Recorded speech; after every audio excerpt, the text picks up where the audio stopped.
FM and HD1 San Francisco, on Odyssey Sports Station and the home of the Golden State Warriors and Valkyries. Always live on the free Odyssey app and now coming to you live from the Laughing Monk Studios.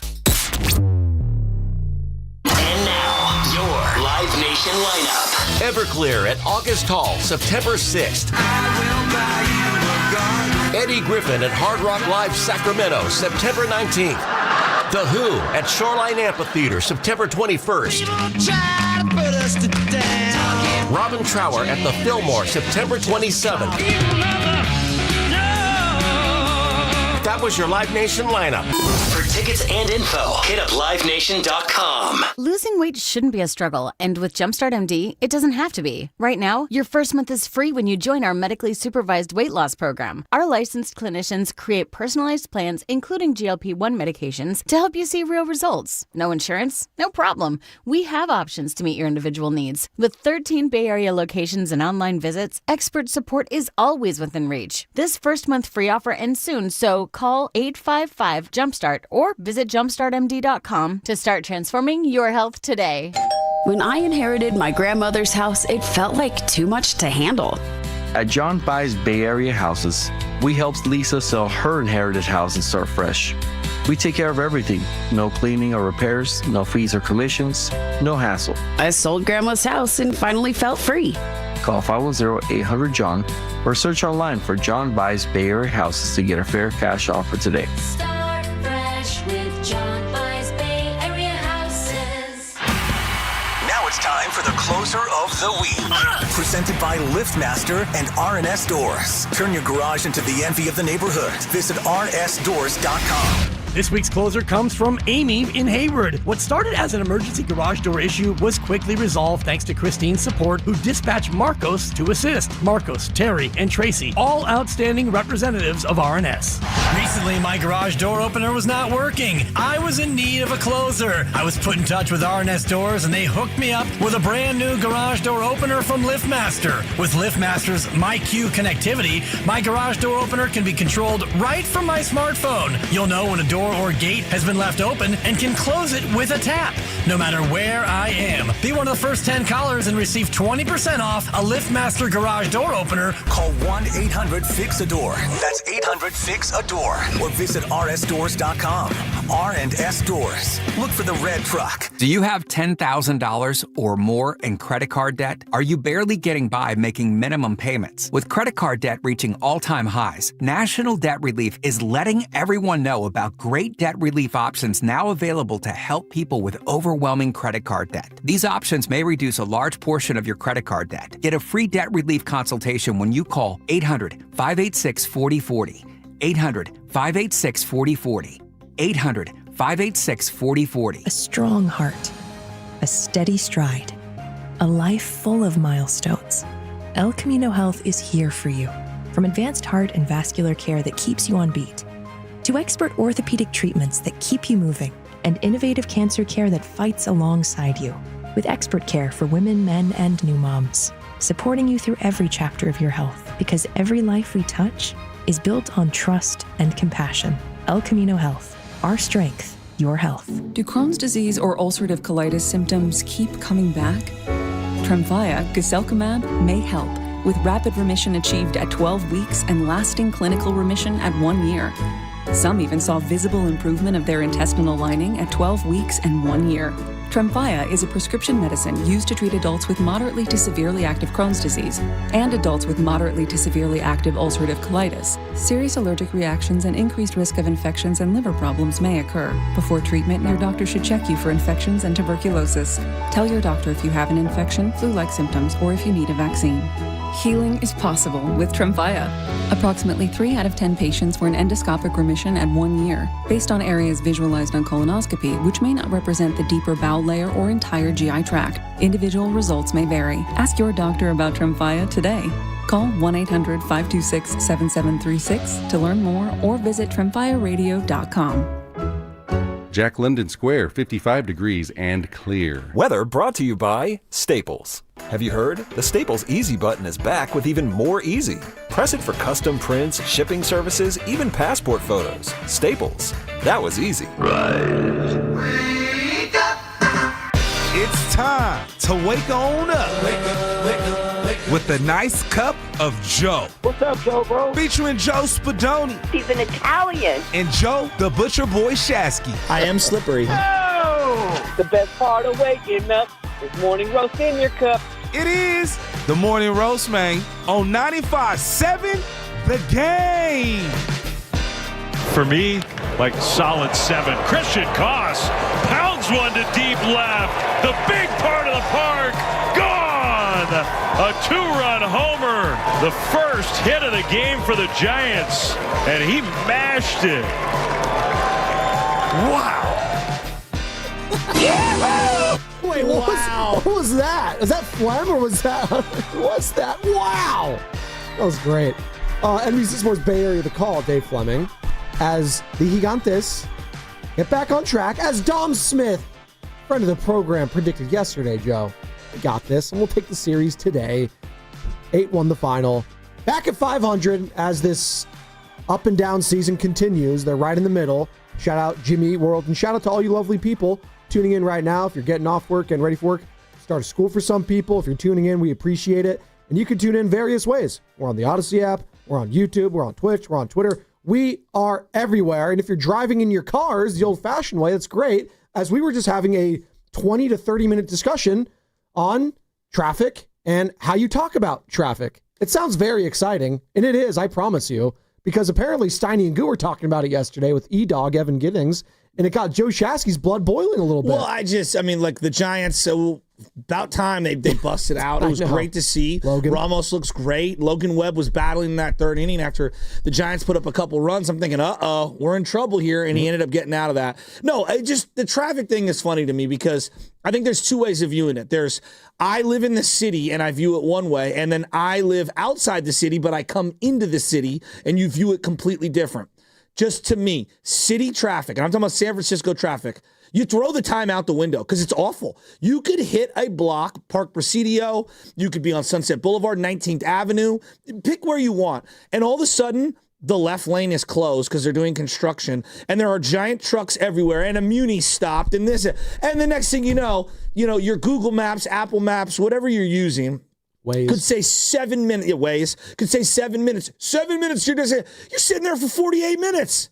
I mean, how many times have I gone on to Park Presidio or 19th Avenue and I'm just waiting and waiting and waiting and waiting and waiting, and this is ridiculous. So I throw it out the window and I go. To me, the way I do the algorithm is there's the time from destination, as in city destination, the entrance of the Golden Gate Bridge to, let's say, Petaluma.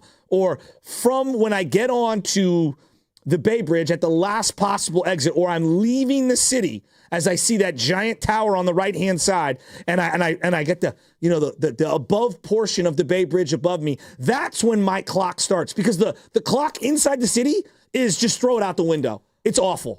Usually when I tend to text people that I'm meeting, and if I know I'm going to be late or just giving them a heads up, I don't start when I get out of this building, because first and foremost, I have to get to my car. There you go. And there's traffic in and of itself there. And then also when I am getting out of the city, there might be, and I might see it literally as I'm scootering to my car, all this backup. I was like, oh, great. Am I supposed to go on Embarcadero now? Let's check the app. Let's see. And then I text, I'm now heading out of the city. Well, does that time that you spend getting to your car still not count though as part of your trip? No, it counts on your own personal stuff, but that's not, if I had to say, hey, if you're going from San Francisco to Santa Rosa, which was kind of the conversation yesterday, I'm not accounting for, hey, I live on the other side of the Sunset, and I'm driving through 19th Avenue and through Park Presidio at 5 o'clock on a Friday. Like, it's going to take me an hour plus just to get through the city. So if it's an hour from the city to your destination, then you have a 2-hour journey. So you say, I'm going to be there in 2 hours. Yeah, but I wouldn't sell someone, hey, it takes 2 hours to get from the city to Santa Rosa. It's like, hey, it takes about an hour to just navigate the city, and then from the bridge. Well, then you could just say it's going to be 2 hours, give or take a little bit, because getting out of the city could always be an adventure. Like, you can always add those addendums into that. Well, it also matters what time of day we're talking about. There's so many different nuances to these conversations. And by the way, you could join the conversation if you'd like at 888-957-9570. It's the same number to call or text. The I love how passionate we are about this.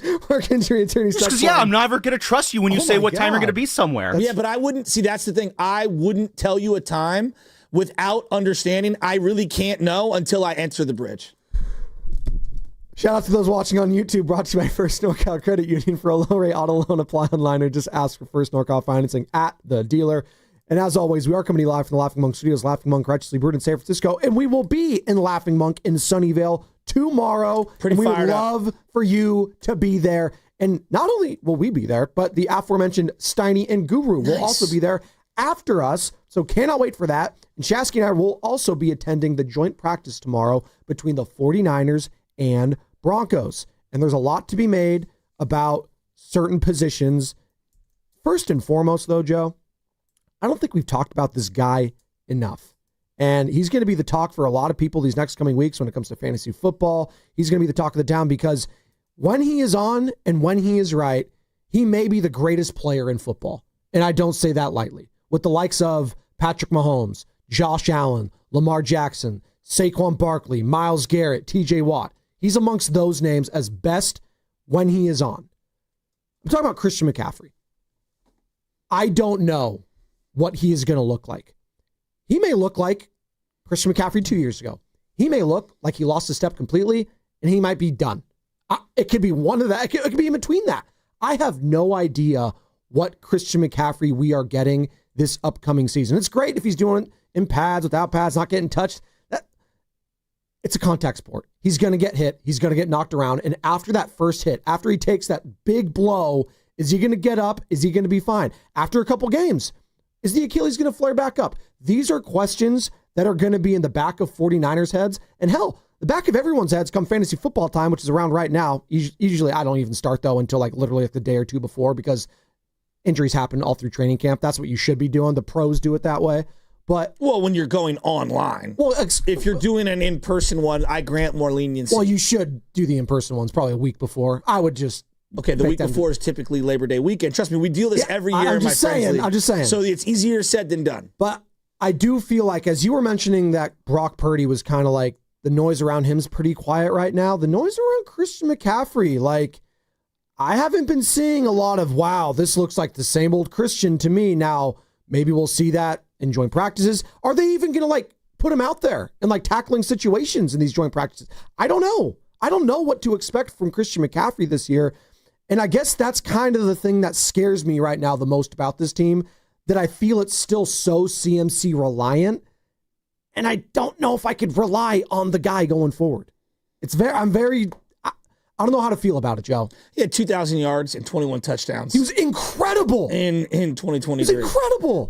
And so you're looking at a guy that went from almost 300 some odd, touches or whatever, 340 touches in the regular season. He's down to 65. And he looked like a shell of himself. Yep. He just didn't have the burst. He didn't have the explosion. Didn't break tackles. Just looked a little hesitant last year, which is totally understandable. Yeah, you never know. Like, is this guy going to be a outlier freak like Derrick Henry and Adrian Peterson? Or is he going to fall off the map like so many other running backs? I mean, you just pick who you want after 400 touches in a regular season and a playoffs combined. So many guys his age fall off. He's 29 years old. And in running back days, you might as well be 45. So I don't know what to make of him. And every day I open up The Athletic, I open up San Francisco Gate, Bay Area News Group. I'm checking out different YouTube channels, scouring over the internet when people that cover the team, ESPN, Nick Wagner. I mean, I look all over the place, and there's just not a lot about CMC. Not that it's bad, not that it's good, not that it's great, but I just don't know what's happening with him. It's kind of like all quiet on the Western Front. No one is saying that he looks unbelievably spectacular and the same explosion. I'm not even asking for that right now. I just don't know where he's at. And where are 49ers fans at on Christian McCaffrey heading into this season? 888-957-9570. He actually spoke to the media yesterday, and it's kind of refreshing because he just had a baby. Obviously, Brock Purdy's a new father. All these guys are having kids and having families of their own, right? And he admitted, he's like, man, I kind of feel guilty that I'm this new dad and I'm sleeping in a hotel room. I'm not helping my wife out. Like, there was a level of like, I felt him as a human being on that level. But at the same time, I'm watching this guy and I'm looking at him, like the physique looks incredible. I do see some of like, they always try to do the slow-mo video so everything looks amazing and they have that 4K camera. The quads are out there, everything looks incredible. Isaac Arendo. Can I trust that guy if Christian McCaffrey he's hurt goes right down? now. Exactly. That's what I'm Not getting at all. This is what I'm getting at here. Can I trust him? No, I cannot. You don't have Eli Mitchell. You don't have Jordan Mason. You don't have other guys where I've seen in the past they could step up, right? I don't know.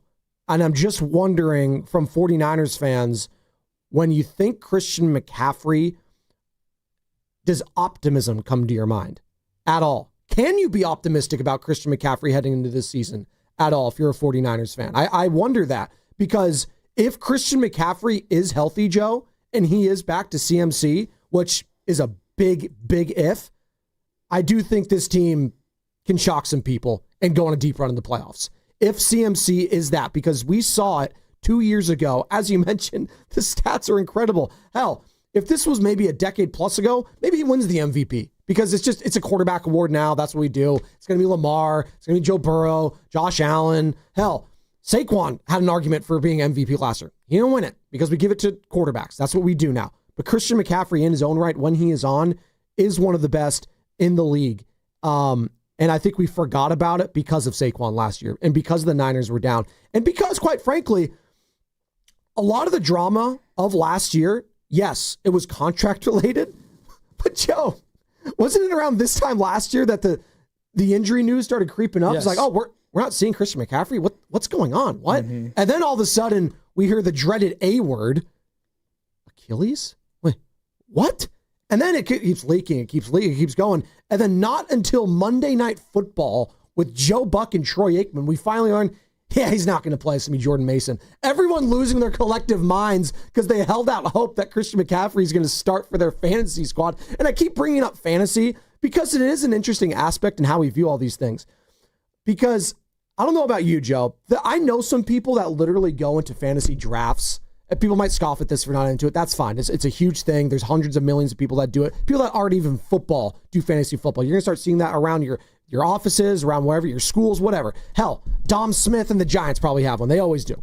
But people draft like players that they love for their team that they love. Like Niner fans, like, I'm going to draft all the Niners I can. I'm going to draft Jake Moody, Christian McCaffrey, Brock Purdy, because it's like, that's not how I draft. Take a step back. I'm the guy that goes, okay, let's see here. Christian McCaffrey's fallen. He's fallen. At what point do I take this guy and feel good about it? And then I thought, it was like, I don't think I take him. That's insane. I don't think I touch him. Christian McCaffrey? That's insane. So we're talking about all of this, guys, because he really is the one on this offense. As we talk about a run-first Kyle Shanahan offense, yeah, Brock could have a great season this year, but if Christian McCaffrey has that great season, this team is a playoff team. This team is a playoff team. Brock could have a great season. They cannot make the playoffs. I actually feel that way. I think there's no chance that Christian McCaffrey has a great season and this team does not make the playoffs. How about that? Does that sound insane? No, I mean, they're going to need him. Have you seen the number 40 floating around from 2023? Do you know what that number represents? What does it represent? 40 is the amount of touchdowns combined between Ayuk, Debo, and Christian McCaffrey.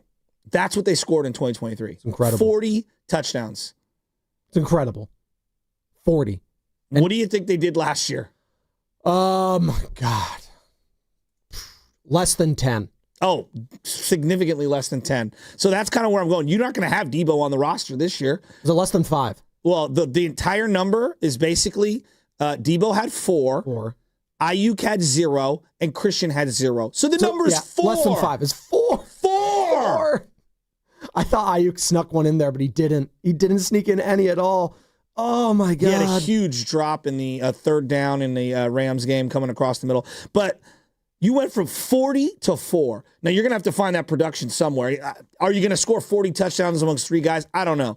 Last year, Juwan Jennings had a lot of touchdowns. George Kittle obviously had a lot of touchdowns. So you could find production in other areas. Jordan Mason scored, I believe, the 3rd most touchdowns on the team last year. He's no longer on the team. They're going to have to find production somewhere. I don't think there's a bigger question mark in football right now than Christian McCaffrey's health.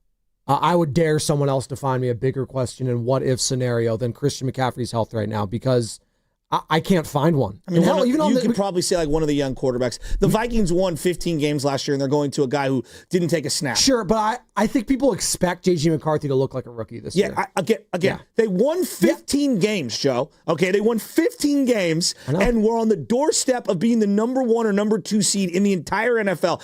We can all diminish the Viking season. They were incredible. I'm not diminishing it. No, but what I'm saying is they're doing what everyone thought that the Niners were going to do with Trey Lance. And there's just this huge unknown. You're talking about fantasy? How do you even view Justin Jefferson through the prism of J.J. McCarthy? We think he's going to be great, but if he has a terrible year, who knows? So I'm just laying as Aaron Rodgers, who knows? Right. Quarterbacks are always going to be elevated. CMC's up there, but there's a lot of Jaden Daniels, Caleb Williams. The quarterbacks are always going to be sexier than the running backs. Saquon Barkley. Yes. What was Saquon Barkley before last year to you? He was a guy that had some good moments, good seasons, but ultimately had not quite lived up, I believe, to a top 5 pick. But he showed why, if he was with a stable organization, that, okay, I think we're going to see the best of Saquon. That's how I felt about him heading into last year. Okay. Yes. If I told you Saquon fell off the map, I would not be shocked. Okay. Because the nature of the position and the touches, and Baldy told us that, our 95.7 The Game NFL insider, Brian Baldinger, he's like, yeah, when you have this many touches, I've been doing the research, I've been watching these guys the last couple decades, like whether it's Sean Alexander, whether it's Christian McCaffrey now, these guys fall off. Like, you cannot have that workload anymore. That's why you need a platoon, if you will, at times. Shout out Charlie Sheen, like in the backfield, and to feed off these guys. And that's why it worked in the past when you got to another Super Bowl, when you had the Breidas, the Mosterts. Like, you need to be able to divvy up the pie, if you will. And that's why I'm looking at this season, and I'm very curious to see how this other running back room is going to shake out. And it sucks that Garendo, now a guy that did show some flashes last year, but again, showed that he can't stay on the field. No. And that's the most frustrating part about when I look at the depth chart, and we have the unofficial depth chart now, and we'll break it down. We'll break it all down, I promise. We've got a lot to get into today. 888-957-9570. Is Christian McCaffrey the biggest question mark on this 49ers roster heading into this season for you Niners fans? But, John, I'm looking at it all right now, and there's not one other position group. Like Ricky Pearsall, you know how I feel about the wide receiver room. It is what it is. It's a huge question mark, but you know what? You drafted him in the first round. You got to see what you have. And if he's the number 1, we'll see with Juwan Jennings again. We're going to be on Jennings watch too, because there's some weird things coming out of training camp. Kyle Shanahan's comments the other day. Is he holding in? Is this calf injury legit? It's all very odd, and we'll get into it. The offensive line, always, right? The defensive line, always. The secondary. But I just look at a guy that was a Madden cover athlete, Joe. He was on the cover of Madden. And we've just kind of been like, we'll see. But that's what happens at the position. I mean, you referenced Saquon Barkley. He had 2,000 scrimmage yards this rookie year. 2,000. No, he was 1,500 the next year, and then down to 94, 900, 1,600, 1,200. Yeah, he was really 2,300 scrimmage yards last year. I know. But he was New York. So and they were not very good. That's sure, and that's but he what got I felt all the like. touches. That's what I'm saying. He got all those touches. He absolutely last did. year he scored 15. He had 2,300 yards and scored 15 touchdowns. CMC the year before, less yards overall, 200 less yards, scored 6 more touchdowns. Just to give you an idea, he scored 21 touchdowns. Incredible. It really is. So, yeah, I don't know what to make of CMC. And I think that these Derrick Henry comps, and those guys are outliers. Adrian Peterson's an outlier. Very few guys do better at 29, 30, 31, or not better, but stay and maintain. More guys go that Christian Johnson, a.k.a. CJ 2K route, where they have a couple of nice years and then they fall off. I love the CJ. I always whenever I think of Chris Johnson, they have this funny, it was ESPN or whatever, fantasy football commercial, where Chris Johnson's just at the checkout line, buying some groceries. He's like, yeah, man, just buying so-and-so. And then the checkout guy's like, yeah, would have been really nice if you got me 200 plus yards. He's like, we won the game. He's like, I didn't. It's just, you don't have commercials like that anymore because everyone's like that. It just goes to show the early inceptions. Carter's grinning his teeth. He's like, can't do that anymore because everyone feels that way. And we get death threats and stuff because everyone just can't be calm about fantasy football because all the money. I'm not going to go down that rabbit hole, but it's a point well taken that most people have that sort of season and then it's just a one-off. It's a flash in the pan and that's it. If I said to young football fans, Todd Gurley got hurt, wasn't even Todd Gurley was one of the best players in the NFL in 2018, and I saw him go into Levi's and was as dominant as any. He looked like Eric Dickerson. I'm not saying he is Sterling Sharp, but he would have had, if he played like 2 more seasons and had that sort of 1,400 kind of all-pro, like double-digit touchdowns, he could have been in that conversation where it was like, you know what? He was the best running back for like 3 or 4 years. That might be good enough for the Hall. Now, ultimately, his knees gave out on him, degenerative knee. It sucked, but he was, I think we forget just how special Todd Gurley was. And how quickly did they turn the page on him? That was one of the best fantasy seasons any running back's ever had. I watched, I think he had 4 or 5 touchdowns at Levi's. Yeah. They were wearing, the Niners were wearing the all white jerseys, I believe, and they were wearing the all yellow jerseys. Yeah, the banana jerseys. And I'm telling you, it was 2018. Todd Gurley was unbelievable.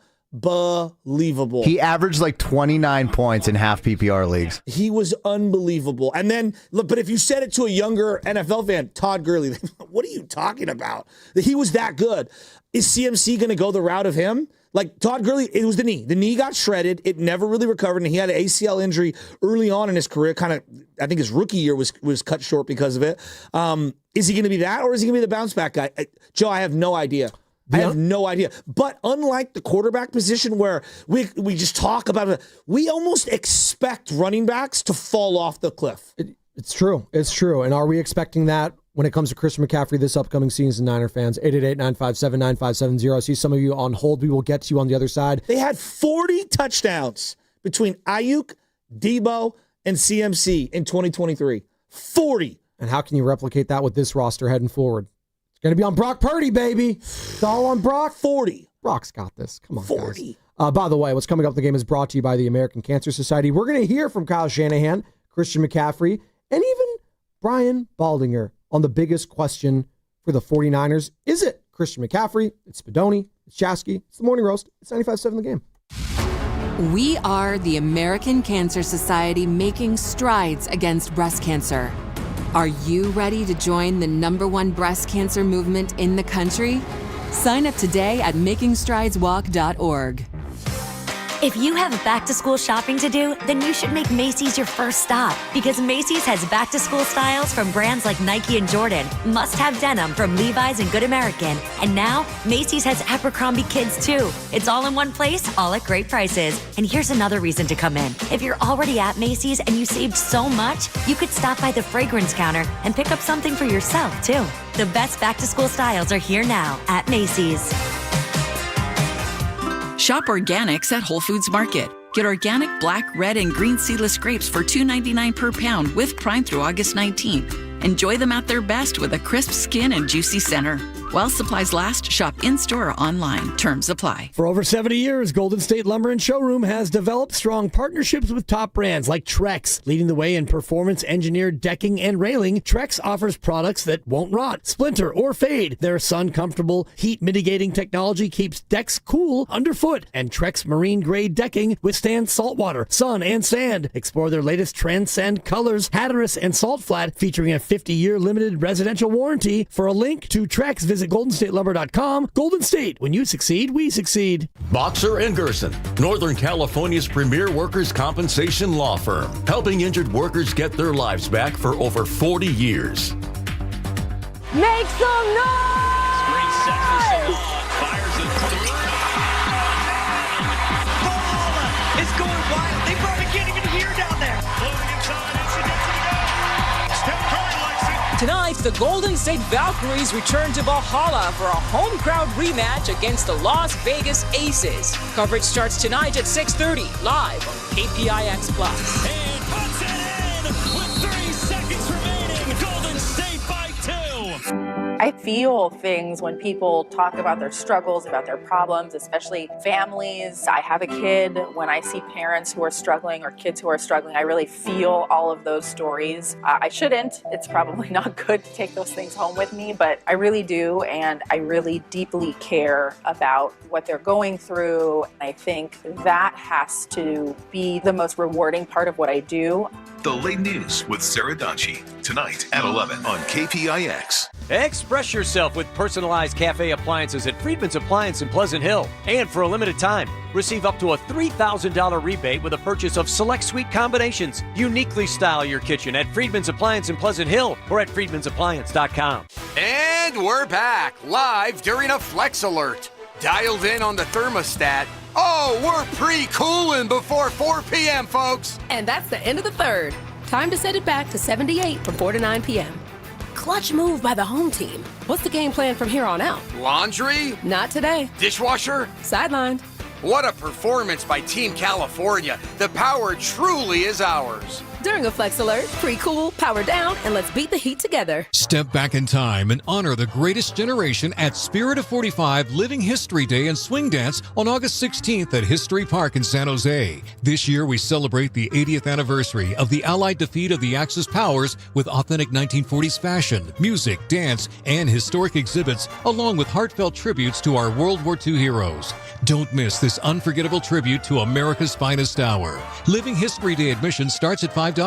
Visit historysanjose.org for tickets and information. Star One makes home loans simple. Dream big, start small. At Star One Credit Union, everything we do is in your best interest, which is why we offer low down payment options with flexible terms that put you first. Your dedicated Star One loan advisor will facilitate a fast approval for a quick close. We also offer special benefits for first-time home buyers and jumbo loans up to $5 million at the same competitive rate. Apply today. Star1.org. Star One Credit Union, in your best interest. Federally insured by NCUA, Equal Housing Opportunity. When you're hiring, have you ever felt like you're missing out on meeting truly great candidates for your roles? It seems impossible to find them, but they have to be out there somewhere, right? Well, they're not hard to find when you know where to go, and that place is ZipRecruiter. And right now, you can try ZipRecruiter for free at ZipRecruiter.com/free. ZipRecruiter helps 10 million people with their job search every day. And because these people are actively looking for jobs just like yours, it's easy to find the right person right away. In fact, 4 out of 5 employers who post on ZipRecruiter get a quality candidate within the first day. But if you're not using ZipRecruiter, you're missing out. So see what it's like when the impossible is easy. When you go to ZipRecruiter.com/free right now to try ZipRecruiter for free. Once again, that's ZipRecruiter.com/free. ZipRecruiter.com/free. Never miss out on great candidates with ZipRecruiter. Hey, don't miss the new season of Hard Knocks. Training camp with the Buffalo Bills. New episodes Tuesday at 9 p.m. exclusively on HBO Max. And for your chance to win a $25 NFL Shop gift card, visit the contest page at 957thegame.com.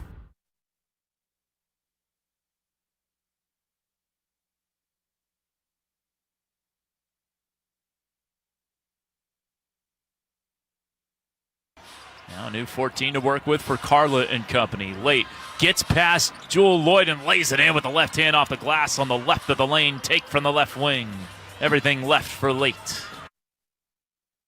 Bay Area, what's going on? It's your boy Chewy from 102 Jams. Listen to me every day, 3 to 7 p.m. But right now, let's get right back to the morning roast with my guys, Joe Spadoni and Joe Shasky, right here on 95.7 The Game. You fired up, Shasky? Are you, Joe? I'm always fired up. I'm going to start throwing some names at you. These are running backs that had a moment or 2 or 3 and just completely fell off. Okay, you're going to do that. But first, I got to tell you something. How about What's that?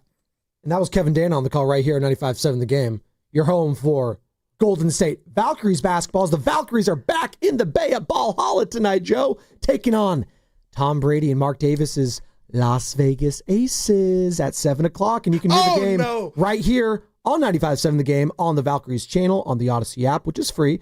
Download it, search Valkyries, and also watch the game on KPIX. Pre-game starts at 6:30, and it's brought to you by the San Francisco Sheriff's Office. Your future begins here. So the Giants play earlier today, and then you have no excuses to not watch the Valkyries tonight at 7 o'clock. Ball Hall, I know you'll be locked in. Carter, Sam, myself, we'll all be locked in. It's a massive one for the standings, too. If they win tonight, they will have a share of the 7 seed, and they want to get some revenge because the Aces, last time they played the Valkyries, absolutely obliterated them. So big game tonight, 7 o'clock. And please, for the love of God, don't throw any bright green objects onto the court. Can we just not? Please, let's just Let's just not do that. I'm going to leave it there. Don't want to get canceled. Leave your bright green objects at home. All right, running back. Stop! About 15 years ago, ESPN did this article. And this is at the height of ESPN actually doing journalism. It was called Revenge of the Curse of 370. And what they were basically saying is that there was a curse of 370 or more touches. That was the study. There were like all of these different colleges that were doing studies on brain injuries, on who's falling off, who's doing well. And at the time, this is 2011, at the time, there were only a handful of guys who would be very good a year, 2 years after eclipsing 370 touches at any point in their career in one season. You're looking at LaDainian Tomlinson, Eric Dickerson, Emmitt Smith, okay? It's a very small list. We're talking about the greatest of all time. Exactly. Now, Derrick Henry and Adrian Peterson have been a part of this list since the study's been done, but just go down the list, whether it's Michael Turner, whether it's Larry Johnson, you guys might not remember him, Chiefs running back, Priest Holmes. Love Priest. In Palo Alto. Tiki Barber fell off after 370. There are so many guys that never came back after the 370 eclipse mark in touches. And it's even worse when you do it 2 out of 3 years or 3 out of 5 years or whatever. So what CMC, like coming back and being good, it would be the outlier. It would be like Eddie George is a guy. God, he's so underrated. I love Eddie George. He was very good. And he came back, wasn't as good, but one of very few guys who 2 seasons after the 370 mark, this is going back on this, it was him, Earl Campbell, and Walter Payton to play every single game. Yeah. As a running back. Incredible. That's 2 years after eclipsing 370. So it's this long, deep dive, and I'm sure there are other people that can throw in there. Clinton Portis is an example of a guy who fell off. Now, he had a variety of injuries. Ricky Williams saw a drop-off in his production. Now, there's other things that, fell into that. Todd Gurley, who we've referenced. Doug Martin. You guys remember him? Muscle Hamster, of course. Was awesome. He hated that nickname. He hated did, it. but he was awesome. Alvin Kamara hasn't been exactly the same since his eclipsing of it. So there's a laundry list of guys that we can go through. And if CMC comes back and is spectacular, okay, it would be almost unicorn-like. And is he the biggest question mark for the 49ers this year? I ask Austin and Redwood City this question at 888-957-9570. Same number to call or text. The Boxer and Gerson Work Injury Attorneys text line. Austin, what you got on CNC, man? Hey, man, yes, he is the biggest question mark on that field. The reason why I say that is when he first came back from the injury, he didn't look like CMC, and we all knew that. We all see that. And then we comes out with not 1 but 2 injuries on his legs, right? Am I right about that? And I'm gonna look at it like as Klay Thompson. When he came back, he wasn't the same. He was just jacking up shots, messing up the rotation in the team. And mind you, you got another young star that's coming up in Jordan Poole that's cooking, that's keeping us alive a little bit. Now, you got to look at it the same situation with CMC. And not only that, you got to look at it where's his mindset at. He also just had a baby. So, you taking away from the baby. Either you can end your career on one wrong turn, and then now you can't really, function with your baby like you really want to. So he got a lot to think about. And the 49ers got a lot to think about, because what if that next star that's behind him, one of these rookies, happen to come out and performing way more better than CMC? Will he be performing what we used to seeing from CMC? Now you got a big situation on your hand right there. It's a great call. No, Austin, it's a great call. Regarding CMC last year, so I went back and watched a bunch of the games. Mm-hmm. He had basically 60-something touches, okay? 60. I mean, that's 2 games for CMC in years prior. He didn't look right. Now, at the beginning of the Buffalo game, he had a couple of plays. We were like, oh, that looks like classic CMC. And he had one in particular that he caught, and he sprinted, and he was going to run by everyone. Now, it's on the snow. He got kind of like shoestring tackled, and that was the one where he landed on the knee. And that's when they were saying that the knee got injured. On the very next carry that he had, that was that one to the right-hand side where he just kind of went down. Even in slow-mo, I'm watching it over and over and over again. it still looks like the Achilles. I'm so blown away that it was the knee that was actually hurt there. But he wasn't decisive. He wasn't explosive. He wasn't, running through people and running past people the way he had in years past. Now, in the Buffalo game, in the first half, I did see glimpses, but a couple of plays in the first half. I'm clinging to those plays. I'm clinging to those plays. But that's a far cry from the guy that was Superman the year prior. And Austin Redwood Studio, appreciate the call. And we would love to see Austin come out tomorrow, by the way, at Laughing Monk in Sunnyvale, because we're going to be broadcasting there from 6 to 10. And also stay tuned for Steiny and Goo after us from 10 to 2 at Laughing Monk in Sunnyvale tomorrow. Shasky and I, Morning Roast, and Steiny and Goo will be there. And we would love to see you people. All right. But having said that, he said something in a comparison to Klay Thompson. Klay had not one, but two just catastrophic ones. And in basketball, it is similar in a way, but not the same, I think, as a running back. What Klay still has for him going forward is size and shooting ability. And that will always play. You could be like Ray Allen and play until you're 40 years old. You could play because of the shot. But for Christian and for a running back, once you lose even a split second, guys like this, the guys talk about this all the time in the NFL. Baldy will talk about it. Offensive lineman, the difference between an offensive and defensive lineman losing just a microsecond at times is the difference between a pressure, a sack, and a whiff.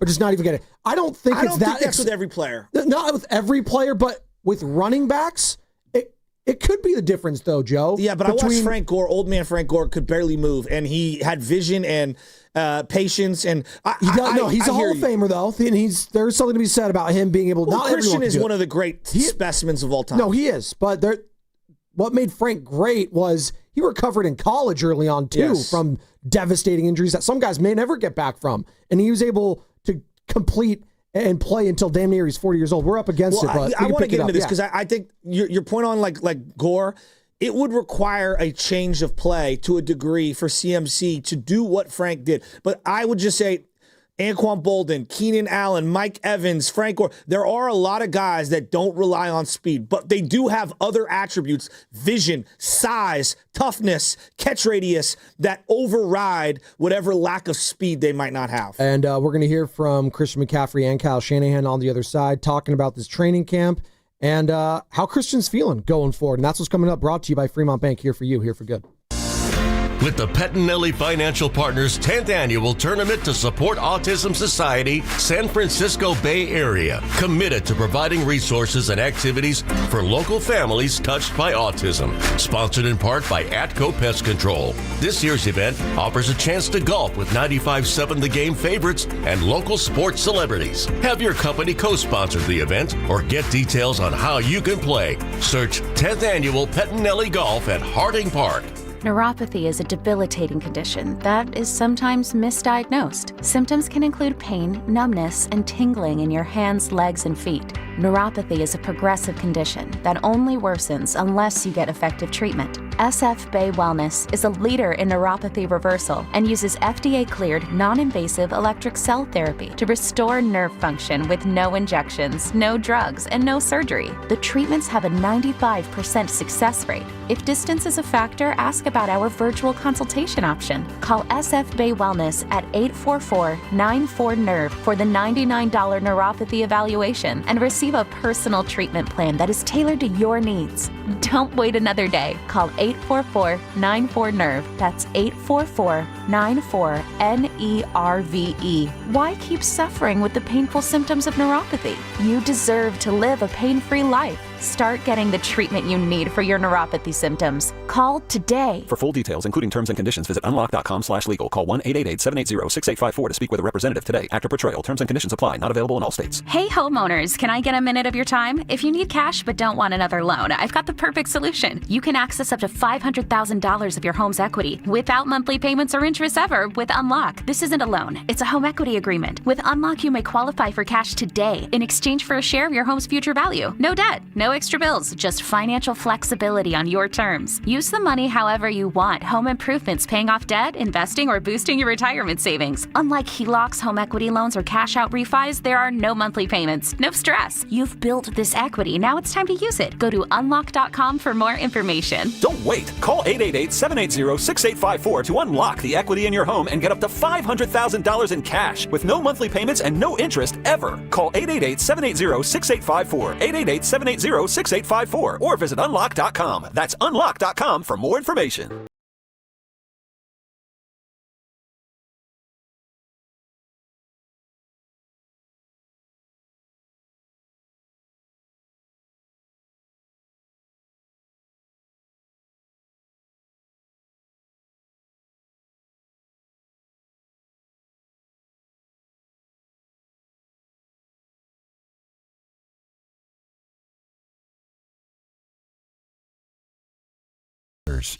A lot of Bay Area banking customers are faced with a choice. Which financial institution best fits what they're looking for? It might make sense to consider a bank's history. Take Fremont Bank. For 60 years, we've provided stability and consistency with an emphasis on relationships. We've grown one customer at a time, not through mergers or acquisitions, because that's how you can do business when you're independently owned and community focused. Fremont Bank. Here for you, here for good.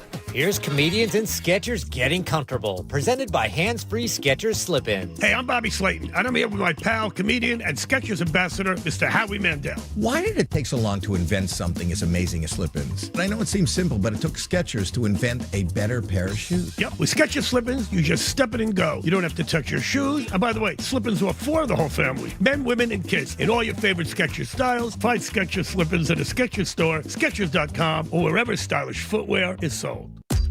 There's nothing like when you get that part from eBay, and it just fits. Yeah, the first time. So you can do less of this and get right back to more of this. At eBay, you'll find all the parts you need, guaranteed to fit, at prices you'll love. Sounds good, doesn't it? eBay. Things people love. Eligible items only. Exclusions apply. You ever try fixing your car and realize you're missing that one part? Yeah, been there. That's why eBay's my go-to. They've got millions of parts, guaranteed to fit. I'm talking brake pads for when yours have seen one too many miles of stop and go. Oil filters, cause you don't mess around with your engine care. Even got this cold air intake on my watch list. I might just go for it. To keep the ride cool and your DIY streak hot. Find all the parts you need at prices you'll love. Guaranteed to fit every time. eBay. Things people love. Eligible items only. Exclusions apply. Summer is here, and it's time to plan your style staycation with Bob's Discount Furniture, where you can find everyday low prices on the hottest styles. The comfiest Consumer Reports recommended mattresses, fast, friendly delivery, and flexible financing to fit your budget. Go to mybobs.com for details. So stock up and score everyday low prices, delivered on time all summer long at your nearest store or at mybobs.com. Oh, my Bob! Bob's Discount Furniture.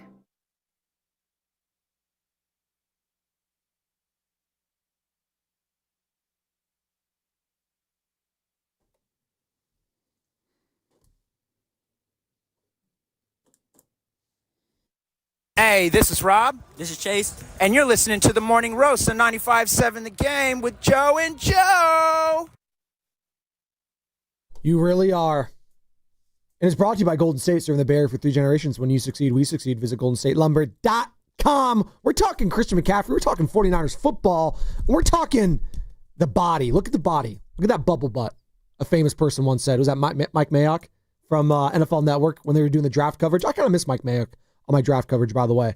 Daniel Drum does a great job, but Mike Mayock, he was synonymous. Him, Mel Kiper, all those guys. And a guy that they covered extensively in the draft was a big talking point was Christian McCaffrey.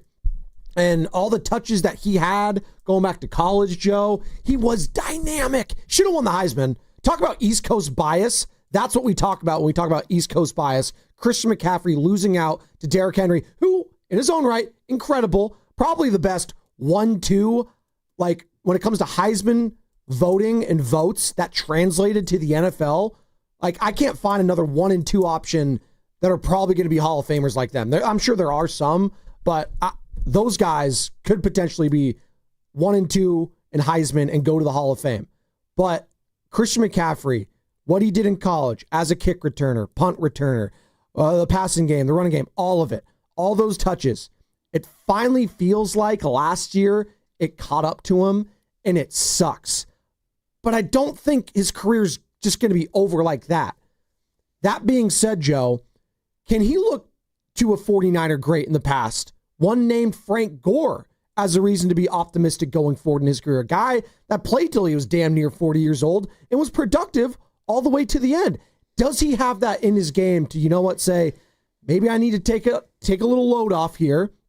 Maybe my game's going to change. Maybe I can't be in the receiving game as much. Maybe I got to take a backseat at times to some of these younger players. Can they afford to do that this season with Christian McCaffrey? Can they? I don't even know what the strategy is for him in terms of how they're going to utilize him. That I don't know. I'm sure he's going to be a big part of it. But like I referenced all these guys that weren't fast that had great careers. Anquan Boldin was not fast. No. He wasn't. He was an unbelievable route runner. I had a line years ago. Anquan Boldin was to wide receiver play what Frank Gore was to running back play. Never the biggest physical freak, had unbelievable instincts and feel for how to get open, catch radius, unreal toughness, and guile and smarts and everything that's great about just the feel of the game, you know? And I think Mike Evans has a lot of that. But Mike Evans is also 6'5". He's huge. Yeah. Right? So some of these guys just have physical traits that they were born with, and they've always been slow their whole lives relative to other people out there, and yet they can get away with it. Christian changing up, and this would be like a pitcher who threw 98 their entire career, dropping down to 91 and having to reinvent themselves.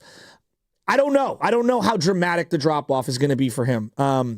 It might be not noticeable to us, but noticeable to himself. Is he going to catch more passes out of the backfield? Are they going to do less, tosses, to the outside and more inside stuff? I don't know. Joe, I don't think anyone can know. And I don't even know if he knows, quite frankly. And I'm looking at all these reports that are coming out. No one is really talking about CMC. Not good, not bad, not nothing. And I wonder where he's at. I do think he's the most important part of the Niners this year. We could talk about Saleh. We could talk about the defense and the young personnel and all them getting good. Like, if I told all Niner fans, hey, this guy plays 15 games and he's freaking good. Just not even all, just good. He's just good. Yeah, the Niners are probably going to be really good. Yes. And what are you going to be looking for tomorrow when we're at joint practices between the 49ers and Broncos as Sean Payton, Bo Nix come to town? When it comes to Christian McCaffrey, are you going to be looking at... Well, I don't think they'll be able to take him down because it's usually like you thud. Correct. You thud and then like they can keep going. It's really hard at any of these practices to see running backs pop. Speed will pop on the field. Size will pop on the field. But like, are you a good running back? Like if you went to training camp and watched Frank Gore back in the day, he wasn't special physically. No. Carlos Hyde looked way more special physically on a field in shorts and in shells. But, what Frank brought to the table on game day was unquantifiable. Well, kind of like in more recent years, Deebo Samuel, right? 100%. Never really terrible wow. practice Terrible. But like terrible. You see him in the game, it's just like, oh my God, this guy's incredible, right? It's kind of like when you're a bad homework, you don't do all your homework, but you still ace the test kind of a thing. It's kind of what it is. Joe, they would force stuff to him in practice, and I'm like, Deebo looks terrible. He looks so bad. And then the game comes, and it's like, nah, he's actually unbelievable. Well, and then you're comparing him to who? Ayuk, who was, by all accounts, the last couple of seasons, he just dominate. Just dominate. And there's plenty of guys that look great at practice and don't perform, and vice versa. I mean, you want him to do both, right? Nick Bosa does both. He looks great at practice, and he's awesome. Like Dre Greenlaw, he would show his speed at practice. There's no doubt about it. Dre Greenlaw's a game day guy. You get the feel on Dre Greenlaw on game day because he's allowed to just take someone's head off.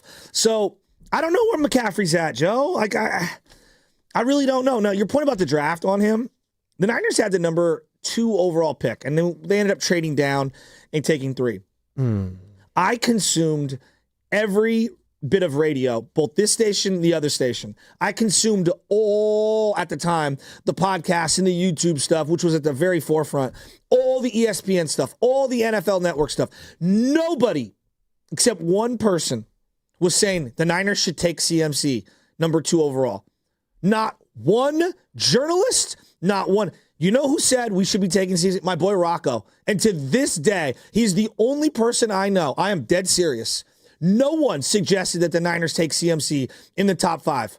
He was the only one. The consensus one was who? Leonard Fournette, right? At LSU. Everyone was mocking him to the Jaguars, where eventually he went. But like, nobody wanted Fournette. But no one. I didn't want Fournette. No, like, I'm Niner fans. No, not Niner fans. But I'm saying like that was the consensus. Yeah. Like Leonard Fournette. Oh, he's the top 5 because he's got the big back and the size. There's question marks about McCaffrey's durability. Let's just call it also what it is. He was a white running back. There's no doubt. Come on, like that's the rat on the table. Brought to you by Atco. Well, and also like to be fair. Toby Gerhart went to Minnesota, and he was solid, but he wasn't as prolific. And he was also backing up Adrian Peterson, too, which people kind of forget. But Toby Gerhart was this big phenomenon, another white running back who coming lost out to of an Stanford. Alabama running back. And who was my guy? Mark Ingram. Yep. Who was a stud. But, like, Toby Gerhart was actually a really good player. Like, he was a very solid. But he wasn't as good as what he was in college. And I do think that we could do the white running back thing. I think the fact that the skill position guy like Toby Gerhart didn't necessarily like pop the way he did in college. And I would just say, like, dude, he was backing up Adrian Peterson. Like, who was going to pop in that situation? I don't know. But no, we all slept on McCaffrey. Everyone did. You never know on these running backs, like, is the speed going to translate? Remember, it's not just the Stanford thing, the white guy thing. Reggie Bush wasn't as good in the NFL as we all thought he was going to be. No, he wasn't. But and I think a lot of people thought that McCaffrey was similar to Reggie Bush. Here's the difference. McCaffrey's so much more tough between the tackles than Reggie Bush ever was. He beefed up, too. He had to add weight, and he had to add more muscle, and he did that because he was, if you look back at his draft profile, he was a lot more wiry. He was skinny. Like, he was still cut. He was still really in shape. Don't get me wrong. These guys are incredible athletes. I thought Reggie was going to be one of the greatest ever. I still think he's the greatest, like, in my lifetime, obviously, but he's the greatest college football player I've ever seen. Like, he was incredible. And you say that, and to this day, I'm like, Pete Carroll, you had him on the sidelines. I know. On the sidelines on 4th down. I still don't understand it. Wait, Pete Carroll didn't go to his running back when it mattered most? Where have you heard that before? He didn't have him on the field. He was on the side. I love Lendale White. Lendale White was another guy early on. You got to have Reggie on the field on that play. Got to have Marshawn. I still can't believe Reggie. it. And he didn't QB spy Vince Young. But it's hard for me to say Reggie's the greatest college football player of all time when Vince Young did that to them at that moment in that stadium on that stage. True, but Reggie was doing it for years, too. Like, that's not denying it. Yeah. Vince had one of the greatest games ever. He did, but I'd still probably take, if we're going like greatest overall seasons, too, I'd probably take Cam over Vince Young's. That's Cam Newton, that is. Personally, because I thought Cam's was in college incredible. That 1 year, I did it in the SEC. It was a little different. A little different. No, that's what I'm saying. It was big time. But that, to understand, like, that was one of the greatest college football games of all time. It was. And that was Vince. Vince was amazing. He was. No, he was on the cover of Madden at one point, too. So he started off, and then he had to have the Dream Team comment, and that's what he's kind of remembered for. He was all right with the Titans. I think he won Rookie of the Year. No, he did. I think he was on the cover. Was he not on the cover of Madden, Vince Young? He might have been. He was, yeah. I just think it's hard to translate these running backs. Like, I thought Trent Richardson was going to be good. He was terrible. The meme of Trent. Talk about one of the all-time trades. I thought he was going to be great. One of the all-time trades for the Browns, actually. You don't say that very often, but the Browns actually made a good trade, trading him away to the Colts. And then there's just the meme when Trent Richardson was finally a Raider because, when you're a first-round pick and you bust, eventually you'll play for the Raiders at one point. It just happens.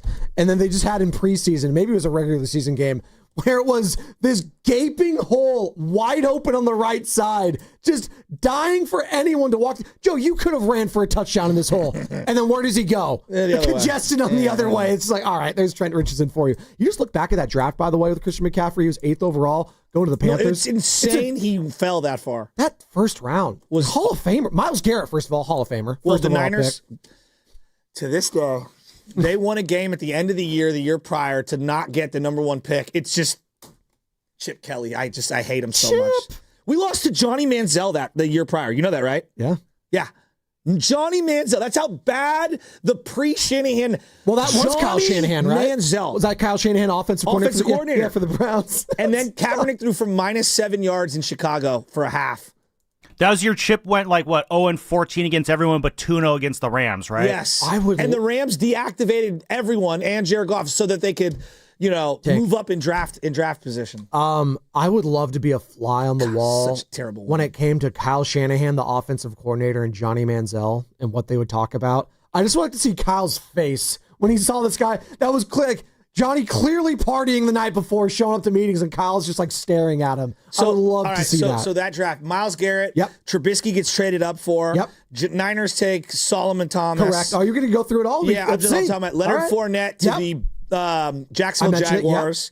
This is an interesting one. This is a hard one. The wide receiver. Titans. Yeah, Corey Davis. There you go. Then it was the safety, LSU. Yep.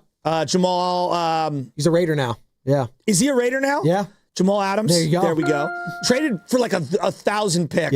Yep. He was good with the Jets. Then he kind of fell off, obviously, Seahawks. One of the many Mike Williamses. Yeah, that's a good. Will the real Mike Williams please stand up? There's so many of them. I can't even. And then either John Ross, then McCaffrey, or McCaffrey, then John Ross. McCaffrey, then John Ross. Yeah. John Ross for 4.240, right? The biggest what if ever. John Ross? Well, maybe not ever. Oregon State. Come on, he was Darius Hayward. People thought he was going to be so good. I thought he was Deshaun 2.0. Washington, yeah, Husky. Washington, not Washington. And then obviously Oregon State. Number 10, traded up for Kansas City. Look, I wanted Deshaun Watson at that time. I'm going to be totally honest with you. I wanted the entire Clemson team. I thought Mike Williams and Deshaun Watson, I was like, I'm taking both of them. That's who I'm taking, those two. It was actually a hell of a three picks right there. Patrick Mahomes, Hall of Famer. Marshawn Lattimore, who's been a stud with the Saints. Well, Sean Payton wanted Mahomes the whole time.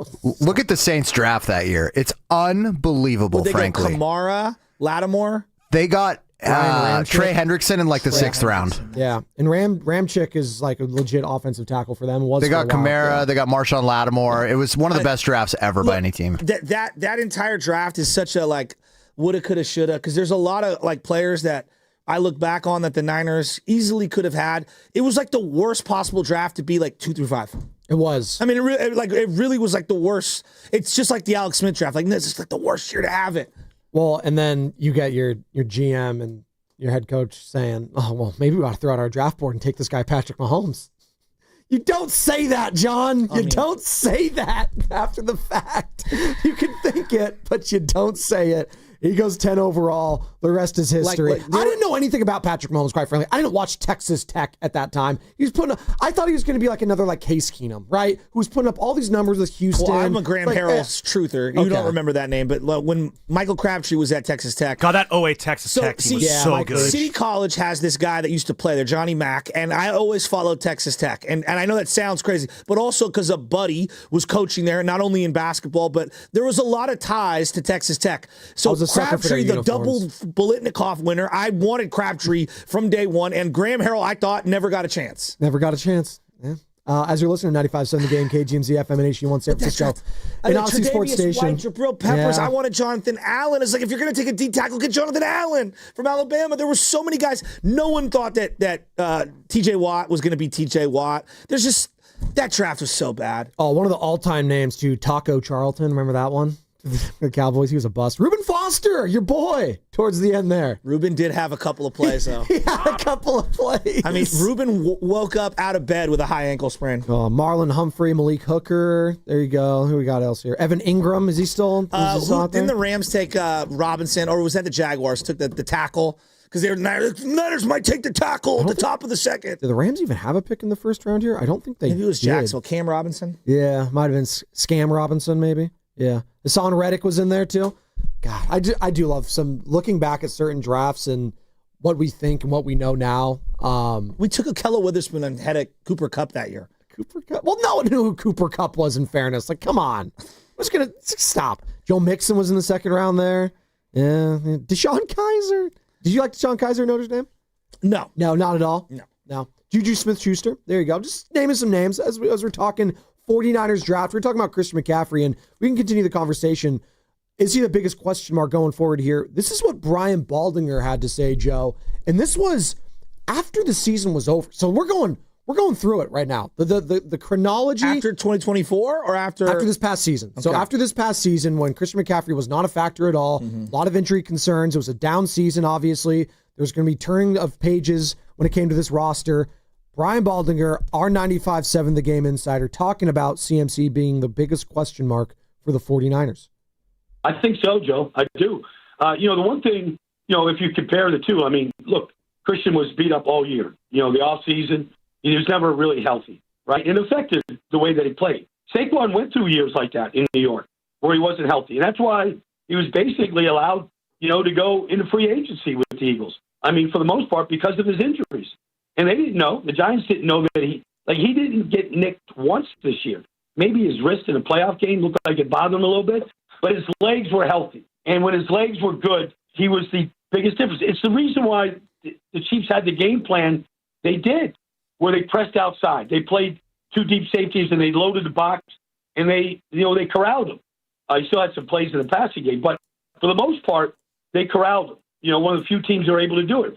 But they built their game plan around corralling Saquon, the way other teams did with McCaffrey, and it opened up a lot of other things. The quarterback is going to be better. Everybody's going to be better if McCaffrey can regain his form. And I don't know. And that was back in February. All right. So that's Baldy saying he doesn't know. I feel so validated from my thoughts the year prior where I was like, why are we doing this to CMC in games that we have multiple score leads? I remember those were big conversations between you and Bonte was saying, like, hey, you got to ride the horse right now. You got to, this is the hot hand. Like, we don't know if we're going to win again. Like, you got, like, he might have got hurt regardless of whether it, but just the way I view like depth charts and you've got to put some of these guys on pitch counts, especially guys as important to your franchise as CMC. And that's why you draft these guys. That's why you have, the undrafted picks. That's why you have these third rounders that you spend. And right now, again, it's thin as the unofficial depth chart is out for the San Francisco 49ers, right? You're looking at the Patrick Taylor Juniors of the world. Well, you know what's the biggest shame, as you say all that?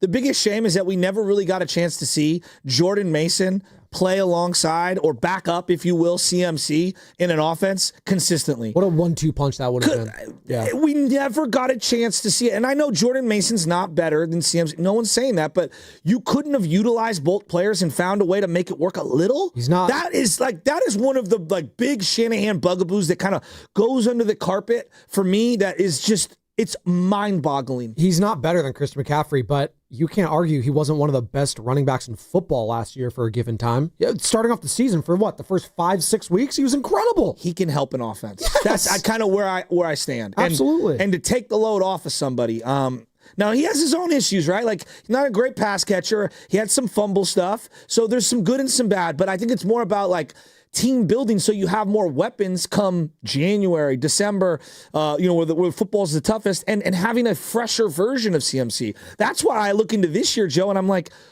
you're referencing guys that I don't trust. No, and this is what it's about. Like, you start talking with and bringing up some of these names, like, and obviously you bring up Christian McCaffrey in that running back room. His workload is going to be the heaviest, I feel like, when it comes to just what's behind him and the lack of trust there. You can go him. You can go Nick Bosa, probably, like the question marks behind him at the edge position. But you invested a first-round pick there. So you're going to see what you have in Mykel Williams, right? I also think I know that Bosa is going to be some version of Bosa. Yes. Barring some semblance of health. I just don't know. Like, even if CMC played every single game and just wasn't the same, I don't think I'd be that shocked. Well, Kyle Shanahan, this was back in, May. This is May 29th. Shanahan talking about CMC being as healthy as possible, but still protecting him from himself.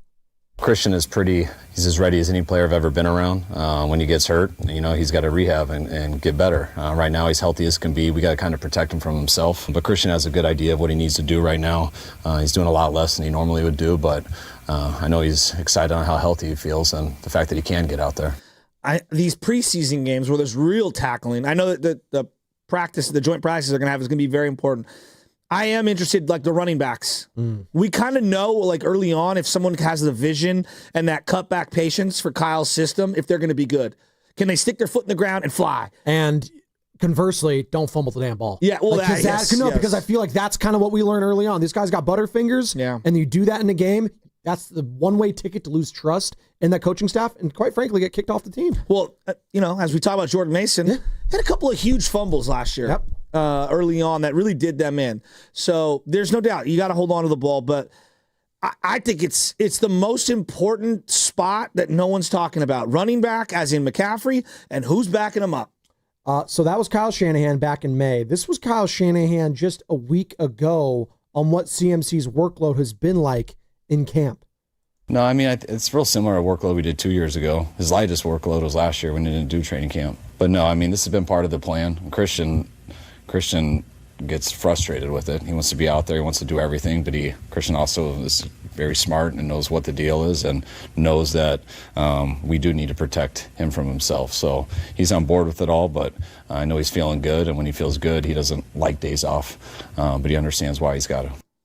And that was Kyle Shanahan back on July 28th. So just a little over a week ago. It is always interesting when I hear him, all these guys, Ricky and CFC, they don't like days off. That's why seatbelts exist. I don't like a seatbelt, but I know that's going to keep me safe when it's all said and done. You got to protect him from himself. Absolutely. Yeah. So, but also Bobby Turner and Kyle got to find somebody they trust behind him. That's why going into the year with Garendo, I was very skeptical on that. He could barely last last year. Well, hopefully, and this is where guys need to step up, as you mentioned, the Jordan Jameses of the world, the Corey Kiner. I keep hearing that. It's a fun name to say, Corey Kiner. Let's see it. I mean, they sound asking a lot of a rookie. Well, that's what I'm saying. But you know what? They're going to be asking a lot of these rookies, and some of them have to step up. If this team wants to go where some of those veterans maybe think they can go, if you get a Michael Williams stepping up and maybe gets 6, 7, 8 sacks in his rookie season, right? Just think about what that will do for the defense overall and for Nick Bosa and for Fred Warner and all those guys. If you have someone in the secondary stepping up, obviously, right? If a Pinnock of the world, Jair Brown kind of finds his form of where it was a couple seasons ago as a rookie, Joe. Tig Brown, right, out of Penn State, a guy that Baldy loved. Can he find that form again, right?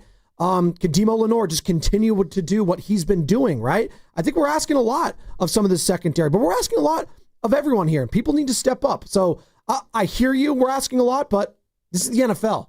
And like the Chiefs, they're going to be asking a lot for some new people. The Eagles are going to be asking a lot from some new people. Everyone's going to have opportunities to step up, and that's why we love these joint practices, because we're going to start seeing some flashes against elite talent on the other end, especially in the secondary and on the edge in Denver. So, like, CMC is extremely important. Before CMC, Carlos Hyde was your leading rusher in 2017.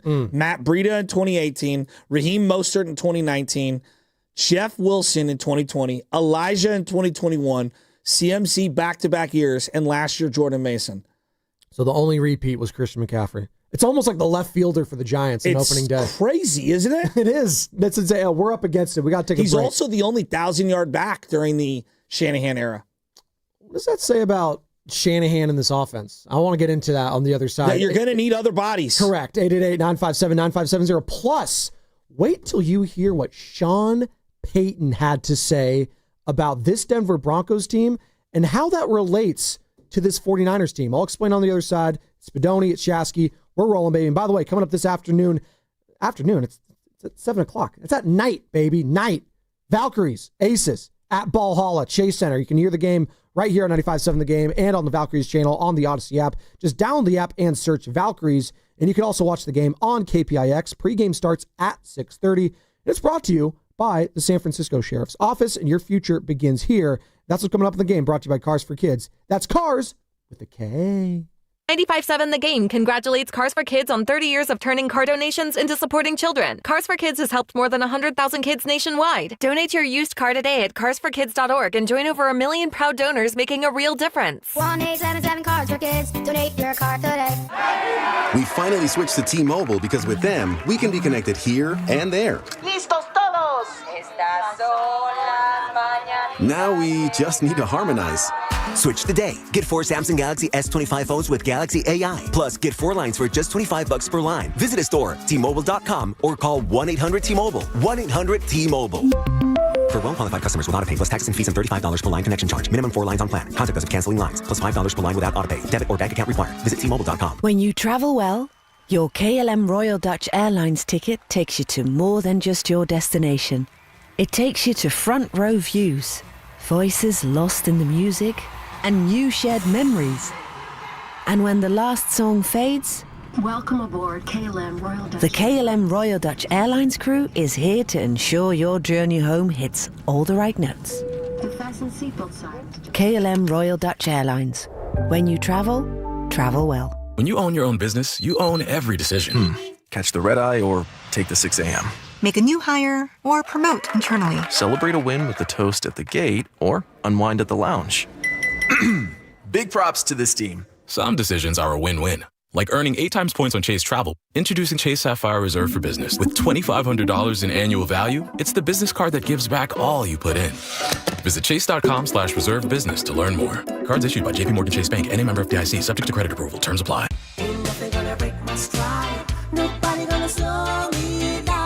Don't let pneumococcal pneumonia break your stride. If you're 50 or older, you're at increased risk. So be proactive with Capvaxive pneumococcal 21-valent conjugate vaccine to help protect against invasive pneumococcal disease and pneumonia caused by certain types of pneumococcal bacteria. Capvaxive helps protect against the strains of bacteria that cause about 30% more IPD cases than any other pneumococcal conjugate vaccine in adults over 50, according to national-level CDC stats. Regional variations may exist. Don't get Capvaxive if you're allergic to the vaccine or its ingredients. Tell your doctor if you have a weakened immune system. Common side effects include injection site reactions, feeling tired, headache, muscle aches, and fever. Capvaxive does not protect against all strains. For more information, call 1-800-927-8888 or visit capvaxive.com. Ask your doctor or pharmacist about Capvaxive. Need help paying for your Merck vaccine? Visit merckhelps.com. Sponsored by Merck. Now at Whole Foods Market, save on organic blackberries or raspberries with Prime. Get 2 half pints for $7 through August 12th. It's time for the best and juiciest of the season. While supplies last, shop in-store or online. Terms apply. Change is always happening. It's part of life. And when it comes to music, change is all around us. Songs are rewritten. Classics are remixed. Bands and artists come and go. Even our taste in music changes. Here at Xfinity, we know there's still good in keeping some things the same. That's why we want to do our part with a 5-year price guarantee on our internet. It means no matter what changes, you get 5 years of the most reliable Wi-Fi with our best equipment included for a price that stays exactly the same. Surprised? Life is full of them. One internet price, 5 years, guaranteed. Learn more at xfinity.com/deals. Restrictions apply. New residential customers only. Taxes and fees extra and subject to change. Most reliable Wi-Fi based on Open Signal Awards USA. Fixed Broadband Experience Report, August 2024.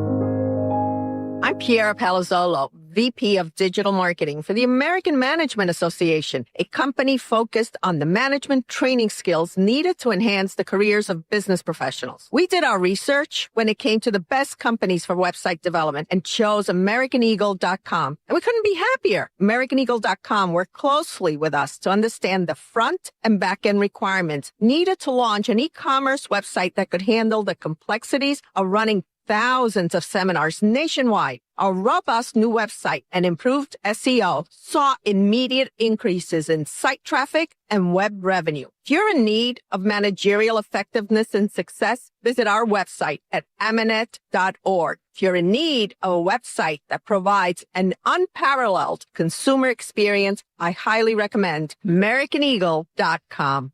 Transform your business today.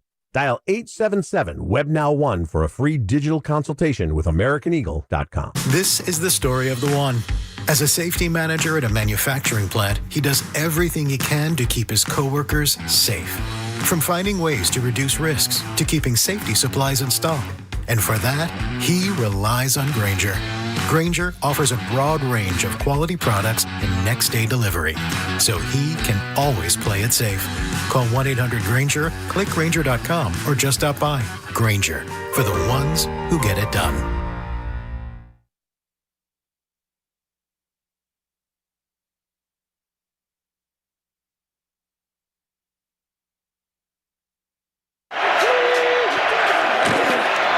Minute 7 here is McCaffrey. Big opening McCaffrey. A shoestring tackle.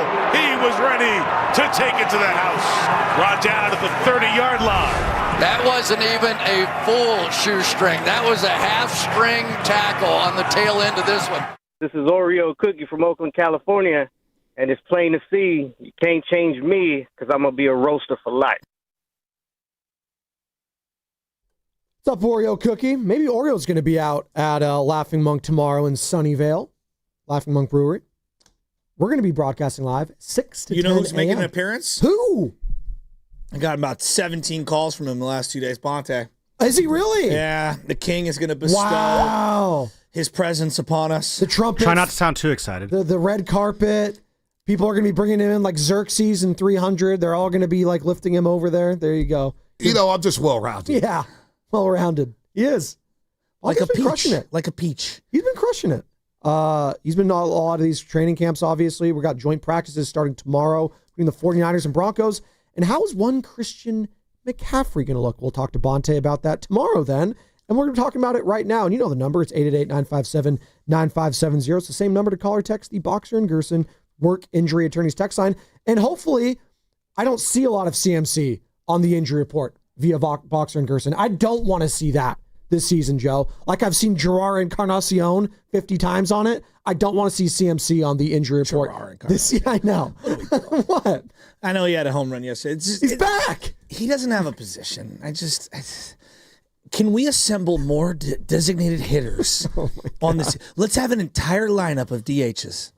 By the way, it's kind of like how the Padres have a bunch of shortstops, the Giants have a bunch of DHs. That's just our strategy. Oh, they got rid of the shortstop prospect for one Mason Miller. How's that working out for him? They did get a win yesterday. Gerard Encarnacion looks like he's never put a glove on his hand at any point in his life.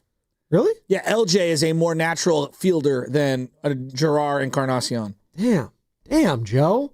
I don't know Gerard that well. We got to ask him. Maybe we'll get him on. We got Dom Smith on yesterday. If you missed any of that interview, Dom Smith, first baseman, DH, by the way. Great interview, great person, great guy. Can also rock a cowboy hat, apparently.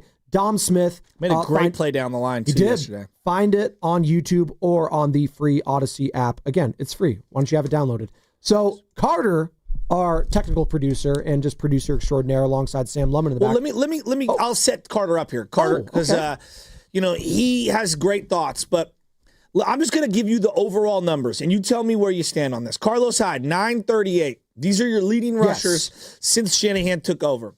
Matt Breida, 814. Raheem Mostert, 772. Jeff Wilson Jr., 600.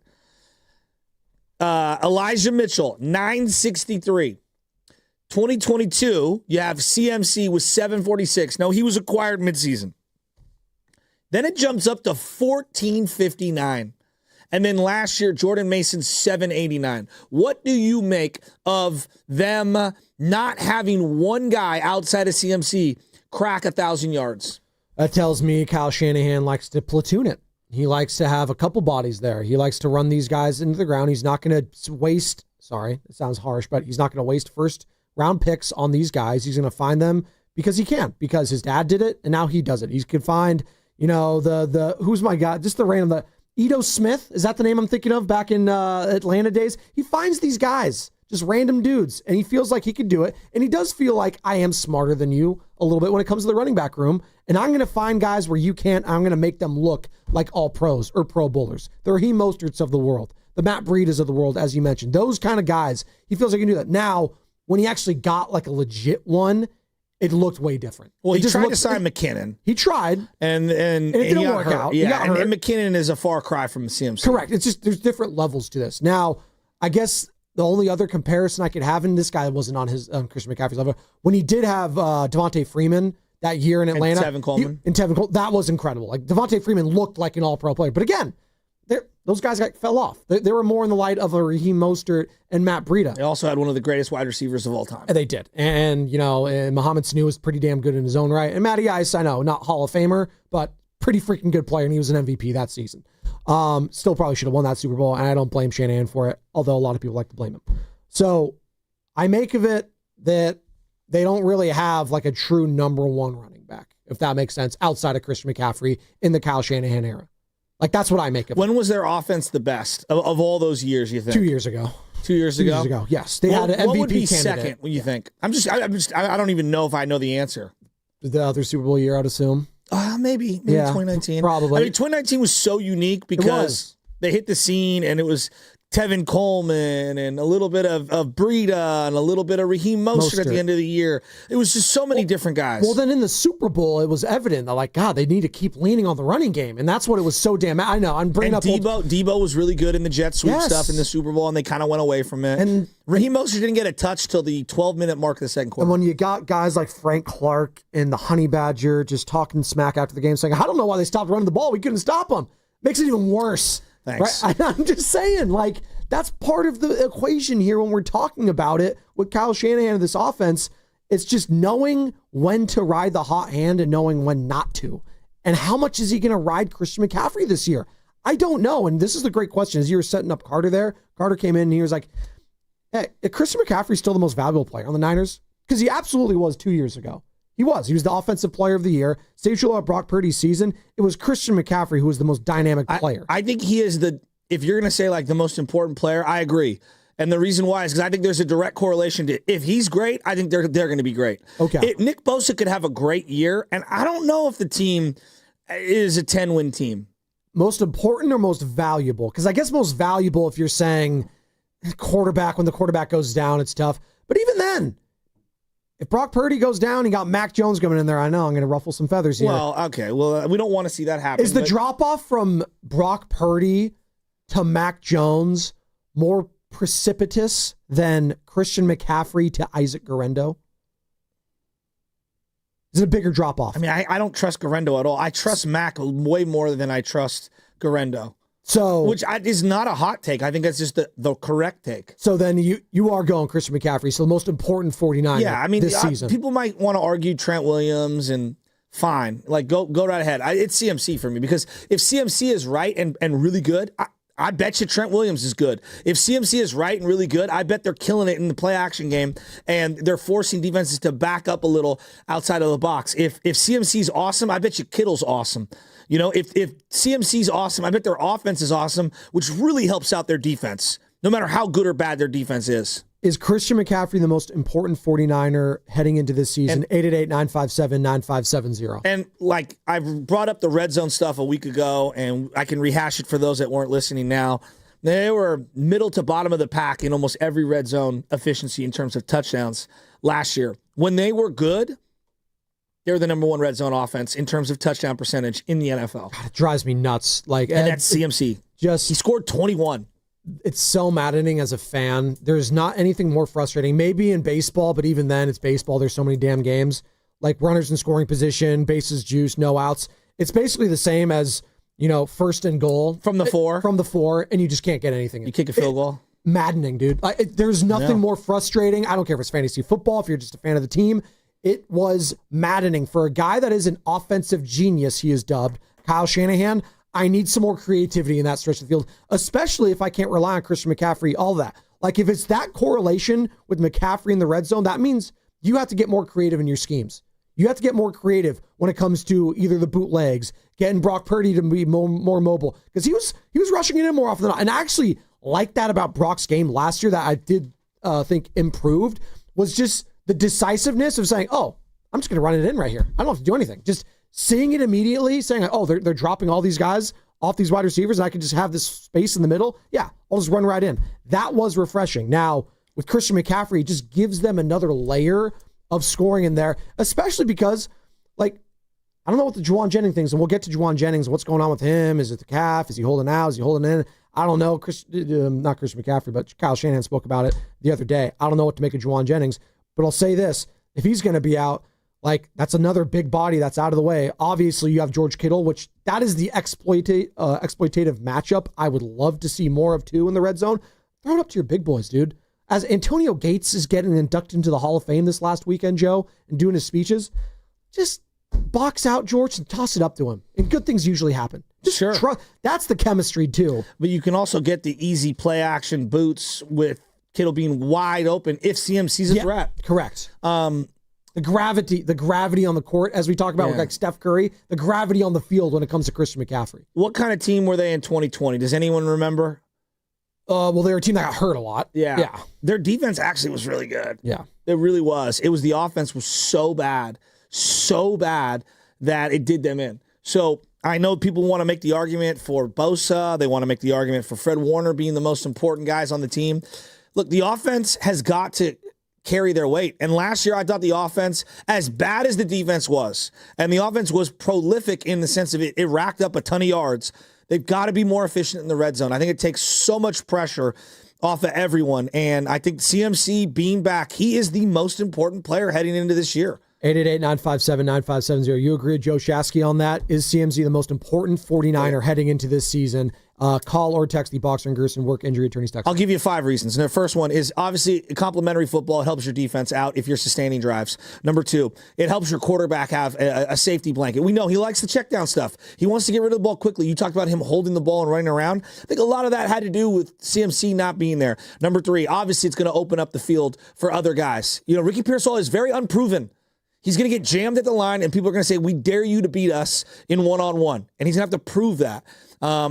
That's going to help him out. It's going to help George Kittle out in terms of spacing in the intermediate amount of the field if they're stacking the box, worried about CMC. Number 5, I think it helps their offensive line out. You know, being able to break a tackle and being able to, you know, turn the Jets. How many Jordan Mason runs last year? You're like, it's a great run. He just missed breaking that. Right. And the year prior, CMC broke all of them. Broke them. They need that. So I think he helps them in so many ways. And then we get to special teams, which special teams, I swear to goodness, if they kick more field goals again this year, we're not going to be good. We're not going to be a good team. Well, they're going to make the field goals, as Shanahan spoke about why they released Greg Joseph, because Jake Moody's just so much better, right? More just the roster numbers. I would have loved to keep them longer, allow them to play that out longer, but just, you know, we had 13 guys out of practice today. We got 5 guys on PUP. It's just too many people to have that luxury. You know, it's awesome to have 2 kickers, allow them to battle, but they're not guys to really take reps. We need more people to take reps for us. Well, the aspect that Christian McCaffrey just brings to this team too, and we've mentioned in the past, I don't think we've mentioned a lot today, it's just speed. Speed. You're just mentioning it right there. Speed. Speed kills. Rest in peace, Cliff Branch. Like, this stuff is important, man. And when I look at the wide receiver core, now that Ricky Pearsall doesn't have speed, he does. He's not a burner. He's not John Ross, who we were mentioning earlier. He's not those guys, right? Juwan Jennings, he's not a speed guy.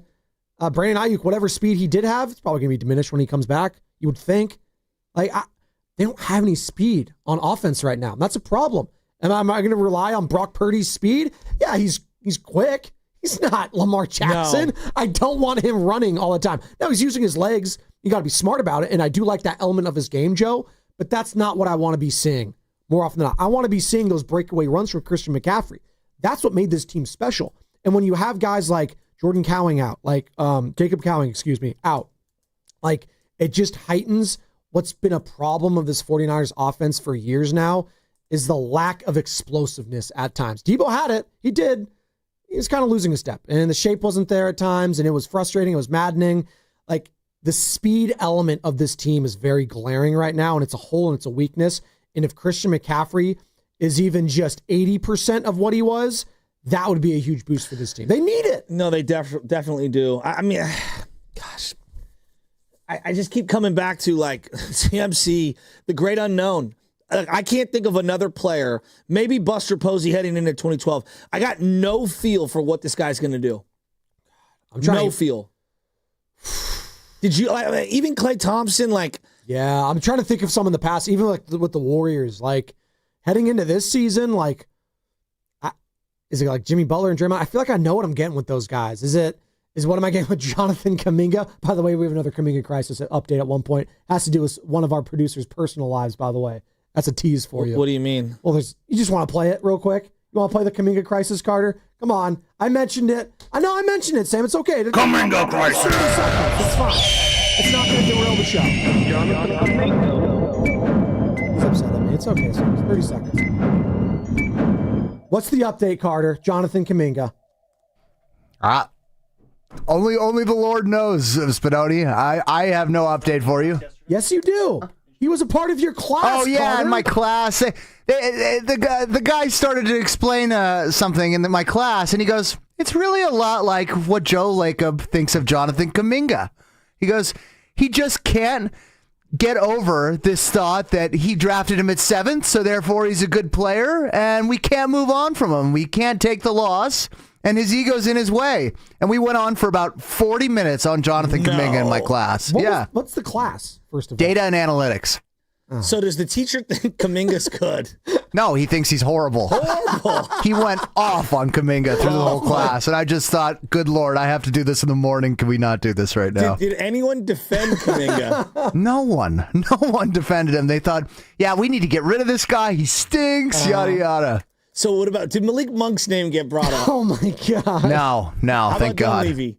No, Sorry? Dunleavy? Did anyone bring up Dunleavy? No. It was just bagging on Kuminga and Joe Lacob. All right. Interesting. Thus concludes our Kuminga crisis as it relates to one Carter Chickering. Look, it's funny. It's funny to me how our brain does these things where we remember some things and we omit others from our memory. When I close my eyes and I think about the 2020 season, which was the last year Robert Saleh, he left after that year. It's like, man, Bosa went down. We sucked.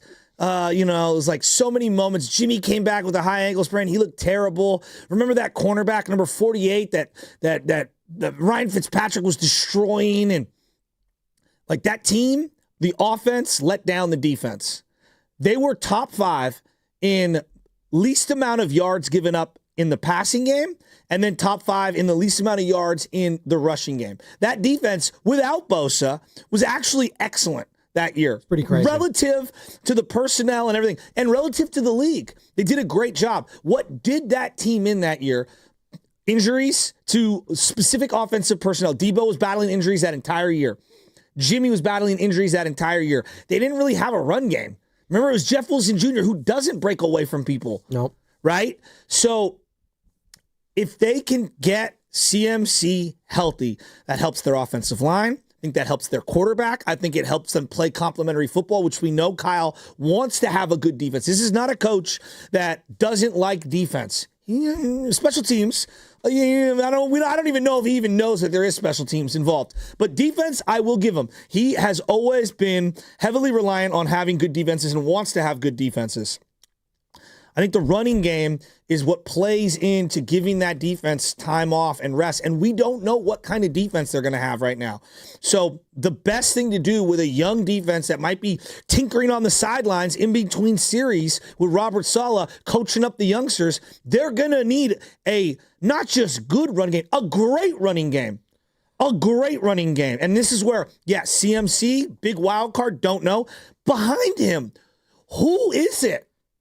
I don't know. Is it going to be someone that's not even on the roster right now? Is it someone going to be that's cut in camp? And we'll see. Like, I don't know. That Amir Abdullah there who was like, I don't take that serious. He was like a makeshift guy for actually, he had some good fantasy games last year for the Raiders because he had to take over. Zamir White was just awful. But you got a rookie in Jordan James. Can I see Jordan? Corey Kiner. What does this guy look like? I keep hearing these, but this is why and I don't mean to scoff at training camp per se, because we hear this every year. I was like, oh, this guy, Corey Kiner, this guy. Jordan Mason a couple years ago when we went to camp, I was like, hey, this guy clearly looks like he can play. Now, it took years for him to get on the field. You could tell right away. Matt Breida, I watched him take one toss play in a preseason game, and I go, this guy's going to play on this team. I don't know where. I don't know what he's a great change of pace back. He's going to play.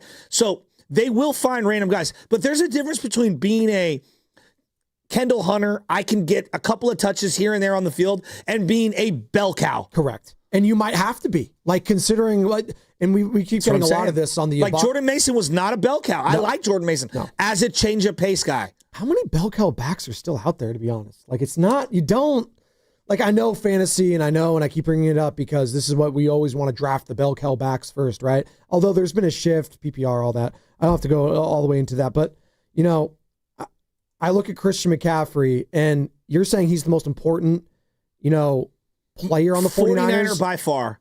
I think it might be whoever's backup is, right? Like, now that I'm thinking about it, it's whoever's backing up Christian McCaffrey, low-key the most important 49er this season, which sounds insane, but I need to trust whoever's behind him. And right now, that's, I think, why a lot of Niners fans are a little skeptical, is because there is no trust behind Christian McCaffrey right now. Who does Kyle Shanahan, who do you think Shanahan trusts right now in that running back room? Is it Garendo? I don't know. I don't know. Draft pick on him. Look, at one time he trusted Tevin Coleman, then he didn't, and then he did trust Breida, then he didn't. I don't know. I think it's all over the place. You're asking, like, who behind him? Now, I don't know if this is applicable because the positions are very different. Tom Moore was asked. This is the old Peyton Manning coach. Oh, yeah. I love that. I think he's still coaching. He was like with the Bucs. He's got the glasses. He's great. He goes, they go like, why doesn't your backup get any reps? This is the backup quarterback to Peyton Manning. He said, because we don't practice screwed. If Peyton Manning goes down, we're screwed. We don't need to practice screwed. I love that. That's such a great way of putting it. I kind of feel the same. Because we got Curtis about CMC. We got Curtis Painter behind. You remember that name? Yes. Curtis Painter. Of course I do. Behind him. I thought they could have gone undefeated. Tom Moore's 86. I doubt he's still coaching somewhere. No, he is. You think I'm lying. He's literally on the sideline still. It says it right here. He's 86. He's an offensive consultant with the Tampa Bay Buccaneers since 2019 till present. He still is. He's on. You'll see him on the sidelines. From the retirement home like Uncle June? Dude, he was chopping it with Tom Brady just a couple of years ago. The two old men. 86. It's incredible. He's been coaching since 1961. He's been coaching for over 60 years. That's incredible. It's kind of like Dick LeBeau for so damn long, right? Dick LeBeau was doing that forever. I still know he can get a 3-4 sack somewhere for someone. Dick LeBeau? Absolutely. Guy finds linebackers. If the Niners had him the last couple of years, maybe things are different.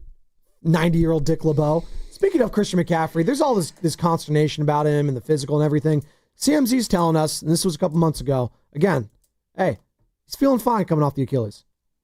No, I feel great. I think this offseason I spent a lot of time kind of building back a base, starting from scratch. So a lot of it was rehab, and wanted to put myself in a position where I didn't miss a day of OTAs and I could practice and play football again and be healthy and not miss a day. And I did that, and now it's, we can kind of kick back up the training again, but I feel great.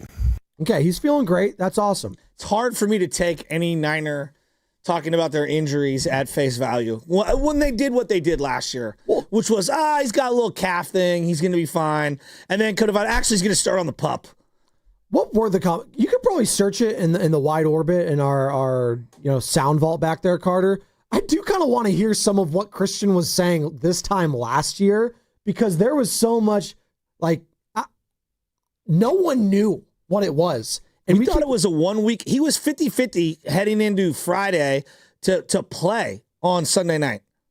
50-50. That's what I remember that being it was 50-50. And then we kind of found out, I believe, Monday late Friday. night. What? It was Monday night. Monday night against the Jets, excuse me. But we thought he would play. And then Jordan Mason's actually, no, I found out Friday I was playing. It's uh-oh. And remember, that was when Jordan Mason got in trouble for saying it out loud, and the Niners were going to get in trouble for some of the injury stuff because they kind of skid by the specific rules regarding disclosing injuries. And then he never spoke again after that, basically, for the rest of the season. They coached it, hey, Jordan, actually don't say anything. How about that going forward? You know what? It's not the worst advice sometimes when it comes to some of these athletes. Jordan Mason looks so good. He did. He was incredible. If you picked him up in place of Christian McCaffrey, you're like, oh man, maybe don't go back. No, I had him, and then he got hurt, and you were done. And then you were cooked. But that's why you got to pivot, not panic. You got to have the depth like the 49ers need this year behind him, Joe. Come on. Boxer and Gerson, work injury attorneys text line. The thing with tendonitis, guys, it doesn't just go away. I know. That's why it's the injury that's so hard to talk about, because it'd be one thing, Joe, if we're talking about him and it was just a clean ACL tear or something like that, and he's coming back from that, and we've seen it in the past, he could be okay. We can see that. But when you bring up tendonitis in Achilles, that stuff just doesn't go away, which is why I want to talk about to a doctor, Dr. Narapandya, UCSF Health. We can reach out to him maybe for just a couple minutes. Doc Pandya, I know he's listening right now probably as he's heading into work, or he's an early riser. He's probably already at work. But just how can we view Christian McCaffrey this year when it comes to the touches, when it comes to the passing game, the running game? What should we expect from him heading into this season? Because it's such a unique injury. Can you remember anyone else with this injury? I don't know how to talk about it. I don't know. Tendonitis? Yeah, in the Achilles. Well, in the Achilles, yeah, but there were guys that have had sore knees and sore feet and things like that. We even saw that with JK the last couple of years because that was the workload given, right? He had the sore knee, right? Yeah. The tendonitis or tendinopathy, whatever you're going to call it, right? Even Steph Curry was dealing with that this past year, was he not? Yeah. Another guy with a lot of workload. Yeah, I mean, it is unique, but I just think it's because of the scrutiny of the position and who he is. I'm sure he's not the first athlete on the Niners in particular that's had to deal with this type of an injury. I mean, for the longest time, Michael Crabtree had to deal with that foot stress fracture. Yeah, he did. And that thing can do you in. I mean, we didn't know turf toe was going to end Patrick Willis's career. Well, we just saw it with who? Christian Wilkins, right? He had the stress fracture in his foot. He might not ever be those big dudes, especially. That might be done. Well, you know me, and I've had foot issues forever. Not that I'm Christian Wilkins or CMC. Or Rex Ryan. But those things can... Come on, don't do that. That's just... We'll talk about Rex that. Ryan's in the weirdo category. But I don't kink shame. Christian Wilkins isn't? Don't talk about that. Talking about throwing green objects. Don't talk about Let's that. let the story play out. I don't... Well, there's footage. This guy's checking the oil on some of his teammates. I mean... Pretty odd. Oh my! It's very bizarre. We say hot or odd? What do you think?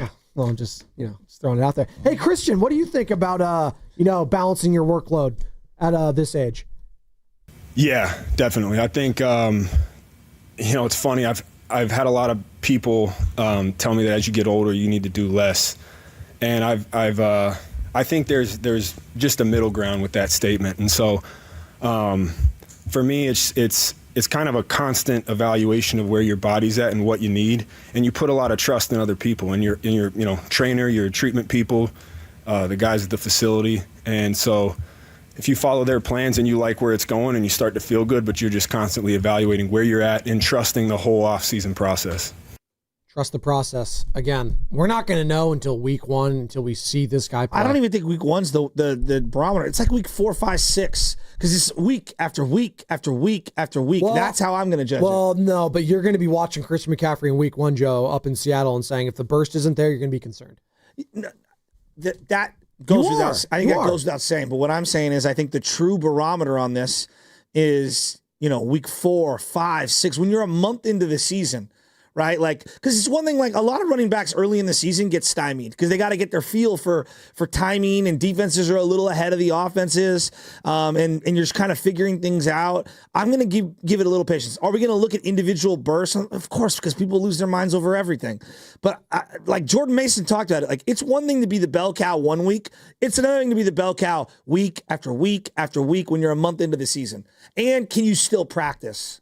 Is Christian McCaffrey still the most important 49er heading into this season? 888-957-9570. And if he's not, who is? Yeah, who is? Because there's an argument to be made, and I said it, I think it might be his backup who might end up taking over the starting role depending on the guy's health. I don't know what to make of Christian McCaffrey heading into the season. So that by definition, I can't make him the most important player. He goes down again this year for you think the season's over? Games. What? You think the season's over if he goes down? Yeah, I think it's pretty much right. It's hard for me to say that one of these guys that, I mean, Patrick Taylor's a nice guy. It's hard for me to say, like, wow, that guy's going to step up and take the belt. But hey, look, to be fair, I didn't know Raheem Mostert would develop into what he developed into. He was a gunner. Will this 49ers season go as far as Christian McCaffrey's health goes? 888-957-9570. Is it only going to go that far? Yeah, I think, again, he's the correlator to success for me. He's the guy that I think has the direct correlation. If he's great and good, they'll be great and good. And why didn't they address this? Like, if we're talking about this right now, how important, like, why didn't they address the running back position at all? Because they have $17 million invested into a running back. You gotta go get someone else, I think they owe it to themselves right? to get a good look at him, though. There's so much unknown. This is why I was suggesting taking a running back early. You guys all thought I was crazy. No, I didn't think you were crazy. I believe this team, if you want to run the ball, I know it sounds insane, but like I would at least, if Genty had fallen, it would have been something to contemplate. We were the only guys, I think, talking offense because everyone else was saying defense. Which they needed defense. They did, but I could have listened to the Ashton, because you were saying Ashton Genty. What happens if he falls? Yeah, if he falls, it's like, oh yeah, I'd feel great right now. Well, I could ask the question if he had fallen, but he didn't. But I would have liked to ask, like, would you feel better about this team if you had Ashton Genty over Michael Williams right now? I feel like you might have. Well, this is why, like, even if, let's say you don't draft someone, like Nick Chubb was sitting out there, just sitting. I would have took a flyer on Nick Chubb. I'd feel a hell of a lot better. Stop. Not that he's, why are you saying stop? You think he's done? Dude, he's hurt every year. I trust him more than Garendo. His knees are jello, dude. No, I'm aware. But it's not like Garendo. Like, you blow on him, the guy's on the IR. I mean, what are we talking about? I just... The guy should have had his knee decapitated. Garendo was a rookie. We can't say he's more injury-prone than Nick Chubb, dude. In one season, he's had way more injuries. Nick Chubb came back from PCL, MCL, ACL. And he did it again. He's been hurt every year. There's no doubt. I'm just saying, like, I would have gone the veteran route and at least explore that. I don't trust some of the guys they have on the roster. I think this is a little preview of the injury report coming up here in about 7 minutes, but I believe Isaac Garendo 6 times has been on the Niners injury report since he was drafted last year when, again, you remember, Shasky, you and I were standing right there when his first touch. His first touch, he has that hamstring issue. He went down right in front of us. So since then, 5 other times now. Are we including right now, too?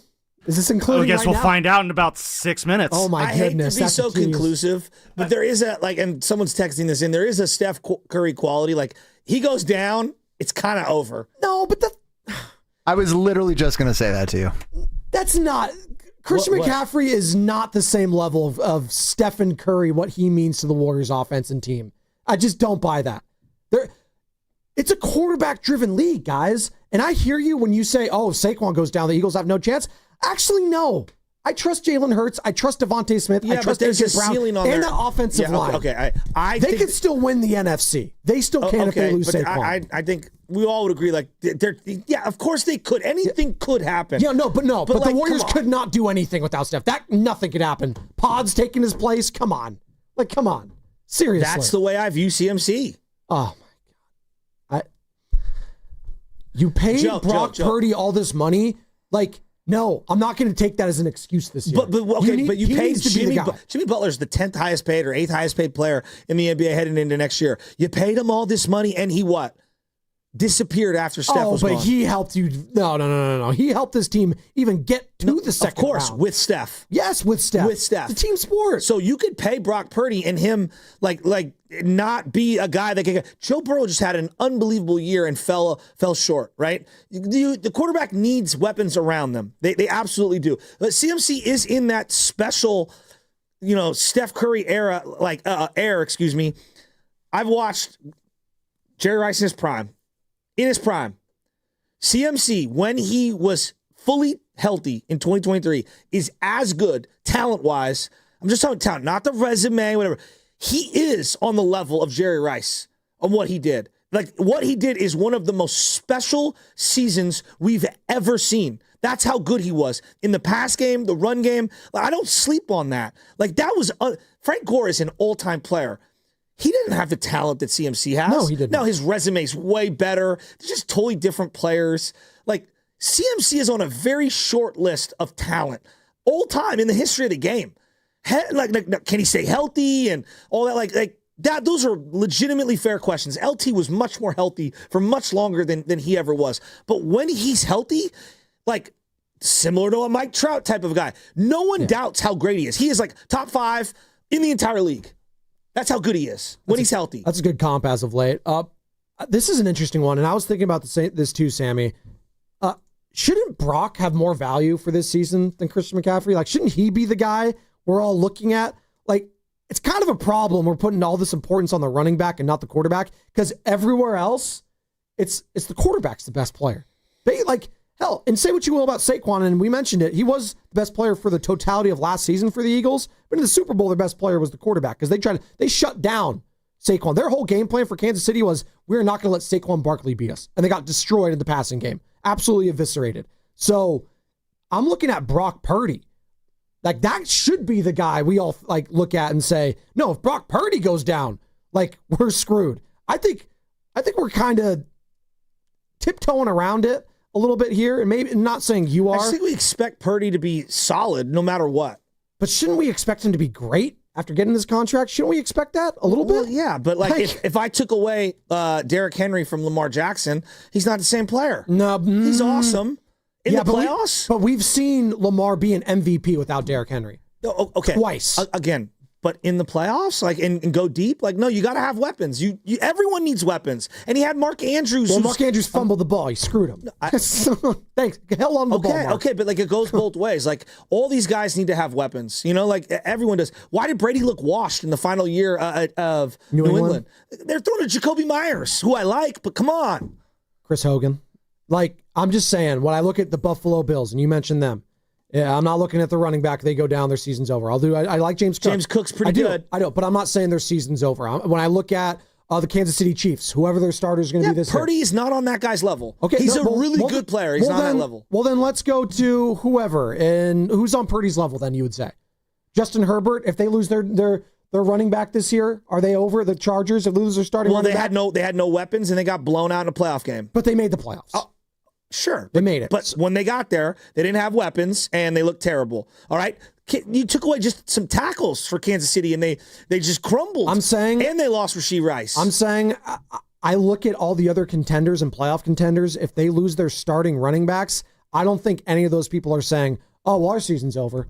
But the 49ers are? I'm not sure about that. What are you not sure about?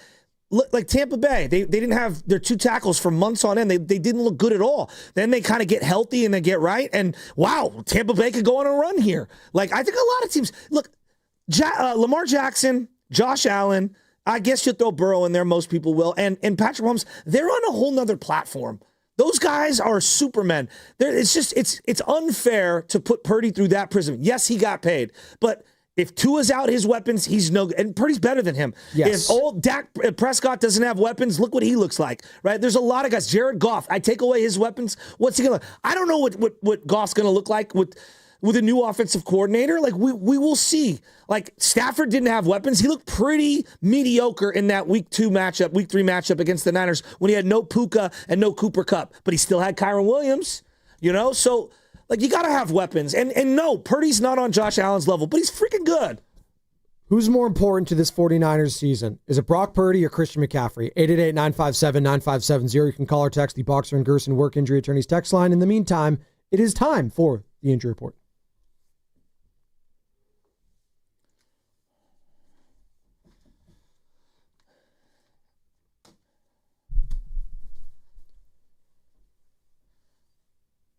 And Sam Lubman teased it about 6 minutes ago. The 49ers announced yesterday that Isaac Guerendo will be out a few weeks with a shoulder injury. He did not specify how Guerendo hurt his shoulder or provide specifics on the severity of the injury, but it is possible he could be out for the rest of the preseason. This is the 6th time since Guerendo was drafted last year where he has appeared on the 49ers injury report. The injury report was brought to you by Boxer & Gerson, Northern California's premier workers' compensation law firm, helping injured workers get their lives back for over 40 years. What's coming up in the game is brought to you by Fremont Bank, here for you, here for good. We're halfway home here on a hump day in the Bay, and I just asked it. What's more important this season? Is it Christian McCaffrey or is it Brock Purdy? We'll discuss on the other side. It's Spadoni at Shasky on 95.7 The Game. Cashback is not available on gas in New Jersey and Wisconsin. Billy, your gas light's on. We need to stop and fill up. No way, Jen. Gas around here is too expensive. We can make it a little further. Billy, listen to your big sister. You don't need to drive all over searching for the lowest gas prices. Do what I do and use Upside. Upside? Do you live under a rock, Billy? Upside is the hottest cashback app out there. It's free to download, and you get real cash back for every gallon of gas you buy. I use it all the time, and I've already made around $200. You can make that kind of cash back just for buying the gas you have to buy anyway? Yes, I'm looking at the Upside app now, and there's a gas station at the next exit offering 25 cents per gallon cash back. Okay, I'm stopping to download Upside and fill up my tank. Download the free Upside app now to earn cash back every time you buy gas. Use promo code KEY to get an extra 25 cents per gallon on your first tank. You can cash out anytime right to your bank, to PayPal, or a gift card for Amazon and other brands. Just download the free Upside app and use promo code KEY for a 25 cents per gallon bonus on your first tank. That's code KEY for a 25 cents per gallon bonus.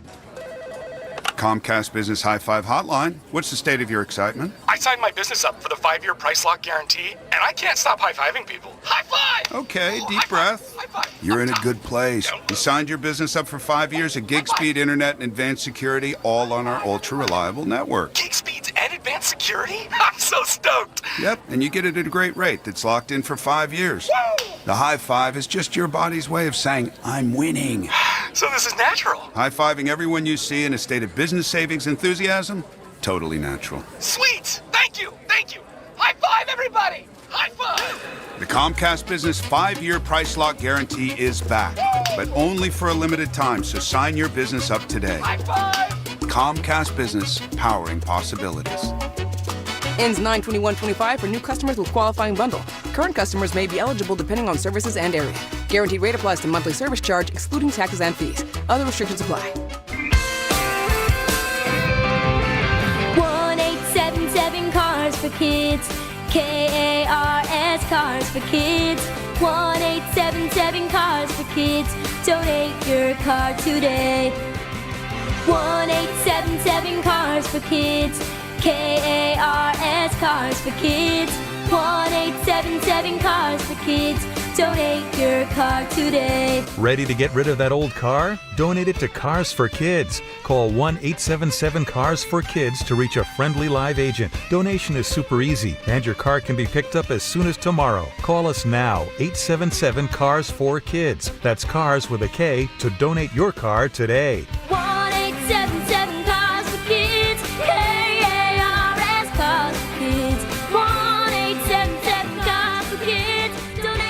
Did you know you can donate real estate too? Go to carsforkids.org. That's carsforkids.org. I'm still going for it, even with higher stroke risk from atrial fibrillation, an irregular heartbeat not caused by a heart valve problem. Over a 3-year study, Eliquis apixaban tablets reduce stroke risk better than warfarin, and over 97% of Eliquis patients did not experience a stroke. A first stroke occurred in 2.9% of warfarin patients versus 2.3% of Eliquis patients.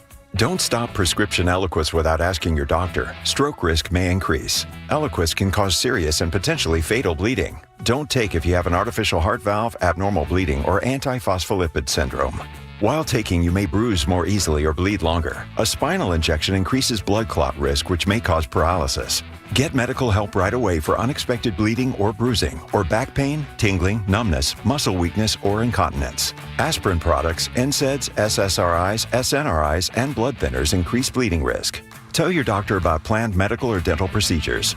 Learn more at Eliquis.com or call 1-855-ELIQUIS. Mira, Jorge, let's bring the nail gun over here. Jose stands tall atop his sustainable flooring company. Totally. It's renewable and moisture resistant, but we have several green options too. Or we got some beautiful reclaimed oak. But floored by his success, he needs to hire more installers. I need Indeed. Indeed you do. When you sponsor a job on Indeed, it's easier for talented candidates to find it, which makes it easier for you to hire them. Visit Indeed.com/credit and get $75 towards your first sponsored job. Terms and conditions apply. Some things can steal your sunshine. Ugh, I just got my hair done. Sorry, the cooler's broken. Anyone see my flip-flops? Anyone? But COVID-19 can steal a lot more. I just took a COVID test. Ugh. Prescription medications for COVID exist. If you test positive this summer, ask your doctor if they're right for you. Visit PfizerForAll.com/COVID-19 to learn more. Sponsored by Pfizer. You're listening to 95.7 The Game, KGMZ-FM in HD1 San Francisco, on Odyssey Sports Station and the home of the Golden State Warriors and Valkyries. Always live on the free Odyssey app and now coming to you live from the Laughing Monk Studios. Rise. Wake up! It's time to wake on up. Wake up, wake up, wake up. With a nice cup of Joe. What's up, Joe, bro? Featuring Joe Spadoni. He's an Italian. No! And Joe, the Butcher Boy Shasky. I am slippery. Oh! The best part of waking up is morning roast in your cup. It is the morning roast, man, on 95.7 The Game. I had my naps timed out, bro. This fish is stinking from the head up. Where's Priest at? Priest only calls Steiny and Goo. I want Priest and Palo Alto, if you're listening, to call me right now. How's he feeling about Christian McCaffrey and the 49ers?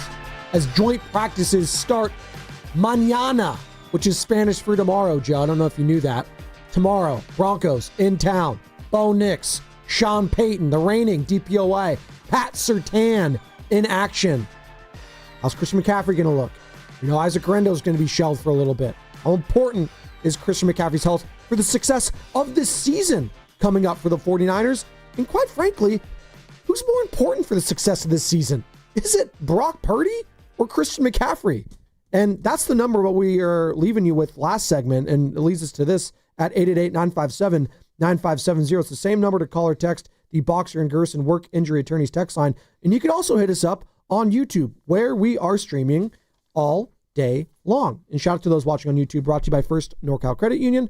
For a low rate auto loan, apply online or just ask for First NorCal Financing at the dealer, Joe. And I got to let the people know that we are coming to you live from the Laughing Monk Studios, which is Righteously Brewed in San Francisco. But we're going to be at Laughing Monk tomorrow prior to heading to the joint practices in Sunnyvale. Me, you, from 6 to 10. Come over, say hi. Bonte Hill's going to stop by. And also, stick around, because after we're off, Steiny and Goo are going to be there. And you know it's going to be killing Steiny and Goo because they like to go to the cafeteria all the time. They're going to be just have all those beers, all that liquor, all the new vodka, all right in front of them. They can't even touch it. They just can't even touch it. It's going to be tough for them. They're going to be playing through adversity. It's too bad. It's too bad. Nice. I believe it's Steiny and Evan, by the way. Oh, no Goo? E-Dog. Okay. All right. There we go. So we'll see both of them. You excited about that? You excited? Am I excited about tomorrow? Yes. Yeah, I'm fired up. Of course I am. Okay. Yeah, you better wear some protective headwear because the sun's going to be in your face, bro. Oh, no, I need a Definitely tan. get the big sun hat. Yeah, I need a tan. What? I need a tan. I'll put a little SPF. So an hour in the sun is going to give you a tan? Yes. Bro, you're going to be redder than my hair on Friday. Well, not for you guys. You guys burn. You guys don't get dark.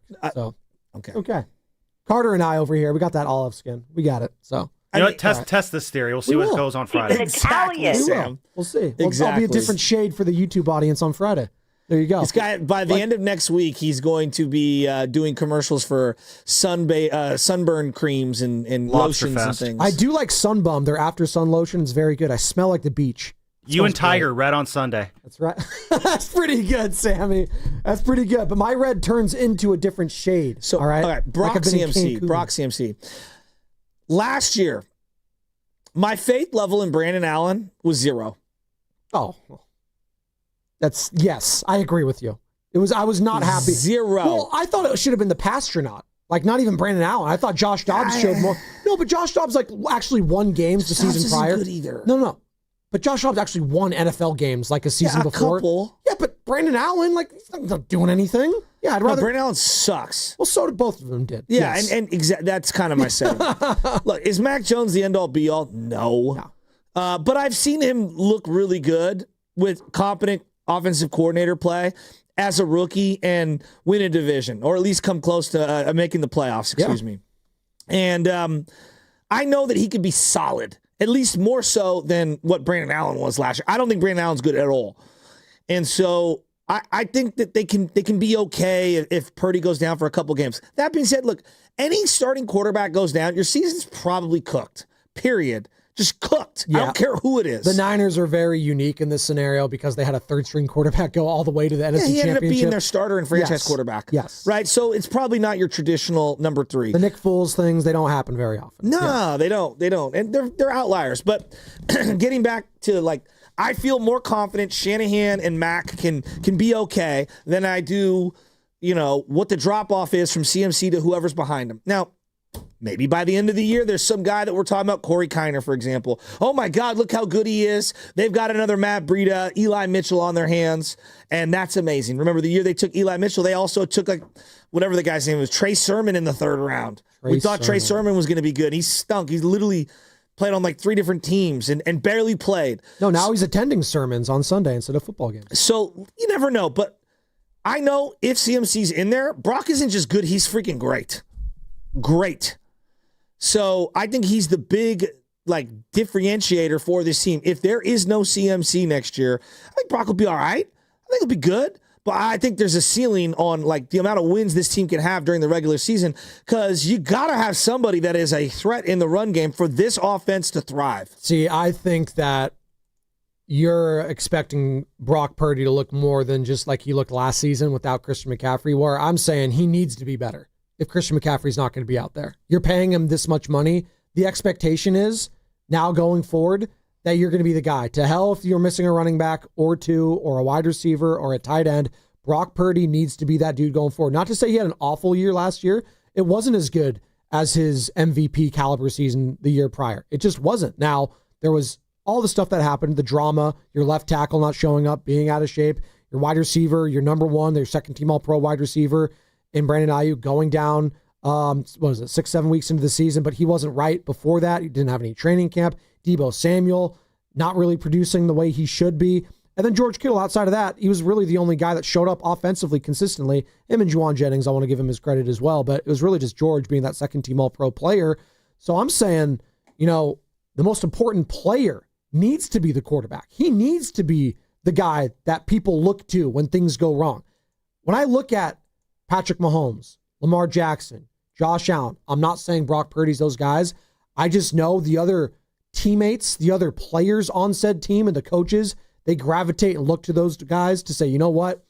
It's okay. We got our guy. We got our quarterback. Jalen Hurts. Hell, you're going to shut down Saquon Barkley in the Super Bowl? All right, Jalen, go win it for us. And he did that. He was the leader that they needed it. Saquon was on the field. He was on the field. No, I'm saying that. But they shut him down. Saquon didn't do anything in the Super Bowl. Yeah, I know, but being on the field is different from not being out there at all. No, I know. But I'm saying if Christian McCaffrey's going to be out there, but he's going to be limited, which is a strong possibility, I need Brock to step up. I need him to be that dude. He needs to be better than he was last year. Needs to be. Well, that's obvious. There's no doubt. They were 6-9 in the games he played in. So they didn't win any of the games he didn't play in. I think if the same thing happened this year and Brock went down, I think they can go 1-1. Right? I'm just hypothetical with Mac Jones. I believe in Mac that much more. Like they were in that, as bad as Josh Allen played, they were in that game. He fumbled in the pocket.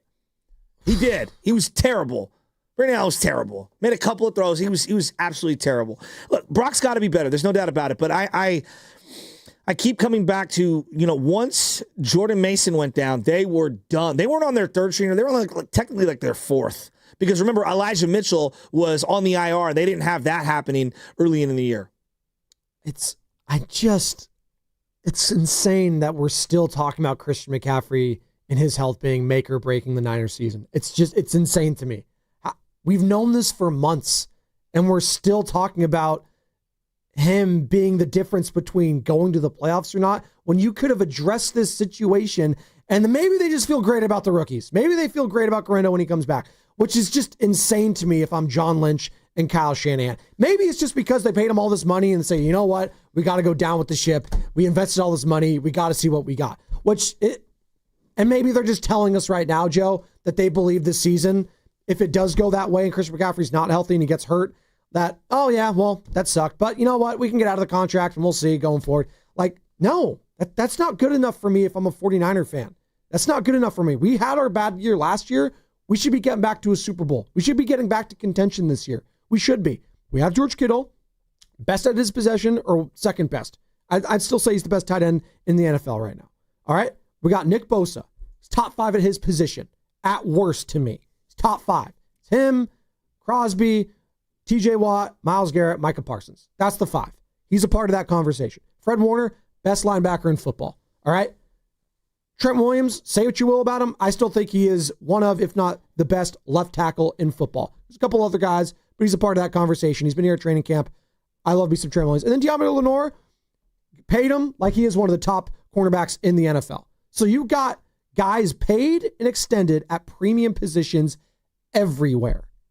Everywhere. And the only one of them with the big question marks when it comes to the medical is the running back.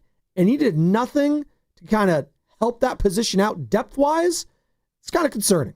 Now that we're August 6th and we're having these kind of conversations, kind of the hard truths this morning is, and the reality that you feel like you're facing is, if Christian McCaffrey's not that dude, you don't think Brock's good enough. No, like it kind of sounds like that. No, I look at, if Saquon goes down, there is a ceiling on what the Eagles can do. No, I think they can still be really good. I disagree. I think if Saquon Barkley's out, I still think the Eagles can win the NFC. I don't. I think that highly Jalen Hurts in that passing game. Yeah, I don't.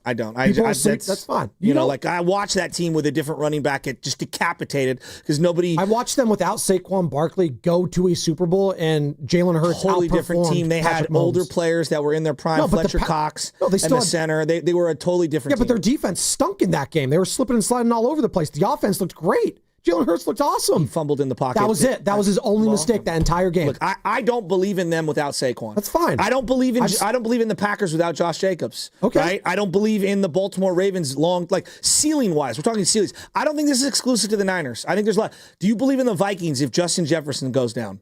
No, because they have a rookie quarterback basically. Even if they had the same guy last year, would you have believed in Justin Jefferson's Vikings if he goes down? They have Jordan Addison, TJ Hawkinson, Aaron Jones. Who are we kidding? No, probably not. But you know what? When's the last time a number one wide receiver was the guy that took the team over all the way to the Super Bowl? Well, that's only happened. I mean, look, but if I take away the best offense, if I take Travis Kelce away right now from Kansas City, even though he's aging, and I view them differently. Yeah, I don't know. Travis Kelce's an interesting one. I don't know how much he has left in the tank. He looked exposed. Pretty freaking good in the playoffs. No, he is, but the regular season he was not very good. And again, this is an older team, and I'm very curious. Well, they lost Rashee Rice. They did. Who wasn't their best offensive weapon. God, he was their most consistent wide receiver, though. He got his freaking leg shattered, and they still got there, and it put a ceiling on what they could do. I don't think this is like CMC. Wow, the Niners are so heavily baked. A lot of teams are hamstrung if their best player, second best player, or third best player on offense goes down. You're not the same. Maybe it's the difference between like winning a Super Bowl potentially. It might be, but I don't think it's the difference between contending for a playoff. When I look at this division, and that's where it starts, the division first and foremost, the NFC West, I'm looking around and saying, yeah, the Niners have a great chance of winning it. This whole thing that the Rams have this set in stone and it would be some miraculous thing that the 49ers win the division. Has anyone been paying attention? Matt Stafford has like a slipped disc in his back. He's 50 years old. They might be cooked. It's I don't whistle when I walk by the graveyard. Yeah, you might be walking by the graveyard when it comes to the LA Rams. They might be cooked. They gave Matt Stafford all that money. It might be Jimmy Garoppolo week 1 or Stetson Bennett. Yeah, that's a reality. You're giving epidurals to this guy. So I'm looking at it differently, Joe. I'm looking at it. This is a great opportunity for Brock Purdy this season to show why he's the most important 49er going forward for this team. I just don't see. They're never going to play football where he drops back 40 times a game and is running around and conducting offense in a 2-minute drill the way, like the whole game, the way that you see Burrow and Allen and some of these other guys. They just don't play football that way. They have to, for this offense to be what Kyle wants, which we kind of know what it is. We've got 8 years. This is year 9. They're going to have to run the ball and be under center and play action. They just are. And last year, not only did they lose CMC for the majority of the year, they lost Kittle early on in the season. They lost Debo early on in the season. Now, those guys both came back. Debo's not the same. And they lost Ayuk in week 6 or 7, whatever it was, October 19th. And he was out the rest of the year. And also, Trent Williams didn't start until literally 3 days before the season started. He came back and was awful for 6 weeks. So there was like 6 or 7 things working against them. On top of that, maybe the worst special teams unit in the entire league. And their defense was awful. So Purdy is a big element, and he needs to be better. I'm the first to admit, I do not think he played well in the first 7 games of the year. I just don't. But on the list of things heading into this year, Purdy is so down my list in terms of importance. I know what I'm getting. Crazy though, right? This team is different. But maybe it needs to change if they want to win a Super Bowl is what I'm saying. This team is different.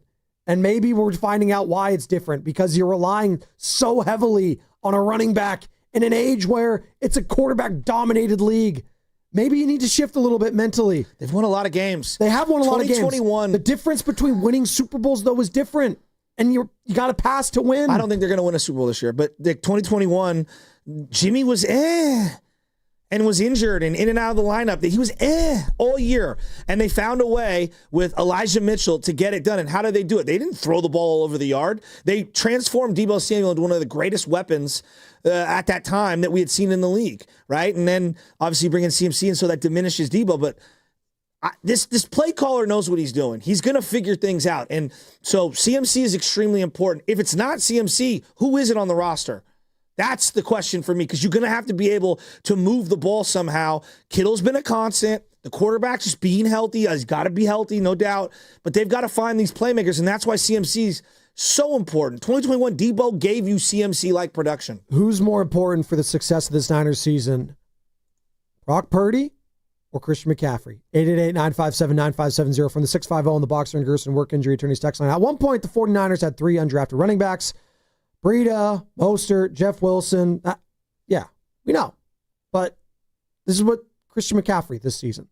And is Guerendo, Patrick Taylor, all these other, Corey Kiner, can they replicate what those guys did? That feels like it was a flash in the pan too. All I'm saying is, in regards to Brock Purdy, and did you say that he was like this 5th or 6th down your list of question marks heading into the season? Yeah. Who do you have above him? Well, Trent, yeah. Trent was terrible. Who else do I have? Wide receiver as a whole is somewhere on there. Secondary, defensive line. Where's the defensive line at? They were terrible. Who's the linebacker going to play next to Fred Warner? I have all those, the kicking game. The kicking game. Brock wins that Rams game if they just kick a field goal, and Moody nails that to go up 10. They win that game. Without Debo, without Kittle, Brock wins that game. Without CMC, that would have been a hell of a win. Now, the Rams were also out Puka, Cooper Kupp, and it was just Kyron, basically. I mean, the amount of conversations we had prior to his contract talking about Brock Purdy at the station, for him to just be all the way down to 6 when it comes to the list of question marks you have heading into the season for the Niners, it's just kind of insane.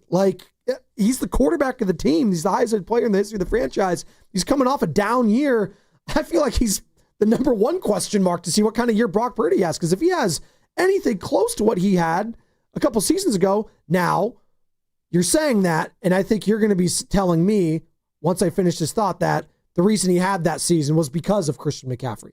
Only because of Christian McCaffrey. No. But you think it's about 60 or 70% of the reason. No, McCaffrey is just an all-time player, so he's going to elevate. Like, Elvis Gerback looked great with Jerry Rice. I mean, sometimes all-time players can elevate those around them. I think Purdy's really, really, really good, but Joe, it's one of the special seasons in 80 years of 49er football. Yes. Jerry Rice and CMC. Like, it's a very short list. T.O. We're talking about all-time players. I'm not saying, like, we want to see this. I'm not saying this at all. But isn't there a part of you that is curious to see, all right, well, what if CMC's not out there again this year? What if he's different? We saw that last year, and it didn't look so hot. But that's 2 years in a row then. That happens. But not all. Like, Joe Montana wasn't winning anything without a team around him, without Roger Craig and Dwight Clark earlier than that, and Freddie Solomon, and like they needed to have weapons around them. Every single good team has to have weapons around them. You got to. This thing, I want to see him without weapons. I'm not saying seeing him without weapons totally. He's got weapons still. He's got George Kittle. He's got his left tackle. He's got pieces out there on the field still. What I'm saying is, in an era where we're not paying running backs, and this guy's being paid how much? $17, $19 million this season. Christian McCaffrey, I think this is probably going to be the last really big contract the 49ers give out to a running back going forward. And this is going to be the reason why. No, this is the reason why probably. Because you just can't, you can't trust these guys going forward. And that's why you have 3 undrafted players at one point go with the 49ers all the way to the Super Bowl. But last year was the year of the running back. I mean, Derrick Henry having a resurgence and Saquon Barkley having a resurgence.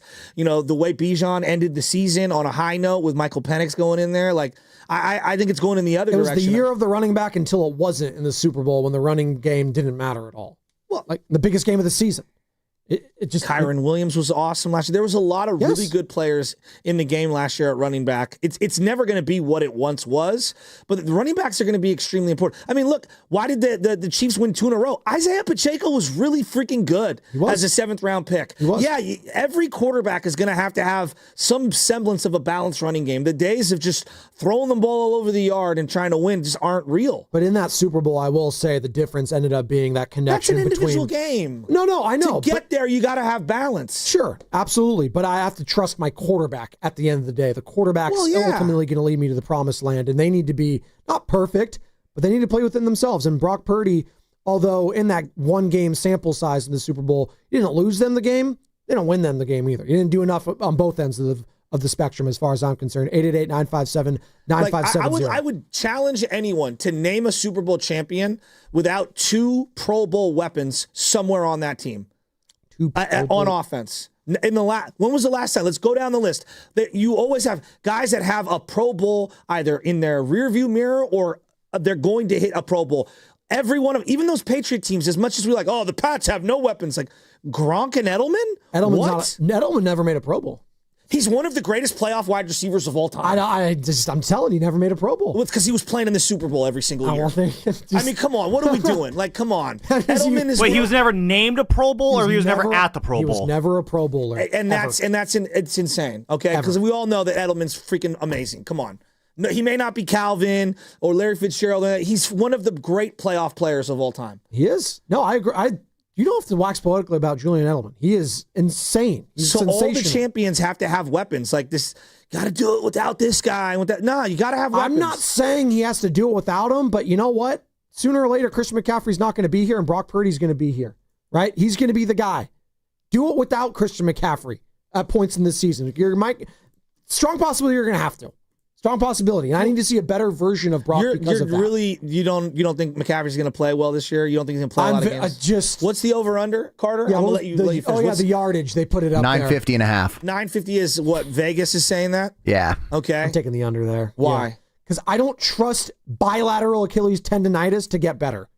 And they're going to be using him as a workhorse, I think. I think Shanahan's going to try to run this guy into the ground. If I would have asked that same thing about Derrick Henry before he went to Baltimore, would you have taken the under? Derrick Henry's different. His body and the way he runs is just so much different than Christian McCaffrey. He's not saying he's not as explosive, but his game is not predicated on what Christian McCaffrey's is. It's just not. They're just different bodies. I trust the aging of Derrick Henry's game way more than Okay, what about McCaffrey's. Saquon this year? Saquon, we'll see. All those touches, I'm very curious to see what Saquon's been as injured prior to going to the Eagles as CMC was in Carolina. Are you thinking that Saquon's going to have as good a year as he did last year? I'm not going to bet against him. I don't think he's going to have as good a year. How could you? 2,300 yards is crazy. But will he have like a 1,200 yard season? Probably. I'm gonna bet on it until I don't see it. I don't know. Baldy kind of made me wary of all these touches, and I'm not a believer. 370, you called it? Yeah, 370 rule. I'm kind of a believer now in that. Shout out the Monkeys. I'm a believer. By the way, what's going on with the game is going to be brought to you by Crystal Geyser, Alpine Spring Water. And tomorrow, we are going to be coming to you live from Laughing Monk in Sunnyvale. Come say hi. Bonte is going to be joining us too, 6 to 10. And then stick around because from 10 to 2, Steiny and E-Dog going to be live as well from Laughing Monk in Sunnyvale. Join us. Say what's up. Come take some pics. Shoot the breeze. It's going to be a great time. And then afterwards, after our show's over, we got to bolt over. Joe, how's that going to work? Are we just going to drive over there? We're going to zoom over there to Santa Clara, Levi Stadium? They sent an email that's got where you can park, yeah. Oh, awesome. Can't wait for that. We got the email and everything. I got to check on that. Unfortunately, there's no space in the helicopter. Oh, well, that's the Bonte's. He's got Alfred picking them up there. That's awesome. Well, technically it's a chariot. The chariot. He wanted me to let you guys know there are seats, but there's no space. Whatever that means. I want to sit in like the sidecar, like in the old days. Oh no, like in Indiana Jones, where he's got his dad in the sidecar, right? There you go. Well, I was thinking more like Junior. What do they call the the arena? What's the man in the arena? No, we're going Kings here. But I'm going to go like Roman Colosseum? Empire, the Colosseum. Thank you. Yes. Sure. That was it? I thought you were going something there. Well, they had the chariot, and then there's the guy in the sidecar, and he would have like the spear or something. The javelin. Like that. There you go. He's throwing that out. Did you like Gladiator 2, by the way? Yeah, it was fun. Yeah, it was whatever. Yeah. I saw Jurassic World last night. The new one? The Rebirth. I loved it. I'm a sucker for them. I don't care how many there are. I'll watch them all. Oh, I finally finished Love Island. Shout out thank God. Amaya Papaya and Brian for winning. They deserved it. They were great. Love Amaya and all of her metaphors. She's a great time. Thank God Hutta and Chris did not win it. Although them finishing above Pepe and Iris, did not see that coming. I'm out. There's only one Pepe. Who? Le Pied. Pepe Le Pew. You're Pepe. You know that's Joe or Joey in Spanish? No, I didn't know that. The more I didn't you know that either. Pepe Le Pew was like the original, the original what a creep. Yeah. He's probably the one that's throwing those green objects on the court. What's coming on with the game is brought to you by Crystal Geyser Alpine Spring Water or Pepe Le Pew on 95.7 The Game. What makes Crystal Geyser Alpine Spring Water different? We always bottle our Alpine Spring Water less than 1.5 miles from the spring source, and all our bottles are made with 50% recycled plastic from our own recycling plants. Crystal Geyser, bottled at the spring source. Designing a new home or wanting to upgrade your existing one? Well, consider Golden State Lumber and Showrooms. Their innovative products include style, energy savings, and long-term performance, all from the top manufacturers in the industry like Fleetwood, Western, Awake, Marvin, and so many others. Golden State has showrooms strategically placed all across the Bay Area, and you can count on their expert staff to help make the ideal choice for your design plans. And in addition, they carry the largest inventory of windows and doors in the entire area. Take a look at windows and doors. They have a page. It's at the goldenstatelumber.com website. Scroll through the image gallery and take a virtual tour of the showrooms that they have, and you could find some inspiration like I did. When you get some of the ideas, have questions, or just want to take a closer look, click the web link to schedule an appointment. Go see it for yourself. See why pro builders trust Golden State Lumber and Showroom, family owned since 1954. Golden State, when you succeed, we succeed. Citizens, since we each upgraded to Xfinity in our homes, the Wi-Fi has been booming. It's fair to say our town has officially become a boomtown. Mayor, will I be able to drop into multiplayer gaming battles with low lag? The lag won't be an issue, but your questionable skills may be. And what if I have hundreds of devices on the Wi-Fi? Purely hypothetical. Seems like a lot, but sure, hundreds of devices all booming together with the Xfinity Gateway. Yes, friends and neighbors, with Xfinity, the Wi-Fi is booming. The Wi-Fi isn't the only thing that's booming. Now get the most reliable Wi-Fi and our best-in-class equipment for one consistent price for 5 years guaranteed. All in. Plus, get unlimited data included and no annual contract. All with the 5-year price guarantee from Xfinity. Visit Xfinity.com, call 1-800-XFINITY, or visit a store today. Restrictions apply. Not available in all areas. New residential customers only. Select plans only. Xfinity Gateway with X-Fi Complete required for unlimited data except in certain areas. Most reliable Wi-Fi based on Open Signal Awards, USA. Fixed Broadband Experience Report, August 2024. Actual speeds vary. When you own your own business, you need to keep things moving. Need to book a last-minute flight? Earn a $300 travel credit to cover that. Need to take a meeting before takeoff? Do it from the comfort of the Chase Sapphire Lounge by the club. Need to catch your breath before you board? Done. With $2,500 in annual value, the new Chase Sapphire Reserve for Business is the card that gives back all you put in. Visit chase.com/reserve business to learn more. Cards issued by JPMorgan Chase Bank and a member FDIC, subject to credit approval. Terms apply. Make some noise! Screen set for Shanahan. Fires it. Ball is going wild. They probably can't even hear down there. Floating inside. And she gets it again. Steph Curry likes it. Tonight, the Golden State Valkyries return to Valhalla for a home crowd rematch against the Las Vegas Aces. Coverage starts tonight at 6:30, live on KPIX Plus. And puts it in with 3 seconds remaining. Golden State by 2. I feel things when people talk about their struggles, about their problems, especially families. I have a kid. When I see parents who are struggling or kids who are struggling, I really feel all of those stories. I shouldn't. It's probably not good to take those things home with me, but I really do, and I really deeply care about what they're going through. I think that has to be the most rewarding part of what I do. The Late News with Sarah Donchie, tonight at 11 on KPIX.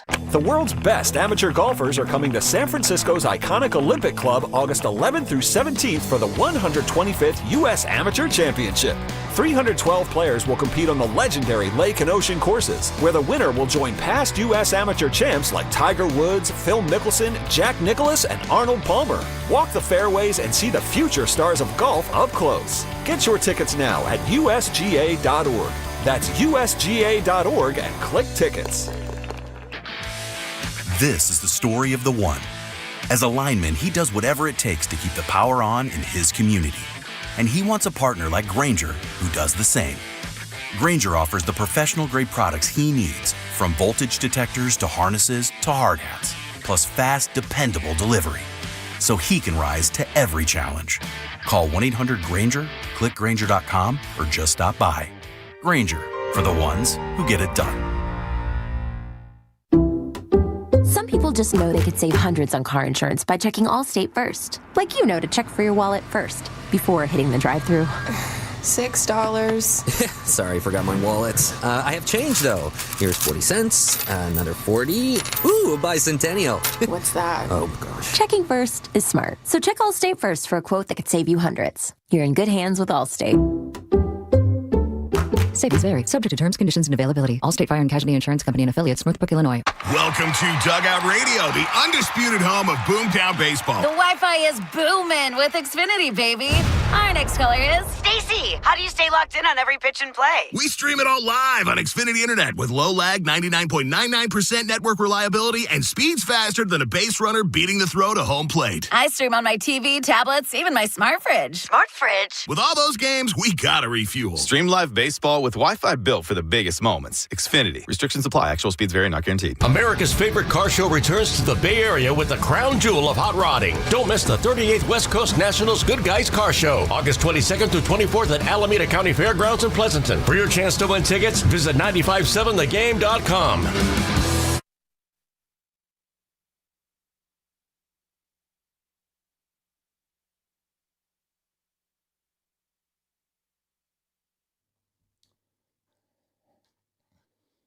I want to thank you guys, Shasky, and I listen to you guys every single morning on the way to work. You guys make my morning drive way better. That's Will in Reno, correct? Will in Reno. Maybe he's going to stop by for the trip tomorrow. All out of Sunnyvale for Laughing Monk, because that's where we'll be broadcasting. I want to re-rack where we're at. Rack it. One thing that you've been consistent about is that you have a belief in the 49ers heading into this year. I do. You think everyone's sleeping on them? I do. I think the NFC is wide open. I know the Eagles are the top dog. They're defending champs. They're the favorites. Outside of that, I'm not scared of anyone. Okay, so you're really high on the 49ers. I am. All right. Yet you're very skeptical on CMC. In his health. How could you not be? Okay. Skeptical on CMC. Yep. What else are you skeptical on? I am skeptical on the wide receiver group currently. Okay. And we'll get into that, by the way, because I've been teasing Kyle Shanahan and his comments on one Juwan Jennings and his calf. Yeah. Yes. So that's it. Yep. I'm actually okay with the offensive line. A lot of people are skeptical on that. I'm okay with it right now. I'm not as worried. What are you high on? High on the quarterback, Brock Purdy. Okay. I'm high on George Kittle. I am high on George Kittle. Okay. And I'll say this. The tight end position is probably the most, I still think, underrated when it comes, and the contracts have shown it. What he means to this offense in the run and pass game is just unquantifiable to me. Now, don't bring up smelling salts when it comes to George Kittle, because he'll get very upset, because apparently they're banned now, smelling salts. We'll get into that as well at some point, because that was the most ridiculous thing I heard yesterday. George Kittle saying, I almost retired when I heard you couldn't have smelling salts in the NFL anymore. It's like, all right, let's relax a little bit. But I'm high on George Kittle. I'm high on the quarterback. And I wouldn't say I'm high on the offensive line, but it's not something I'm concerned about. Okay. So then what gives you all of this great optimism heading into the season? The head coach and the quarterback dynamic. Okay. And I think they're going to figure out a way to win this division. I do. Because I'm not high on the Arizona Cardinals. I'm not high on the Seattle Seahawks. And I'm very, very curious to see what the Rams are going to look like week 1 with a potentially broken-backed Matt Stafford. So, Seattle is an interesting one. Don't know what to make of them. They got Darnold. Darnold kept them from winning the division, throwing one of the greatest throws of his career, a touchdown to end the game. Vikings versus Seahawks. I believe the Seahawks were 3-6. 3-6 at home last year, which is surprising. They would have won 11 games. They would have won the division had they win that game against the Vikings. Yeah. And now they got it. We all think, we kind of think Darnold is maybe slightly better than Geno. Yeah, they're around the same, I would say, right now. But Geno did it for a couple seasons where he was pretty solid. Mm-hmm. But I'll have to see it with Darnold because Geno's stuck in one spot, right? I know you're going to scoff at this, but I just credit so much to Darnold's success last year to the head coach and Kevin O'Connell. Kind of like what a lot of people did with Jimmy and a lot of the quarterback play. They put all of it on Shanahan. I like Kevin O'Connell. Kevin O'Connell lost to Daniel Jones in the playoffs. He did. I hope we all remember that. He also took Kirk Cousins to the playoffs. Kirk's solid. Yeah, but people laugh at Kirk Cousins. No, it's because he's made the money that he's made. And let's be honest, it wasn't Kevin O'Connell's side of the ball that really let them down in that game. The defense was atrocious. Joe. That season for this. No, hold on, real quick. I know, but the final 2 games of this year, he'd run the ball, Kevin. Come on. Well, the Vikings had we all knew that was a combustible team a couple seasons ago when they had that most ridiculous, the greatest comeback ever in the regular season, right? They had against Jeff Saturday's Colts. Remember that? Carter's still rolling his eyes back there. So you just don't believe in Darnold at all. That's fine. No, well, I don't. Is it crazy to say? Can he do it again in this? Let's do it again. I think a lot of people are saying that about Brock. Yeah, but Brock, I don't think was awful last year.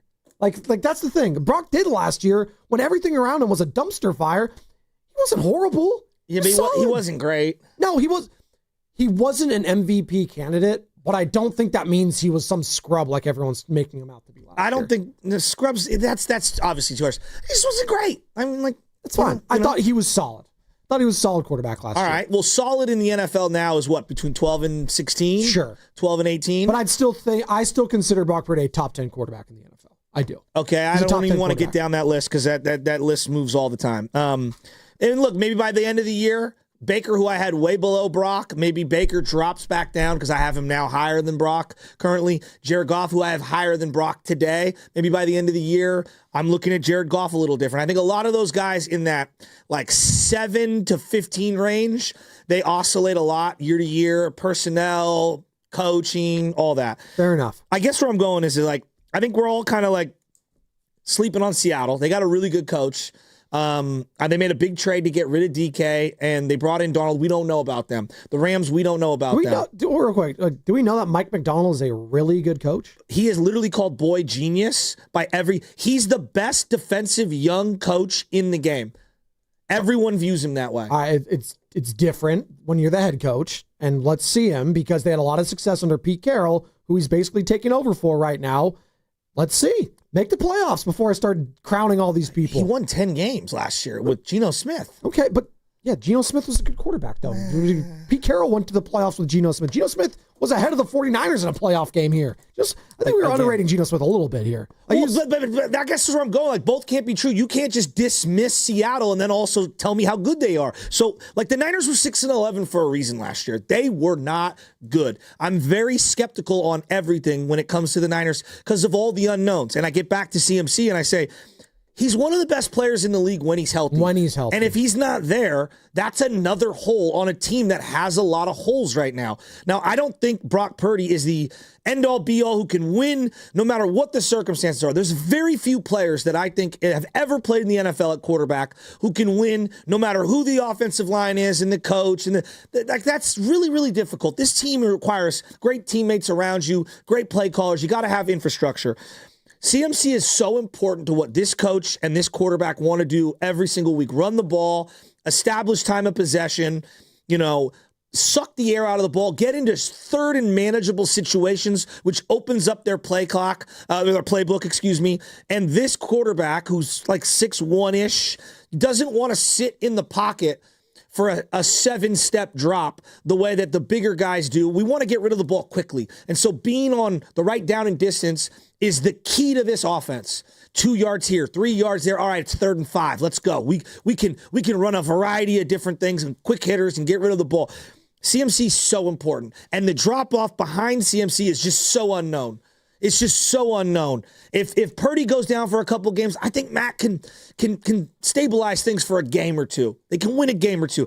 If CMC's out for 4 or 5 weeks, I don't think they have a guy who can be a running back that can get 20 carries and 5 catches in the offense and help them win. I just think the drop-off is huge. I think Kyle Shanahan is one of the best in the business when it comes to making something out of nothing. And when I say nothing, not really household names, and turning them into people like, oh, that guy had a cup of coffee with Kyle Shanahan. He looked pretty good at times. So, yeah, we're talking about it, and it sounds frightening, and it sounds scary when it comes to the injuries with Guerendo. You start looking at the depth chart, as Sam printed out, the San Francisco 49ers unofficial depth chart for me right here, and I'm looking right there at RB. So you got Christian McCaffrey, Isaac Guerendo, Patrick Taylor Jr., Jordan James, Corey Kiner, and then Amir Abdullah. Don't you just feel better about Purdy than Darnold as opposed to CMC and then the other names that you just named? What do you, Purdy than Mac Jones, you mean? Excuse me, Mac Jones, my bad. Yeah, I would say yes, because I am actually higher on Mac Jones than I think a lot of other people are. Because he showed for a full season that he could be he could take you to the playoffs. Now, is he going to do anything in the playoffs? I don't know anything about that. If you're out 3 games, can he win 1? I think he can. I don't think Brandon Allen could have won them 1 game. If Christian McCaffrey's out for a couple of weeks, I do still think they can win. Again, I'm not bringing up the schedule because the schedule is the schedule. I don't know how these teams are going to look. Yeah, we don't know. Some teams could look good. Some teams could look bad. When people start using that as an example, it actually kind of drives me insane. So I can't speak to that. I can speak to if he misses just a couple weeks, whoever the opponent is. I do think that Brock Purdy is good enough, coupled with Kyle Shanahan. They can figure it out, whether it's Guerendo getting the bulk, whether it's, Jordan James, can he flash? Corey Kiner, can these guys step up? That's why these joint practices, and that's why these preseason games coming up, Joe, is going to be so important. I'm very curious to see how it's going to look. But last year, early in the year, you had Ayuk. Now, he eventually got hurt, but you had Ayuk. Yeah, but he missed training camp. Yeah, he played a lot. Yeah, he played a lot, right? And you had Juwan Jennings coming into the year as a 3, right? And you had other weapons out there. And so this year you have no Debo, which I think we all were ready. Like, it's time to move off Debo. But you don't have Debo. He is a reliable commodity that other teams have to game plan for. You don't have Ayuk. We know how good he is, even when he's coming back from what he was coming back from, which is the long holdout and just being out of rhythm. You had to honor him. If I'm defending against the Niners right now and CMC's out a game, where is Juwan Jennings not playing? So now it's Pearsall and maybe Guerendo. Like, now we do have some issues. And this is where that wide receiver thinness really factors in. So the only way that the wide receiver is not an element to me is if CMC's healthy. Well, that's why I wanted to go get Terry McLaurin. Go get him. Like, seriously, I feel so much better about this offense if I have Scary Terry there. People could laugh. People could scoff at it. People could say, yuck, that's gross. I don't want that. I would love to have Terry McLaurin on this team. I'd feel a whole hell of a lot better with Brock Purdy, my quarterback, and this team going forward. Speaking of Brock Purdy, maybe I'm higher on him because I actually think his arm is underrated. I don't think it's, people try to say it's like a noodle arm. No. I think Brock Purdy has an underrated arm. Does he have a Patrick Mahomes, Josh Allen cannon? No, he does not.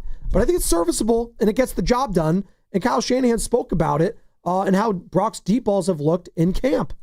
Brock, when he gets the look and it's there, I mean, he rarely misses it. So, and I've been happy with him. We've got a few opportunities, some we've come short on, but I had a real good one today, and he's had a few throughout camp. No, I think Brock's always had it. It's just about recognizing when it's the right look, being able to get your body into it and anticipate it and see it. Deep balls, I think, can be a tough thing when you don't anticipate it, when you don't see it right. And I think the more Brock gets used to coverages, the more when to take those shots, when not to, is something that's to me where he's improved. Oh, I got to dump that, Kyle. There's nothing wrong with dinking and dunking. This thing that they have to throw deep, they don't even have personnel to throw. Who are you throwing deep to? Ricky Pearsall, your boy. No, I want him to catch all the balls on the underneath and intermediate Have you seen those Florida highlights? He was getting deep balls. Come on, man. Yeah, because they were at 3rd and 20. They were playing with Anthony Richardson the year prior. Like, give me a break. AR-15. Look, there's nothing wrong with dinking and dunking. I watched Brady dink and dunk his way to how many championships? Yeah, but let's not act like Brady didn't have a candidate. He had such an underrated. Of course, he had a great arm. But do you remember him throwing 40-yard bombs over and over and over every half? When he got Randy Moss, he did. It was 2007. He played for another 13 years. I know. Then because he had Antonio Brown, I remember seeing him there. Mike Evans. When he had the talent. Antonio Brown for a year. No, but when he had did he not throw bombs that season? A couple. No, he did. Come on. He should have gotten the MVP over Rodgers a couple of years ago. He absolutely should have. Look, I'm the biggest Brady fan in the world, but this thing that you have to throw bomb after bomb after bomb, that's just not realistic. I'm not asking him to do that. He takes what the defense gives him. He gets rid of the ball so quickly, and he dissects you on those quick slot plays and those little dump offs. That's how you win in the NFL. But don't you wish there was at least somewhat of a deep ball element on this offense? But they do. They actually did throw the ball deep last year. A lot. Jawan Jennings was the benefactor of a variety of them. They do take big chunks. I think we overrate just throwing deep. It's crazy, dude. And Purdy is good at throwing the ball deep. Their best offense is literally just taking what the defense gives them and picking it apart. And that's why CMC is so important, because you hit that check down on a 3-yard check down, he turns it into 8 or 9. Here's more from Kyle Shanahan talking about, the philosophy, and if there is a change of philosophy when it comes to the wide receiver position, which right now is thin. No, we just try to get the best available. Sometimes that's the fastest guy available. Sometimes it's the biggest, strongest. I mean, whatever it is. But, you try to always have 12 guys in training camp, and we got a few guys that are hurt and can't go, especially with BA, because you got to count on your roster with him being on PUP and everything. So we're down on numbers there. Those guys run all camp, and would always love to add more speed, and if it's available and if they're good players. And those were 2 guys who can run that we were happy to add. Isabella went down with an ankle today, so I know he had a setback, so we didn't get him out there today. Hopefully it's not too bad, though. What position group has the most approved this season? As we're talking about the depth chart being released, the unofficial depth chart of the 49ers heading D-line. That's what it is for you? Well, it's a lot of high-valued players. So Bryce Huff, you brought over from another place. Jordan Elliott, whatever, like they brought him in last year. But it's the 2 picks. It's Michael Williams, 3 picks, CJ West and Alfred Collins. Yeah. Right? It's those picks. And if those guys are just decent to good, then Bosa, I think, is going to have a monster year. I think for a lot of people, they're taking one of the lines. That's probably what they're doing. They're offense or defense, right? How much does, Trent Williams have left in the tank, and what can Colton McKivitz do this year, right? Then you go the interior. He better not miss any time. Well, that's... Then we're in scary hours. Exactly. So I think you could add the wide receiver list to that, but I think a lot of people are high on Ricky Pearsall. Again, same with Christian McCaffrey. Can Ricky stay healthy, and can he stay there for the full season? Because I would love to see a rapport finally be built, because we started seeing glimpses of it last year, Joe, towards the end. Ricky and Brock. I want to see that connection. You invested a first-round pick in this guy. You need to have that connection, because something I do appreciate about Brock Purdy is you gain his trust, he's going to keep throwing it to you. He's going to keep feeding you, right? You're not going to gain that trust early, you're not going to get it at all. Well, that's the part about right now that's frustrating if you're just trying to see the cohesion on offense. Guys are now in the lineup at the wide receiver spot. Right? I mean, we keep getting... what's going on with Jennings? Let's get into it right now. Let's do it right now. Well, you want to hear it? Well, I mean, is this guy really legitimately injured, or is he holding out, or is it a combination of the both? Well, why you're even asking that, because right now he's dealing with the calf injury that dates back to OTAs, Juwan Jennings, that is, who just, a month ago basically said, trade me or pay me. I think I'm just, doing a little summarization of what he wants. He wants to get paid. He's the number 1 wide receiver on this team right now. Brandon Ayuk's out. He wants to get paid accordingly. Now, does he want to get paid like all the other number 1 wide receivers around the league? I don't know. That'd be kind of a stretch. Probably just wants a little bit of a bump, a $4 or $5 million increase per year. But this is Shanahan. Just a little one. Just a little bit. Shout out 50 Cent. Shanahan on the update on Jennings' calf. Same thing with his calf. It's definitely health-related, not business-related. You can ask him that, but he tells me it's his calf, and the calf shows, so it's got to be delicate with those calves. Whoa. See, that response right there had me like, uh-oh. One more time. Same thing with his calf. It's definitely health-related, not business-related. You can ask him that, but he tells me it's his calf, and the calf shows, so it's got to be delicate with those calves. Yeah, if that was a legit injury, he would actually have scoffed at that and said, no, that he is hurting right now. That was Cam Inman, correct? I believe so. Yeah. Bay Area News Group. But it's a great question. Listen, I get Jennings' point on this, but when you start holding in, you got to just keep holding in, dude. You got to be part of practice. You can't just show up for like a day or two and then just say deuces. The whole point of holding in is you're staying there, you're practicing with the team, and eventually they're going to reward you. You made your point known through social media. I'm sure that you let John Lynch, Parag, talk with your agents. They'll figure it out. But the whole point of holding in is you're practicing with the team. Just hold out. Just why even show up then the first couple of days, Joe? Why even show up? I don't know. I don't know what to make of this. I don't know. Well, this tactic doesn't make sense to me from Juwan Jennings' angle. Like you show up for a couple of days and all of a sudden, the calf, it's hurting again. Well, that's not great. Then I'm going to go out and get Amari Cooper, and if he looks good, I'll kick you to the curb. What did Keenan sign for yesterday? Do we even know? Oh, yeah, he signed with the Chargers. Your boy Keenan Allen. What was the number? What was the number? Here, let me get it right now. Keenan Allen. Yeah, because be careful. $8.5 million. $8.5 million. I mean, Juwan's making, what, 7-something? Something like that. This year. Obviously got to hit certain bonuses and whatnot. 33 Keenan Allen. Look, this whole thing about, like, who has leverage, you could get hurt on any play. I mean, every single guy on that field is counting how many days, years they have left on their contract. Any play could be your last play. And this argument that everyone's got to get paid and they got to do... Look, man, I'm just telling you the interpersonal relationships, and you heard it from Charvarius Ward on how it lands in a locker room.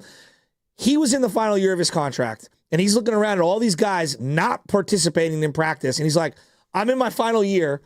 I have no more guaranteed money. I'm practicing my butt off. You told me you're not going to pay me, and you want me to be motivated, and you're going to reward this guy who is better than me, but you want to reward this guy who's not practicing? Like, that's kind of weak. It's one thing if you're an all-timer, right? If you're an all-time player, hey, TJ Watt, dude, like, the way we view you is different than everyone else. Like, Juwan Jennings, and this has kind of been my setting for a while. You're a good player. Come on, man. Well, but at the same point, like, if I'm Juwan, he's probably not asking to be, broken off like Ayuk, like you mentioned, TJ Watt. He's not asking to be Justin Jefferson type of, like, guaranteed you money have to set precedent. Okay, what if Colton McKivitz wants a raise? Hey, I'm your only right tackle. I'm not asking for Lane Johnson money. Like, where do you draw the line? I mean, you have to run this out like you would a normal 53-man roster. Juwan Jennings' season last year was infinitely better than Colton McKivitz. Colton McKivitz played for you all year. He did, but Juwan Jennings was the reason the offense at times was even capable. He had incredible moments. Incredible. I believe McKivitz is one of the lowest paid starting offensive linemen in the game right now at the tackle position. I think Jennings is a better receiver than Cole McKivitz is a right tackle. And Juwan Jennings is the lowest paid number one wide receiver in the NFL, easily. I'm not saying that Juwan's not good. He had one good year, though. Like, let's call it McKivitz. Which is one more than Cole McKivitz has had. 1.8 million. I'm using it as an example, you guys. Like, where do you draw the line? Or no, sorry, not even. 1.17 million. For who? Is what base salary for one Juwan Jennings. Again. 1 million. He's not the only guy in the last year of a deal or with no extra guaranteed money. Like, this happens all around the roster. And I guess I keep coming back to, like, I'll do it for the great players, but I draw the line. Like, I think you're good. I don't think you're great. And I understand what you want, but, like, come on, man, you got to play here. Let's go. And then what's Ricky Pearsall making this year as a first-round pick? He signed, what, 4-year, $12 million, something like that. His base salary is, 1.3. Okay, 1.3. That's just the base salary. Cap hit, $2 million. Ricky Pearsall. You got Ricky. You got Juwan. When's Ayuk going to come back? That's going to be another question mark we'll get to at some point today. More from Shanahan, though, I just have to play this because I had to laugh. He was asked if he watched the Hall of Fame game or not with Trey Lance and the San Diego Chargers. I got to play it. I didn't watch it, but very pleased to see him play well. I'm always pulling for Trey. I love Trey. Hold on. Can you, Carter, not right now. I just want him to get, I love Trey. I just want that as a drop. Because Trey Lance does anything this year, I want the I love Trey. One more time. What was that, Kyle? I didn't watch it, but very pleased to see him play well. I'm always pulling for Trey. I love Trey. He's a liar. Oh, no. You watched that. You watched that, Kyle. Everyone watched it. It's the first game of the year. By the way, we got 3 preseason games tomorrow, Joey. Did you know that? You mean locked in on all of them? Yeah, 3 of them. Let's see, who is it? I got right here, schedule coming up. We got Chargers, Lions. No, that was already last week. No, that was like, it's all right. I mean, you were the one that brought it up. No. Well, because I just lost it. I have like 20 tabs open here. Colts, Ravens. Your boy Anthony Richardson's getting the start. That's good over Daniel Jones. They'll be locked in on that one, I'm sure. You got Bengals, Eagles. All right. Raiders, Seahawks. Is Sam Darnold the new paid guy? Is he going to get any reps out there tomorrow? I don't know. Is it Allegiant? No, it's at whatever they call that up there in Seattle. So there you go, Lumen Field. So we got 3 games tomorrow. We got joint practices tomorrow happening. We got our unofficial depth chart happening right here. And I asked you, what position group has the most improved this season? You said Did you defensive say line. Allegiant Field? No, I said Lumen Field. Oh, Lumen Field. Yeah. Carter keeps going, you mean Loser Field? And I'm like, Loser Field? Well, you can't say that. Well, they were 3-6 at Lumen. 3-6. I mean, well, Brock Purdy has success there. Has he ever lost up there? He won the game last year where he fired one up, 50-50 ball. Debo came flying. People forgot about that game. Debo caught one in midair and ran like 70 yards. It was probably one of the highlights of his season. Was that before or after like Thanksgiving, I want to say? It was November. It was November, right? Yeah. For sure. I mentioned Brandon Ayuk, though. That game was way closer than it needed to be in the second half. We should have blown them out. We're talking about, people holding in, holding out, optics, what looks good, what looks bad. There was a lot of bad optics last year, Joe, and I do want to shine on like something positive here, even when it was just it's been such a tumultuous, calendar year for one Brandon Ayuk. All that went down in the negotiations. Is he going to get traded? Is he not going to get traded? Finally gets paid. He gets booed off the field a couple times. It was all bad. He looked like he had some moments there. It just never came to fruition, but I do love to hear this sort of stuff from the head coach when he's itching and dying to get out there on the field and he just can't because his body won't let him. Brandon Ayuk, that is. But the fact that he's showing up in the meetings and he's taking control of said wide receiver room meetings and being that leader in that presence that you need from him for guys like Ricky, for some of these younger players that are coming up. Just take a listen to what Shanahan was saying about Ayuk wanting to be that leader in the wide receiver meetings.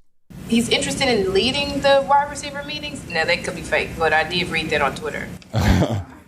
I missed that on Twitter, but I hope our receiver coach is leading the meetings, and I hope BA is very involved. But I'll check with Twitter. What are we doing with that question? It could be fake news, but I'm going to ask him anyways. Hold on. Wait, who asked that? One more time. He's interested in leading the wide receiver meetings? No, they could be fake, but I did read that on Twitter. That's it. She asked it as if it was a question first, and then it could be fake. I read it on Twitter. Hey, Kyle. Oh, my God. Could be fake, could be real. But Joe Rogan had this guy on about the moon being hollow. What are your thoughts on that? Oh, my God. That was... God bless Shanahan. Oh, my God. God bless him.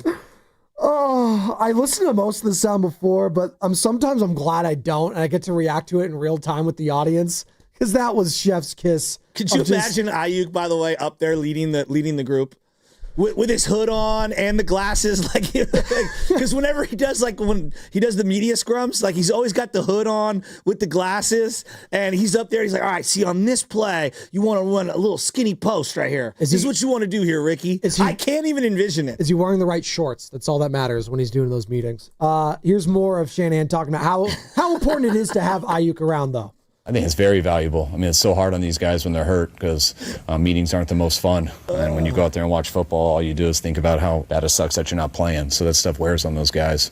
And they focus on the rehab and so much to get back. But then when you get back, you're a little bit rusty, hearing things every day. And it's so good to have BA in the meetings, out on the field, doing all that stuff. So when he is ready to go back, he can leave right where he left off. And that is refreshing to hear because a big conversation last year, Joe, was lack of leadership at times. Whether it was Deebo Samuel refusing to talk to media, whether it was Devondre Campbell quitting on the team, there was some questionable leadership at time, and it was refreshing to hear, George Kittle speak last year, Fred Warner, obviously, but Brandon Ayuk stepping up When a lot of people thought, like literally this time last year, we were saying like, this guy really? He's not showing up. He's in the doghouse. He's not showing up correctly, wearing the right shorts. What's going on here?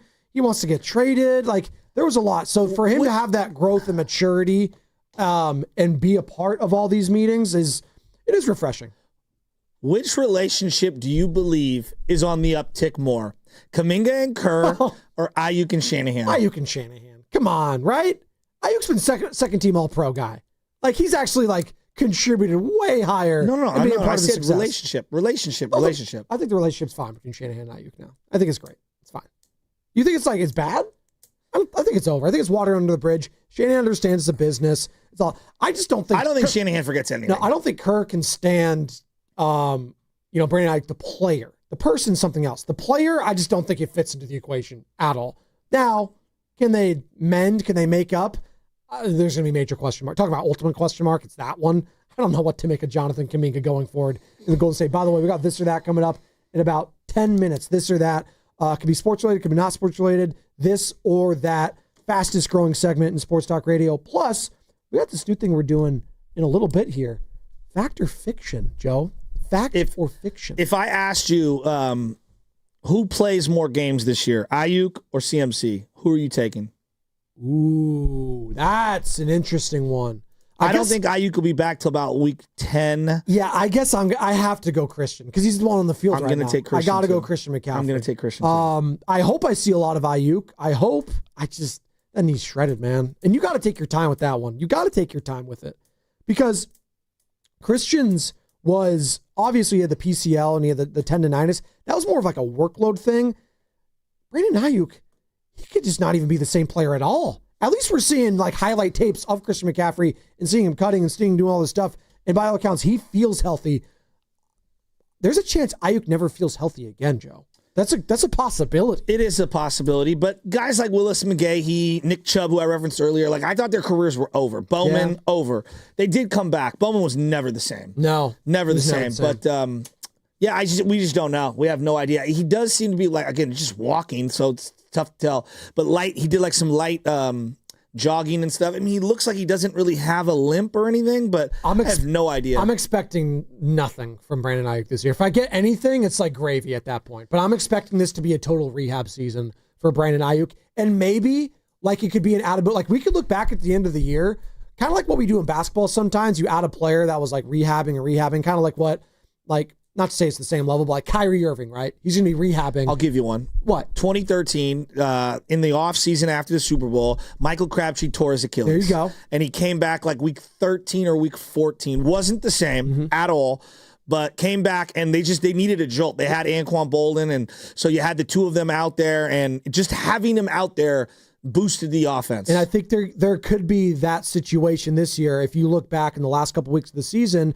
and they're fighting for a playoff spot potentially, adding Brandon Ayuk, yeah, I'd feel good about that. And him having even more rest at that point, I'd feel even way better about too. As you're listening to 95.7 The Game, KGMZ FM and HD1 San Francisco and Odyssey Sports Station, and the home of the Golden State Warriors and Valkyries, always live on the free Odyssey app and coming to you live from the Laughing Monk Studios. And we're going to be coming to you live tomorrow from Laughing Monk in Sunnyvale. Yes, Laughing Monk Brewery in Sunnyvale, 6 to 10, live from there. Bonte Hill's going to be joining us. I was going to say in studio, but in Laughing Monk itself, he's going to be joining us there and come out, say hi. And then after we're done, the party's not over there. We got Steiny and E-Dog, Evan Giddings, hosting as well after that. So cannot wait for that. Laughing Monk tomorrow. Plus, we get to go to joint practices tomorrow as well. Both of us, our first time both doing that, right? You haven't been to a joint practice before? Not a joint practice, no. No. So I think the last couple, they weren't in Levi's. I want to say they went to the Raiders one year, and then they went somewhere else.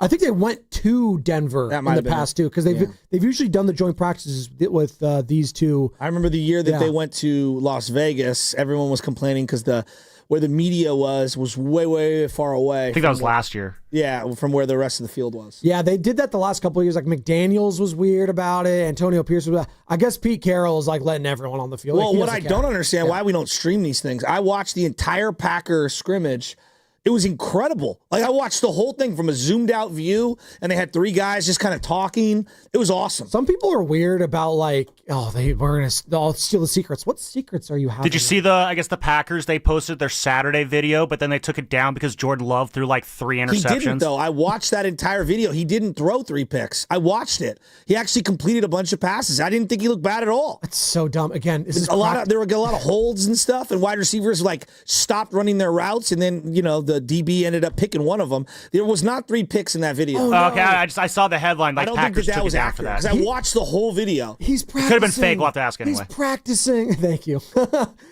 He's practicing and he threw interceptions. Oh my God.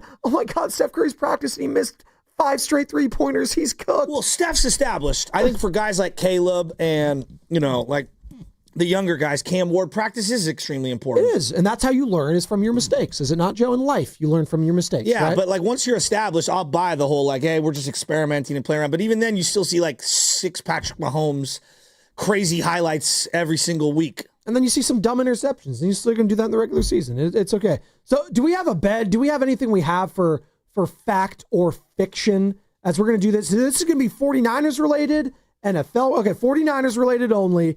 Fact or fiction? Am I asking it? Are the boys asking it? You guys came up with it, right? In the back, the crack staff in the back. Ooh, it's getting going when he got the NFL and Fox theme songs. I'm excited. This is what I walked down the aisle to at my wedding. No, you didn't. Yes, I did. I would have liked to seen it, but I wasn't. Did you hire Cletus, the graphic guy that runs around on the Fox Broadcast? You don't know what Cletus is? He paid a person to Cletus? As Cletus. This is you're an AFC guy, and you got to learn this. Wait, people are naming their child's Cletus still? No, Cletus is the name of the graphic on the Fox, robot on NFL Fox that dances around. I know the robot. I didn't know he had a name. Yeah, his name's Cletus. I didn't either. Yeah. He doesn't look like a Cletus. You guys got to get woke. He looks like a Very Megatron. weird. He looks like a Megatron. It's one of the great names. I'm an AFC guy. I'm an everything guy. I watch it all, baby. When I watch CBS coverage, it's like, dude, it's so old. I feel like I'm watching from my grandfather's couch. Both of them. God bless, the Jimmy Johnsons of the world and Terry Bradshaws. They got to go. Well, they got to get out of there, man. Putting Band-Aids on his face and stuff. He's getting up there. Jimmy Johnson's hair still looking really good, though. So this is the way this works, guys. I'm going to throw a line at you about 49ers training camp, and you simply got to say thank you. All you have to say is whether that statement is a fact or if that statement's just plain old fiction. So, for example, everyone in training camp is in the best shape of their life. Trent Williams is in the best shape of his life. Is that a fact or is that fiction? You know what? I'm going to believe Trent Williams when he says this. He went through a lot of personal heartache and suffering, and I think he is refocused, revamped, and has a new outlook. And I believe him when he says this is the best condition, and I don't think he was satisfied with last year at all. I think he was embarrassed about his performance on the field, the holdout, all of it. I'm looking at a much better and significantly more ready-to-go Trent Williams this season. I believe that is a fact when Trent Williams tells me he's in the best shape of his life. I do. I'm going to believe him, Joe. I am. I just have a hard time believing a 37-year-old is in the best shape of their life when they've been all world for a decade. At that position, I will grant, because I believe Tom Brady. I actually thought Tom Brady in his 40s was his best condition ever in his career. In his 40s, I thought 40-year-old Tom Brady actually was a better athlete, and the physique was better than he was at 27 or 28. That sounds insane, maybe, but it could happen if you put your mind and body to it, and you want to work hard and play hard. Do it. He wasn't doing that last summer. He wasn't. I think it's more like he's better than he was last year, but I don't think he's better than he was when he was 31, 32. I'm just going to say fiction. That's fine. I'll go facts. You go fiction. That's okay. I have a hard time believing that. Okay. We'll disagree on that one. All right. The next one is George Kittle, who was very bummed out about the NFL banning smelling salts, but he's going to rally through that this year and have a career year. Fact or fiction, George Kittle is primed for a career year. Are we talking yardage? Are we talking touchdowns? Because when we look back at his career, we're going to say that George Kittle's greatest season in his career was the 2025 season. I'm going to take fact on that one. I don't think it's going to be because straight yardage. I think it's going to be yards per catch, catches overall, red zone targets, touchdowns. I think he's a 14, 15 touchdown guy this year. I really do. And I think that they're going to come up with some creative ways to get him the ball. You noticed after about week 5 last year, their red zone was so bad. Kyle's like, all right, I have to do something with George Kittle. And they really emphasized isolating him and throwing the ball up to him. I think it's going to be even more so this year. I'm going to go fact. I think we are poised to see the best of George Kittle this season. Last year, 8 touchdowns, 1,100 yards. He was incredible. 78 receptions on only 94 targets. It could have been, hell, he was their option. Could have had 150 targets on other teams, on like scrub teams, right? Kind of like what Trey McBride got with the Cardinals, Brock Bowers got with the Raiders. I'm not taking anything away from those guys. Very good. They're elite. Everyone's probably going to be taking Brock Bowers, number 1 in their fantasy for tight ends. Don't sleep on George Kittle, though. Like, I do think he's kind of getting slept on because for how long do we compare Kittle and Kelsey? Kittle and Kelsey. Well, Kelsey's done. We've seen the best of Travis Kelsey. It's over now there. You can still be solid. We've seen the best of Travis Kelsey. He might be coming in with that Trent Williams attitude. Maybe. He had his shirt off in Happy Gilmore. I was not impressed. He was contemplating retirement a couple months ago. Was he not, Travis Kelsey? Yeah, then he got a little, bump up in pay, and he was back. Well, he's also hanging out with... you don't leave Patrick Mahomes. I think he found out Taylor Swift was going on like a world tour again. He's like, I need something to do while she's gone. I need something to do while she's on tour. So there you go. So I'm saying fact, George Kittle is going to have a career year this year. So I'm going 1,300 yards and double-digit touchdowns. How about that for George Kittle? Double digits, baby. I'm down with that. Let's go. Yeah, I think the addition of Luke Farrell, because then they're going to have Farrell on the line to be able to block more so they can send... Stop it. What? No, is that not why they got a guy like Luke Farrell? Okay, fine. I guess we'll just... Farrell. Were you even going to let me finish my thought there? No, because we're not doing final thoughts now, so you have to let me finish. So no, you got Luke Farrell. He'll be on the line. You got him blocking, so you don't have to have Kittle blocking on the line as much, so you can send Kittle deep more often. Like, I don't know, does that not check out to you, Joseph? Is that not a fact to you, Joseph? I don't think Luke Farrell factors into how George Kittle's going to be utilized. Samuel. Well, I guess that's fiction then, give me a break. Joseph. Luke Farrell, hey... He's like at the end of the year. Why are you in the All-Pro? Why are you a Pro Bowler? Why? Are you I just really got to shout out Luke Farrell. He was able to sneak me some smelling salts for opening up the field for me. I guess we'll see then. Well, was that not the issue last year? Was Kittle had to stay back and block more? Said, hey, dude, thank God we have Brad Wanamaker on the team. I mean, give me a break. Luke Farrell's making like a lot of money too. Hey man, gotta block. Hey, if it weren't for Marvin Bernard, I wouldn't. I don't even know how that's comparable because there's nothing. It's whatever. You just want to argue. I love you, Sam. You don't even know how to time out your trips from one place to another. So, last one That's here. A callback. D. Winters is the leader to be the linebacker next to Fred Warner. Fact or fiction? I'm going to say fiction. And the reason why I say fiction is I'll believe it when I see it. I've been hearing about D. Winters. Sasquatch has more appearances on 4K than D. Winters over the last couple of years.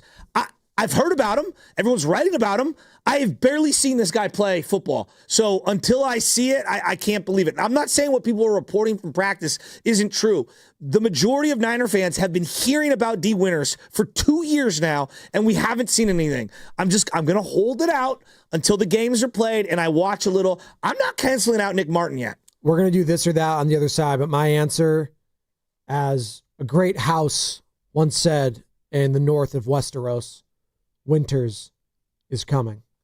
Yes, that is a fact. D. Winters is going to be starting alongside Fred Warner. It's a 3. Thank you. And this concludes. It's the Luke Farrell of answers. Fact or fiction. Winters. It's a big time answer then. Winters is coming. You know what else is coming up next? This or that. 888-957-9570. That segment is about you, the people. Not about us. It's about you, the It's about people. Luke Farrell. Can we just... What? Of all the 49er previews you're going to read, see, hear over the next month and a month ago, how many are going with that? I mean, that's an incredible take, Sam. You can ask Baldy about it tomorrow when he joins the morning roast. Because Luke Farrell, I love you. I love you, Sam. Ask Baldy about it tomorrow when he joins the show. And it's going to be brought to you by Live Source Water Systems. Football is back. The road to Santa Clara starts now. I want to go back to the playoffs, and the road to Levi's starts now. Your station for the best football talk in the Bay. I love football. Is 95.7 The Game. Do you really know what's in your tap water? LifeSource believes your water should support your health, not work against it. Upgrade your home with a LifeSource whole house system. Clean water from every tap. No salt, no hassle. Call 1-800-WATER-99 or visit lifesourcewater.com. We finally switched to T-Mobile because with them, we can be connected here and there. Let's watch a movie. And we have Netflix included to enjoy our favorite shows and movies. ¿Qué tal esta? Bacanísima, pero ya la vi. Now the hard part is getting them to agree on a movie. Switch today and get the new Samsung Galaxy Z Flip 7 that is so much more than a flip phone, all on the best network in the U.S. Visit a store, T-Mobile.com, or call 1-800-T-Mobile. 1-800-T-Mobile. Best mobile network in the U.S. based on analysis by Ookla Speed Test Intelligence Data 1H 2025. Make some noise! Screen set for Shanahan. Fires it. Ball is going wild. They probably can't even hear down there. Floating inside. It's the to go. Steph Curry likes it. Tonight, the Golden State Valkyries return to Valhalla for a home crowd rematch against the Las Vegas Aces. Coverage starts tonight at 6:30, live on KPIX Plus. And puts it in with 3 seconds remaining. Golden State by 2. I feel things when people talk about their struggles, about their problems, especially families. I have a kid. When I see parents who are struggling or kids who are struggling, I really feel all of those stories. I shouldn't. It's probably not good to take those things home with me, but I really do, and I really deeply care about what they're going through. I think that has to be the most rewarding part of what I do. The Late News with Sarah Donchie, tonight at 11 on KPIX. This is the story of the one. As a safety manager at a manufacturing plant, he does everything he can to keep his coworkers safe. From finding ways to reduce risks to keeping safety supplies in stock. And for that, he relies on Grainger. Grainger offers a broad range of quality products and next-day delivery, so he can always play it safe. Call 1-800-GRAINGER, click Grainger.com, or just stop by. Grainger, for the ones who get it done. Express yourself with personalized cafe appliances at Friedman's Appliance in Pleasant Hill. You can select custom hardware in 4 finishes that let you uniquely accessorize your kitchen. Experience GE Cafe innovation with 6-burner Pro ranges, hot water dispensing refrigerators, and smart induction ranges. Plus, for a limited time, receive up to a $3,000 rebate with the purchase of select suite combinations. Uniquely style your kitchen at Friedman's Appliance in Pleasant Hill or at friedmansappliance.com. When selecting a financial institution, how do you know you're making the right choice? As Bay Area bank customers find themselves at a crossroads, maybe it's good to consider if you want your bank to be community-oriented or corporate-minded. Fremont Bank has grown by providing stable, consistent service to the region, its families, and its businesses for 60 years, all without a single merger. And we intend for more of the same for the next 60. Fremont Bank, here for you, here for good. Don't waste time trying to get rid of your old or broken car. Cars for Kids is the easiest and fastest way to donate your car and get a tax deduction. Go to carsforkids.org today. That's cars with a K. This is the story of the one. As a safety manager at a manufacturing plant, he does everything he can to keep his coworkers safe. From finding ways to reduce risks to keeping safety supplies in stock. And for that, he relies on Grainger. Grainger offers a broad range of quality products and next-day delivery, so he can always play it safe. Call 1-800-GRAINGER, click Grainger.com, or just stop by. Grainger, for the ones who get it done. Eat up, buddy. It's almost time for school. You take charge of your home. You take charge of your work. Don't forget to take charge of your gut health, too, with Nature Made Probiotics. Nature Made has clinically studied probiotics that work with your digestive tract's natural bacteria, so you won't miss a beat in your daily routine. Find us in the vitamin aisle. These statements have not been evaluated by the Food and Drug Administration. These products are not intended to diagnose, treat, cure, or prevent any disease. Oh, no. Ah, that's the sound of someone who's misplaced my debit card. Their debit card. Where'd I leave that thing? Not at the gas pump, or the checkout counter, or the roof of your car. Now, if he has the Chase mobile app, he can use Card Lock. Wait, I could just lock my card. Yep, just a few tippy taps on his phone, and that sound? That's peace of mind from Chase. Chase mobile app is available for select mobile devices. Message and data rates may apply. JP Morgan Chase Bank N.A., member FDIC.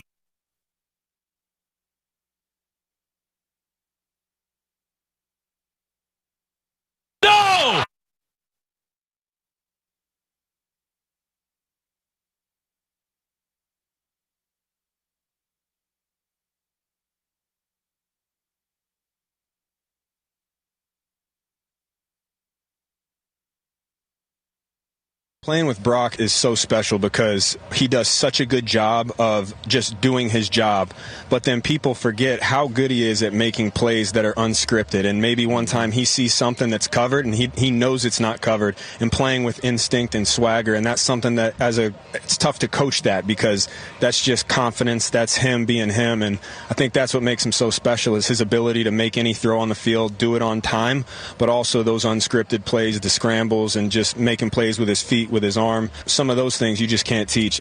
Yo, what do you do? It's your boy Pilo, and this is the Morning Wells with Joe Spadoshi and the Butcher Boy. Let's go. What's up, Pilo? Spadoshi? I love that. I love how Carter thinks that he's like DJ Khaled, DJ Hot Mix, where he comes in with these rejoiners with the audio. This is a certified hood classic. But we need to have this is a Carter banger or something. I don't know what. This is a certified Carter crisis. This is a Landman song. Damn, son, where'd you find this? Dude, somewhere young Guido is fist pumping. Weeds. You had a good Guido story before the show started today. So, okay, I'll tell it on there. Let's just say it. All right. Say it. I've been in a group friend fantasy for 20 some odd years. Wow, it's a long time. I know. Well, you guys are all hella young, so screw you guys. So basically, we've always done unnecessary stray. Just relax. We have always done in-person live drafts for fantasy. I've never done that before. I always wanted to. It always Are you fun. kidding me? Dude, do you realize how hard it is to get any group of people together? We've been trying to golf together for months and we can't even do it. You and the homies never did a fantasy in-person draft? No, we're all doing no. I'm in my 40s and we have a rule. Live is live. That's the rule. I'm down to 2 leagues. Friends, family, that's it. I don't have bandwidth for more leagues. See, because we grew up in an era where we only had ESPN and Yahoo. So we would just do it on the computer. Dog, so we used to bring magazines, and if your magazine was a month old, you were outdated with the injuries and the depth charts. You would put a black line through all the names, because we don't do online. Yeah, because online allows the computer to just pick for you. Yeah, you had a typewriter. Right? That's what you guys were using. No, we call it a board. You go get a board with stickers, and you had to write the name in if the player wasn't on the sticker board, and you had to stick them on. So years ago, guys get a little inebriated toward the middle of the draft, and they start getting a little out there. Okay. So young Guido is searching around. His time's coming up, and you got 3 or 4 guys come on, Guido, come on. It's like the 20th and he's round. and I'm paraphrasing because you're not allowed to swear, screw it. And it rhymes with TJ Duckett. I'll take TJ Duckett. And we're like, Guido, he's retired. He's like, for real? And we're like, yeah, Guido, he's retired. And so to this day, it is still a line, screw it, and I'm paraphrasing, TJ Duckett. That's what I love. See, we're doing this countdown. What are we at? 32 days until the start of the NFL season. Another reason why I love football. Just fantasy football in general. But see, it's so you guys only do online. There's nothing better than you stick a sticker off the board, you plug it on the wall, and everyone goes, "Oh, you took my guy!" I want to feel all of the jealousy from everyone else in the room, or the what a moron! Reach! He took that guy 2 rounds too early. That's the best part of the in-person drafting. Oh, we do that on the 95.7 league. We talk it's massive. It's not the same. No, but you're not in until it. Until Steiny has to step away for the entire draft. Steiny, oh my God. See, that's probably why we can't do an in-person draft also, is just we got hosts all over the place, and we got to get Steiny to show up to a location, I get Goo to show up for work. Exactly. So how you get him to show up for a draft? Come on. We'll be showing up tomorrow at Laughing Monk Brewery in Sunnyvale, though. I'll know that. And then you could talk to Steiny about it in person tomorrow, too. I'm okay, Carter, have you done an in-person draft? Yeah, no, actually I haven't. Yeah. Oh my God. We don't do it. The butlers do it for him. Yeah, Butler. He has what is it, a proxy? I don't even select my players. His name's Inferno. He drafts my team for me. Oh, I love that. That's how he won the draft, the league last year. Inferno's going to be there on my behalf. By the way, coming up this afternoon, 7 o'clock. Why did you label it? 7 o'clock is not the afternoon. It's not. Lucas sends me the read, and I put the read in the reads. Well, Lucas wakes up at noon, so of course 7 o'clock is the afternoon. 7 o'clock, the Valkyries will also be taking on the Las Vegas Aces at Chase Center, a.k.a. Ball Hall, and you can hear the game right here on 95.7 The Game and on the Valkyries channel on the Odyssey app. Just download the app and search Valkyries. Also watch the game on KPIX. Pre-game starts at 6:30. It's brought to you by the San Francisco Sheriff's Office. Your future begins here, Joe. By the way, I do want to get to a call real quick. I just can't believe that you guys don't do... Yeah, well, we're not Joe, 50 in years old. fairness... Never done an in-person draft? Old. Sorry. Joe, in fairness... That's old. Like, 90% of my league that I'm in is, like, on the other side of the country. So how do you make that one work out? Once did an in-person draft with you and your homies? No. No? No, why? I mean, I get the appeal as to why. It's just, I've never been in a league where we've all been able to just congregate. I'm sure there's probably some leagues I was in college where, yeah, we missed a boat to do that. So, like, yeah, I'll wear that. But ever since I graduated from college, I've been in fantasy leagues. Just none of the leagues I've been in have we all been in the same city. I want you guys to all look at me as you're all not as broken by life as I am, as I hit 15 years on my marriage. I've aged 10 years in the last year. I'll just say I'll give you that. I'll give you that. Guys, the one day we all look forward to as we've got practice and school and kids and 50 jobs and family and life just weighing you down, there's one day out of the year where I carve out the 4 to 6 hours with the homies. 4th of July. I don't even drink, and I just want to see them and catch up. The draft day in person is one of the best days of the year once you hit my age. That's your yearly high school reunion. It's more than that. These are like some of my best friends in the world, and we don't all get together enough outside of a funeral or outside of like a certain situation, maybe a graduation or whatever. But then it's like all the wives. There's no wives. There's no nothing. Like, guys, nice. What are just dudes being dudes? Hell yeah, dudes. We've had fist fights. We've had guys throw shot glasses at each other. We've had near drownings. We've had golf balls go through windshields. I cannot believe you guys don't go see the friends and have an in-person draft. It honestly blows my mind. Because we grew up in an era where we had smartphones, dude. We just do everything on our phones now and the computers. There's something about being in the room talking smack. Back in the day, capping on people, it wasn't like, oh, that's a lie. Capping on was making fun of them. That's what capping was to my generation. We would rip each other left and right. You better bring your A game to the draft. Now, Joe, I'm not talking about your draft board. I'm talking about your smack talk. Joe, you weren't involved in Call of Duty Modern Warfare 2 voice or group chats, all right, online. That's where the men were separated. Yeah, you've never really been bullied if you haven't been in one of those. I've made guys shatter PlayStation controllers. That's when you know you're winning. Yes, John Vellis, I know you're out there. Shattered 3 separate PlayStation 2 controllers. My brother used to break the controllers and make me so mad because like Anthony would leave and then like he'd be like in the military, right? So like he can just break the controller and then he just like goes back to like Iraq or something. I was like, great. What am I going to play with while you're overseas, dude? In the days of AI taking over, I just, honest to God, I'm telling you guys, the human element in the room with the homies and the stress of the clock staring you down and you're looking at your sheet and you're going back and forth and you're looking at all the stickers.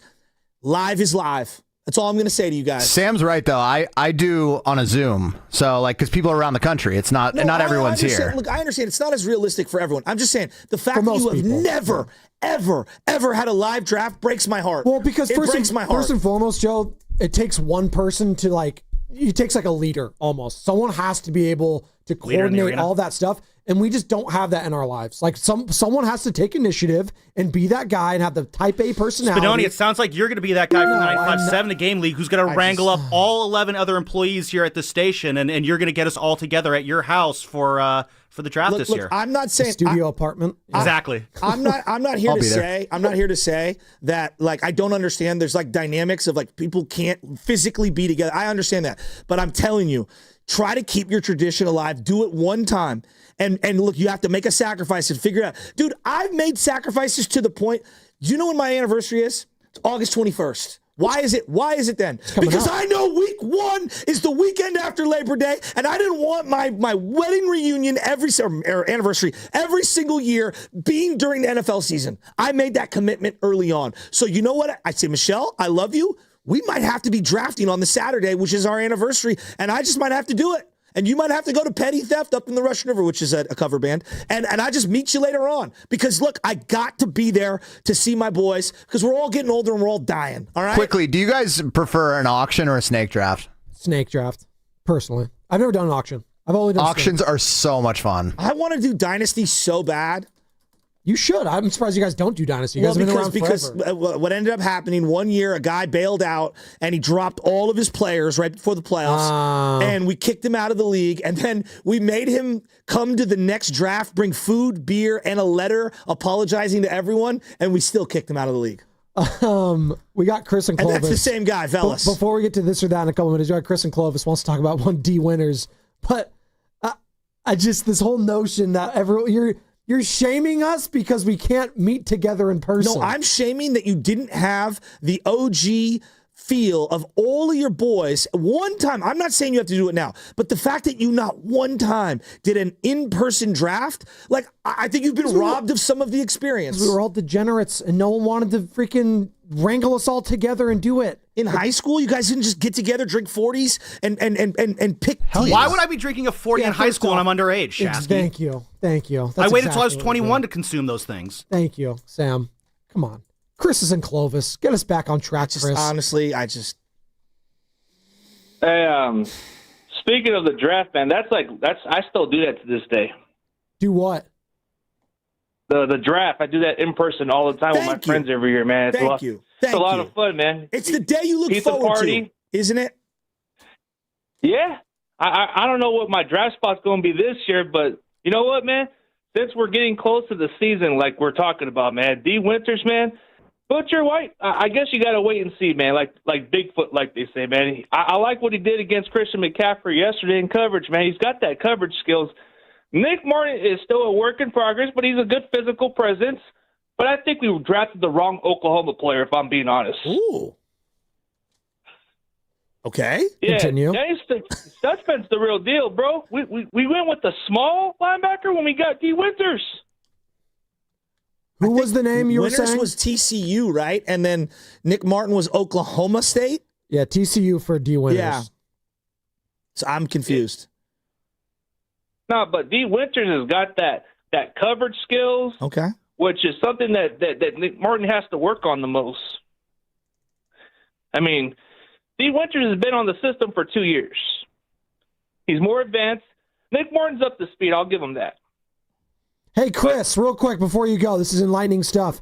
Christian McCaffrey, you drafting him in the first round?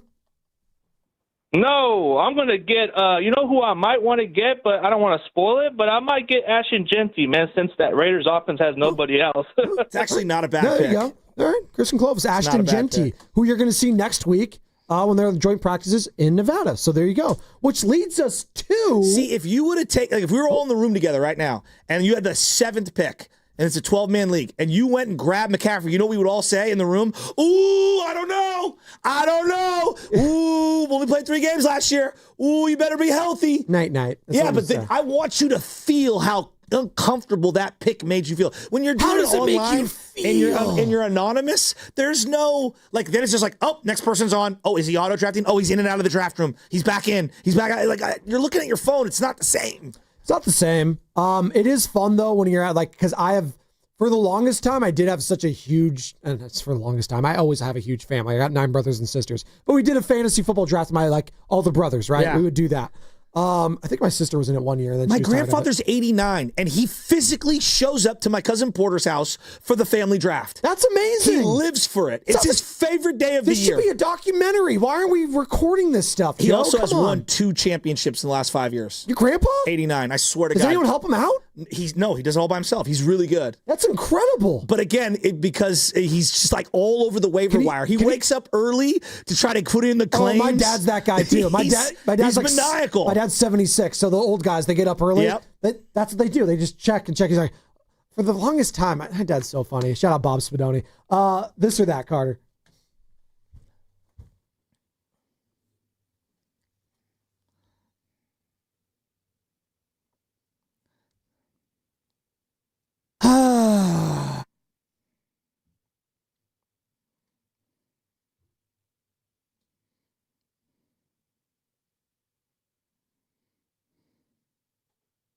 All right, what do we got? Boys in the back. So we're going to go to the world of TV for this one, you guys. So as you guys, I'm sure, saw, and for those out there, ESPN is acquiring what was a 10% stake Correct. in the NFL. or sorry, the other way around. NFL is acquiring a 10% stake in ESPN. Yes. And so as a result, ESPN's going to be taking over some NFL programming, among them Red Zone. So don't know how they're going to do it yet, but they will have some influence. Scott Hansen did tweet out yesterday that he is still going to be the host, but we don't really know, again, what the rest of Red Zone will look like under ESPN. ESPN is also going to be taking over Inside the NBA. Is that correct? Yeah. This season as well. That will be their main NBA pre- and post-game show. And we were talking before the show, you guys, like, we are not feeling confident about ESPN handling either one of those programs well. So this or that is simple. Which of these shows will ESPN ruin more? NFL Red Zone or Inside the NBA? It's really hard to ruin Red Zone, I feel like, because if you're going to bring back Scott Hansen, it's basically going to be the same template and format. There's just too much action to like go away from anything else there. They're going to mess up Inside the NBA. You know why?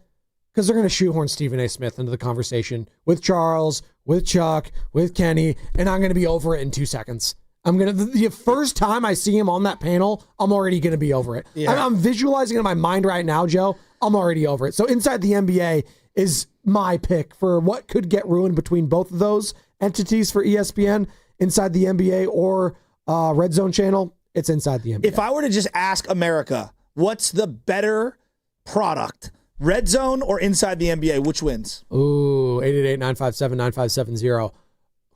I love football so I think it's going to be Red Zone. Yeah. Okay, I would agree. Yeah. So to me, it's almost a perfect show.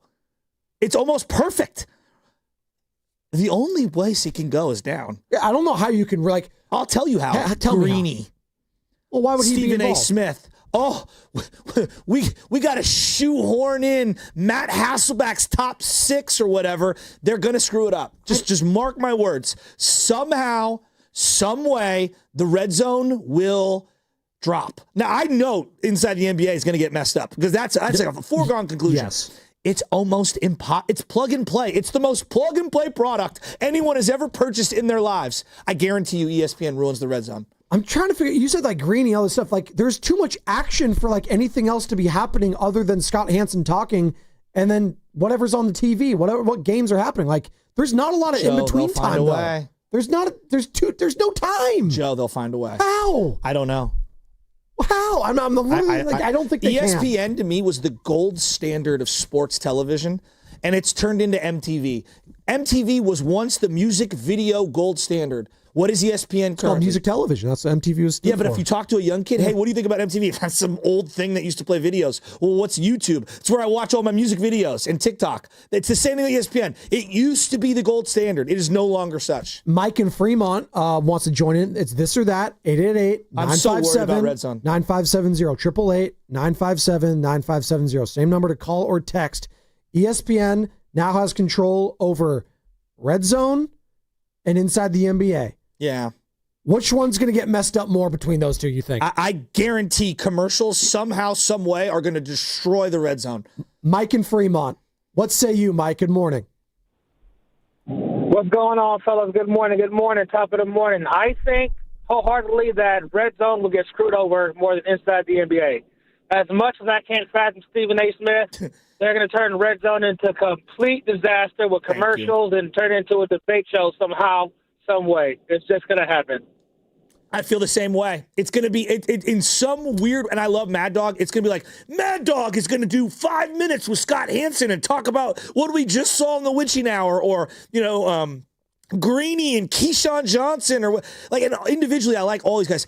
Leave it alone. You know they won't. You know there's going to be commercials. Well, I think that what they'll just do is similar to what it's been right now. They'll probably just put it on ESPN Plus if you have that, and then you can watch it there. Like that's probably what they're going to do. If you have YouTube, if you have the app or whatever, screen record it, put it there, the screen mirror. You mean like it's going to be the same. I'd be shocked if they changed anything with NFL Red Zone other than putting up like graphics for ESPN Bet or something. I bet you that you know how like now they have tiny little like standalone commercials on the small box, and then the games play on the big box. I bet it goes in the reverse. I bet they go small box action, big box commercials. They're gonna shoot. ESPN does not acquire an entity to not sell advertisements on it. I just told you they're going to put like ESPN Bet or something up there. They're going to. It's going to be nonstop. They're going to ruin it. I just mark my words. Well, the more concerning thing is, as we realize like everything's like everything's fake news and everyone's in bed with everyone. But now the NFL has a 10% stake in ESPN. Well, journalism's out the window. I mean, come on. And Florio had the greatest tweet. He's like, just don't expect anything else other than pro NFL talk going forward. In NFL, like concussions, whatever, like everything's going to just have such an NFL is great slant to it, which it is, but I would like to have some sort of unbiasedness. Well, you know what the NFL needs to do? ESPN, needs to do? Lean more into, whether you guys like him or not, but people like Dan Orlovsky and Tim Legler who teach you about the sports. I want more of that and less of the Kendrick Perkins. I want a celebrity deathmatch episode between Ian Rappaport and Adam Schefter, and who's going to come out on top in that one? Who's going to win? Because that's where it goes to, right? Ian Rappaport, like, Adam Schefter's already here. Why do we need you? Is he going to get cut to the curb? I don't know. You don't know? See, this is the stuff that keeps me up at night.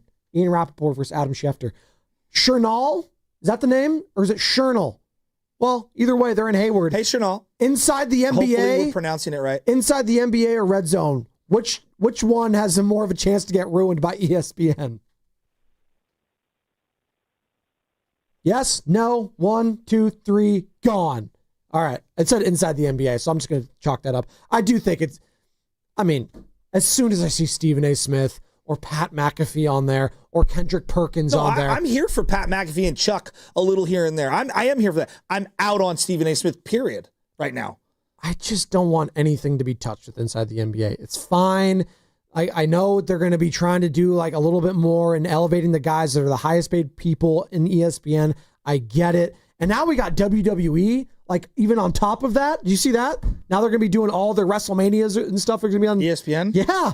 It's not on Peacock anymore. It's all going to be ESPN. Yeah. As the eye rolls over there. No, but aren't they on Netflix? Is anything too? real anymore? No, it's going to be scripted. It's going to be Vince McMahon's going to be doing everything. From prison cell, he's going to be scripting everything else. 888-957-9570. I still can't get over you guys in fantasy drafts. I can't believe I am it's really of an age. bothering you. No, it honestly has made me feel older than I've ever felt at any point in my life. The fact that you should have a sense of pride about it. That we're not doing it every anymore. single draft you've ever done has been online in some form or fashion. Yeah. Now, when did you first start doing fantasy football? Junior, senior year of high school. Yeah. You're how old? I'm 32. So about the last 15 years. Pretty God. Much. Yeah. God. You too, Carter? Everything you did was online. It was on a mobile, I'm assuming, or a laptop? You mean for drafts? Yeah. Yeah, I just do it on my laptop. On your laptop. You did yours on your laptop? Laptop, and then once it started becoming more easier on mobile, I started doing it there. But for a while, it was the laptop because the mobile app would just crash or you'd get booted off. Do you guys even know what rotisserie team means? Rotisserie. Yeah. Explain it. Well, chicken. I know what it means. Explain it to the audience. I know. It's what we originally used to call fantasy drafts and stuff. Like a rotisserie team because these guys used to meet at the rotisserie, and that's where the whole thing started off. It was like fantasy baseball. It wasn't called that back in the day. We called it rotisserie teams. Oh, roto leagues. That's kind of what it was, like the abbreviated form of it. The roto. Well, we just called it rotisserie. I've heard of roto. No, but people would call it roto. Yeah, you'd have to go to the Sporting News. You guys don't even know what that is, but there was like a weekly thing where they print all the stats and you'd go through it. I mean, I can't believe I'm the old guy in the crew now. I've become Steiny. That's okay. No, it's like makes me sad. And you know what Steiny does? He wears it as a badge of honor. You need to. Wear it as a badge of honor. I'm You're sad. trying to shame everyone. Why? Because you're older? That's okay. Life. It happens. So now when you guys say, you're a millennial, you're of the same generation as me. No, we're not. Yeah, we are. No, we're literally not. We're two sides of the same coin, Broseph. That's what it is. No, my coin's wooden. Yours is made of whatever metal material. I don't think it's a coin if it's wooden. I think coin has to have like some sort of metal attached to it by definition. 888-957-9570. We could continue this or that. I'm of the bronze era. You're from the bronze? The LeBron's era? Stop. Stop. So what we've learned today, Christian McCaffrey is still the most important 49er for you, Joe. For me, it's Brock Purdy. That's what we've learned. That's okay. For me, it's Luke Farrell. For you, it's Luke Farrell. Okay. Not Luke Wilson, not Will Ferrell, but Luke Farrell. The fact that he got paid that much, by the way. I now want to know, I get Matt and Hegan in here, because I know he's a fantasy guy at some point.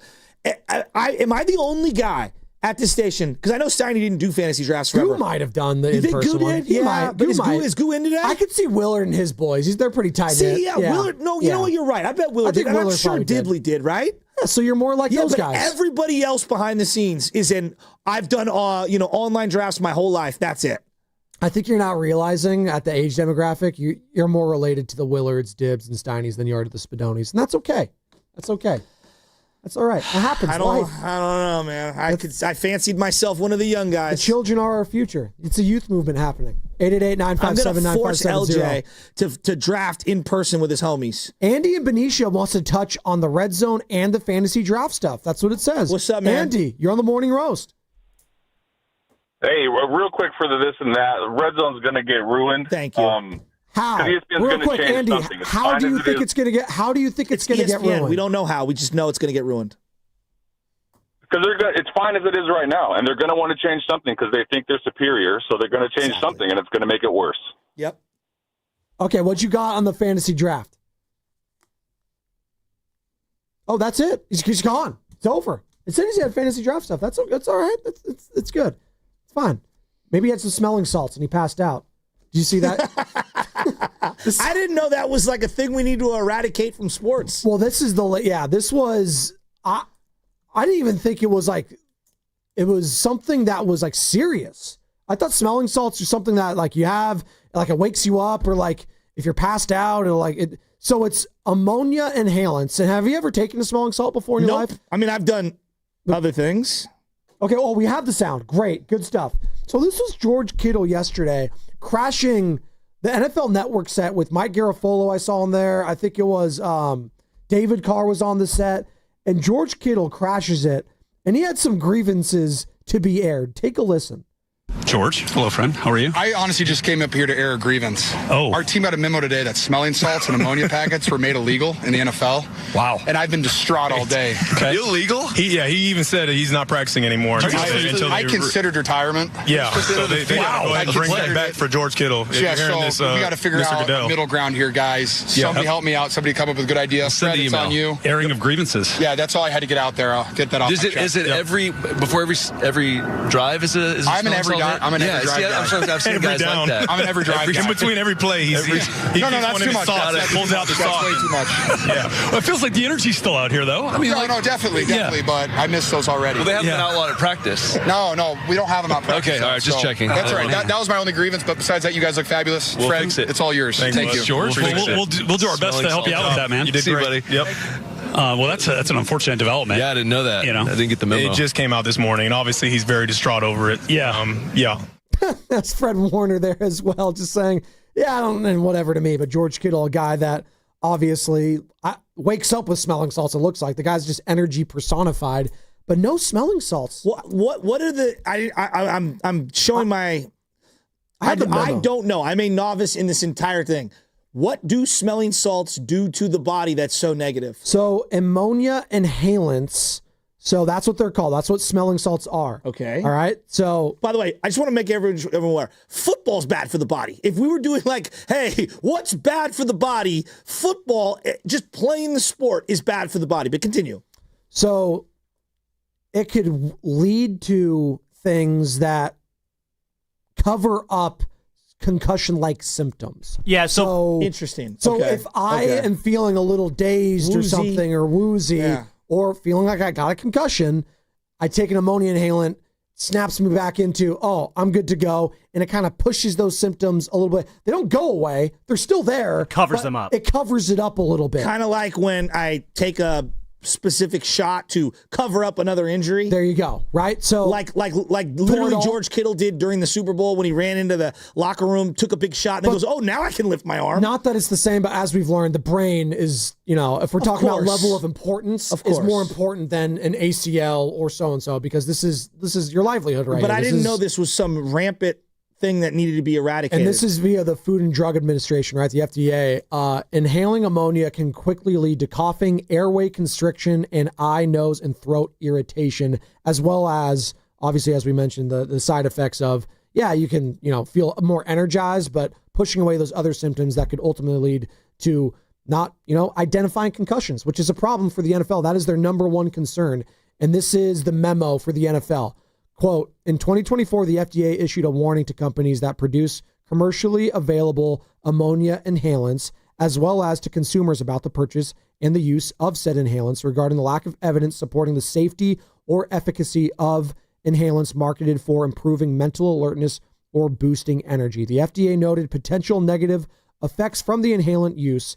Inhalants have also the potential to mask certain neurological signs and symptoms, including some potential signs of concussions. So that's why they're doing it. Which makes sense. Interesting. It says, that being said, I kind of want to try one. Can I try it on air? Would you guys be mad at me? Can we do that? Possibly. Possibly? Maybe next week. Maybe this week. We'll find one. It does feel like, though, like player safety is not, I'm sure a lot of big corporations, because that's what the NFL is. Are they doing this because they're afraid of getting sued down the line, or are they doing this because they truly actually care about the players? It's probably somewhere in the middle. It's probably more so the prior, but again, it's always going to come back to saving face and making it look good.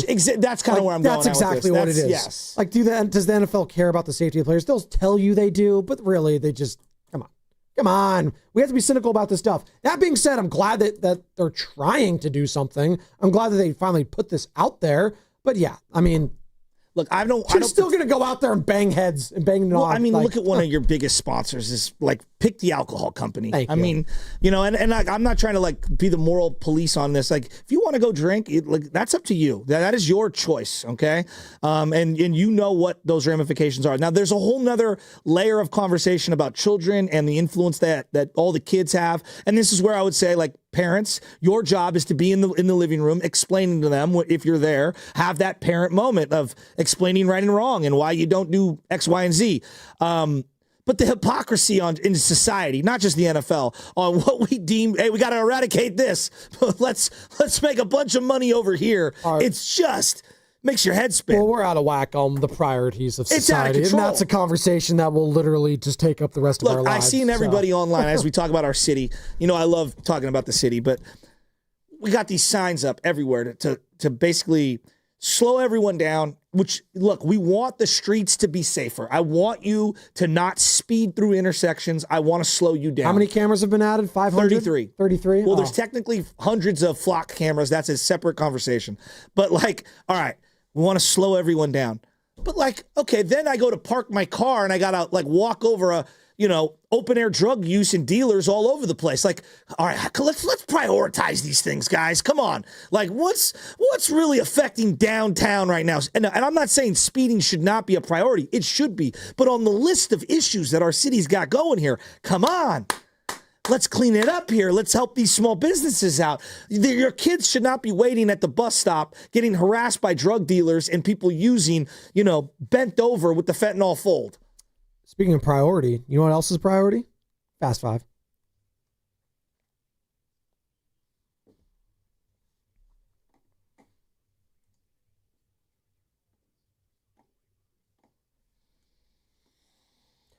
Oh, it flew by. Now we got to wait an hour, and then we got a company meeting. I'm going to get a sandwich. Today's a great day for me. What kind of sandwich you getting?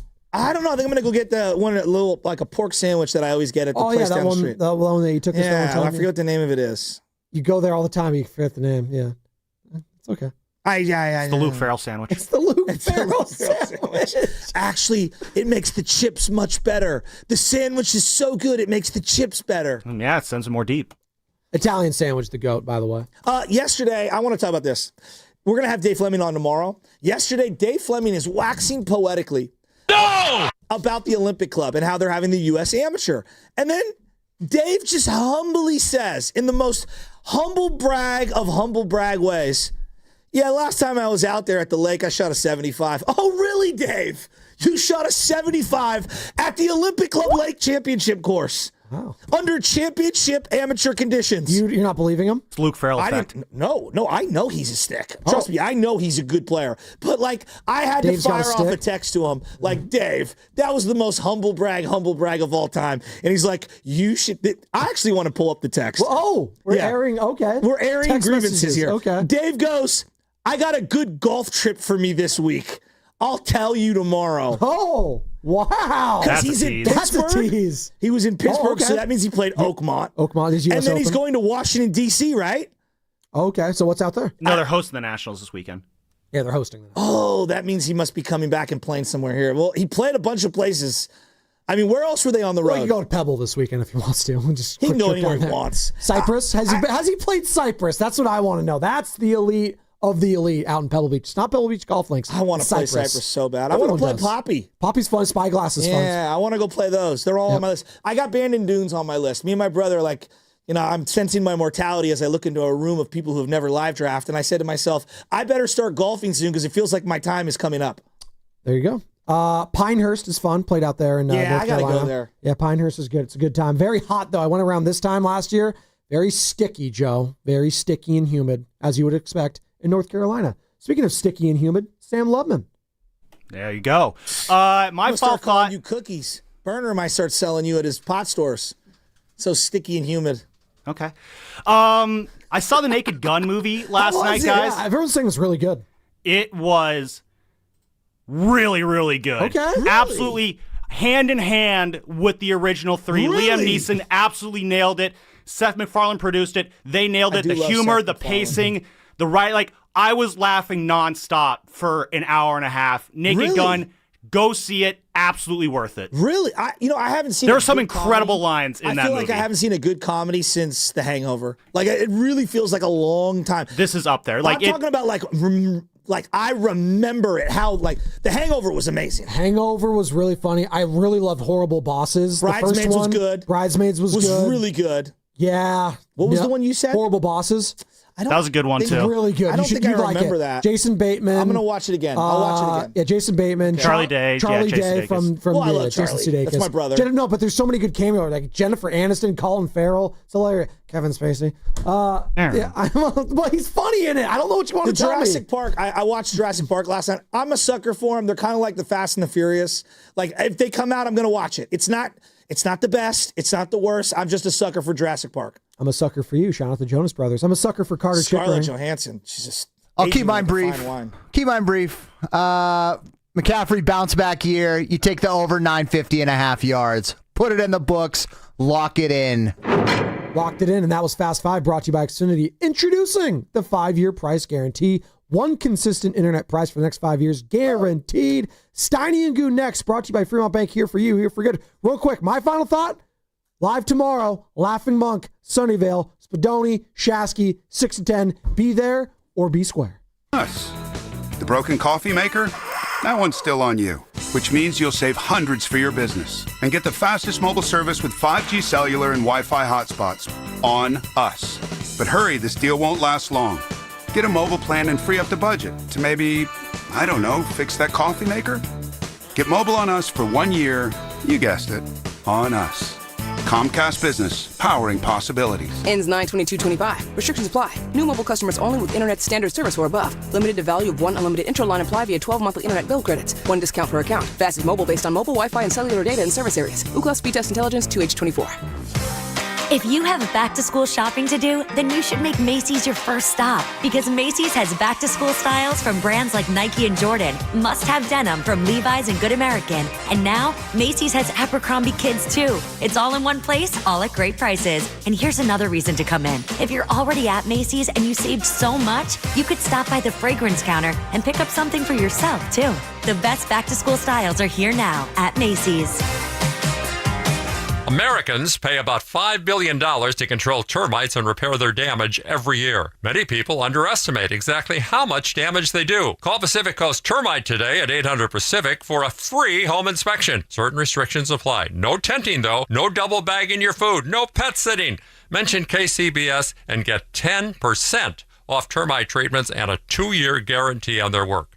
Call 800-PACIFIC. 800-PACIFIC or go to PacificCoastTermite.com. At Star One, we make saving simple because everything we do is in your best interest. That's why we provide super simple products with the best rates possible, like our savings account, which we have increased to pay an outstanding return at 3.35% annual percentage yield. That's way above the market average. Apply today at starone.org. Star One Credit Union. In your best interest. Federally insured by NCUA. Rate current as of August 1st, 2025 and is subject to change. $50 minimum deposit to open account and earn APY. Celebrating 40 years with extraordinary rewards. Since our humble beginnings, we believed in setting the standard for luxury, entertainment, and hospitality. This year, we invite you to be part of a defining moment in our story. Join us as we celebrate 4 decades of excellence and experience the unparalleled luxury that has made us a legend. Indulge in the extraordinary. Be part of our legacy. Cash in at Cache Creek Casino Resort. This is Vanessa Deniston, senior attorney at the Dolan Law Firm. The Dolan Law Firm handles a diverse line of cases from personal injury to employment law. We're proud to say the Dolan Law Firm is just as diverse in our attorneys and staff. The Dolan Law Firm consistently achieves outstanding results with over $1 billion in verdicts and settlements. The Dolan Law Firm, the best, most diverse personal injury and employment law firm we hope you'll never need. Contact us at dolanlawfirm.com. Neuropathy is a debilitating condition that is sometimes misdiagnosed. Symptoms can include pain, numbness, and tingling in your hands, legs, and feet.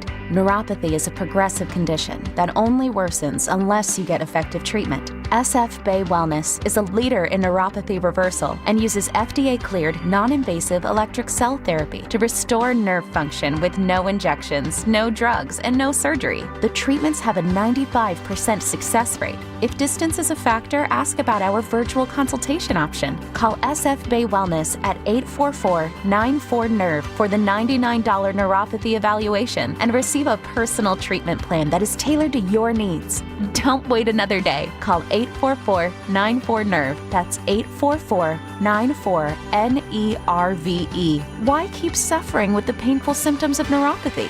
You deserve to live a pain-free life. Start getting the treatment you need for your neuropathy symptoms. Call today. We get it. Attention spans just aren't what they used to be. Heads in social media and eyes on Netflix. But what do people do with their ears? Well, for one, they're listening to audio. Americans spend 4.4 hours with audio every day. Oh, and you want the proof? Well, you just sat through this ad that's now approaching 30 seconds. What could you say to a potential customer in 30 seconds? Let Odyssey put together a media plan tailor-made for your unique marketing needs. Advertise with Odyssey. Visit ads.odyssey.com. Hey, listen to this. All I needed was a new starter. Got a great deal on eBay. Did it myself. Yeah, that's cool. But how about the soft purr of an upgraded exhaust when it fits just right? For me, it's the little things, like these new windshield wipers from eBay I installed. From small fixes to big upgrades, eBay has all the parts you need at prices you'll love, guaranteed to fit every time. eBay, things people love. Eligible items only. Exclusions apply. If something happens to you, what happens to your family? Will they struggle financially? Will they be able to afford the home you built together? With Ethos, you can get life insurance coverage in minutes. Get up to $2 million in coverage for as little as $2 a day. All online with no medical exam. Just answer a few health questions. Get your free quote at ethos.com/life. That's ethos.com/life. Rates may vary. Billed monthly. Sample rate 10-year term life policy for a 35-year-old healthy non-smoking male. You're listening to 95.7 The Game, KGMZ-FM and HD1 San Francisco on Odyssey Sports Station and the home of the Golden State Warriors and Valkyries. Always live on the free Odyssey app and now coming to you live from the Laughing Monk Studios. Championship coming soon. He brings the passion. For what? I want to know now. I'm mentally invested. Don't tell me to pray and you don't say what for. He brings the perspective. Yeah, I think they both have great points. Get off me, text line. He's truly one of a kind. That is wow. Oh, my God. Oh. And he's doing a great job. I need you to man up and say what you really want to say. Simon, you're doing a great job. I'm trying to do more TikToks. And together, they are Steiny and Guru. Yeah. On 95.7 The Game. Oh, yeah. Goo's in a little bit of vacation mode, although it's not quite a vacation, but I like your shirt. Yeah, but it's no work. Well, I get away from you, so maybe that constitutes a vacation. How you doing, buddy? I'm doing well. Seriously, I did have a question. Guru's going to a funeral this weekend in Mississippi. 93-year-old Annabelle. Yes, ma'am. Annabelle McCarty. And I'm going to be honest with you. Now, I asked you something. Did you think it was insensitive when I said, Probably Goo? was. No, I said Goo. So, like, is it going to be fun down there at all? No, or is I hear it what just you going to said. be, kind of everybody in mourning? Well, depending on, you know, how we act, but I'll say this for my death, Steiny, when that day does come, I want people to celebrate. So hopefully it'll be cousins I haven't seen forever. I'm going with my brother and sister. Norm won't be making it. But I'll say this, Evan, and I hope I don't get a foul early. You know, I'm Malcolm X when I need to be. Yeah. I don't know what to expect from the Mississippi in general. So that's kind of scaring me how I move, you know? I got you. Yeah. Well, and you've never been there. Oh, I have been there multiple times, but it's been like 25 years. Okay. Yeah. Well, let me give you a little hint. I'll be in Meridian, Mississippi. Okay. Yeah. Just a little, maybe just a little helping advice. It's probably going to be hot. Yeah. It was 89 degrees yesterday. Oh, that's not bad. But they got that humidity thing where you tell me about it. I can't. I won't. How you like my shirt? I like it. Yeah. Yeah, I'm liking. Feel like I'm getting on a boat somewhere, you know? Are you flying out tonight? Yeah, in the morning. Okay. Yeah. All right. Do I want to do this? Did you get chicken on the way home? Let's keep it real. Did you get chicken, Steiny? I told Norm. He said Steiny will stop and get some chicken. I didn't get any chicken, but we've resolved it. Okay. And we resolved it the way you got to resolve it. I apologized. I'm sorry, Mary Babe. What was for dinner last night? She made something. Okay, there you go. So you guys are back. So you still ate her food. That's a 3. No, I didn't eat. No, I didn't eat any of her food last night. What? A guy that watches Curb Your Enthusiasm, Cheers, Seinfeld, Evan, you would feel like you got what Evan was putting down with that joke, and it just went over your head. That's typical. What'd I miss? The punchline? Oh. Yeah. Oh. Let's go, baby. Hey, first of all, Matt Barrows of The Athletic. I can't wait. Join us at noon. We're going to talk some Niners today. Pretty heavy on the Niners. I will say this. I'm going to try to do this without people saying, oh, boy, here goes Steiny, get off my lawn. So I'm going to try to do this in a very rational way. Yesterday, the show's over at 2:15, and I said to Evan, let's go have one. We'll talk. We have a football meeting today. Yeah. So I said, Evan said, let's go grab one and talk about the meeting tomorrow. And I said, sure. And I got there earlier than him, and they had they had the Little League. I love it. Regional on. Yeah, let's go. No. Now, let me be honest. This is not the Little League World Series. Okay? This is not the Williamsport, Pennsylvania Little League World Series. Okay. These are the regionals. Played by kids. Yes. Watch the game again, then. Where are you going? Be careful here, man. And I just got to tell you, I sat and I've been watching this here and there over the last few days, and we are really doing a disservice to these kids. These kids do not belong on television. They don't belong on television. The Little League World Series is one thing. Are you sure you want to continue this? The quality of play for some of these teams is substandard. And we have young kids out there, 11 and 12-year-olds, who are trying to have fun, but they're not as good as the kids who grow early. And so yesterday I have to watch this Oregon team, and I've got to watch a kid who's throwing about 62 miles an hour when he tops out. Okay. Just get laced all over the yard. The coach has to come out, pull him. Of course, he's crying on the way out, head down, ashamed, because he's going up against these kids who have grown before he does. Then I watch a reliever come in for Oregon, a little bit, bit heavy, but and he passed out. He fainted. They're playing in San Bernardino. It's 95 degrees. They're from Oregon. Heat exhaustion. Yes. All right. I'm seeing little flares to the outfield, and the right and left fielders are throwing like rainbow throws to third base. You don't have to describe to us what Little League Baseball is. But only, Steiny, real quick, I got to jump in.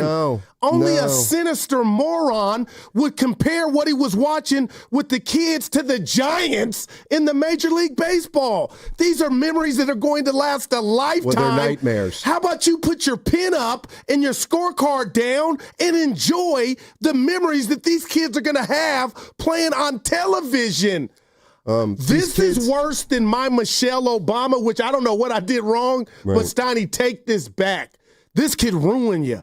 Well, these are kids. And this Why is going to ruin. Why are you being so judgmental and comparing them to the pro? Because when kids fail in Little League, they used to be able to fail and learn from it. This is not these kids who fail on the large stage of a national telecast. They're going to get ridiculed back at school. Stop! They're going to get. I'm just telling you. You're not a clinical doctor. Yeah, but they are. Why are you looking at it like that? You're looking at it negatively. That's right. These guys are going to keep this tape, this video for the rest of their lives that they struck out 8 times. And the kid that passed out, if it was Union City Little League, you would have passed out at Alvarado Park. Steiny, stop. You started your thesis with the ball was going 62. They could let them live. This is incredible to have this stage. And only you could look at it like they don't belong on there. They don't belong. This is tradition. They don't belong on television at this age, at this level. At this level. Stop it. If this were your nephew, you would be. I believe if you had a dog in the fight, a kid in the fight, but this goes back to hell with the kids. If you would be like, you would not feel this way. I would shudder to watch a kid of mine or a kid's friend of mine go through what they have to go through on national television when they don't come out on top. It's just not. It's not fair. I'm sorry. It's competition. No. The point is that these kids have to have their worst moment on television. And their community and family is behind them, Steiny. They're going to be okay. No, they're not. They're not Bill Buckners. Even if they mess up, why are you selling them short? This is a moment of a lifetime that you're trying to tank. Who watches that and say they shouldn't be on TV? Kids are mean. Kids are nasty. I don't know. The world's nasty. Hello. That's right. And they don't. And these kids who don't perform with the lights on at 11 years old are going to have a bond forever with their teammates, win or lose. I don't know about that. I still have memories, and I wish we were televised. I might have made the majors, but I'm just No. You would have been humiliated on national television. Struck out 14 in the TLC, Steiny. Right. I just don't believe that it's constructive. All right, Mr. Irrelevant on the YouTube chat. Turn the channel. No, turn the bartender or the restaurant, whoever. Turn it. That I can do, and I will do that. I'm just saying. I love watching. These are 11-year-old kids, and the difference between an 11-year-old who's gone through puberty and an 11-year-old who hasn't, you're just humiliating the smaller kids. Evan, can you help us, please? Don't make this. The chat is, they're all with me. But, Evan, you're still almost closer to that age than our age. Evan, real quick before you answer that, this from the 510, the boxer and Gerson's work. All right, one person. No. Steiny doesn't understand that playing Little League Baseball on TV gives them exposure. Exactly. And that's the problem. Says who? They don't deserve exposure at this age because they're not good enough, and you're just putting the spotlight on Steiny, kids this has been going on forever. On kids 40 who years. Are failing. More. It's been forever. That's not true. They would never televise the regionals. Oh, man. Go ahead, Evan, and then we'll get out. Yeah. Well, we have to get out, so I'll tell you on the other side. Okay. 888-957-9570. I've tried to do it without raising my voice. Steiny, I've tried to do it without yelling. I've tried to do it without malice. But no, I'm watching 11-year-old kids yesterday on TV that you playing don't in know. a regional. A regional. Let's go. They're not even in Williamsport. Okay. Right. And I'm just saying, like the right fielder in the movie Parenthood, they have no business being on TV. 888-957-9570. We got the goal, my brother. What's coming up on the game is brought to you by Fremont Bank. Here for you, here for good. Hey, coming up this afternoon at 7 o'clock, the Valkyries take on the Las Vegas Aces. You can hear the game right here on 95.7 The Game and on the Valkyries channel on the Odyssey app.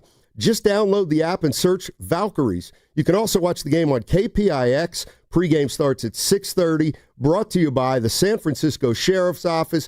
Your future begins here. That segment brought to you by the American Cancer Society. We are the American Cancer Society, making strides against breast cancer. Are you ready to join the #1 breast cancer movement in the country? Sign up today at makingstrideswalk.org. The road to Santa Clara starts now. Let's go Niners! The red and gold are back. Purdy spins out of the pocket, throwing back in the end zone. It's caught, and the toe tap by George Kittle. Your station for everything 49ers. The Bay Area's football station, 95.7 The Game. Finding great candidates to hire can be like, well, trying to find a needle in a haystack. Sure, you can post your job to some job board, but then all you can do is hope the right person comes along, which is why you should try ZipRecruiter for free at ZipRecruiter.com/free. ZipRecruiter doesn't depend on candidates finding you. Its powerful technology identifies people with the right experience and actively invites them to apply to your job. You get qualified candidates fast. So while other companies might deliver a lot of hay, ZipRecruiter finds you what you're looking for. The needle in the haystack. 4 out of 5 employers who post a job on ZipRecruiter get a quality candidate through the site within the first day. ZipRecruiter, the smartest way to hire. And right now, you can try ZipRecruiter for free. That's right, free. Just go to this exclusive web address, ZipRecruiter.com/free. That's ZipRecruiter.com/free. ZipRecruiter.com/free. Dan Daly, the administrator of Lawton Skilled Nursing and Rehabilitation Center, thanks his staff for earning Newsweek's top Bay Area facility recognition. Lawton, in San Francisco's Sunset District, provides top-tier therapies and partners with UCSF Medical Center. With a 5-star rating and Dr. Darby Clayson as medical director, it's also listed among the best by U.S. News. For skilled nursing, call Dan Daly at 415-566-1200. That's 415-566-1200.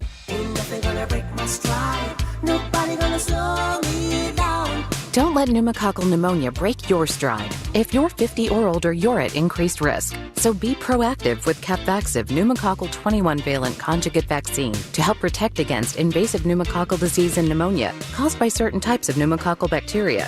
Capvaxive helps protect against the strains of bacteria that cause about 30% more IPD cases than any other pneumococcal conjugate vaccine in adults over 50, according to national-level CDC stats. Regional variations may exist.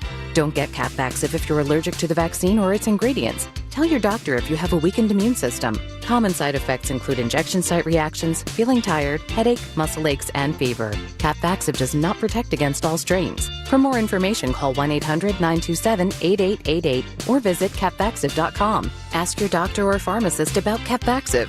Need help paying for your Merck vaccine? Visit merckhelps.com. Sponsored by Merck. Change is always happening.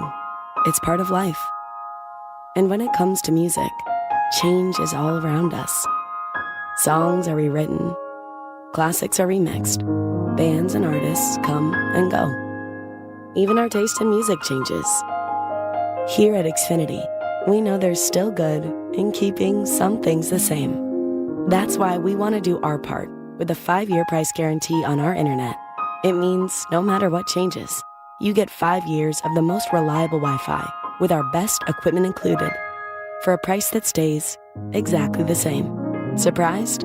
Life is full of them. One internet price, 5 years, guaranteed. Learn more at xfinity.com/deals. Restrictions apply. New residential customers only. Taxes and fees extra and subject to change. Most reliable Wi-Fi based on OpenSignal Awards USA. Fixed Broadband Experience Report, August 2024. Do Crohn's disease or ulcerative colitis symptoms keep coming back? Tremfya, guselkumab, may help, with rapid remission achieved at 12 weeks and lasting clinical remission at 1 year. Some even saw visible improvement of their intestinal lining at 12 weeks and 1 year. Tremfya is a prescription medicine used to treat adults with moderately to severely active Crohn's disease and adults with moderately to severely active ulcerative colitis. Serious allergic reactions and increased risk of infections and liver problems may occur. Before treatment, your doctor should check you for infections and tuberculosis. Tell your doctor if you have an infection, flu-like symptoms, or if you need a vaccine. Healing is possible with Tremfya. Approximately 3 out of 10 patients were in endoscopic remission at 1 year, based on areas visualized on colonoscopy, which may not represent the deeper bowel layer or entire GI tract. Individual results may vary. Ask your doctor about Tremfya today.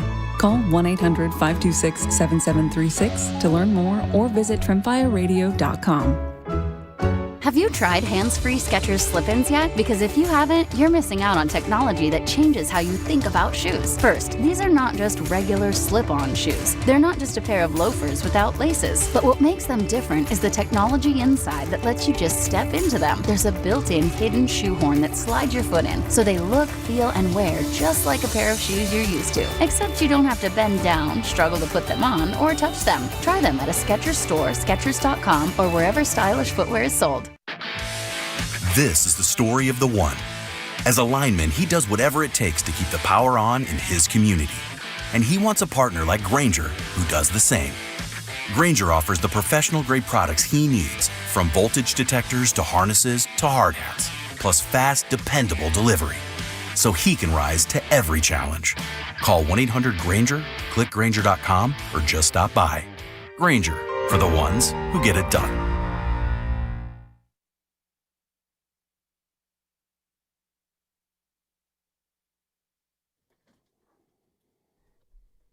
Are your eyes green? They're brown. But they're a different color. They look green today. This guy. His eyes are green. No, I've been told I do have beautiful eyes. I didn't say that. I'm good now. Now, back to Steiny and Guru on 95.7 The Game. Throw that one away. Yuck. He deserved it. So, again, one of the things that, I want to make sure people understand is that I have no malice, no acrimony, no hatred in my heart. And you know what? I for actually, this subject or for life. And this is not a negative take. I don't believe. Now, let me make it clear. There's a Little League World Series every year in Williamsport, Pennsylvania, my neck of the woods. Jesus. And now they've incorporated that tournament, I believe, with a Major League Baseball game where the Major League two teams are there playing. I think that's wonderful. I think it's really cool, really cool. What I'm saying is these regionals that are being broadcast right now on TV, they should not be broadcast on TV. It's because just of the quality of play? The quality of play. So you can't and appreciate the kids just busting their tail and it being filmed. Here's the other thing. You talk about, for every player at 11 years old whose self-esteem, let's say, is boosted because he tripled into the alley and scored 2, there's 8 kids who now have a false sense of what failure is because they had to live out their 0 for 4 with 3 strikeouts in front of a national audience. But they don't lose a contract or a job. Right, they're not ready for that, though, clearly because I'm seeing too many of these kids crying. Because they want it. Okay. Yeah, I love it. But we shouldn't have to see that. Well, that's not fair to a kid growing up. Oh, my God. And if you don't think some of his classmates, their classmates are going to make fun of him, and okay, hey, it'll toughen them up, sure. I think we're giving, I don't like it. I don't think much good comes of it. That's all. Evan, before you go, don't look at the chat and B's knees. He came for you. But go ahead, Evan, because, Steiny, with that thought process, it's sinister. You shouldn't go to any school play, any school musical. Because let me tell you what, there's no Michael Jackson or Madonna in there. They're doing it to practice, and they're doing it because they want the experience. But for you to say they're not ready in the quality. The quality's not, it's substandard. Turn and the other channel, thing bud. is your analogy falls completely flat. It's pretty, I love it. Because yes, I absolutely watched my daughter play soccer. I watched my daughter in musicals. Those weren't on ABC. Okay, those weren't on national television. That's a parent gone to one of his kids' games or one of his kids' performances. You think the kids would prefer to be televised or not? They love it. They shouldn't have a say in it. They're 11 years old. They don't know what's good for them. Well, the world's spoken. This has been going on for umpteen years. No. Again, and I love it. Again, let me make it clear. It hasn't been going on for umpteen years. 11-year-olds have not been televised. Their games have not been televised for umpteen years. 11-year-old kids. It's too much. The Little League World Series goes back, Steiny, forever. Oh, sure. Right. And I told you, I have no problem with the Williamsport Little League World Series. These are the regionals. So they expanded. And to see some of the imbalance in the play between two teams, I don't think that does anybody any good. But why is there such a difference between the regionals and because the Little League World Series? Because you can tell the quality of play is wanting. Yeah, but when Chinese Taipei kicks the crap out of Wyoming and little Johnny Baker is crying on ESPN 1 as opposed to ESPN 2, nice. What's the difference? And What's if you're the a 60, 50 or 40-year-old man looking at kids play ball and you bring up the word quality, you need to look in the mirror because you don't know how to appreciate what they're doing. They're trying. No, they're trying. And to answer Evan's question before you jumped in, and again, there's going to be no malice today. Dude, this is Steiny. Take it back. When Chinese Taipei beats Wyoming 20-0, at least we know Wyoming is the best representation of our baseball. So it's their best against our best. In these regionals, we have very good teams against teams that have no business. They have terrible. No business being on the field. They're not ready. And we're not doing them any favors by broadcasting it. That's all I'm saying. You're not a clinical doctor. I'm not saying that social media isn't going to exacerbate the issue in regards to failure and frustration and embarrassment, but Washington versus Oregon. Yeah, it shouldn't have been on. Says who? I think you caught one bad game. No, but why is he watching it for that? Where's Bryce Harper at 11 years old? That you don't know how to work. Steiny, and you got kids. I bet if your nephews or nieces were playing, you would be locked in. You're missing the community component to all this. They got all the support in the world. And again, I have no malice here. I just tuned in. What are we doing here? Are we criticizing the Little League kids? He is. I'm not. No, we're not criticizing the kids. We're criticizing the TV network that puts these kids on TV at too young of an age. You're doing that. Oh, look at this, 415. I agree, Steiny. You nailed it. Somebody threw you a bone. Well, I think it speaks to a larger discussion about what is too much exposure at a particular age. And that's really what I'm getting at. And enjoy Evan. the kids performing. Well, and here's the thing. Just relax and enjoy it. I'm watching Oregon. You know, they got, I'm sure they ended up getting 10 run, of course. Oh my God. But they scored 6. A kid from Washington hits a lazy fly ball to left field, and this little pipsqueak, God love him, is trying his best. This is bad. Has no idea how to judge the ball. It lands right at his feet. Okay. And I looked up and I actually said, "You got to be kidding me." And Paulie, the bartender, said, "What?" And I said, "You got to be kidding me. That kid, that was a fly ball to left field. It dropped right at his feet." And he goes, "Steiny, the kids are 11 or 12 years old." And I said, "That's the problem." I would have double charged you, man. Evan, what's going on? Like, he believed. Steiny, you're losing with this. He's looking at little Stewie like he's Elliot Ramos. And you're missing the whole thing of the gist of what they're doing on TV, Steiny. Nobody's going there for tryouts. They're going to bust their tail, have this video forever, and this team and their teammates will bond, even if they lose 20-1. So you know what? We made it. We were on TV. Yeah, so you believe the kid who came off the mound with his chin on the playing field, crying, he'll have that video for the rest of his life. I'm sure that'll be very uplifting for him. Steiny, it would happen had there been no cameras. That's right. It would have happened. That's right. It would have. You move on and you learn. But his classmates wouldn't have seen it, and the world wouldn't have seen it, and he could have. This is an experience, and I think you are selling that part of it short. If you win or lose, this is the ultra experience for kids to be on TV and love. So I know they're watching pros. At 11 years old. I love it. Give me more. Okay. I never once looked at the quality. No, I was know. just I'm the guy that goes to the park that don't even have kids because I love just that ambiance of watching Little League ball. This dude stinks. Yeah, I don't think it's good for some of these lesser players to dude. I mean, they were good enough to get there, Steiny. So they've won. 5-1-0. Steiny's right. Kids are not developmentally ready for this kind of pressure. Steiny, you understand, to get here, they obviously won somewhere at the local. Right, at the local. So they've had some highs. Right, at the local. Yeah, they've had some highs. Right. Well, you're ignoring that part of it. It ain't just all bad. Evan, they've won to get here. Yeah, and that's what I was going to say. It's like a lot of these kids have had to win many tournaments to get to this point. And so you're choosing, I think, to remember them at their worst moment. Well, unfortunately, that's what TV does. Okay. Or it could be a reminder of all the good that happened that entire summer, which led to that point. Yes, no doubt. And I'll say this, Steiny, and I know you're not a fighter.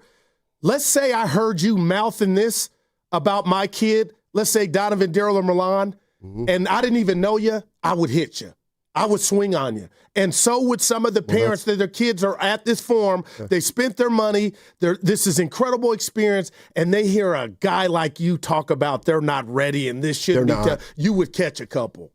Well, then I would sue, and I would never work another day in my life. You might, but I'm just telling you, Evan. So when are they allowed to be on television? The Little League World Series. Now, I honestly, so you seriously, don't like when I have an answer. No. I just don't understand the difference between the regionals and the Little League World Series because no. What you're arguing is that the exposure of kids at such a young age will leave an impression on whether it's the viewers or the team at their lowest moment, lowest potential moment. Said, but that's going to occur no matter what stage of the tournament we're talking about. If a kid cries on the mound in Game 3, winner take all of the Little League World Series, or Game 1 of a regional, it's still going to be the worst moment of their lives captured on national television. And the money that's been spent for this travel from the parents collectively and the that's irrelevant. All the things that they've done, Evan, to get the money to be able to get here. It's not just about the games. That's irrelevant. It's the experience. Two of my daughters played soccer. We invested a lot of money into them. I believe that. It was part of the sacrifice. I don't want them on TV. At 11 years old. Well, I guess you can. You can pull them, but that's all. Let's go to Devin. Devin's in an Uber. And again, there's no malice here. Yes, there is. No, there's not. Yep. What's up, Devin? How you doing? Man? It's been a little while. Yeah, welcome. I want to say, man, I agree with you. And maybe it's because I'm from Hunters Point. I played ball there. I learned how to play. HP. I played at Antioch, and we here. And my thing, I don't believe in participation trophies. Maybe that's who I am. I have a 10-year-old. I don't want them to have to bear that burden. Like, they're already in the regionals. That's already pressure. You see what I'm saying? They already want to win. That's already pressure. And putting them on TV, I just don't think their psyches are, and obviously I don't want to speak for every single kid, right? But for the majority, I don't think their psyches are ready for that. It's TV. People are going to troll you. People are going to be mean. It's what happens. And that can psychologically affect these kids, socially. And that could ruin, we're talking about, that could possibly waive 60% of the kids that maybe if they just took a regular loss, they get better, they get back to it, they go pro. But maybe a lot of them see what it's like on TV and they never want to be on TV But again. Devin, there's no Facebook or Sports Center for the kids that, let's just say they don't perform their best. They're not getting the vitriol. What about the experience of this, man? For the kids. The experience has been there prior to them being on TV. Right, and there's a difference in the talent pool. Now, if we're talking about the talent pool, that I'm somebody that product matters, right? I don't want to see bad performances from pros or from kids. It's gonna happen every now and then, but and that's fine if we're just going to a game and we have a horse in the race. But if we don't have a horse in the race, it's also fair for us to feel like this is a bad product. And here's a quick example. There's shows that I'm not going to mention, I don't want to get in trouble, but there's shows on TV where kids are baking cakes and cooking barbecue and stuff, and they are the cream of the crop. They're better than a lot of adults. They sell. The product is good because they are producing good things. You see what I'm saying? So if on TV, like from a consumer standpoint, it's wrong, but I think just as a parent with a 10-year-old that is already going to be down in the dumps because he feels like he let his team down or his dad down or whatever, now he's going to feel like he let the world down. Now everyone's on him. I just think that's a lot for kids to handle, right? It's different from high schoolers. Maturity is different. Psyche's different. It's different for quality players that are used to being on TV probably for these World Series games. You see what I'm saying? So yeah. I'm with you, Steiny. Thanks, Devin. And I'm not super against you, Goo. I'm not. I get it. It's Evan, okay. I'm not super.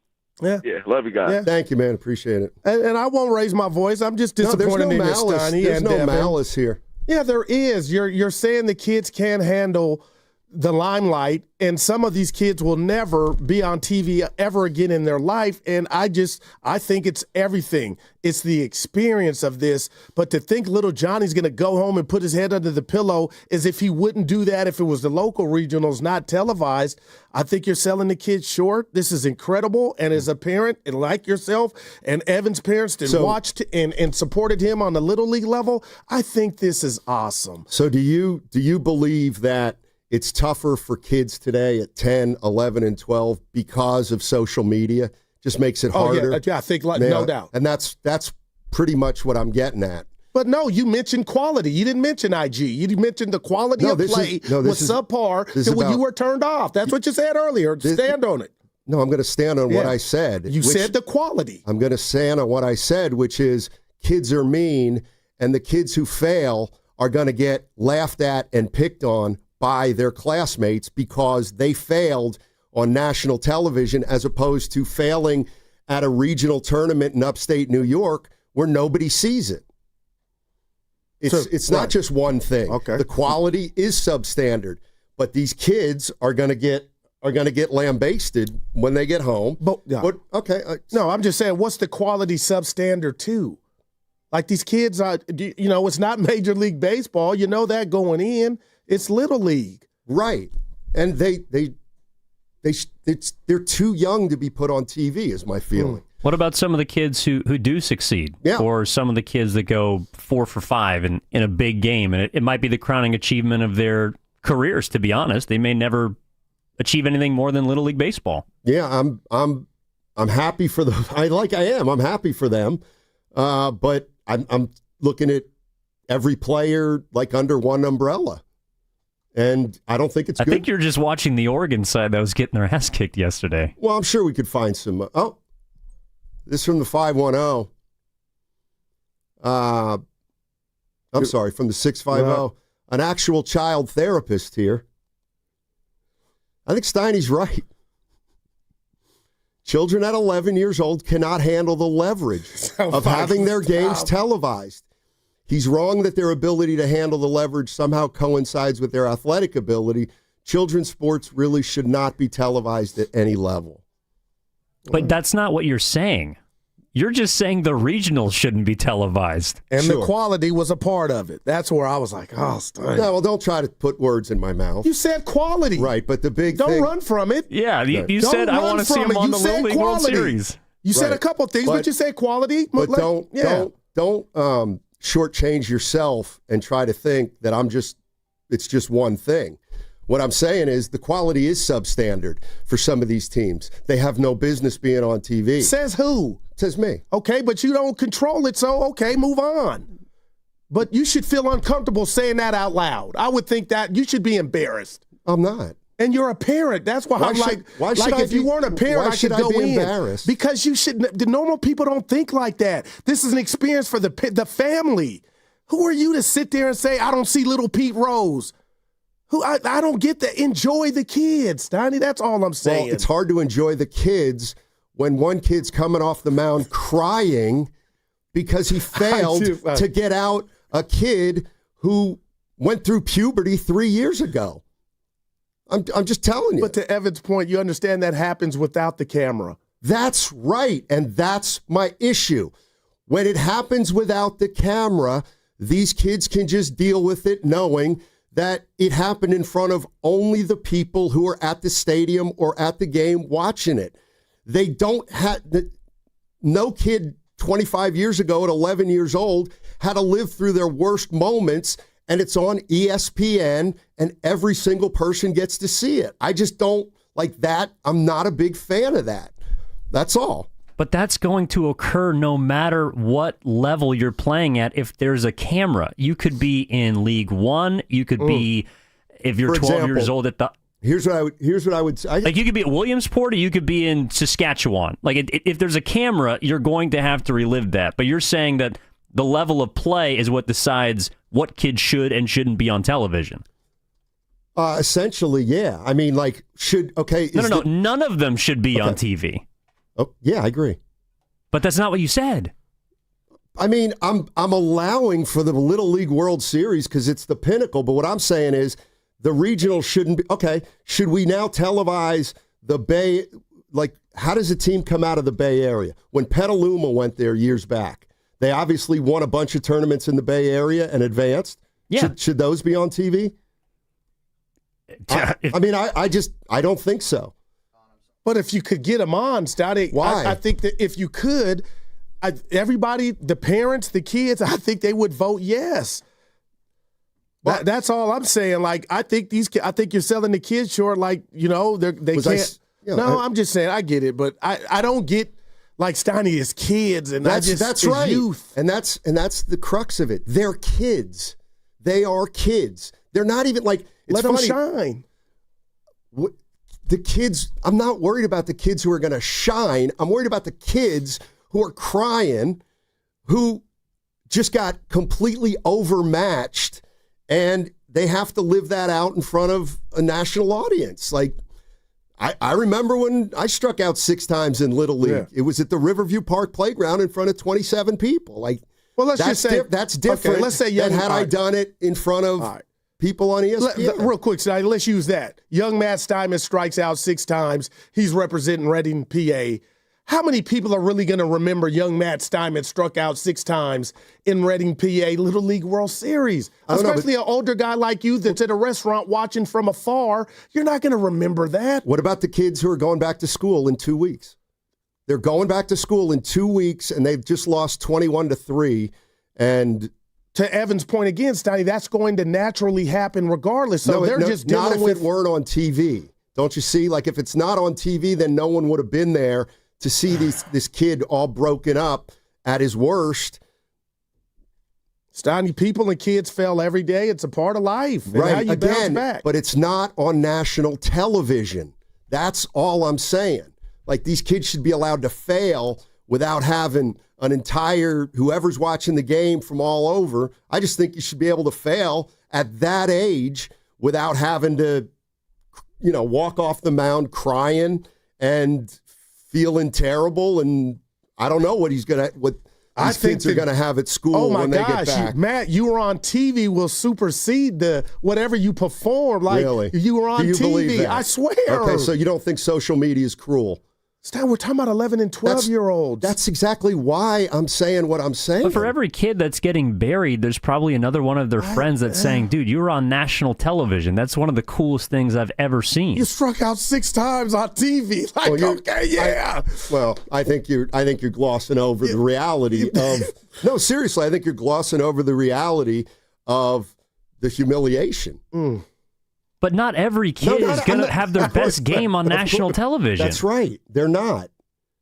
So we shouldn't have it on TV? No. So this is going to be hard. Then why do you want to watch the Little League World Series? Because those guys are at least the best at their age group in the entire world. But the team from Oregon is the best team from Oregon. Right, and that's where it should stop because the level of play isn't good enough. This is Steiny. I got to ask you. We're putting too much pressure on these kids. Mary Page if we got to rewind, if she was young and they were going to televise a tournament that they qualified for her, I'm just asking, would you say, Mary Page, you can't go? No. I wouldn't say she can't go, but I would say you better be prepared for what could happen.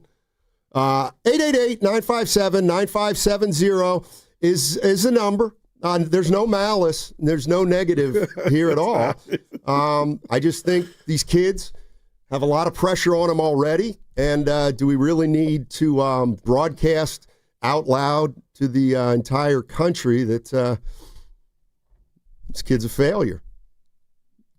Against Washington, at least. All guests on 95.7 The Game appear on the River Islands guest line. And again, no malice. Isn't it time for you to discover the islands? 888-957-9570. River Islands in Lathrop. Segment also sponsored by Safeway. Head to Safeway this week for this amazing deal and more for members. USDA Choice Boneless Beef Top Round London Broil. Just $4.97 per pound. Limit 2 packages. Visit Safeway.com for more details. See you in the aisles. The following is an attorney advertisement. If you get sidelined by your workplace injury, the workers' compensation attorneys at Boxer and Gerson can help you get back in the game. Our team of skilled attorneys will fight by your side for the treatment and compensation you deserve. We care about justice for injured workers. That's what makes us Northern California's premier workers' comp law firm. Call Boxer and Gerson at 510-835-8870 or visit boxerlaw.com for a free consultation. Boxer and Gerson, your life is worth the fight. And we're back, live during a Flex Alert. Dialed in on the thermostat. Oh, we're pre-cooling before 4 p.m., folks. And that's the end of the third. Time to set it back to 78 from 4 to 9 p.m. Clutch move by the home team. What's the game plan from here on out? Laundry? Not today. Dishwasher? Sidelined.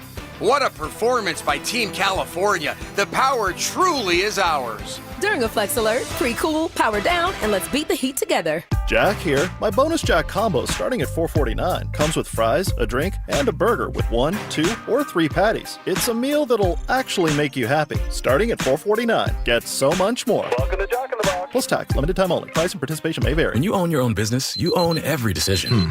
Catch the red eye or take the 6 a.m.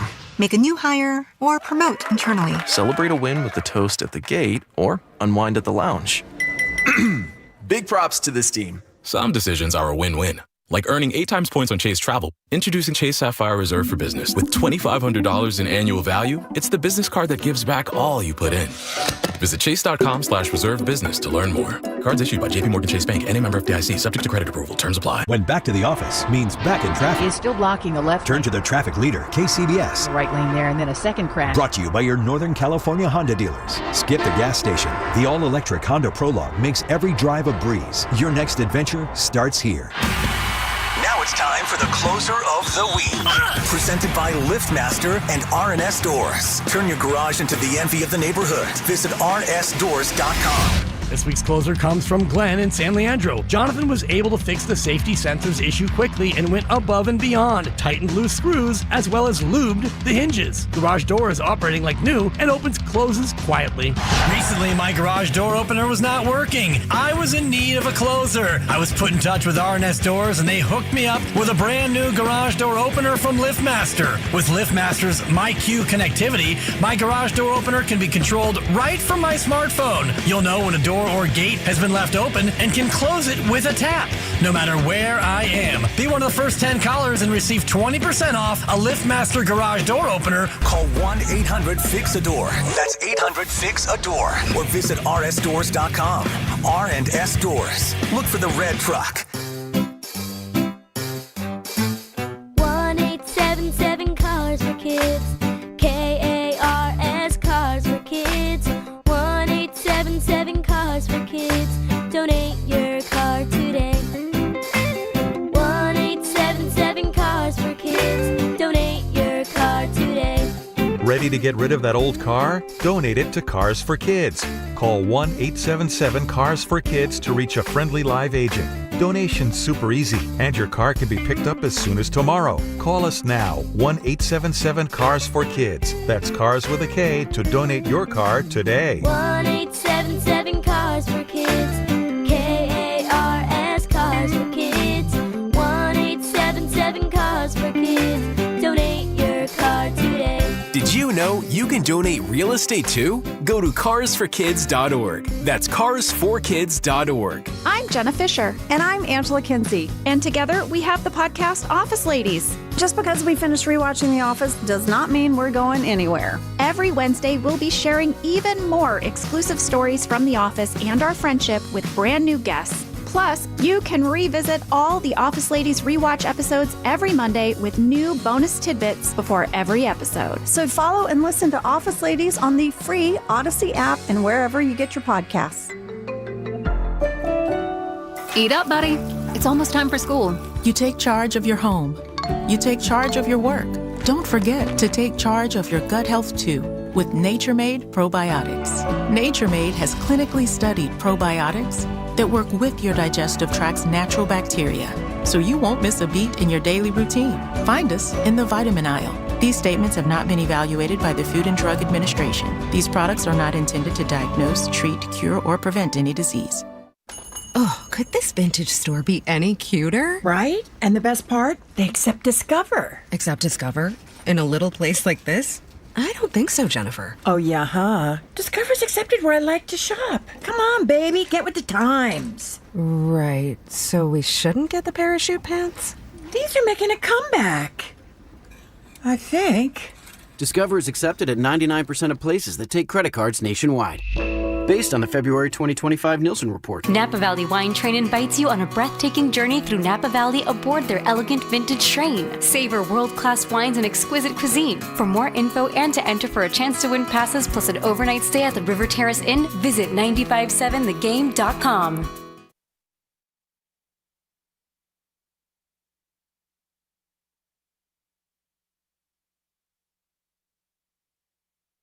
I'm done discussing sports. It's bothering me. Now, back to Steiny and Guru on 95.7 The Game. I mean, for the sake of the discussion, if you want me to say, okay, they shouldn't broadcast the Little League World Series either, I'll just to keep it an easier thing to discuss. I can do that. No, it's just Evan called you out on it during the break. You're changing the goalpost a little. I'm not. Now it's about their psyche, but you did start with quality. Well, that's because that was the first thing I listed, but maybe you didn't hear the last two or three. No, I did. Okay. Yeah. Okay. And, yeah, I just don't. 11. We're just talking about the Little League. Well, we're not talking about the Little League World Series. We're talking about the Little League regionals that are being broadcast on ESPN, 11 and 12-year-olds. And I just don't think 11 and 12-year-olds should be on TV playing baseball. Here's the other thing I was thinking about. Remember Adam Morrison? Yeah. What do you remember about Adam Morrison? He cried. That's right. He cried. Yep. He cried. Like, think about that. So Adam Morrison was a college kid, and they lost, I think, right here in Oakland. And the camera shows Adam Morrison, a grown man, or a 22-year-old, 21-year-old, crying. And that was, 20 years ago? And to this day, we still mock Adam Morrison for crying after a loss. And all I'm saying is, I don't think it's good to show an 11-year-old crying after a loss. I mean, if we laugh at Adam Morrison, I don't know. I just... So that's how you remember Adam Morrison. Well, and Goo, that's the first thing you said. No, you can't speak for me. Well, no, you asked how I remembered him. Exactly. But I didn't say he's a bum or... No, but you said he cried. He's not human. I mean, Steiny, life is going life regardless. Well, not if it's on national TV, Goo. That's all I'm you got to go through experiences, though. You win some, you lose some. You get knocked down, you get back up. Right. I'm just like, and we're different. I watch Little League, and being a parent like you that had kids participate in that, I think it's awesome where community gets behind some of these teams that go to this stage and get their butts whooped. I think the experience supersedes the result. And I never once said, oh, that right fielder should have got to that ball. You know, that's something I keep to myself, but you know, I'm just Mark Willard. Willard texted, Goo, keep fighting a good fight. You're totally right on this one. That's just him. But, man, to say, why do you think they put it on TV? If you want to do that, Steiny? at 510 on the Boxer and Gershon Work Injury Attorneys text line, Goo, you don't get it. These kids are being humiliated on national television for everyone to see. Gotcha. So, I mean, why do you think they air it then, Steiny? Because it's probably ratings, I got to believe, right? Also, there's nothing else on right now. I'm just saying, I don't like. You would like really? less of it. No, you didn't enjoy watching a team of 11-year-olds get their ass kicked on television yesterday. Like, had it been 5-4, would you feel different? No, I just don't like. Yeah, like if a kid gave up a walk-off home run and cried, so it would be better because the game was closer. Like, no, I'm really asking you that. No, I don't want to see any of it. Like, I don't think it's fair to a kid that everybody gets to see when he gets pulled out of a game and is despondent. And I'm just saying, like, when I played Little League and struck out, or when I got used like a bar of soap by Tony Jenkins when I was in 9th grade, it's like I didn't get to school on Monday and everyone saw every play of the game, and I just know that some kids are probably going to take some heat for that. Nick in Oakland, the Guru, you don't get it. These kids are being humiliated on national television for everyone to see them. Think of how they'll be teased for crying or looking small. Nick in Oakland. And you're talking to a guy, Steiny, 8th grade. I was in the 8th grade, St. Anne's. We lost the championship, and I cried. What do you think happened before I stepped foot? Devin, true story. Before the bell rung at 8:10 at Alvarado Middle, dudes were laughing at me because I cried because we lost. But I didn't die. I learned from it, and imagine if there were more than 5 people who saw you strike out. You think I'd be ruined? Well, I'm not going. Yeah. I just don't think. I don't think you would have been ruined, but I don't think it's helpful. Maybe I don't think the other eyes that these kids don't know from different locales impact them more than you guys are letting on. Like, everybody sees it, but nobody is going to follow, young Evan Giddings in Reading, PA once it's over. Like, you don't think? Locally, but... Well, that's the other thing. I mean... Everybody's around them, and parades and fundraisers. Dude, and to this day, Steiny, American League National... My boy Dominic was on a team that went to the Little League World Series. I can't even remember if they won or lost. It was just, wow, you guys qualified and got that experience. And that, again, there will be positive experiences. I'm not saying there won't be. I'm just saying we shouldn't be asking these kids to live through this in front of complete strangers and in front of a national audience. But we were discussing earlier the team from Petaluma from way back who made the Little League World Series. I feel like that's an awesome opportunity for the community to rally around these kids. And you're not speaking about them with remembrance of a kid crying on television. You're talking about them as a team that made the Little League World Series and succeeded. So in the moment, perhaps you're seeing a kid cry, feel humiliated, but in 5 or 10 years, when this kid is an adult, they're going to look back on that as a really special experience that was captured on television. And have reunions. Like Petaluma will. They won it, right? See, the fact that you don't even, I don't know, but the fact that they were there in the first place is what we're talking is what we're discussing. The experience. Right. And for every great experience, I could probably show you a highlight of a kid who had a miserable experience because of the pressure that he didn't come through, or he or she didn't come through. And we all agree that's with or without cameras. But that's happening. But you don't think the cameras exacerbates it? You don't think that adds to the pressure?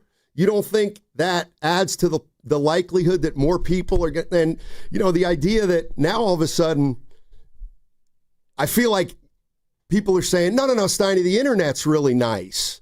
Like, the internet's really nice. They'll pick these kids out. I guess that's the part where I'm because I don't think that's the case at all. Yeah, but you act like there's some bully in his basement that's cutting clips of every single kid from his middle school. Steiny of the kids, little Matt Steinmetz made 6 errors. Like, you don't think that happens? I don't. You don't think you don't? Okay. Well, then. No, I get crying and being down, and that's naturally going to happen, TV or not. But, Steiny, I believe if you polled 100 Little Leaguers to give them the option to play on TV. Forget how good. Well, I know they would, of course. And that's the beauty of it. Well, they're not old enough to make that decision. Like, I get it. They would want to, but I don't think it's necessarily the best thing or the healthiest thing. Let's go to Father Time in Napa. We can move off it. Hey, what's going on, Father Time? How you doing? Oh, maybe I'll close the book on this. I spent a little time back in the day umpiring and refereeing youth sports. And if you think that there isn't crying every single game, I understand, Steiny, it's not on television. Well, every one of these kids wants to be on television, and you're telling me, well, they don't have maturity to make that proper decision. That may be true. The bigger picture is, in a global world, kids aren't on TV at all. We don't do any reality TV. We don't do anything with TV. My wife's an educator. No kids on TV. Got it. But they want to be on TV, and there's no stopping it. And then, go ahead. I'm sorry. No, go ahead. It's all you. Yeah. So the thing I would say is, it got kind of mentioned briefly, the notion that regionals are not okay, and yet the World Series is okay, is completely unfounded. The kids are not growing up and handling success or failure in the proper way within the next 2 weeks. It's just not happening. This is the lifetime opportunity for these kids. Yes, there will be bumps. Yes, there'll probably be some horrible stuff said, but you know who the coolest kids are on campus? These kids. Yeah. They're not gonna experience things the way you think. They're gonna they're gonna be heroes when they come home. Yeah. For better or worse. Better or worse. Anyway, that's a great love point. the show. Peace out. Great call. Yeah, I'm sure some people will do that, but what if the idea that I just don't think it's healthy, putting too much pressure on an 11-year-old. The other thing is, I also think like the good players at 11 or 12 years old, a lot of them just grew faster than somebody else. Oh, no doubt. Like, so we're giving some of these kids so much attention, and the reality is that they really don't deserve it. Well, we can't ignore or hate because they picked it up faster than others, or they went through puberty. They grew fast. But Steiny, the point is, however they got there, they're at the top tier. So we can't hate on them. That Oregon team is not top tier. That's what I'm saying. From their hood, they are. Well, and that right. And you know what? That's and what the guy was talking about. There's probably a team playing pickup basketball 2 hours outside of Des Moines, Iowa, and they're probably not as good as a team from New York. That's all. Yeah. That's all. A lot of people some people are agreeing with me. Well, so I got that going for me. Oh, very minimal, Steiny. But yeah, you feel how you feel. No, I mean. So you're not watching any more Little League World Series. We can take it. No, I can watch it. No, you can't. You can't. No, you cannot. Now, come on, man. It's okay. It's not for you. No, you'll watch the Little League World Series, just not the regionals. Remember the old manager Lloyd McClendon? Took first base. He was a Pirate manager, and he was arguing, took first. Mm-hmm. He went 5 for 5 in the Little League World Series, Williamsport, with 5 home runs. Now, that's obviously who wouldn't want to, he's going to remember that forever. And I got to believe if there were 5 strikeouts in Williamsport, that kid's going to remember, And what do the kids who threw him those remember? Seriously, I'm just asking. They had to get dinged on national TV. Than never to have loved it all, man. That's all I'm telling you. No one remembers the kids that gave up the home runs. They remember the Cody Bellingers, the Todd Fraziers, right? The Freddie Freemans. Goats, Steiny. There are no goats. Okay. And like the caller, he just hit it out the park with, when they get back home, they're heroes. Just like Mark Madsen was on the Lakers when they were at the parade. And that's what they were champs. And that's right. But what about the ones who aren't champs? That's all I'm saying. I guess they're champs from their that's life, though. You don't win every day. My point is, again, we're talking about 11-year-olds. We're talking about 11-year-olds on national television. I think that's a little too much pressure for them. I love. That's all I'm saying, and I don't think it's. I just don't think it's overall healthy. That's all. Yeah, that's all. Oh, I got to do the legal. You're listening to 95.7 The Game, KGMZ FM and HD1 San Francisco on Odyssey Sports Station, always live on the free Odyssey app, now broadcasting from the Laughing Monk Studios. All right. Well, let me ask you this. So if you care so much and you had a child that was 11 years old, played on a really good travel team, that child qualified for the regionals, you wouldn't let that child play because they would be exposed on national television? No, it's not about... And I asked him that last segment. It's not about forbidding them to play. It's about, I don't think the idea or the process of having kids like that play on national TV, that's what I don't like. Like, with all due respect to them, who are they? They're 11-year-olds. And that's the beauty of it, okay, Steiny. and that's what I think is the opposite of the beauty. I think it's kind of like the downside. We're putting too much pressure on these 11-year-old kids, and some of them aren't ready to handle it. And I think we're also setting up some false expectations for the people or the kids who succeed. The kids who don't succeed have to take that with them. They're just not into it. Can we just not into it? That's all. But you are. Like, that's, I guess, what's bothering me is that you are into the Little League World Series. You just aren't into the preceding rounds. That's what's frustrating me. I actually don't watch the World Series either. Like the Little League World Series. I don't really watch that either, though. I mean... But you don't have to know that it's a big deal and something these kids are going to remember, win or lose, some of them, the rest of their life. Yeah, right. And usually that memory was a private memory that they could share with their teammates, their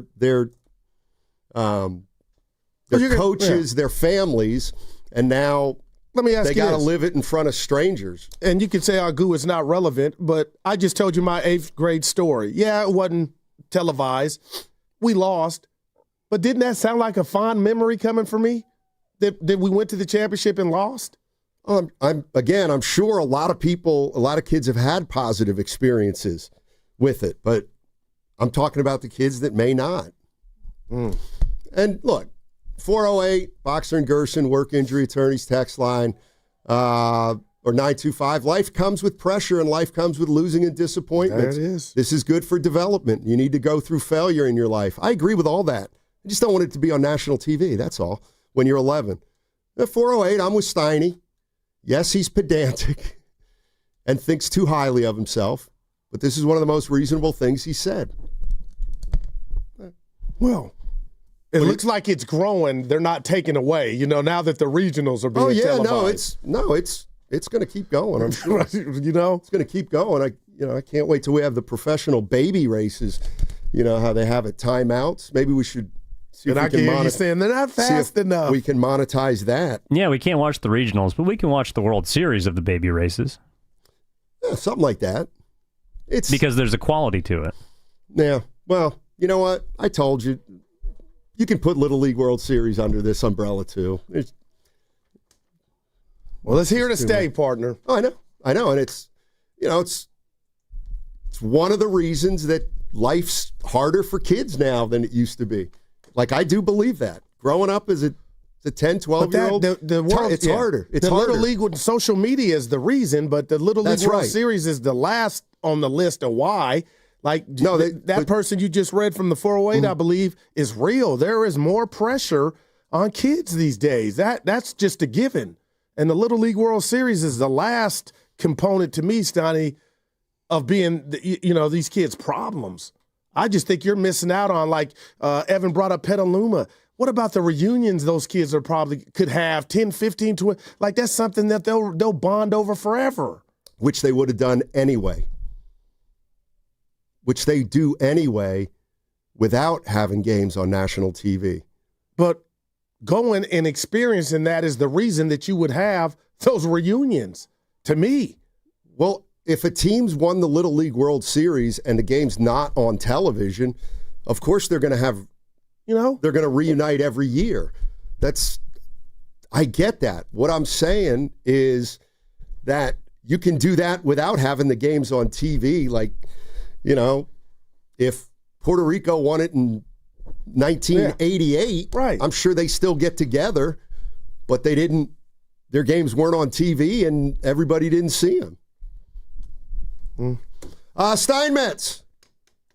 Yeah, I don't know about the WWE, the NFL Red Zone, and the NFL Network. ESPN's taken over those three things? Yeah, man. What does that mean? I came in today, I asked you and Evan, is NFL Network, is Rich, our guy Chris Rose, or him and Maurice Jones-Drew, is that show over, or is it going to go on as it is, and the ownership and the money is just going to a different wallet?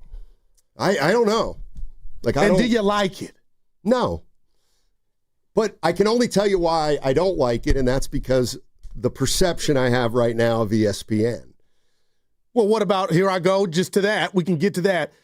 I don't know if I like the NBA going back to NBC and all this reshuffling and everybody's going. I don't like that. Yeah, I don't either. And ESPN now has Barkley, what TNT built. I don't like that change. I don't either. There's no way that Barkley and Shaq and Kenny Smith are going to be as good. Ernie. On he won't even be there. On ESPN. Willie. I think they're going to simulcast. But I don't like it, man. Leave my stuff alone, Steiny. But it's greed, right?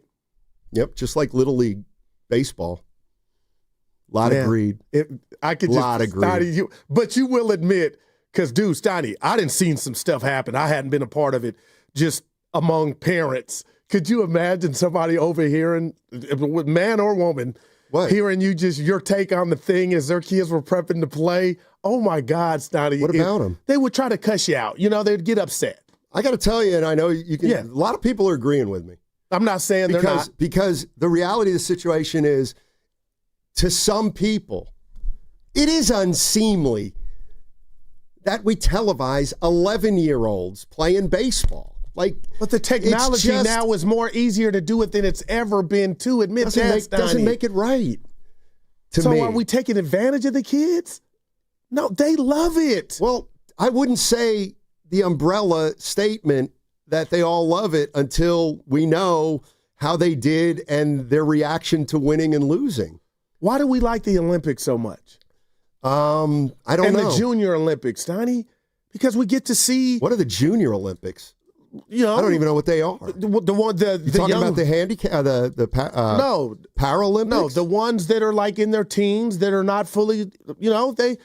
You know who's doing what where before you're old enough to qualify for the Olympics. That exists. I'm just sitting back, appreciating. Yeah, little Bobby throwing the ball, striking out 7, and it's not about contracts. It's Little League, the essence of that being televised. And I'd never compare the Olympics, where we have athletes, who are at the top of their game, well, and a lot older. Junior. Yeah, that.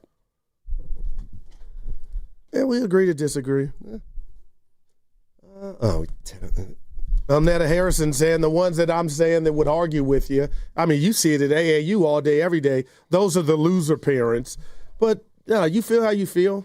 Well, like Coco Gauff made the quarterfinals of the U.S. Open when she was 14 years old. Qualifies as a child. She's on national television, and she eventually lost and was emotional. Mm-hmm. That didn't ruin her, though, Steiny. Should she not be allowed to be on television? No, if you're going to use, again, the one of the most elite athletes in history, I'm talking about little leagues, not just one person. She obviously has excelled. She obviously qualified for the U.S. Open, so she got to play in the U.S. Open. I'm talking about just the overarching idea of televising Little League baseball 11-year-olds. Could have broken her, though. I wonder. And now she's a multi-time major champion. Honestly, what does that have to do with the chubby kid who came off the mound in tears yesterday? Who wasn't at her level. Well, Steiny, who are you to say that that's going to ruin? I'm not saying it's going to ruin him. I'm saying it's not healthy. He'll look back and love to have cherish that moment forever. Do you really think? Even if it wasn't victorious. You think he's going to cherish a moment where he got pulled out of a game, his chin was dragging and he was crying? I get it. that is a learning lesson, maybe, but I just don't think the kid should have to go through that in front of the world. Yes, that's all. What's coming up on the game is brought to you by Fremont, but pick a subject to get off this. That one about the bold moves for the team before we have Matt Barrows at 12. Okay. And by the way, real quick, no malice. There's no malice here. Mm-mm. I just saying something else. Kids are a little young to spotlight. What's coming up next in the game is brought to you by Fremont Bank. Here for you, here for good. Coming up today at 7 o'clock, the Valkyries take on the Las Vegas Aces. You can hear the game right here on 95.7 The Game and on the Valkyries channel on the Odyssey app. Just download the app and search Valkyries. You can also watch the game on KPIX. Pregame starts at 6:30. This is brought to you by the San Francisco Sheriff's Office. Your future begins here. Football is back. The road to Santa Clara starts now. I want to go back to the playoffs, and the road to Levi's starts now. Your station for the best football talk in the Bay. I love football. Is 95.7 The Game.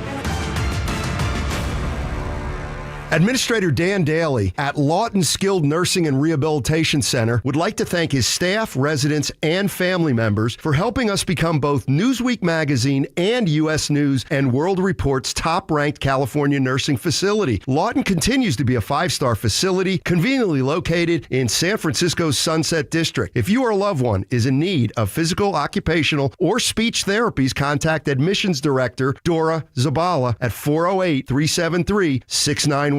We all hear the radio ads about the IRS. They tell you to be afraid, to be scared, and they try to frighten you into calling. I'm not here to do that. Tax Relief Advocates is different. TRA is here to tell you that if you owe money to the IRS, whether it's $5,000, $50,000, or $500,000, we have a solution. It doesn't matter if you're sitting in your car, at work, or with your kids. No matter where you are, call now. 800-575-6986. Don't lose hope. TRA can eliminate or reduce what you owe to the IRS. Generous programs are now available that can give you a fresh start. Our passion is taxes and helping individuals fix their IRS problems. We have over 1,000 5-star reviews on Google and an A+ with the Better Business Bureau. You don't need to be afraid of the IRS any longer. End your tax nightmare today by visiting us online at TRA.com or call 800-575-6986. That's 800-575-6986. Tax Relief Advocates. Real solutions for real people. Discover the luxury of Monogram appliances at Friedman's Appliance in Pleasant Hill.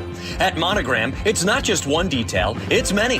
From preheating your oven with voice control to checking your dishwasher cycle from your phone, Monogram blends innovation with elegance. Right now, receive up to 2 free eligible Monogram appliances or generous credits toward the appliances of your choice. Visit Friedman's Appliance in Pleasant Hill to explore the full Monogram collection, showcased in stunning live working vignettes or online at freedmansappliance.com. Injured at work? Don't wait. Every moment counts. You may be entitled to medical care and financial compensation, but time matters. The attorneys at Boxer & Gerson are here to protect your rights and fight for the treatment and support you need. Boxer & Gerson have helped thousands of people across Northern California who were hurt on the job. Don't wait, don't guess. Get answers. Call Boxer & Gerson today at 510-835-8870 or visit boxerlaw.com for a free consultation. Boxer & Gerson, your life is worth the fight. What makes Crystal Geyser Alpine Spring Water different? We always bottle our Alpine Spring Water less than 1.5 miles from the spring source, and all our bottles are made with 50% recycled plastic from our own recycling plants. Crystal Geyser, bottled at the spring source. Welcome to Dugout Radio, the undisputed home of Boomtown Baseball. The Wi-Fi is booming with Xfinity, baby. Our next caller is Stacy. How do you stay locked in on every pitch and play? We stream it all live on Xfinity Internet with low lag, 99.99% network reliability, and speeds faster than a base runner beating the throw to home plate. I stream on my TV, tablets, even my smart fridge. Smart fridge? With all those games, we gotta refuel. Stream live baseball with Wi-Fi built for the biggest moments. Xfinity. Restrictions apply. Actual speeds vary, not guaranteed. Step up to the plate and save lives with Stanford Blood Center. Donate blood during August and score a free limited edition Stanford Blood Center in San Francisco Giants co-branded jersey, and only available for a short time. This exclusive jersey is our way of saying thank you for being a hero. Every blood donation can help save up to 3 lives, making a real difference in your community. Supplies are limited, so don't wait. Visit StanfordBloodCenter.org to schedule your donation. Spina bifida is a common birth defect, and everyone with spina bifida from childhood through adulthood deserves to flourish. The Spina Bifida Association is creating a future where this is more than just possible. It's inevitable. We're advancing clinical care and shaping innovative research. With your help, we'll build the future that people with spina bifida deserve. Join us at SBAA.org. That's SBAA.org. This message is sponsored by the Spina Bifida Association of America. Good morning, Doctor. Doctor? Hi, Doctor. Doctor? Dr. Jackson's practice is growing. What do you mean we're still short-staffed? He needs a good patient doctor. How do we not have enough doctors to doctor all these patients? And he doesn't have the patience to sift through hundreds of resumes. I need Indeed. Indeed you do. When you sponsor a job on Indeed, it's easier for talented candidates to find it, which makes it easier for you to hire them. Visit Indeed.com/credit and get $75 towards your first sponsored job. Terms and conditions apply. Febreze. As a rideshare driver, I love keeping my car smelling fresh and clean. So when I'm driving, I only trust Febreze car vent clips, featuring 3 distinct intensity settings. Because it's that little touch that sets me apart. I can turn the intensity down for subtle freshness, or I can turn it up for when I want lots of scent. So whether it's set to low, medium, or high, with Febreze car, I know my car's going to smell amazing. Which keeps my driver rating right where it belongs. Picking up Oscar! Some things can steal your sunshine. Ugh, I just got my hair done. Sorry, the cooler's broken. Anyone see my flip-flops? Anyone? But COVID-19 can steal a lot more. I just took a COVID test. Ugh. Prescription medications for COVID exist. If you test positive this summer, ask your doctor if they're right for you. Visit PfizerForAll.com/COVID-19 to learn more. Sponsored by Pfizer.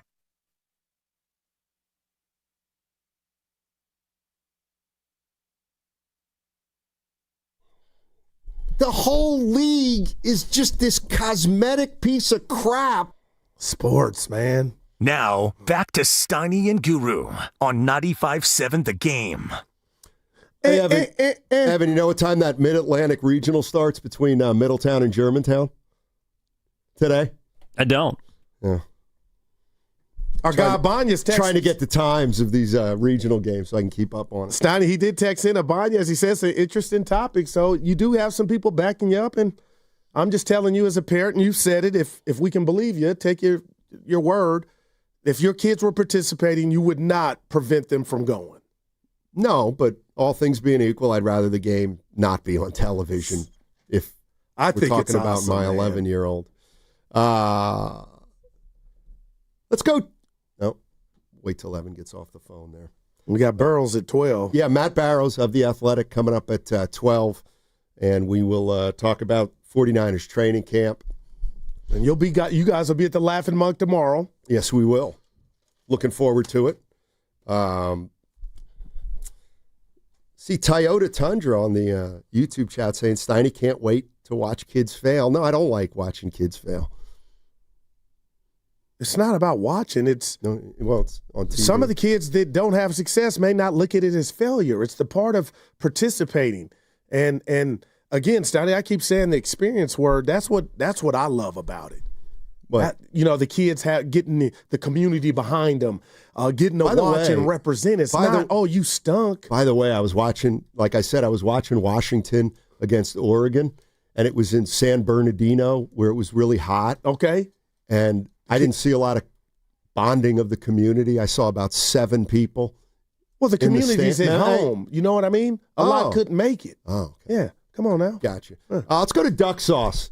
Our guy. Duck Sauce is on the phone. What's up, Duck? Hey, good morning, fellas. Just a couple takes on the topic. I did think it was an interesting topic. Yeah, I didn't catch the very beginning of the segment, but have you guys brought up the Menlo Park team that's currently in the West Regional, I believe? No. Okay, so 2 nights ago, Channel 2 News did a segment on them, and they lost the game to, I believe, Hawaii. But, you know, it was a packed crowd inside a local pizza parlor in Menlo Park. Wow.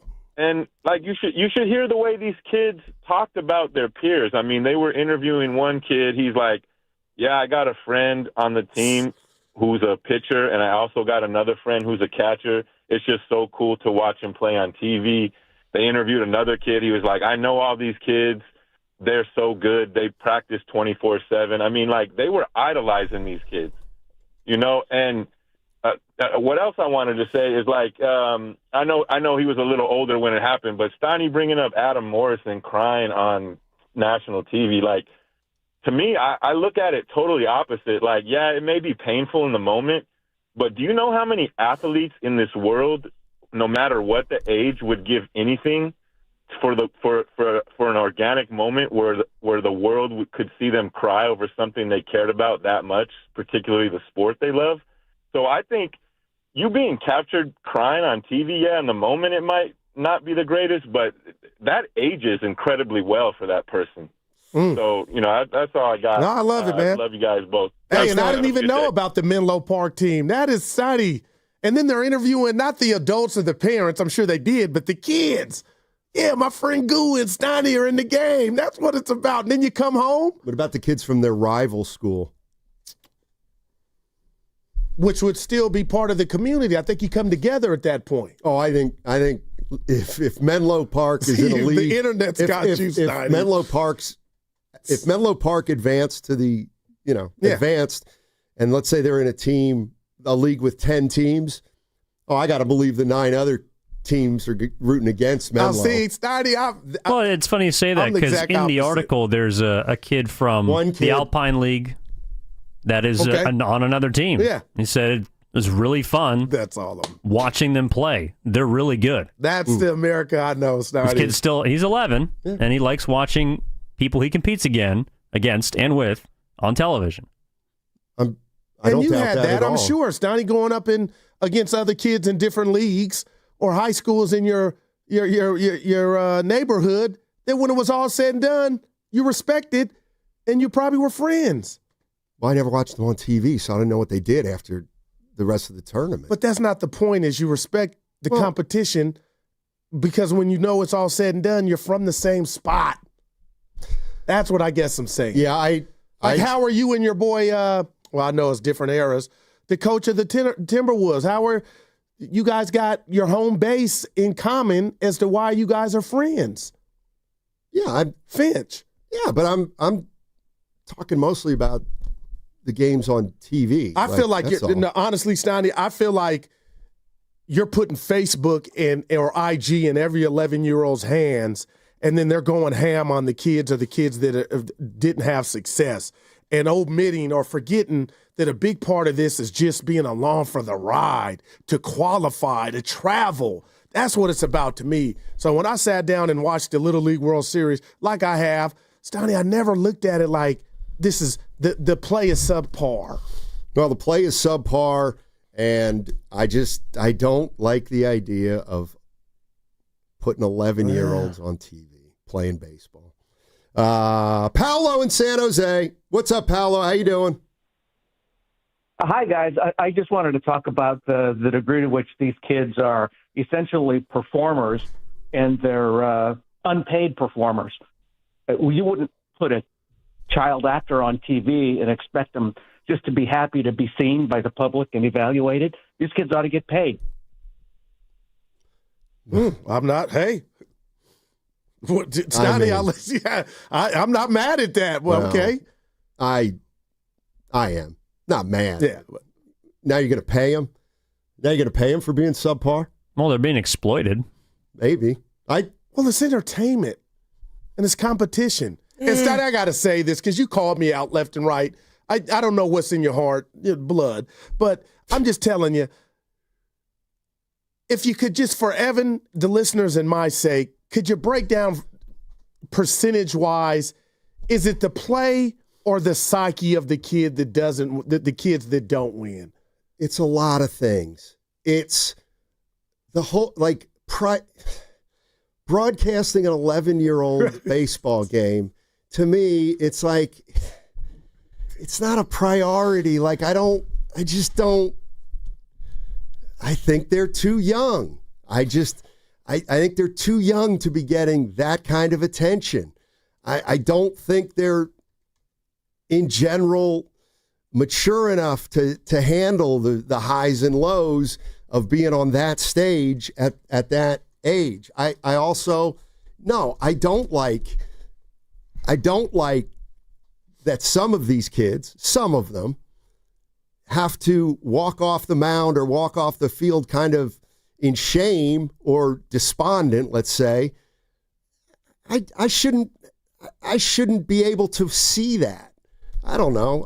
I'm living in California, and I'm seeing a kid from Oregon just despondent, and I'm like, man, poor kid. And you feel like he was not going to go through that even if it was not on TV. I keep going back to Evan's point, Steiny. That's the like. I feel like yes, because it's on TV, it has a much bigger magnitude than it should have. Do you have an issue with spelling bees? I think those kids might be younger than 11. Dude, and we love them, right? Well, not really. Like, I don't know if maybe this isn't coming through. Like, no, it is. I'm just trying to figure out where you draw the line. Well, I guess where I draw the line, I don't want to watch 11-year-olds in the heat of significant competition. Like, that should be theirs. You know what I mean? That should be theirs, not mine. But you understand this is like dessert to the kids. To some of them, having the ability to be on television. I also believe, especially when it comes to the spelling bee, there is a lot of pressure on those kids. Oh my gosh. Exactly. Exactly. And so, call me soft, but I don't want to see Alice from Savannah, Georgia, break down in tears because she couldn't spell anti-disestablishmentarianism. Uncle Looney has a point, Steiny, to you. These kids are heroes in their community. Steiny, you're acting like these kids are going to get booed when they get home. I would take exception to that everybody thinks they're heroes. Some are going to think they're heroes. Others are probably going to get a laugh at the expense of the losers. Let's go to... Man, we can't get off this. Let's go to Joe in San Jose. I'm ready to get off it. I bet. I got to tell you, I think a lot of people are agreeing with me. They just don't want to call in. Go ahead. What's Seriously. up, Joe? Yeah. Hey, what's going on? I got 2 points. I think one, I watch it because I like to see maybe in 5-10 years one of these little kids is out in MLB on Sunday Night Baseball. And 2, I think the TVs make them play harder. Because I've been to Little League games, and let me tell you, I have to bring my pillow sometimes. But the TV, I think it enhances them, and it makes them push themselves harder to win. That's all I got, my friend. I love it. Appreciate it. Well, we hadn't talked about that part of it, the natural juice of it. I view that as a negative. So you're going to play hard when the cameras are on. No, it's an experience that is not something that you're going to always get, so it's new. And Steiny, the bright lights, come on, man. These guys get to live out their fantasies after watching Bryce Harper or Devers or Judge or Ohtani. Now they get to, their at-bats are on, they'll have that forever. However they go. I got to believe that is something they'll cherish. Maybe. I'm wondering if the Oregon starting pitcher cherished yesterday, having to walk off the mound like that. What do you want me to do? We don't run from it when you start talking about it. Bobby in Los Altos. Bobby. What's up, Bobby? Hey, guys. I was, listening in to this captivating conversation, And then, Steinmetz, you just said something that it might be your finest moment in terms of my eyes. I was thinking about the Scripps spelling bee as well. They're little kids, and from my understanding, once they get to the finals and then it becomes televised, the kids go crazy and they're super excited. So you may not like the fact that in your mind these kids shouldn't have these very intimate moments televised. No one can disagree with that. I don't know if it's fair for you to say that the kids don't benefit or they don't appreciate what's going on even if they fail. But that being said, the reason I'm so impressed with you is when we talked about this, when was it Giddens that brought up the Scripps spelling bee, you shot out some word that they had to spell like in half a second. There was like a 15-syllable word. Did you just have that locked in your head? Because if someone said to me, pick a complicated word, I wouldn't be able to say it. But you said something like anti-disestablishmentarianism or something. I was very impressed that you could have something. Anti-disestablishmentarianism, yeah. I think it's... You just got that locked in the back of your head? I kind of do, yeah. I do. I don't know why. It's. Oh, man. Yeah. I've never been so impressed with you, Oh, Steiner. thank you. Appreciate it. Yeah. Thank you. All right, thank you for the time. Yeah, no, thank you. Thank you. Oh, God. Love you, Bobby. Last couple of calls, the theme is he's like Dibs when he comes in at 145. Steiny for president. Who? You. Like, I think this is your Michelle Obama, but that's fine. And some people agree with me, too. No, I mean, hell with the kids. Let them grow up. Steiny's, you're not a Let clinical the kids grow doctor, up. man. Let them grow up. Have we ever heard any kid say, you know what, me being televised ruined me? Evan, never. It's like it's taken such a turn over this first hour and a half. Oh, man.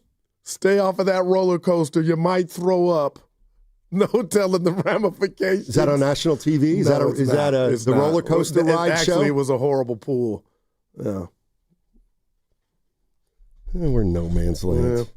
We got barrels at 12. That's true. We do. Oh, and then we got to do what you asked me about, the bold moves for each team. All right. Don't forget that. Let's push that to before barrels. All right, I got you. Because Or we could do it after Matt. I got enough stuff here to take. They're coming for you. Who? I'm playing. Sometimes you see something on Twitter. It's X. But anyway. I mean, we could talk about Kuminga. The audacity. You want to talk about Kuminga? Well, let's talk about you spying on me. All right. Please explain. I come in this morning and you tell Evan, look, and then you press play. I have no idea what we're about to hear. Oh. And it's a video I recorded in my garage, Norm's garage, the dojo last night. And I do wonder for a guy that's not on social media, your resources, how you seeing stuff? On Instagram. I did. You did something on Instagram. Yeah, I did it on IG too. So and you were talking about the Giants game last night. And it's just how I'm programmed. That's all. Yeah. And they won, and I just thought. What'd you think? What were you thinking? It made Monday's loss. We're talking about Monday's game on Wednesday? No, no, they won on Tuesday, which was yesterday. But I thought, have they not blown that game Monday? Where how better you would feel as a Giant fan? And I didn't run from. That's just how my computer's programmed. But you ever hear Bob Seger? Bob Seger, musician. Yeah, Guru, turn the page. They lost Monday. They won last night. I have a hard time doing that. They're 1-1, and there's no sense in imagining where they'd be if they were 0-2 or 2-0 because they're 1-1, and they're still 6 games behind the Padres. Well, they're my thoughts. Sure, they are. And had you won Monday, you'd be 5. But you the Padres lost Monday. And we could go back to the Chicago series that you like to dwell on from 6 weeks ago. Maybe if they won 1 or 2 more of those games, they'd be 3 gack. And then if they would have taken a game from the Marlins when they didn't. No, that's too far and then, back. of course, the Pittsburgh Pirates. Got swept, and the Marlins, and the Mets. It's almost like you could look back and see 14 wins or 14 losses that had they won them, they'd be in first place. All they would have had to do was turn 14 of their losses into wins. Well.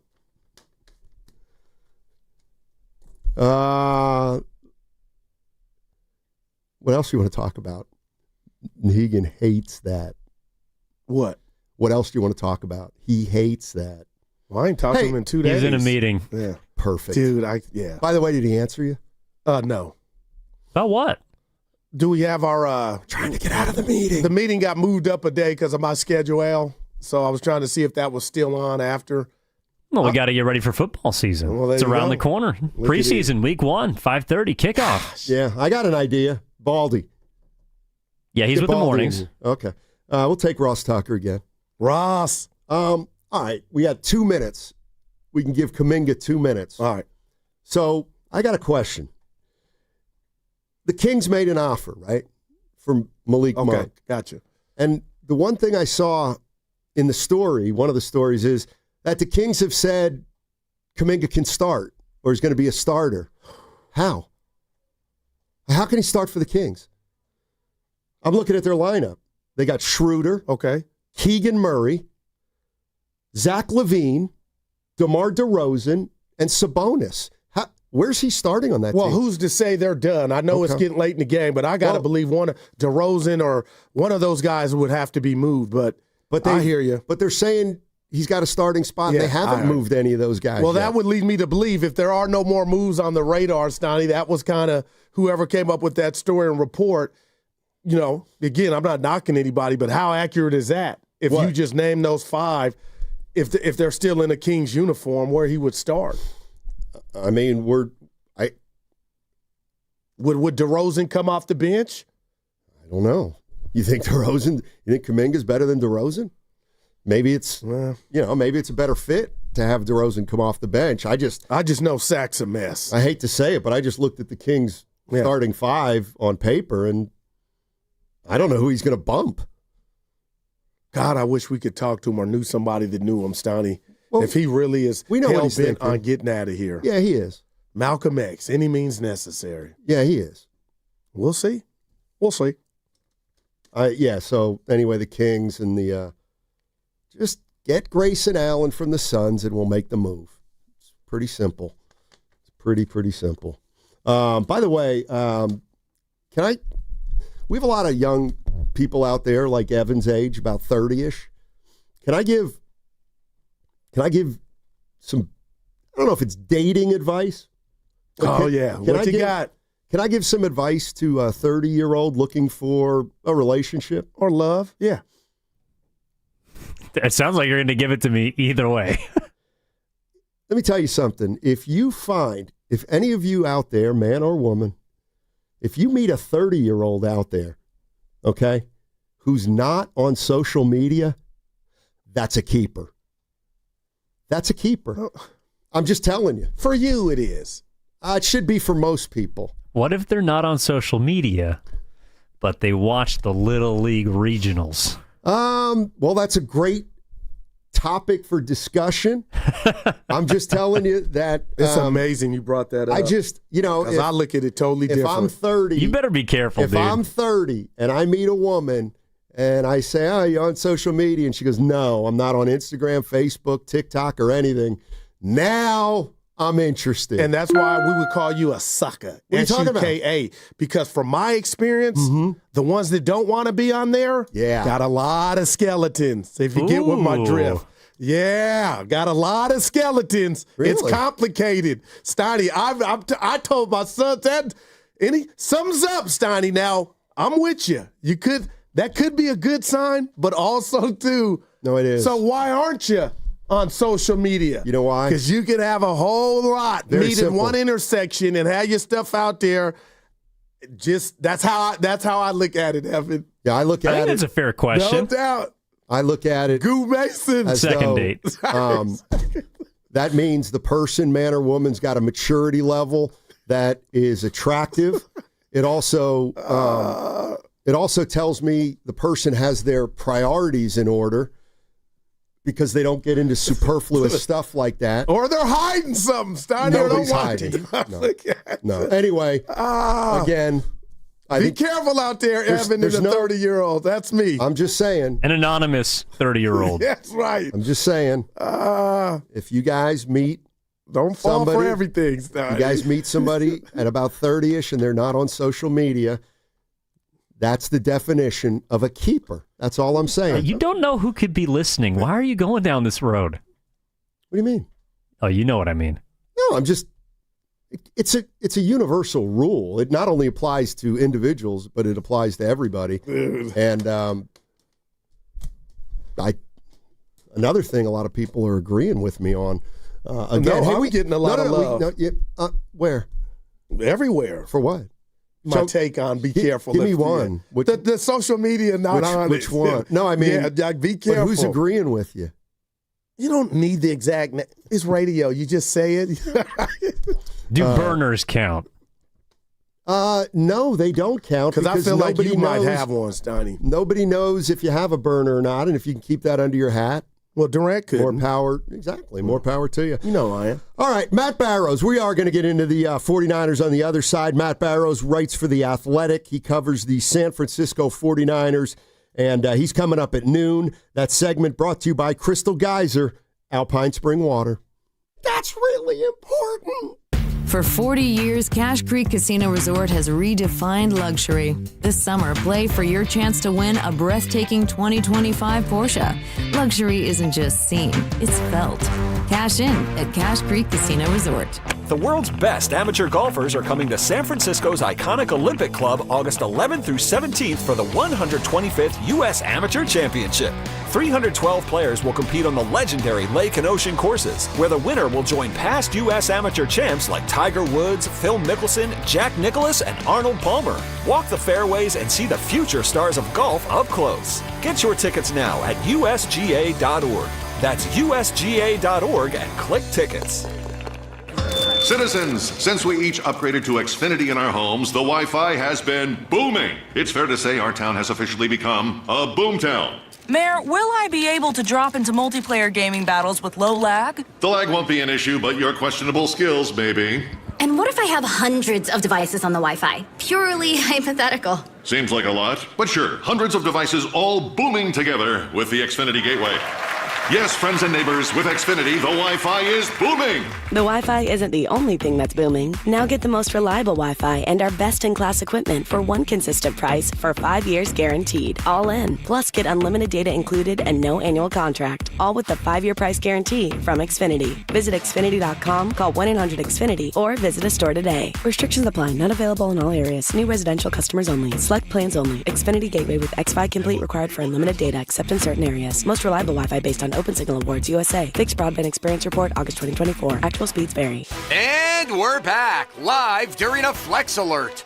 Dialed in on the thermostat. Oh, we're pre-cooling before 4 p.m., folks. And that's the end of the third. Time to set it back to 78 from 4 to 9 p.m. Clutch move by the home team. What's the game plan from here on out? Laundry? Not today. Dishwasher? Sidelined. What a performance by Team California. The power truly is ours. During a Flex Alert, pre-cool, power down, and let's beat the heat together. There's a party at your house, but some are uninvited. Yeah, it's bugs. You've got ants, spiders, maybe a mouse or two. It's a full-blown shindig. But don't let these party crashers ruin your good time. Visit @GoPestControl.com and let them show those pests the door permanently. Because when the only guests you want are your friends, leave the pests to them. Visit their website today, ATCOPestControl.com, before your house becomes a full-blown infestation. Call 888-900-9697 now for 10% off your initial service. A lot of Bay Area banking customers are faced with a choice. Which financial institution best fits what they're looking for? It might make sense to consider a bank's history. Take Fremont Bank. For 60 years, we've provided stability and consistency with an emphasis on relationships. We've grown one customer at a time, not through mergers or acquisitions, because that's how you can do business when you're independently owned and community-focused. Fremont Bank. Here for you, here for good. When growth stalls from turnover, hiring gaps, or operational drag, My Outdesk steps in with elite global talent, fast. Trusted by over 8,500 businesses, they help mid-market and enterprise leaders scale smarter, cut costs, and lead with confidence. With a selection rate under 1%, My Outdesk delivers only top-tier professionals to power your team. They're ranked #1 by TechRadar and U.S. News & World Report, and they're just getting started. See how much you could save and how far you could go at myoutdesk.com. That's myoutdesk.com, where momentum meets results. Doors and loading dock equipment are a crucial part of your business, and one you probably don't think much about.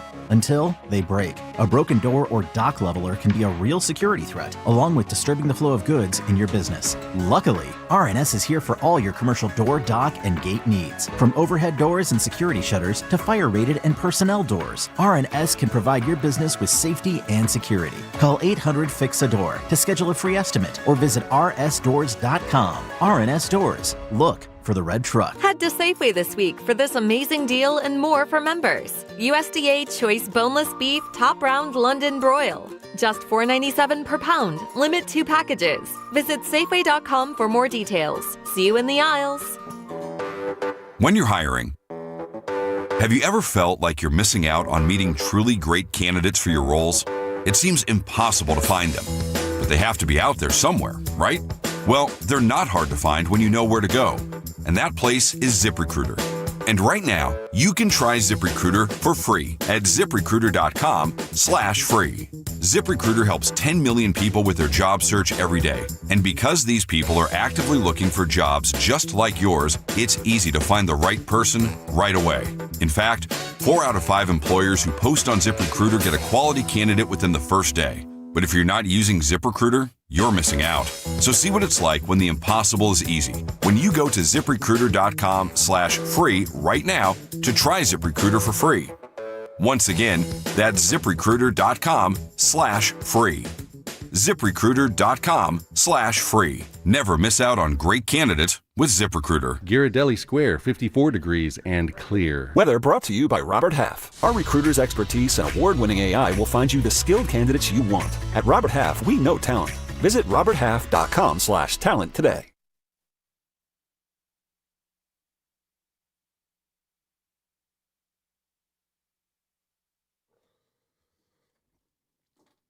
It's the Guru, Steiny Guru, Steiny Guru, Steiny Show. Let's go. All right, Matt Barrows of The Athletic is going to join us in 10 minutes.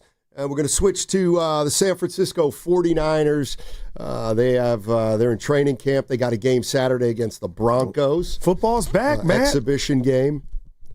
Well, it's not. Did you hear what Aaron Rodgers said? Oh, God. And I know you like him. No, I don't like him. RELAX. I'm pretty sure he said what we all knew, and that is, the preseason isn't real football. I'm not saying it is. I get it. Well, then don't say football's back. For the visual, for the fans that are starving for it, like your boy here, it's back. Yeah. Color schemes and all. Oh, how the 49ers new unis looking? I think it's the 28th of August. I'm somewhere there. Oh, speaking of uniforms, did you see the big uniform news that came out in the last couple days? Now, I follow Paul Lucas on Twitter. He's the uniform guy. I did not see this. And don't let me down. I'm excited. I won't let you down. And my prediction is going to be, you're going to love it. So apparently the Chicago Bulls are going back to their pinstripes that they wore in the Jordan era. Okay. Yeah, that's great, huh? It's kind of tight. The White Sox wear them. They're their City Connect uniforms. Remember the Giant? They wore them to get the black and red. So that's dope. All right. Yeah. The Robert Saleh is the defensive coordinator of the. By the way, we talked a little about Little League earlier. There was no malice. A lot. No malice. Why do you got to add that? Because it's about the 70th time he said it. Yeah. Dude, he knows what it did. No malice. Just an observation, neither positive nor negative. I want you to listen to something that Robert Saleh said yesterday to the media. And he's talking about the 49ers defense. Just take a listen. Robert Saleh. And I told you earlier, I love listening to this guy talk. I think of all the major sports, the NFL relies on rookies more than any of them. I mean, it's throw your kiddo in the water and just go swim, right? And so those rookies, they're going to make mistakes. The hope is that they're smart enough, I guess you could say, or they can acclimate well enough where they don't make the same mistake twice, if that makes sense. And but you throw them in, and the expectation. That's why I said it way back in OTAs. The expectation for these rookies is that they show great growth every day, and that they get better every day. That's the expectation. They're going to have splash plays in between. They're going to have hair pulling moments, but as long as they're focused and you feel like their intent day to day is good, and they're taking care of their bodies, and they're studying and preparing every day like a professional, you trust that they'll grow and get better every day. All right, that was Robert Saleh talking about the defense, which is going to have a lot of first-time starters in it. And when I hear Saleh talking about growth and improvement, we need them to grow and improve every day, doesn't that infer that they're probably not going to be a championship defense this year? When I can get how one would get there, to that, Steiny, but again, we don't know that, and I hadn't really thought about the 3 major sports or 4 major sports, and how much rookies are relied on or pick it up faster. So I'll say this to that: I'm kind of excited because he feels like he may be able to do it. He may be able to get these guys up and running, but again, what's my old saying, Steiny? I won't rob them of that. So I said it to you, Willard and Dibs, yesterday, Maggie Seaver, growing pains. So there's going to be some, but a football game, 60 minutes, Steiny, and it's if you do mess up, can you come back and kind of fix it or be better the next time so it doesn't happen again? And that's why, to me, on the defensive side of the ball, your boy's excited. Because it could go either way. I'm with you. But you're right. It could go either way. But even if it goes well, clearly this is a defense that's going to be very young. No doubt about that. Even if they do well, is it going to be good enough for this team to contend? And when I look at the 49ers and I think about their defense, I think about their offensive line and wide receiver, I'm starting to think that one of the only things they have going for them right now is that schedule, that easy schedule. Like you got to be careful with that. I just think that when have they had more questions coming into a year than this year? Right when Kyle got the job, Steiny, and I believe they had a sorry campaign before they bounced back and went to the Super Bowl in Bosa's rookie year. Remember that was the one where it's like, whoa, who saw this happening? So, man, Steiny, what if they're a bend but don't break defense, and then the offense is more prolific than we think, and the offense is the identity of this team, and you give up 20 points a game, but your offense is scoring 30, then you got it. And the guys are learning and growing, and as you move forward and different seasons and different years, they're getting better, and that 20 comes down. But there's question marks galore, and I know that's for a lot of teams, but I am truly, this could sound, what word am I looking for, Steiny? Deranged, but there's so many question marks that the answers could be correct to where the Niners and these young guys pick it up and Saleh has them fast, blitzing, and what they looked like before, we'll see. And they're going to be led. Yeah, they're young, but the stewards of the defense still are Warner, right? And Bosa. So it starts there with those two dudes. Yeah, when I think about all the questions that this team has, I don't think they can all be answered in the affirmative. Because to me, it's not just the defense, it's what's Christian McCaffrey got? No doubt. How many games does he have? Exactly. What's going on at receiver? How's the offensive line? Is the offensive line better this year than last year? And I would need you to tell me what version of Trent we're getting. Yeah, I was defending them yesterday. I was not, blind to the fact that wasn't his best year last year, Steiny. I mean, even if he's back, so they've got Pooney and they've got Trent Williams. I don't know how much they upgraded the offensive line. But we talked about McCaffrey, and that's from a while ago. Let me ask you this. Brian Baldinger said this in February. Do you still believe it? Brian Baldinger said it in February. You still believe it? I think so, Joe. I do. The one thing, if you compare the two, I mean, look, Christian was beat up all year. The offseason, he was never really healthy, right? It affected the way that he played. Saquon went through years like that in New York where he wasn't healthy. And that's why he was basically allowed, to go into free agency with the Eagles. I mean, for the most part, because of his injuries. And they didn't know. The Giants didn't know that he didn't get nicked once this year. Maybe his wrist in a playoff game looked like it bothered him a little bit, but his legs were healthy. And when his legs were good, he was the biggest difference. It's the reason why the Chiefs had the game plan they did, where they pressed outside. They played 2 deep safeties, and they loaded the box, and they corralled him. He still had some plays in the passing game, but for the most part, they corralled him. One of the few teams that are able to do it. But they built their game plan around corralling Saquon, the way other teams did with McCaffrey, and it opened up a lot of other things. The quarterback is going to be better. Everybody's going to be better if McCaffrey can regain his form. And I don't know. Oh, the last part, and I don't know. No, and but he does know, Steiny, if McCaffrey does regain the form, then they got action, and everybody around that offense, including your quarterback, is going to be better. I guess what I'm saying to you, partner, is that's how important it is for McCaffrey to be healthy. And I know we got Matt coming up here shortly, but Steiny, that's my number. Forget the rookies. How healthy is McCaffrey? What are your, if I asked you, and I'll tell you mine, 3 biggest concerns for the Niners. And they can be individual, or they can be overarching. Wide receiver position 1. Okay. McCaffrey's health 2. All right. And the D-line 3. Okay. Man, Steiny. I know. That's a lot. And you hadn't even got to yours. Or are they pretty similar? Well, I mean, and that's one of the reasons that we got to see it play out, because the two of the biggest questions that you have, and they're up there on my list too, is McCaffrey, which is about 100% of the running game.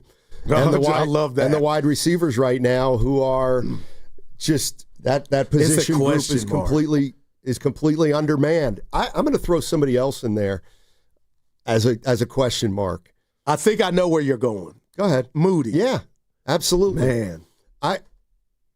If you didn't have a good year last year, then you have to bounce back this year. And they've got 4 guys like that. Ayuk, McCaffrey, Moody, and Ayuk. Mm-hmm.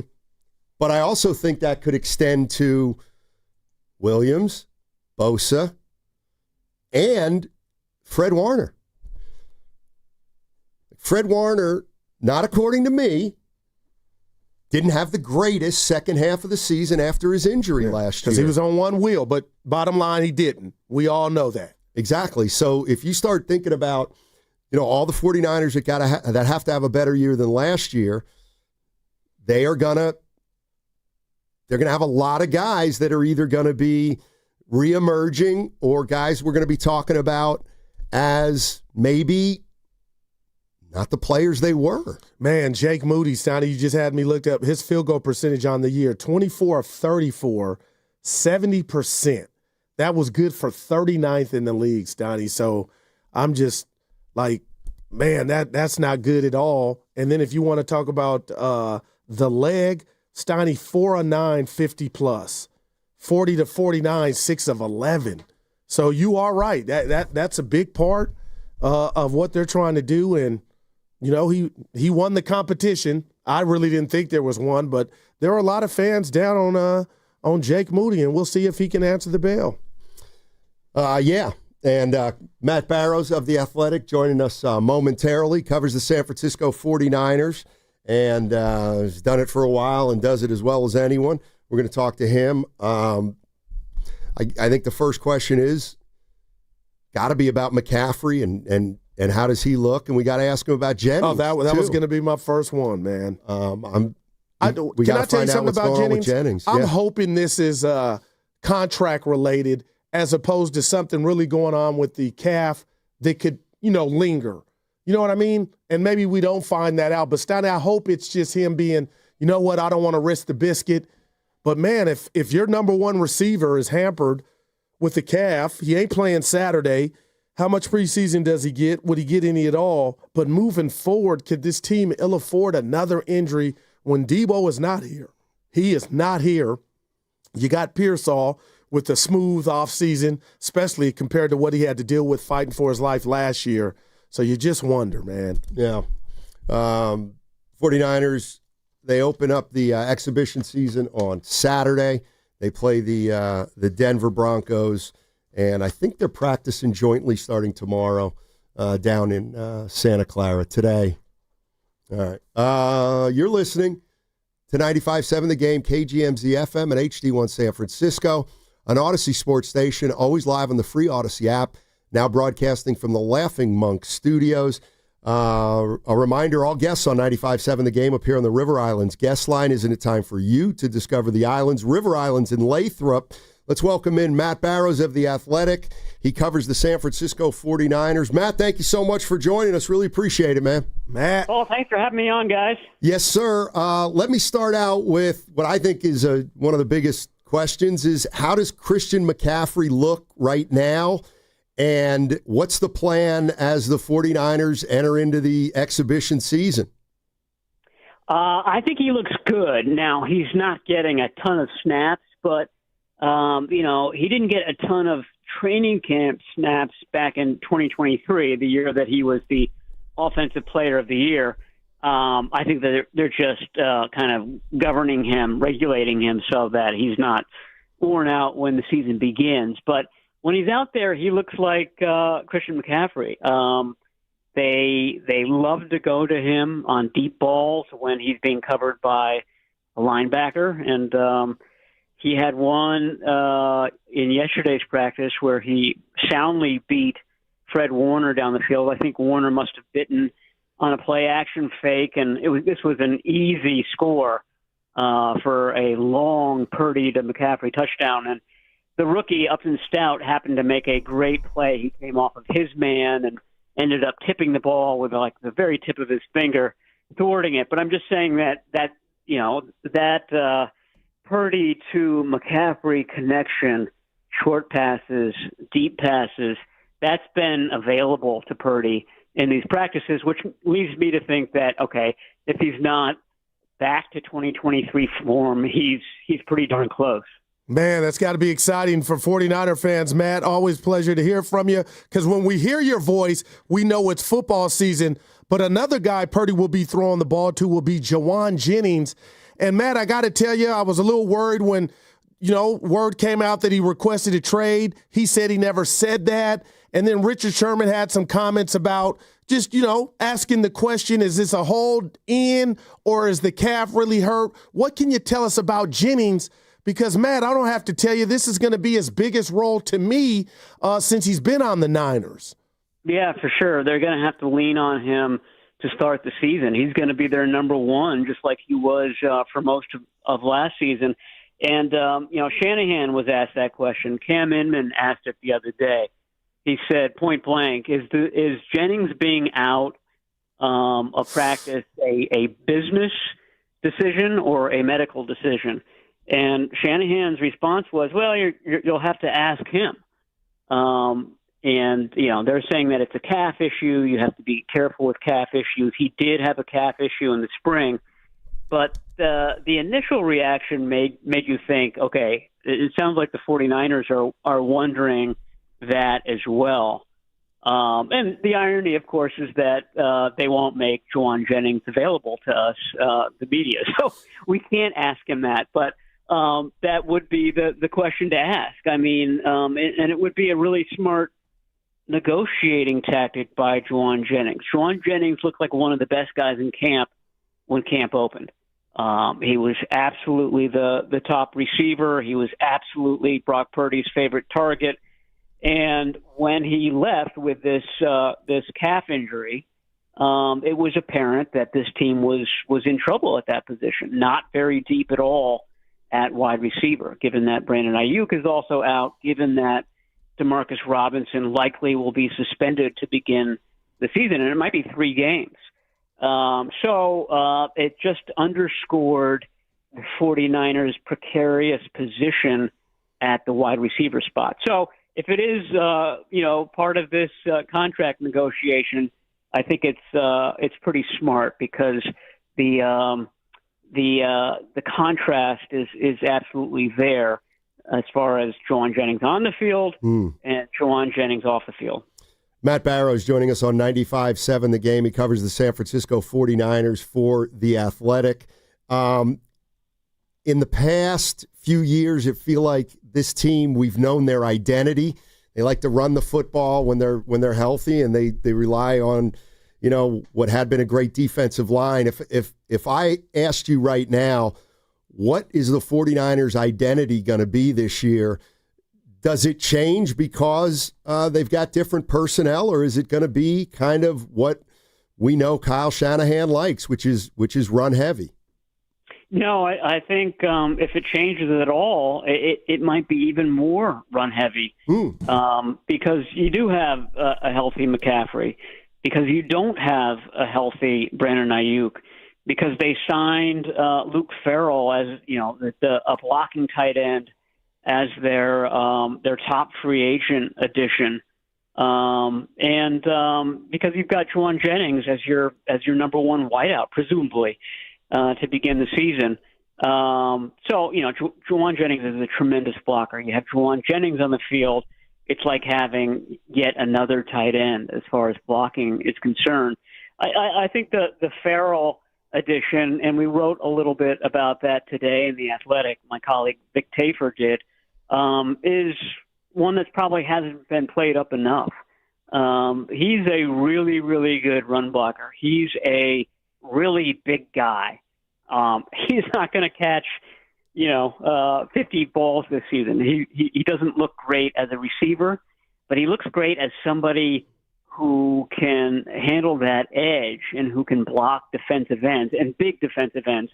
He goes against Michael Williams, who's one of the stronger defensive ends on this team, and that's a daily good battle to watch. So I just think that edge is going to be a little bit better for the 49ers this year. I think that Christian McCaffrey is going to really like that addition. I think Isaac Guerendo, when he's back in action, is going to like it. So I would say that, it's still going to be a run identity, but it might even be more so of a run identity this year.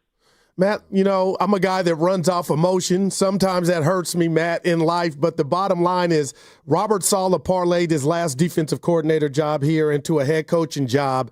And I could just envision him on the sideline because I think that stuff matters. And Wilkes and Sorensen, no shade at them. I feel like they didn't offer that.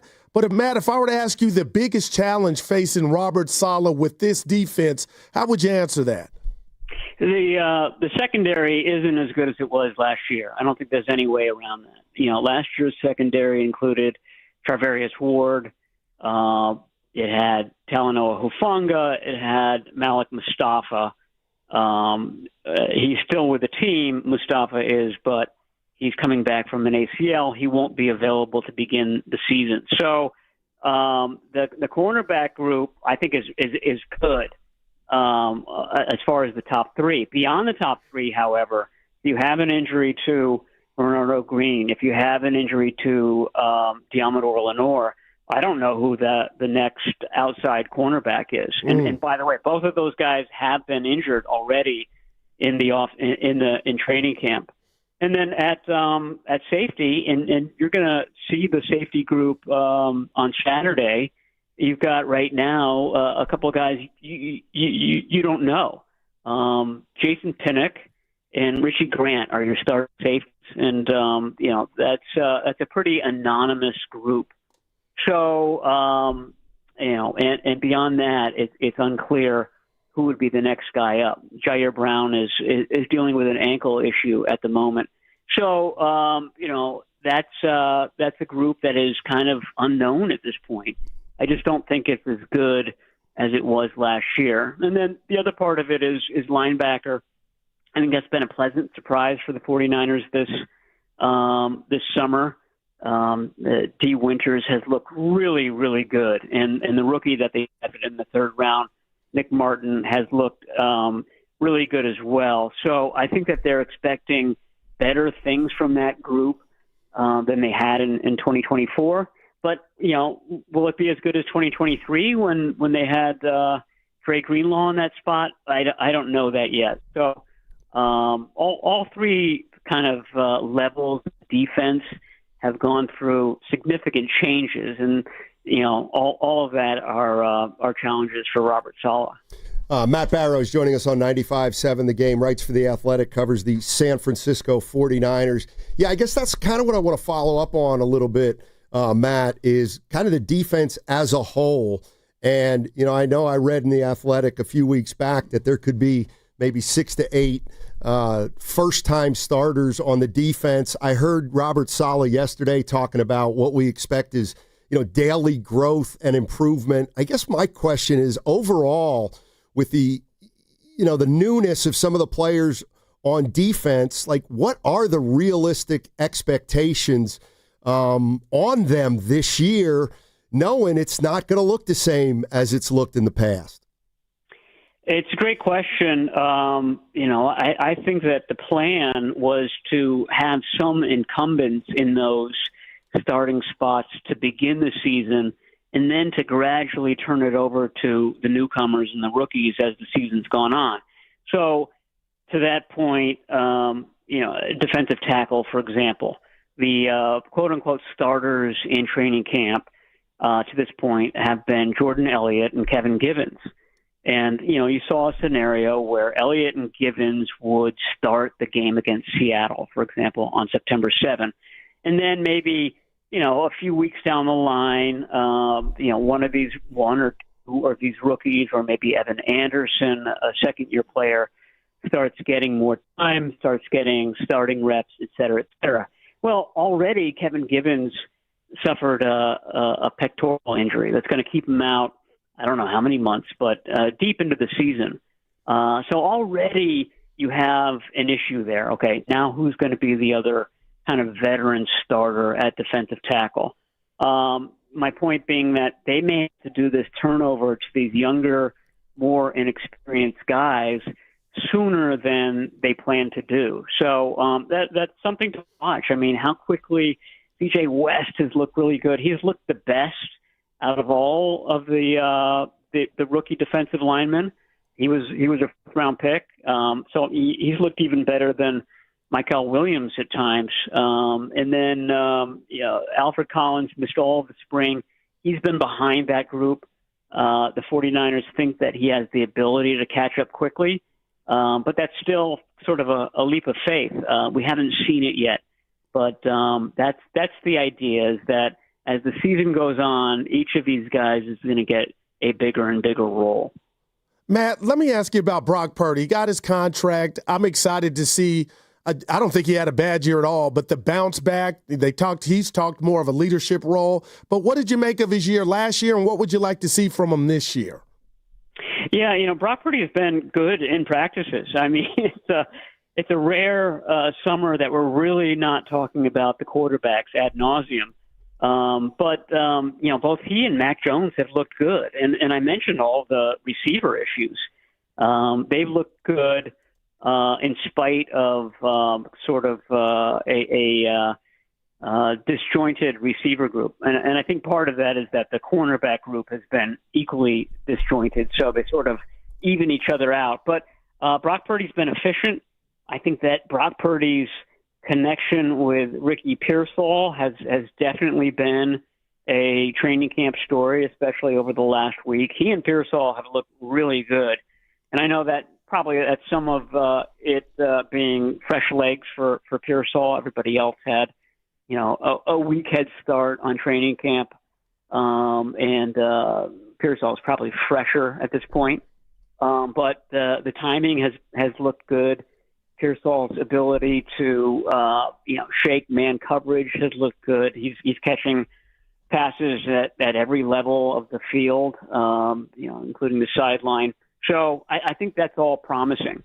Again, the question with Brock Purdy is, what his receiver group looks like when the season begins, and whether by midseason or the end of the season you've got Ayuk at full throttle. You've got Ricky Pearsall with a full season under his belt. You've got Juwan Jennings healthy. You've got Demarcus Robinson in the mix. If the answer to all four of those questions is positive, that's a nice group to throw to, and I think Brock Purdy will look good because of that.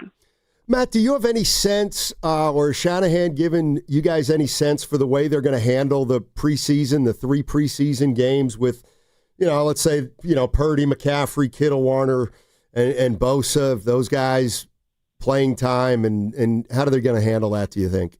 Yeah, well, they've got joint practices that precede two of these games against the Raiders and the Broncos.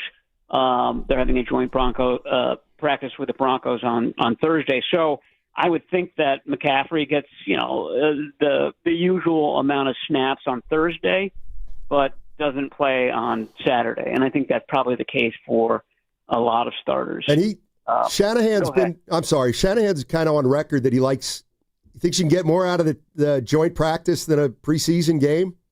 Yeah, that's absolutely the case. He likes the joint practices better, and I think he likes this idea of one joint practice better than two. You can do more things. You can experiment more. During the preseason games, everybody has the tape. All 32 teams can watch what you're doing. So you tend to be a little bit more vanilla during the game than you might be in the practice itself. So I think that, you get the one-on-one drills. You get to see Ricky Pearsall going up against, the Broncos' very good cornerbacks in these things, matchups like that.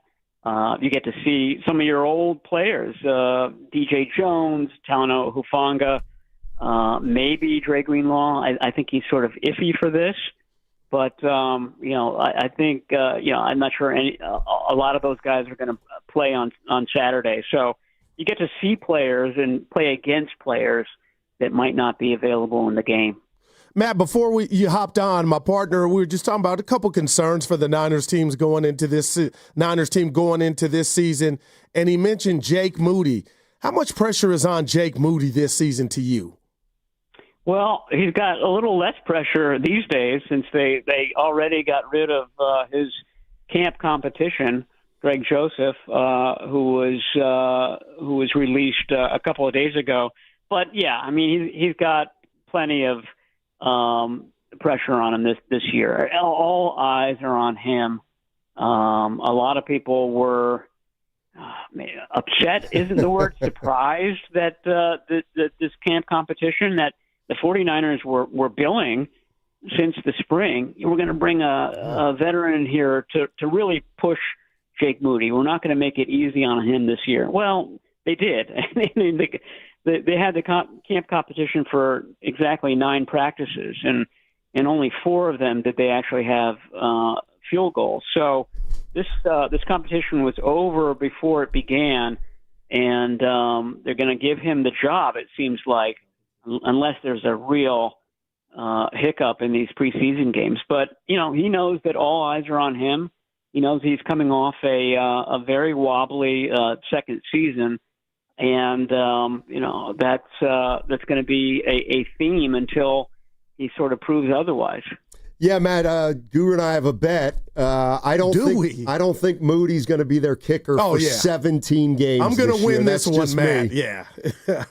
Now, is the bet that he might get hurt? Well, if he gets hurt, I win. Be relieved of his duties. Oh, if he gets hurt, I win. We didn't specify that, but no, it wasn't injury related.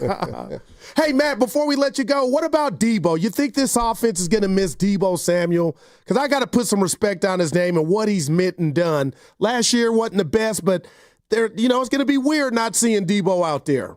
No, for sure. And he was the face of this team. I mean, think of how many 19 and number 1 jerseys there have been in recent years. I mean, I wrote this.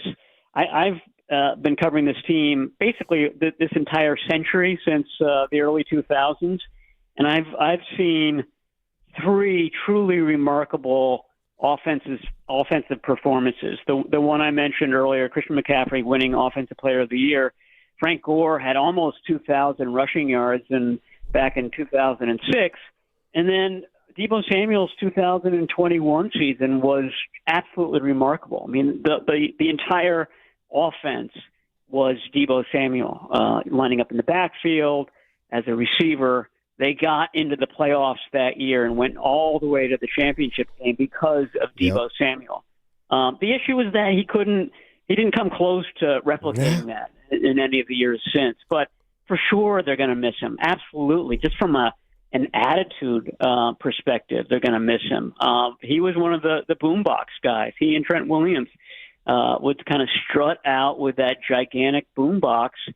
It sent a message. He was literally sort of the first guy off the bus, the guy that brought the attitude to the playing field. Yeah. Hey, Matt, thanks you so much man. for joining us. I know we kept you a little longer, but we did it because you're the man. Thank you so much. All right, anytime, guys. Talk to you soon. Yes, sir. That's Matt Barrows of The Athletic giving you a healthy dose of 49ers information. Yeah. Matt Barrows. Man, Steiny, he gave us a lot. So, we'll see. And I love your question. How do you watch these 3 games for the Niner preseason? But, man, they got some question marks. And he said the secondary is his biggest concern defensively. Yeah. Hey, lock in this Thursday with the Morning Roast and Steiny and Guru. That's tomorrow. We're going to be live from Laughing Monk Brewing. We're going to be at Laughing Monk Brewing in Sunnyvale. 2 shows, the morning show and the midday show from 6 to 2. Both shows are going to get you ready for week 1 of the preseason and the joint practice tomorrow down at Levi Stadium. And it's going to be our preview location for every red and gold pregame show for the 49ers home games this year. So come by. That's Thursday, August 7th, tomorrow at Laughing Monk Brewing in Sunnyvale. Hang out with a morning roast and Steiny and Guru and Evan. We'd love to see you there. Laughing Monk Brewing tomorrow, the morning show, and Steiny and Guru. Yeah, can't wait. So there you have it. Now, your bet, Steiny, this might be one of your worst bets because now you asking Barrows about that. Moody, he had a competition. Well, and he no, kind of won the competition. No, so, he didn't. Steiny, for them to go like a reliever or the skipper go to the mound and take the ball from the starter, I think that's highly unlikely. I feel good about it. Yeah, you better not go 20 for 34. But, Barrows seemed to suggest that there wasn't a competition because it was supposed to be this big deal, and then the 49ers got some guys hurt. And Shanahan said he'd like to keep them around, but he just can't because they don't have enough numbers. So I think Moody knows he's on a short leash. And the question is that going to be good or bad for him? Well, like a lot of Niners, Donnie, you saying that short leash, he just from a personal standpoint, definitely needs to have a better season than last. Nobody can tell you that was what it was about. He was bad. Yeah. Real quick, Goo, one of the other things that Barrows talked about was I asked him about what he thought the identity of this team's going to be. And when he answered, I couldn't help but think you might not be happy because he said they may actually rely on the run more. And I know you like to go up top and throw a lot of bombs and throw downfield, but it looks like, well, in all seriousness, the thing I think is interesting is if they're going to rely more heavily on the run, that's going to be relying more heavily on Christian McCaffrey, who's coming off an injury. And if I'm a defensive coordinator on any other team, Steiny, and I'm coming in, I know that, and I'm going to stuff the box and try to make Purdy and his weaponry beat me.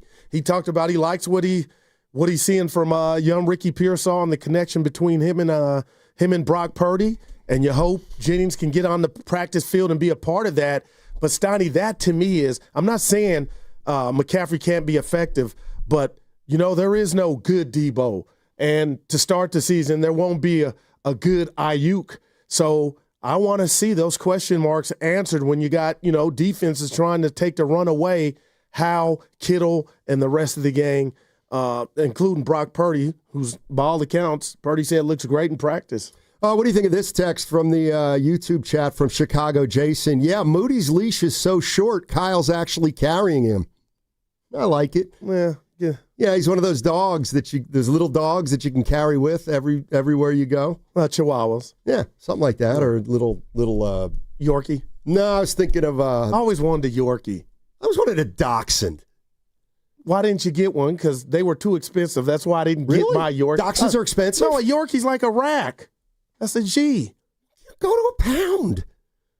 Go to a rescue. Don't pay for a dog. There's a lot of dogs out there that... And get Nah, Steiny's. Now, this is very controversial. I could go get a Yorkie from the pound for much of nothing, is what you're saying? Maybe not a Yorkie, but no, that's what I want, a Yorkie. You could probably find a Yorkie. I want it. Evan's got a dog, Rosie. I want your Yorkie. Watch. Where'd you get to? What's your dog's name? It's not my dog. It's my brother's dog. Jack. What's and we believe he's from Mexico. That's not. That's not we a breed. Believe, Evan. Oh, I think you said where'd you get him from? No, that's what he said. Oh, he's a Springer Spaniel. Sprocker Spaniel. Springer and Cocker Spaniel. Gotcha. Go get a rescue dog. They'll love you forever. I grew up with an Irish setter, Steiny. I want a Yorkie, man. All right. Yeah. 888-957-9570. Tell Guru why he should get a rescue dog, not a purebred. Hey, coming up at 7 o'clock tonight, the Valkyries take on the Las Vegas Aces. You can hear the game right here on 95.7 The Game and on the Valkyries channel on the Odyssey app. Just download the app and search Valkyries. You can also watch the game on KPIX. Pregame starts at 6:30, and it's all brought to you by the San Francisco Sheriff's Office. Your future begins here. The road to Santa Clara starts now. Let's go Niners! The red and gold are back. Purdy spins out of the pocket, throwing back in the end zone. It's caught, and the toe tap by George Kittle. Your station for everything 49ers. The Bay Area's football station, 95.7 The Game. When you travel well, your KLM Royal Dutch Airlines ticket takes you to more than just your destination. It takes you to winding streets, spontaneous detours, and the realization that neither of you is actually good with directions. Recalculating route. And when the final shortcut taken isn't exactly short, Welcome aboard KLM Royal our crew is here to give you a trip home that goes just as planned. KLM Royal Dutch Airlines. When you travel well. We finally switched to T-Mobile because with them, we can be connected here and there. Listos todos. Estas son las mañanas. Now we just need to harmonize. Switch today. Get 4 Samsung Galaxy S25 phones with Galaxy AI. Plus, get 4 lines for just $25 per line. Visit a store, T-Mobile.com, or call 1-800-T-Mobile. 1-800-T-Mobile. For well-qualified customers with autopay plus taxes and fees and $35 per line connection charge. Minimum 4 lines on plan. Contact us if canceling lines. Plus $5 per line without autopay. Debit or bank account required. Visit T-Mobile.com. When you own your own business, you need to keep things moving. Need to book a last-minute flight? Earn a $300 travel credit to cover that.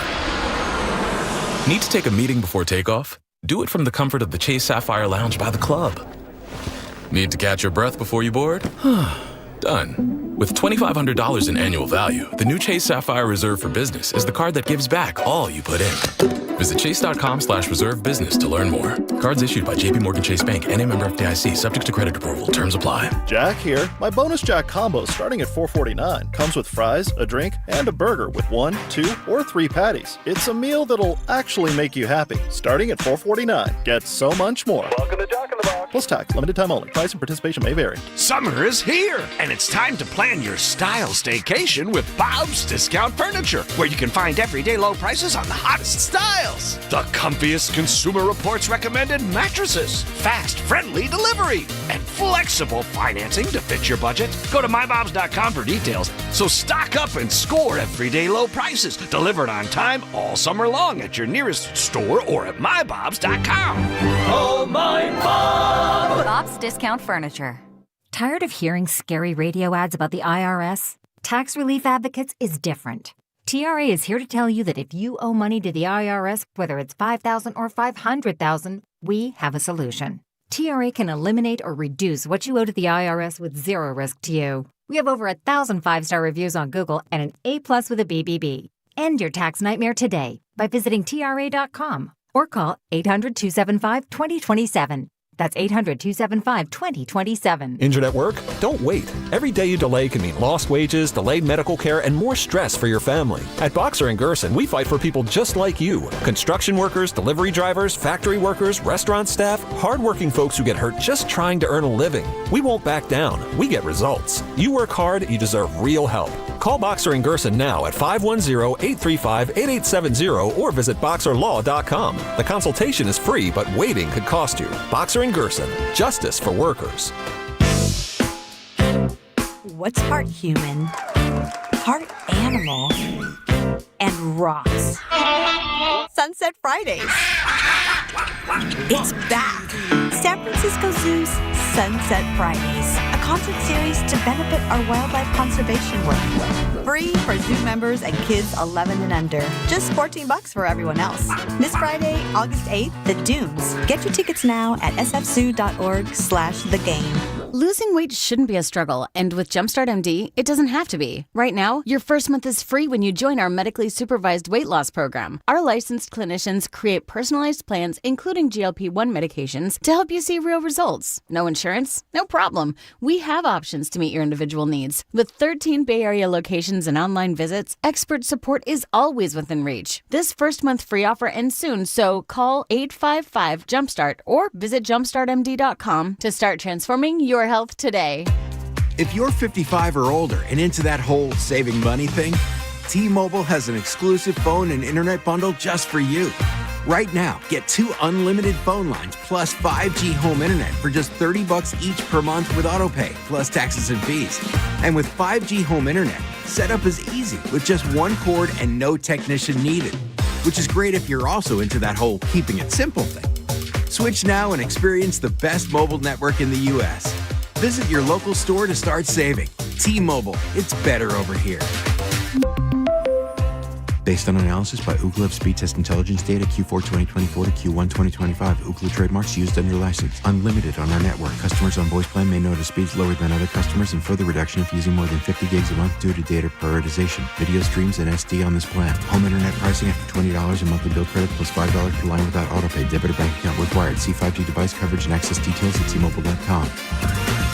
Here is your Game of the Week, presented by Hyundai. Football is back. Even though it's preseason, we got a chance to see the newest players in the league hit the field for the first time. One to watch, Las Vegas's new rookie running back, who was highly touted coming into the draft. He'll have a chance to prove his worth early, as the new coaching regime will lean on him heavily throughout the season. And we'll keep an eye on the new Vegas head coach, who looks for revenge against his former team in Seattle. No one likes having to choose. That's why with America's best lineup of hybrids from Hyundai, you get the best of both worlds. Like the reliable and efficient Tucson Hybrid with America's best warranty, or the stylish yet capable Santa Fe Hybrid with the power to navigate the toughest terrain. It's like having your cake and eating it too, but you know, better. Hybrids from Hyundai. It's the best of both worlds. America's best warranty claim based on total package of warranty programs. Visit HyundaiUSA.com or call 562-314-4603 for more details.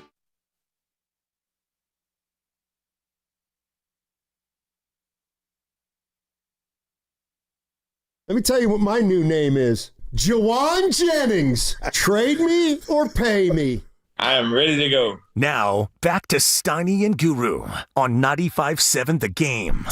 We just had Matt Barrows of The Athletic on talking about the San Francisco 49ers, and one of the things he said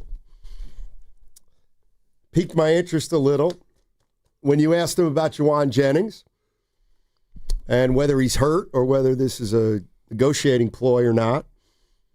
And he said, well, if Jennings is, using this little calf strain as a negotiating ploy, that's smart. That's smart. And I'll just ask you, because I didn't get a chance to ask Matt, and excited Steiny's the best Steiny. Juwan Jennings, trade me. Pay me or trade. I mean, can you break down what's smart about it? Why? I mean, or is he going to, what I don't like is you're lightweight lying or fidangling with the rules. You're either, you want the bread and you're not going to practice, which he's not, or you're hurt. I get smart, not risking it, but I guess I don't like the gray area to where the coach has got to tell the reporters, and he was right. Kyle told him, go ask him. I don't think that's good unity. I don't know whether this happened last year or 5 years ago, but to me, I put NFL players in a completely different boat than baseball players or basketball players when it comes to this kind of stuff. It is almost becoming routine that a player on the last year of his deal wants an extension because there are no guaranteed contracts in football. But why did you beat up Ayuk then?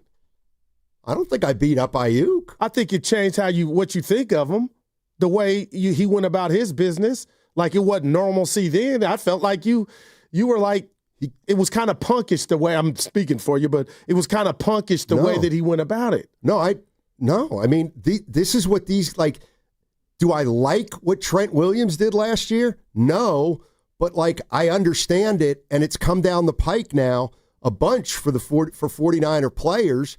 And to me, it seems obvious that, if a guy thinks he's got a little juice and he's on the last year of his deal, I mean, this is where it comes down to, well, why do you think that's not? Because football's a ruthless sport. And I do believe these guys, first and foremost, they have to protect themselves. And I think that supersedes in football being a great so-called teammate because you're willing to practice when you're not 100%. I don't know, to prove something to your teammates when you're really tempting fate with your football future. So I don't blame anybody for doing what they're doing. Doesn't mean I like it, but they got to do it. So I could be Jennings got to do it. So I could be correct then with my assessment that you would, or any Niner fan out there, you would rather have this be contractual and nothing's really wrong with the calf. Yeah, sure. I'd rather it be And I guess I'm just perplexed that we don't know, what it is. Sounds like we know. But do you get my premise? Like, why do we got to kind of guess? And what you said, I agree with. It's none of our business. It's none of our business. Whether he's negotiating a contract or he's got a tender hammy or calf. I'm trying to rack my brain of when we saw this before and it was a problem. So you don't call this drama then? I feel like it's baby drama, the fact that we don't know. And I love Matt for keeping it real. Kyle's explanation, and you have to go ask him, opened up Pandora's box on, I'm not trying to create anything. Like, Steiny, I don't know if it's his calf or this is control. He's trying to hold out to get his money. And I just want to know. Do you think the team knows? I do. Do you think Kyle knows? I do. I think they know the game that's being played.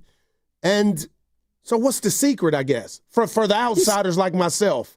He's got a nagging calf, and he's not practicing until he gets a new contract. So I would hope that the team is upstairs lynching Kyle, trying to get it again. No, look at you, trying to get it figured out so he can be out there with Pearsall making sweet music. If you care that this stuff matters, and I believe it does in camp, Steiny, like, what's the holdup? If it truly is about the numbers.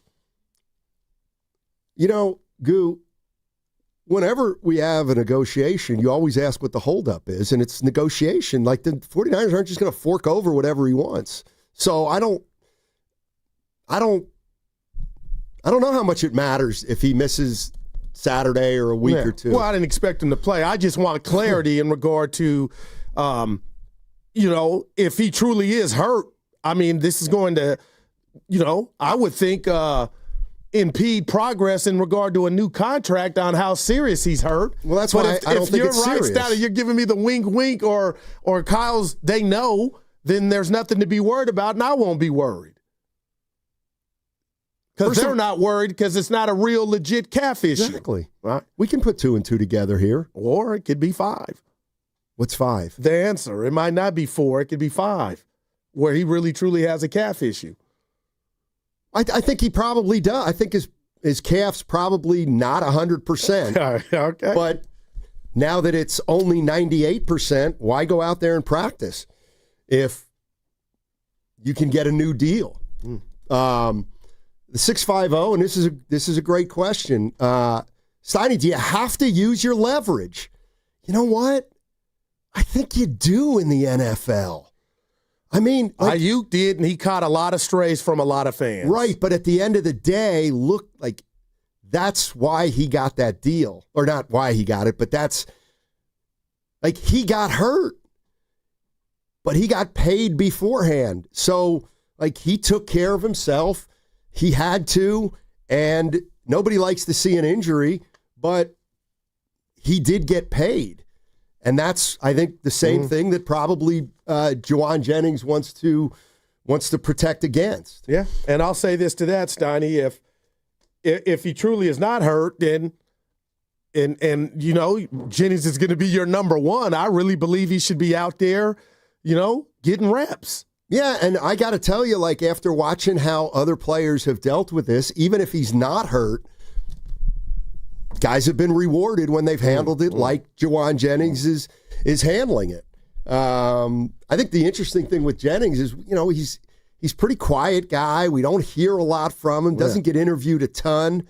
And I do think when a guy deals with it that way, you're right, we don't really know what's going on, but I still get the sense that I don't think the Niners are mad at him or exasperated with him. I sensed a little irritation when Kyle said, "Go ask him."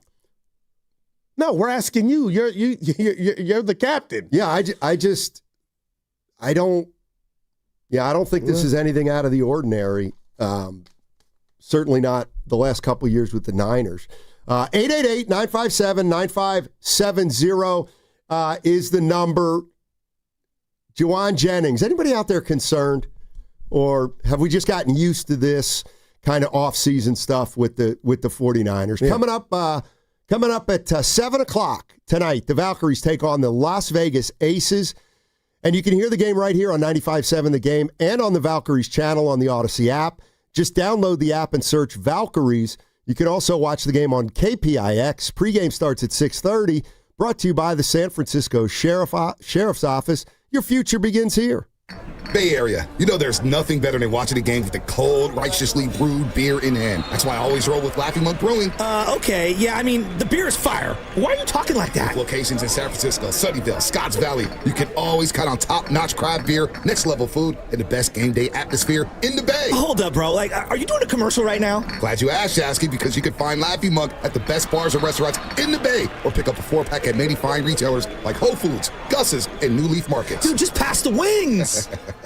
And we're back, live during a Flex Alert. Dialed in on the thermostat. Oh, we're pre-cooling before 4 p.m., folks. And that's the end of the third. Time to set it back to 78 from 4 to 9 p.m. Clutch move by the home team. What's the game plan from here on out? Laundry? Not today. Dishwasher? Sidelined.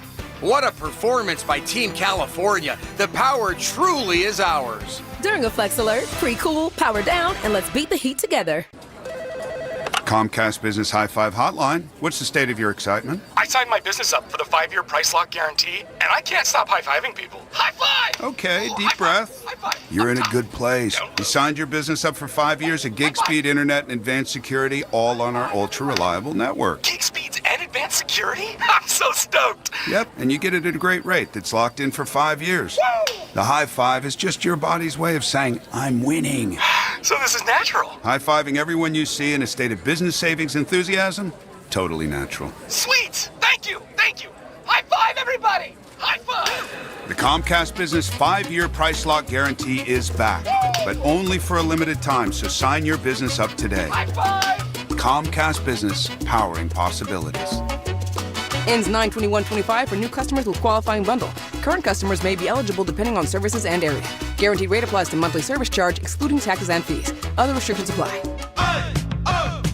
Let's go! You're still glowing, flirting, grooving. You've still got it. But your immune system weakens as you age, making it harder to fight flu, pneumococcal pneumonia, RSV, and COVID-19. Vaccines are a key part of any health routine and help strengthen your immune response. Ask your doctor or pharmacist which vaccines you need. Schedule in minutes at vaxassist.com. Sponsored by Pfizer. Texting terms at unlock.com/SMS. Privacy policy at unlock.com/privacy-policy. Texting enrolls for recurring automated text marketing messages. Message and data rates may apply. Reply stop to opt out. Terms and conditions apply. For full details, see unlock.com/legal after portrayal. Lisa, thanks for having me over. Your new kitchen is gorgeous. How'd you find the money to do it? We worked with this great company, Unlock. They help you unlock the future value of your home to get the cash you need today. So it's a home equity loan? No, it's not a loan at all. There's no monthly payments and no interest charges ever. And you can use the money however you want. We were able to redo our kitchen and pay off our credit card debt. Wow, Jack and I could really use this to finally pay off our old student loan debt. How do I get started? It's easy. Just go to their website. Text EQUITY to 865-865 to unlock the value in your home and get up to $500,000 in cash with no monthly payments and no interest ever. Pay off debt, improve your home, add to your retirement fund. It's up to you. Text EQUITY to 865-865. Text the word EQUITY to 865-865. Text EQUITY to 865-865 now.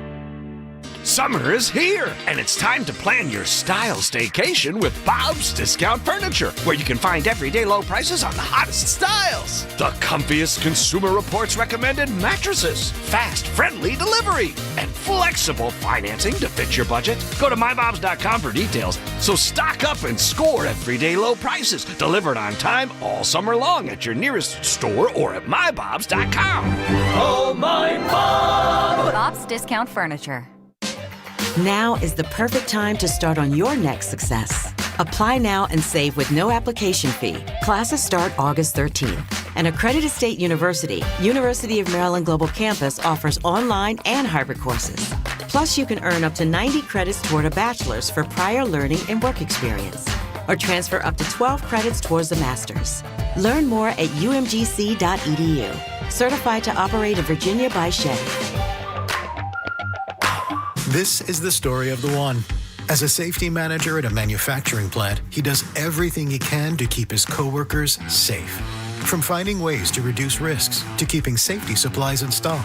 And for that, he relies on Grainger. Grainger offers a broad range of quality products and next-day delivery, so he can always play it safe. Call 1-800-GRAINGER, click Grainger.com, or just stop by. Grainger, for the ones who get it done. Some people just know they could save hundreds on car insurance by checking Allstate first. Like, you know to check you have your phone first, before the cab pulls away. Hey, thanks, man. No, wait, my phone! Come back! It's my boarding pass, credit cards, phone numbers, my life! Come back! Checking first is smart. So check Allstate first for a quote that could save you hundreds. You're in good hands with Allstate. Savings vary. Subject to terms, conditions, and availability. Allstate Fire and Casualty Insurance Company and affiliates, Northbrook, Illinois. America's favorite car show returns to the Bay Area with the crown jewel of hot rodding. Don't miss the 38th West Coast Nationals Good Guys Car Show, August 22nd through 24th at Alameda County Fairgrounds in Pleasanton. For your chance to win tickets, visit 957thegame.com.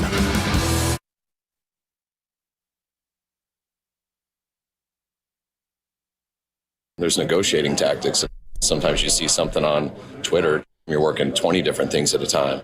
These things happen, and we weren't able to get it done. Now, back to Steiny and Guru on 95.7 The Game. Let's let it play for a sec. There you go. I'm a scientist, and you guys aren't. This song hits me. All my life's a sacrifice. I mean, it just is. And when you give and give and give, that's what life becomes. And then you learn to love giving enjoyment to people. Except when kids are on TV performing. They shouldn't be on TV. Dude, that was horrible. You were in a good mood. I was trying to get you off it. And that's what life's about. And we'll see. And this is where, I don't. Oh, by the way, every once in a while I'll see something on the YouTube chat and I'll be like, there it is. I can agree with that. And I'd like to agree with Damon Chang. And I've been saying this forever. George Kittle's the best blocking tight end in football. No doubt. He is. And one of the best overall tight ends in the he's game. One of the best, probably the best blocker. Kelsey might be finished, so I'm just saying, man, our man's up there. I think, Damon, you're right on it. You're right on it. Somebody also, and did you use the word exasperated? Yeah. Okay. I want to play this for a sec. Granty. It's my guy. It's my coworker. It's my show, and I can say his name. Got a problem? Good to see you, bud. It's almost like the audience isn't there, though, when you do that. Well, I just explained to the audience, that the great Grandy is in the house. God, I could just take your neck off, and it would only take 5 seconds. But you can't. Because I'd go to jail. You would. It would take 5 little seconds. By the way, take those ridiculous glasses off. Let me tell you something. Here's something you don't know about me. I'm dirty. Steiny, stop. I would hit you with a low blow. Absolutely kick you in the groin. Grandy. And I would also have a foreign object on me, like a What do you mean we don't know that about you?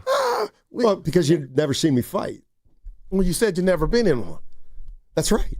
But I know that I can, if I need it, I could be dirty. And I would have a foreign object, little. Look at my man. Thing. Yeah. All right, I want to play this Kyle Shanahan because this is what you were talking about. This is Shanahan asked about Juwan Jennings. Same thing with his calf. It's definitely health-related, not business-related. You can ask him that, but he tells me it's his calf, and the calf shows, so it's got to be delicate with those calves. Come on, Steiny, you've been around the block. He sounds a little irritated. Okay. And if he's exasperated or he's irritated, my question would be, why? You made this bed as an organization. Oh, you're saying, you sleep in it. All right. Seriously. Yeah. Like, what was he expecting? Oh, I'll just come in and I'll be the number one receiver at 7'5", even though we have none. Like, well, yeah.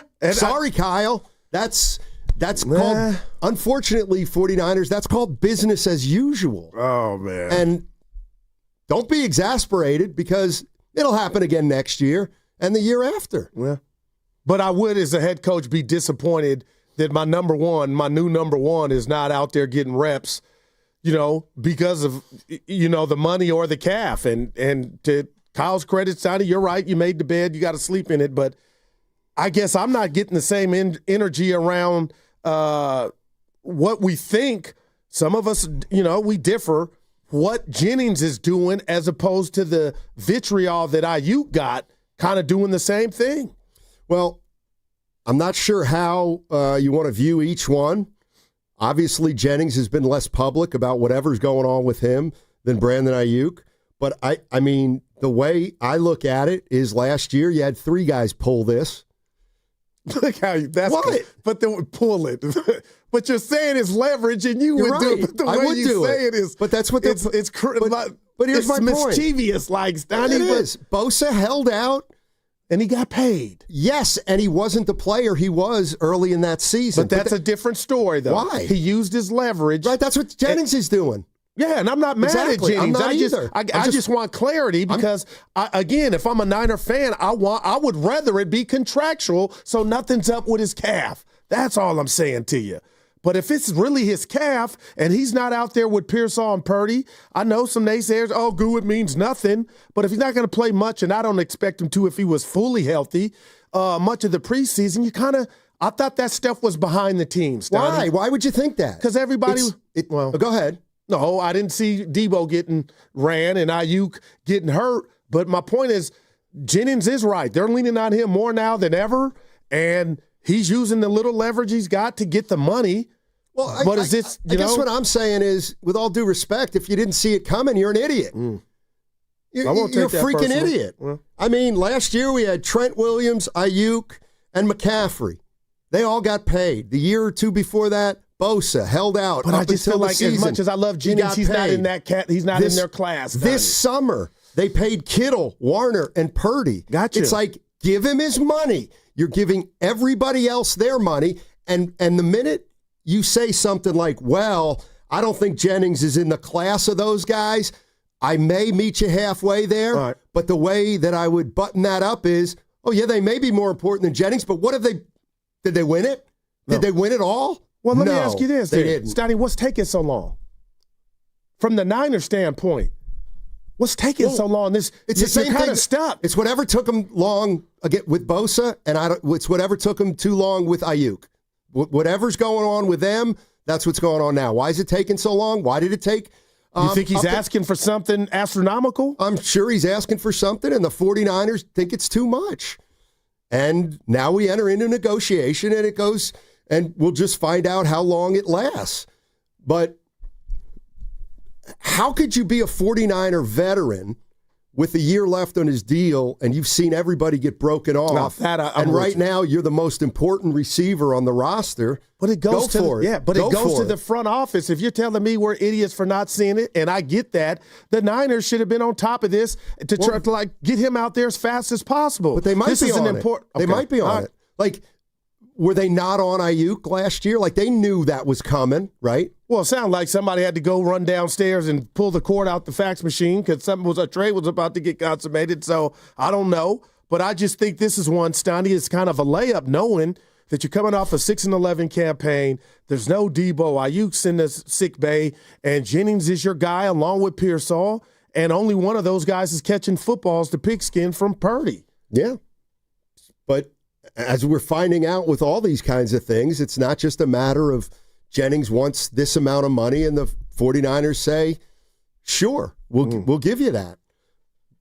But how long is he going to go without practicing? And will it affect the team? Well, I'll say this from what you mentioned, and all the other guys that got paid outside of Kittle, this is kind of backfired in regard to once you sign your John Hancock on the contract, do you get the same or better play? It kind of hadn't been that way in 49er land here lately. You know what I mean? You got hurt, and before he got hurt, you could make a case, the contract stuff was on his dome. I don't know. But also Bosa went MIA to his standards after he did what he did and got the bread. So hopefully that won't happen with Jennings. I mean, the other thing is, and I don't think we can gloss over this, is Jennings was the one, right, who ostensibly took a shot at Ayuk. I'll never forget it. Last year. Yes. So some people think more of them. Yeah, I'm paraphrasing, but yeah. I mean, I just, if I ask 49er fans, who's the take Kittle out, who's the toughest receiver on the 49ers? Oh, man. It's Jennings. Yeah, no doubt. Okay, well, he just watched Ayuk get paid. And totally get you, Steiny. Now he wants more money, and for the 8 millionth time, the 49ers basically now have set a precedent where, they'll pay you. Yeah, they'll pay you. Just don't practice. If you can't echo these words, because I want to get your answer, I don't care. You think Jennings is shocked that he hadn't got his new deal as of yet? No, I don't. Maybe he does have a new deal, like nod, nod, wink, wink, like they had with Trent Williams. Hey, Trent, remember that? I remember like Kawakami talking about it last year, saying nobody's really that concerned about Trent Williams' holdout. How come? Well, because wink, wink, he doesn't really like to do training camp anyway. We're talking about an all-pro, though. Jennings hasn't been that. And this is going to be his first time being a number one receiver. Exactly. So you can't pay him $7 million. Well, I want him out there practicing, though. Yeah, I kind of don't. I kind of don't. I want him coming in at the last minute. Yeah, you're the guy that doesn't like kids playing Little League being filmed. I get it. The other thing is, this is a good part of it. The 813 on the Boxer and Gerson Work Attorneys Injury text line. Jennings has a, quote, ankle injury. Wink. So he doesn't get fined for holding out. Yeah. Well, finesse. He finessing. BAU. Help us out. Business as usual down in Santa Clara. Juwan Jennings. That Steiny is the best Steiny ever, man. Let's get nuts. You're listening to 95.7 The Game, KGMZ, FM and HD1 San Francisco, and Odyssey Sports Station. Always live on the free Odyssey app and now broadcasting from the Laughing Monk Studios. Hey, we got to mention, Giants. Yeah, 2 or 3. 4 of 6. But how many games have they gained? But only 4 of 14. No, they're still 6 back. 5.5. Well, you are technically 5.5. Padres played Arizona tonight, but you get my drift. Yeah. But look at me, man, and just say, Goo, I get you. No, I don't. Had you held on Monday. Do we have this? Can we play this? Okay. I don't know why it bothers you. This is why I love my man. So he was talking about the Giants last night on Instagram, and it was TikTok. Your crap just shows up on my phone. I don't know how. No, I think you follow me. Seriously, I think you do. I do. You're right. But, Guru, the Giants won yesterday 8-1. Now they've won today 4-2. Right. Pulled it out. They were losing 2-1. Right. Yeah. And Dom Smith and Jung-Hoo Lee. And they're a 500 team, so you can never really expect them to sweep anybody. But they did lose game 1 in the ninth inning, and they've lost a lot of games in the ninth inning. They've won games in the ninth inning also. We got it, E? So I'm minding my own business last night, and here comes my partner over the phone, and I say, all right, let's hear what Guru had to say Evan, don't tonight. laugh, man. So this is what Guru had to say. The Giants win, and all I'm thinking about is last night's blown loss. Not being negative, but man, if they could have kept that one last night, where would they be? Winners of 3 in a row. But anyway, neither here nor there. They bounced back. But man, that's just how I'm programmed. You would have won last night, but you should have won up 4-1, but you didn't, but you won tonight. So try to win the series tomorrow. But man, what could have been, huh? 2025 Giants. Guru, what could have been? No, Grandy, you could be 5 Why back. don't you ask Grandy why he's laughing? Well, I don't know why he's laughing. He's laughing at you, but I don't think so. I was just I'm not going to apologize, Evan and Grandy, for who I am. But when I saw that win, I wanted more, and I was like, they weren't down 4-1, and I'm thinking about it. They were up, and they're kicking themselves in the ass. I'm just saying, Padres are red hot, and I'm saying, Steiny, you're 6 back, so you played better, and you did extract revenge on both teams that swept you at home. The Mets, you took 2 or 3. But darn it, at some point, you got to grab the bull by the horns, and 2 or 3 is not going to be suffice. And if you would have swept them, you'd be 5 back. You're 6 back. Well, 5.5 until the Padres tonight. And you got the Padres, so you play them a lot. So that's what this is going to come down to. But I'm not going to apologize for thinking about Monday. You don't just move on. You think about the one that got away. Like real baseball fans know to move on. But life, you move on. But you really remember why you got fired from the last spot. It never really goes away. I'm glad, Goo, that it's important to you that they exacted revenge, meaning they went 2-4 against the Mets and then 2-4 against the Pirates. Boy, they're exacting a lot of revenge, this team. Well, you're doing what I was doing on that video. I'm trying to be positive. They won 4 out of 6, Donnie. You know the one thing I can't see with the Giants? Tell me. Right now with this version of the team, I feel like, do you really think they could win 9 of 11? I don't. Okay, tell me why. Because I do. Because they're not whole. Because they can't go through the rotation 2+ times and have Webb and Ray pitch great. Verlander pitch great. Birdsong, Seymour, Tang pitch great. And their hitting is so erratic that I just don't think they can play. I don't think they can win 9 of 11 to make a run at it. I just kind of don't think they're good enough. No, I asked you for an explanation. You gave it, but I will say this to that. Steiny, there's got to be one component to this team, and the first part of the component was their pitching and bullpen. That got you to where you were at when you were 12 games over. But I just watch this offense and think, what if, and you could call me a fool, we're running out of time, but Steiny, maybe it is a 12-game stretch to where, let's just say the rotation takes a step back, but offensively they are clicking to the point to where, you know what? You don't have to be perfect with the rotation. We can win some games 9-7, 8-6. So I get people calling me a fool because I'm not telling you that's going to happen, but it could happen, and that's how you would win 9 of 11. Right, but do you acknowledge it's probably not going to happen? Totally. Okay. Yeah. And I don't know what words you use, and I've said it, the D word. I'm disappointed in this offense as a whole up until – this game that just got completed, minutes or an hour ago in Pittsburgh. I can't give you the scientific answer as to why this has not popped off.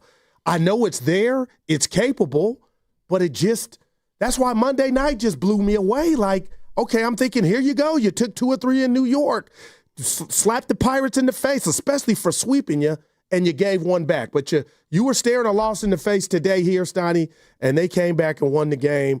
Hopefully they can bottle this up. They come home, the Nationals? They got their problem. But you got to be careful with the Giants. Pointing your finger at who sucks because those teams are the ones you had problems with. Yeah. Okay. But you got to quit spying on me. You got to quit coming across my phone. left and right. Well, a guy that says he's not on socials. Take a play off, as you sometimes say to me. I'm trying to do more TikToks. Like you don't have to.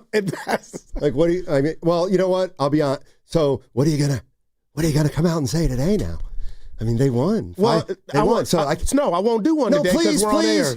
Please do one. That's a 9, Evan. That's a 9. I want to hear what you have to say. You know, I want to do TikToks when I'm shopping or getting parking tickets. I want to do something more than sports. But that's what I'm trying to branch off to with my TikTok.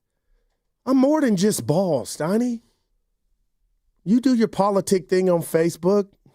You're pushing it. I'm like, you're not Clay Travis, Steiny, because you don't like. But dude, you say some stuff to get the controversy sparked, man. You better be careful. I have beliefs about things. One of them is kids shouldn't be filmed playing baseball. Not 11-years. Yeah, oh my God. Could you ask Grant? Could you just tell Grandy you said that and see what he thinks to that? He's a kid, so I know what he's going to say.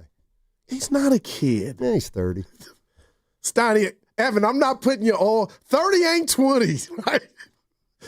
I'm just telling. Come on, man. What? I'm not going to ask Grandy because you're embarrassed by it. I think you're embarrassed by that take.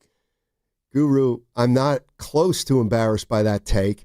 And what I have not even begun to explain to you and the listeners is most of the people are agreeing with me that these little 11-year-old snot noses do not belong on television. Because they're not good enough. That's what you started with, quality. And it's too much pressure to put on them. Oh, gosh. But the spelling bee's okay. No, I said the spelling bee's not okay. But you never, in 8 years, I don't want 11-year-olds on TV for just being. So you don't think they love that? Like they're going to remember it forever? Forget the result. Go the experience, Steiny. Go talk to Zach Seymour, who walked off that mound yesterday for Oregon and was in tears. Is that his name? Guess what? I made it up. Oh, but I was like, that's good knowledge. I made his name up. But whether you live in San Antonio, whether you live in Laramie, Wyoming, or whether you live in Bangor, Maine, you get to see this poor kid crying. You know what? Maybe that's the word. We're talking a little bit about exploitation. But he may be in a boardroom someday talking to others, leading groups, Evan, telling them about that time that it didn't go my way, but I had the experience of it, and look at the bounce back. Why has he got to be so glass half empty? He's going to slip through the cracks, this kid. You watch. You watch. Keep an eye on Zach Sizemore. Evan, you can't make it up, man. You sound like this defeat is going to push him to a dark place. Well, we're never going to hear from him as again. if we got examples of the Little League World Series losers getting ruined because of the defeat. You have no data. I decided to work at a gas station for the rest of my life because I gave up a 6th spot in the 4th inning of the Western Regional to Washington. Oh, man. Keep in mind that I have a 6th sense about this kind of thing, and I proved it with Hayden Birdsong. Oh, my gosh. Mm-hmm. Oh. You are the best. There's only one you, Steiny. And we wonder why the kids think they're entitled. Because you can hit 111, but we'll put you on TV. Well, you can do that in the majors now. But anyway. Right. Yeah. Speaking of kids who succeeded, Randy Rodriguez. Yeah. Looks like the other night wasn't who he is. Shocker. Well, we know he's got electric stuff, so he has nothing to prove to me. No, he blew it. Yeah, no, he did. He's done. Most pitchers in the bigs have electric stuff. It's a matter of, can they learn how to pitch, especially in the 9th inning. Let me talk to a baseball. Evan, you didn't come in the next day after Rodriguez blew it thinking different of his stuff. He's still electric. He slipped up. It was a new role, but we still know dude is a dog with the ball in his hands. No, but people were questioning whether or not he could be the closer of the future because he blew his 3rd save opportunity in the majors. Now, let me ask you this, E. Well, do you have your answer to that question because he closed out today? It's fluid, right? Yeah, but because of how good his stuff is, I think he can do it. Me too, Evan. Maybe. But you ripped me the other day. Well, that's because you expect him to be Dennis Eckersley when he's 23 years old. Eck was bad with the Cubs, though. But yeah, I'm talking about him with the A's when he was 7-1 with 50. He was the something saves. Jake in Berkeley, I'm going to get to you on the other side because clearly what you have to say deserves and demands time. Can't do it. Yes. So, we got to get to the 3 questions I would do. We would do bold moves. I don't see you for 3 days. And you're happy. Technically 5. Yeah. All right. Rest in peace, Auntie. No. She had a great life. 93. No, seriously, I want to get there. I know. Or further, man. What did you mind? Like, so she's your... My mom had... your mom's sister? Yeah, there were 7 of them. Okay. Yeah. And there's only one left, my Uncle Billy. And she was the oldest. And she would tell you, if you were gaining weight, Steiny, you're getting fat. She was one of those. So now I know where you get it. I know where you get it from. I'm trying to go. I'm in the gym. There were 2 people. No, I'm not talking about you. No. I'm not going to say the people. God, Evan. But Guru, stop judging people on their appearance. I'm not. You did. Stop. And that's what life's about. All right. 888-957-9570. If you don't think these little snot noses should be on TV, give me a call. And Willard's coming for you, too. And you be ready. Get you scared of him. Well, if Willard says it, it's going to be right. What's coming up on the game? It's brought to you by Fremont Bank. Here for you, here for good. Football is back.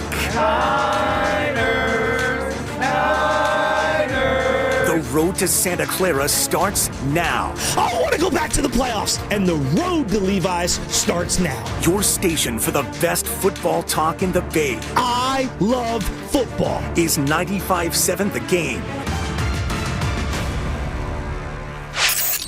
This hour is brought to you by the new Chase Sapphire Reserve for Business. Introducing the business card that gives back all you put in.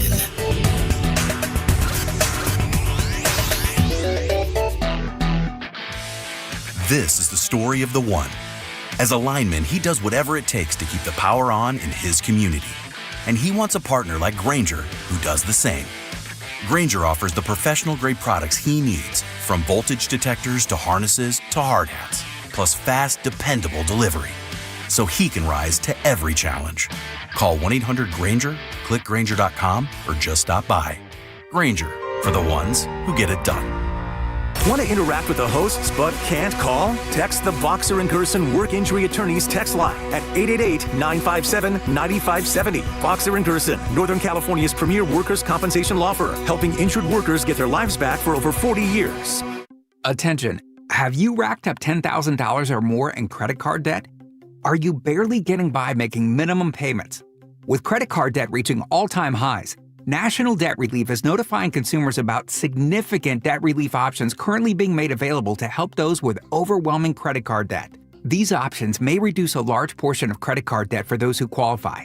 You don't need to declare bankruptcy or take out a consolidation loan, and you may only have to pay back a fraction of what you owe, even if you have bad credit. National Debt Relief has already reduced the credit card debt for more than 550,000 consumers, so don't wait. If you owe $10,000, $20,000, or even $100,000 in credit card debt, you can now take advantage of this financial debt relief as the cost of living continues to skyrocket. To check what debt reduction you may qualify for, call 800-224-5353.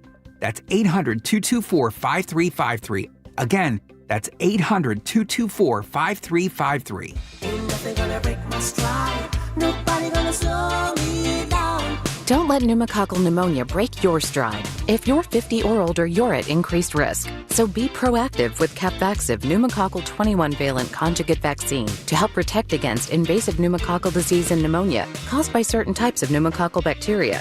Capvaxive helps protect against the strains of bacteria that cause about 30% more IPD cases than any other pneumococcal conjugate vaccine in adults over 50, according to national-level CDC stats. Regional variations may exist. Don't get Capvaxive if you're allergic to the vaccine or its ingredients. Tell your doctor if you have a weakened immune system. Common side effects include injection site reactions, feeling tired, headache, muscle aches, and fever. Capvaxive does not protect against all strains. For more information, call 1-800-927-8888 or visit capvaxive.com. Ask your doctor or pharmacist about Capvaxive. Need help paying for your Merck vaccine? Visit merckhelps.com. Sponsored by Merck. Express yourself with personalized cafe appliances at Friedman's Appliance in Pleasant Hill. You can select custom hardware in 4 finishes that let you uniquely accessorize your kitchen. Experience GE Cafe innovation with 6-burner Pro ranges, hot water dispensing refrigerators, and smart induction ranges. Plus, for a limited time, receive up to a $3,000 rebate with the purchase of select suite combinations. Uniquely style your kitchen at Friedman's Appliance in Pleasant Hill or at friedmansappliance.com. 1-877 Cards for Kids. KARS Cards for Kids. 1-877 Cards for Kids. Donate your card today. 1-877 Cars for Kids. KARS Cars for Kids. 1-877 Cars for Kids. Donate your car today. Ready to get rid of that old car? Donate it to Cars for Kids. Call 1-877-CARS-FOR-KIDS to reach a friendly live agent. Donation's super easy, and your car can be picked up as soon as tomorrow. Call us now, 1-877-CARS-FOR-KIDS. That's Cars with a K to donate your car today. 1-877 Cars for Kids. Donate your car today. Did you know you can donate real estate too? Go to carsforkids.org. That's carsforkids.org. Spina bifida is a common birth defect, and everyone with spina bifida from childhood through adulthood deserves to flourish. The Spina Bifida Association is creating a future where this is more than just possible. It's inevitable. We're advancing clinical care and shaping innovative research. With your help, we'll build the future that people with spina bifida deserve. Join us at SBAA.org. That's SBAA.org. This message is sponsored by the Spina Bifida Association of America. This is the story of the one. As a lineman, he does whatever it takes to keep the power on in his community. And he wants a partner like Grainger who does the same.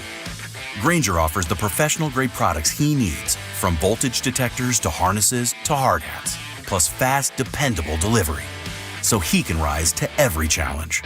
Call 1-800-GRAINGER, click Grainger.com, or just stop by. Grainger, for the ones who get it done.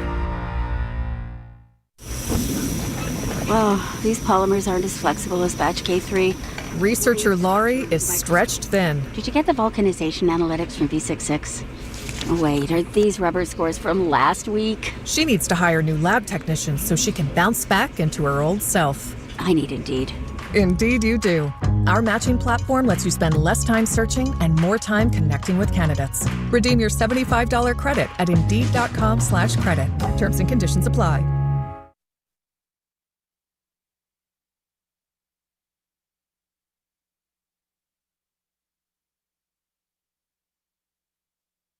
I am Captain Appropriate Fear.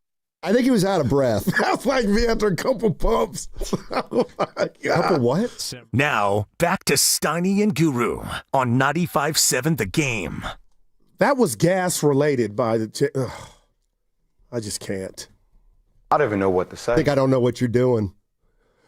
What are you talking about? You've proven to me that you know you've been overmatched in this Little League conversation, because why else would you say to Dan Dibley, Danny, please, when you come in here, you've got to get on Steiny. You've got to get on Steiny. No, we know how to, it's telepathy. We communicate without words, and Willard's already going to be on your neck. You're going to cower to him. But Dibs looked at me like he's coming for you. If Willard says I'm wrong, I'll admit it. I'm scared of Willard. Let's go to Jake in Berkeley. All right, Jake. Hey, Jake. How you doing, Jake? I'm doing good, guys. I've been listening to the Little League stuff all day. Jake. And, can you hear me? Yeah. Yes, sir. Can't wait. Yeah. Hey, Guru, I just got to say, I love you, man. This is not to take a pot shot at you. Take it. I really want you to think about this. Oh. If the knockout tournament had been broadcast on ABC and the whole country saw, what happened, would it have taken you a longer time to get over it mentally and then to take that and put it on like an 11-year-old's developmental stage, I think that's, a kid could really have a hard time with that. Jake, I like that. love you. But to Jake's point or question, Evan, and I mean this as you look at me, it still would have been, and it wouldn't have marred the experience to go into Chase Center and be on the same floor and shoot baskets that Steph Curry shoots on. Guru. Like, I'm being serious. And he's right. It might take a little longer, but. Well, then why, when I made the wonderful call of Guru's out, he's out, did you dislike us doing that? No, it was you because you were happy I was out. Okay, so it did affect you more. It affected you more. No, I thought you had my back. Let's do it again. This is the official 95-7 the game knockout round. Guru at the foul line. So, Steiny, I don't know if you know Keith, Mr. Jennings. Remember, you only have 10 seconds to shoot the free throw. Be quiet, Steiny. Here we go. All right, Guru's shot is up. It misses. You gotta get it, Guru. It misses, and the other guy has made it. And Guru is eliminated. Daryl the Guru Johnson has been eliminated. He's been eliminated. I'm out. Gosh. Daryl the Guru Johnson has been eliminated. I'm out. See, that has affected you. No. More than it normally would have. You stabbing me in the back, taking joy out of one of my failures. I'm going to ask That's Evan. what hurts. Listen, Evan, thank you for telling me. I'm going to ask Evan. I'm going to ask Evan and Grandy this because you're not in this one. You don't do play-by-play. Can we play it one more time? And you guys tell me. You're the pros. You tell me if this is Glee or this is just capturing the moment. Be honest. This is the official 95-7 the game knockout round. Guru at the foul line. So, Steiny, I don't know if you know Keith, Mr. Jennings. Remember, you only have 10 seconds to shoot the free throw. Here we go. I'm all business. Steiny, here we go. All right, Guru's shot is up. It misses. You gotta get it, Guru. It misses, and the other guy has made it. And Guru is eliminated. Daryl the Guru Johnson has been eliminated. He's been eliminated. I lost. I'm out. Daryl the Guru Johnson has been eliminated. I'm out. That's my normal voice. That is not your normal voice. I would be the same way. That is not joy. You can't even keep a straight face right now. That is called good. You guys know it's not easy to capture the moment. You weren't calling a Game 7 walk-off. That was the first shot of the competition. It was the most exciting play of the game. You know how Kruk and Kipe have to pick a player of the game? Sometimes they pick the guy who had a hit in the first inning. It was the euphoria of me not winning it, and that's my normal voice. You said eliminated 5 times. It's my announcer's voice. You know what I think would get you into these Little League regionals, Steiny? If we could put Guru on the mound and have him give up a home run, I think you would really like this Little League World Series thing. Dude, he's turning red. I would love if I didn't, I don't want him playing on TV, but if I got a job announcing these 11-year-olds. People saying that was ecstasy to you. That, like, Steiny, Guru, I just woke up saying whoever wins, and it's okay. Don't let it be my partner. I never said because I'll no. never hear the end of it. No. And that came out. Evan, you've done play-by-play. That's not who I am. Eliminated. You 5 different times. Eliminated. Well, it was a great call. I thought it was a really good call. Because you were happy. But you were the story of the game. It was like, okay, it would have been like the 3-point shooting contest with Curry, and he goes 0 for 5 to start. Curry's been eliminated. Curry has been eliminated. There's no joy. It's just, wow, that's big news, and I tried to capture it. Dude. The best I can do for you, Steiny, is it sounded like the home team call for the guy who eliminated Goo. There was excitement in what he did, maybe because of who he eliminated. Oh, Grandy telling the truth.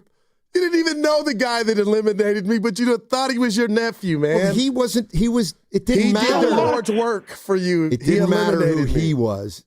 You were the story going in. You were the biggest story going into the Do you know knockout. what's sad, Steiny? No, seriously, guys, Grandy, Evan, listeners. Right. Do you know what's sad? Is that was part 1. I've lost twice. Oh, I know. You weren't even at the second one. I know. Now it hurts more hearing the original, but Evan told me to go get the rebound, and that hurt. I could have stayed in it. That's probably why the second one wasn't as good, as I didn't have much energy behind it. I felt bad. So much joy from Steiny on that call. Yep. We get it. Yeah. Yeah. That was your Jim Nance. Dude, it was a good call. It was. If we could get that guy for 4 hours, boy, we have today. Oh, man. Hey, by the way,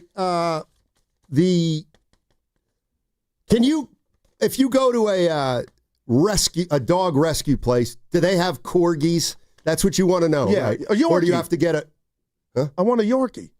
Oh, a Yorkie or a corgi? A Yorkie. The small, pretty dog. So not the one that Princess Diana had? No. Okay. But I would take that. Okay, well... But they're not going to have them at the pound. Is Yorkie a purebred? That I don't know. Because I just know it's a beautiful, expensive dog. Yeah, I would not go to a dog rescue. Like Whitley Sandretto, the lovely Whitley Sandretto. She has a Yorkie. You ever see her on IG? Tupac, she called. That's the name. Just beautiful. My Aunt Stanfeline in Dallas has one. Okay. They are great dogs. Yeah. Let's go to Steven in Oakland. Hey, Steven. How are you?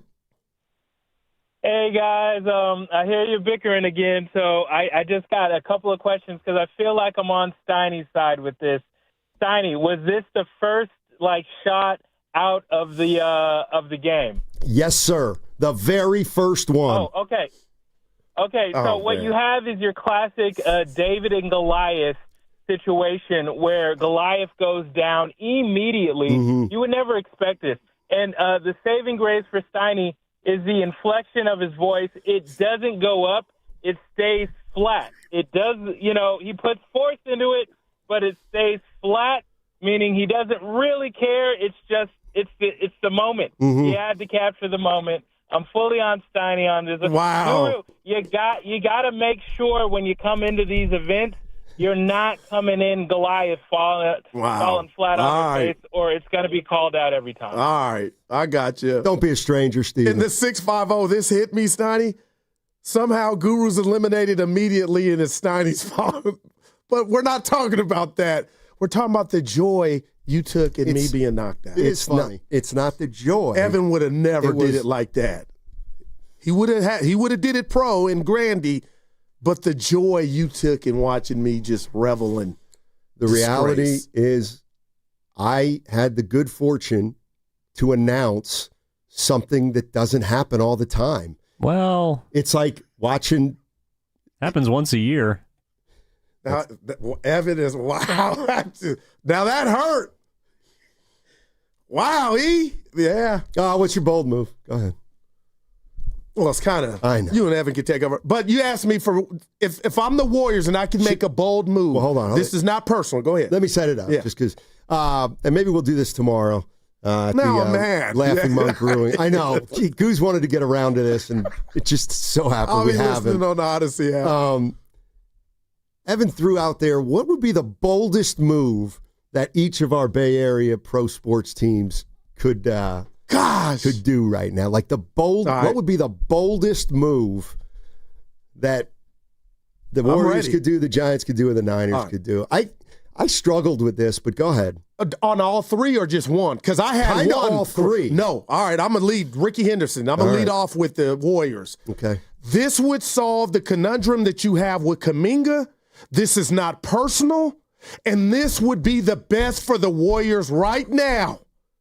And that would be trading Draymond Green, putting Kuminga right in that slot, and the haul that you would get from getting Draymond Green, you're instantly younger, and hopefully you would get younger again with what you would get back. And Data, if you're listening, I love everything you've done for us, but you are in the way, and nobody will ever say it. So that's my bold. Look at me and give me a letter grade on that. If that could happen, oh my gosh. That'd be a B. That'd be a good solid B. No A? Well, you know what the A is. The A is if you're going to do that, try to hit the grand slam. Move Curry. Well, oh my God. I mean, look, okay, this is just what have a way of ruining I cannot stand this. Let's talk about the boldest moves a franchise could make. Okay. For the Warriors, it'd be moving Curry. Oh, Steiny, you're ruining it. But he's valuable. I believe Dre is not as valuable as Steph. Hence why it would be more bold to move Steph. Oh, you just... People saying totally agree, Goo. But you just have a way of ruining everything. I'm not ruining anything. It was Draymond, keep Steph and Jimmy, and what you got back from the Hall. They really would have action. And they may have it now. Who? The Warriors. If what? If they stay healthy and keep Kuminga. Okay, that's what you think. Think about the insanity and of you that. also, yeah, thank you, Priest. And you also think the Giants are getting hot soon. Go ahead. This one's going to piss Evan off. He don't even know. I know it's going to get. He's going to get mad. This Giant related. You shop Chapman. See what you can get from Matt Chappie and Steiny. Maybe you get a starter. You put Schmidt at third base, and you live with with what happens. But that would be it might not be the right move, but he's 32. Evan, what if you could get something for him? You mean like a third baseman? No, Casey would take third. Casey Schmidt would take third. That's great. Guy who hits 7 homers a year. It is bold. That's what, there we go. I mean, to me, the bold move is something you've suggested. The bold move would be fire Melvin. Man. That to me would be. But do you really think that would be bold? I do, actually, because it would be an indication that Buster Posey believed in something 2 months ago and 3 or 4 months later realized that he didn't believe in something. And this is why I love our listeners. Real quick, Steiny, from the 408, and this would be bold. Bring back Bruce if he were available. Bruce who? Bochy. Oh. Would that constitute bold to you? Bold. Oh, my gosh. Honestly, no. That isn't bold. Like, I don't think. Well, getting rid of Melvin would be bold, so it would be in a sense because you're giving his job to Bruce Bochy. Well, maybe we just look at it different. Like I don't think Posey was a bold move. I think it was their way of saying, let's get back to our past. If they hire Bruce Bochy, I don't know if it would be bold or it would just be like the safest thing you could possibly do. Because 8 years ago, he had success with guys that he'll never. 3 years ago, winning the World Series. And so you want to bring him on to here managing guys he's never managed before. Fine, it's. I'm not saying it's not. You got one for me? For which team? Warriors. I told you what it was for the Warriors. Oh, Kurt. But nobody wants to hear that. Don't you understand? Well, then phrase the question differently. Outside of Curry, what's a bold move that the Warriors could make? That's fair. Move Butler. I think that qualifies. Okay. What would you? No! How attractive would he be, guys? Not very. Evan, Butler, he's still attractive. Come on.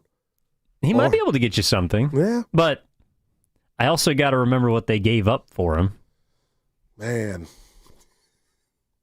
All right. What about you can get Wiggins back? Oh, God. Warriors go back to Wiggins. Giants go back to Bochy. Harbaugh will be coaching the Niners next. Well, they might want that. Dude, wow. That's true. Jimmy, you see what he did for Trey Lance? This is the one I had a struggle with, Steiny. I know we're up against it, yeah. We're not actually, dude. We got 8 minutes left. Oh, we got time then. I know. Too much. I'm having fun. Yeah. Trade Bosa. If he had one more subpar year, Steiny, I'm telling you, it's something you got to look at, man.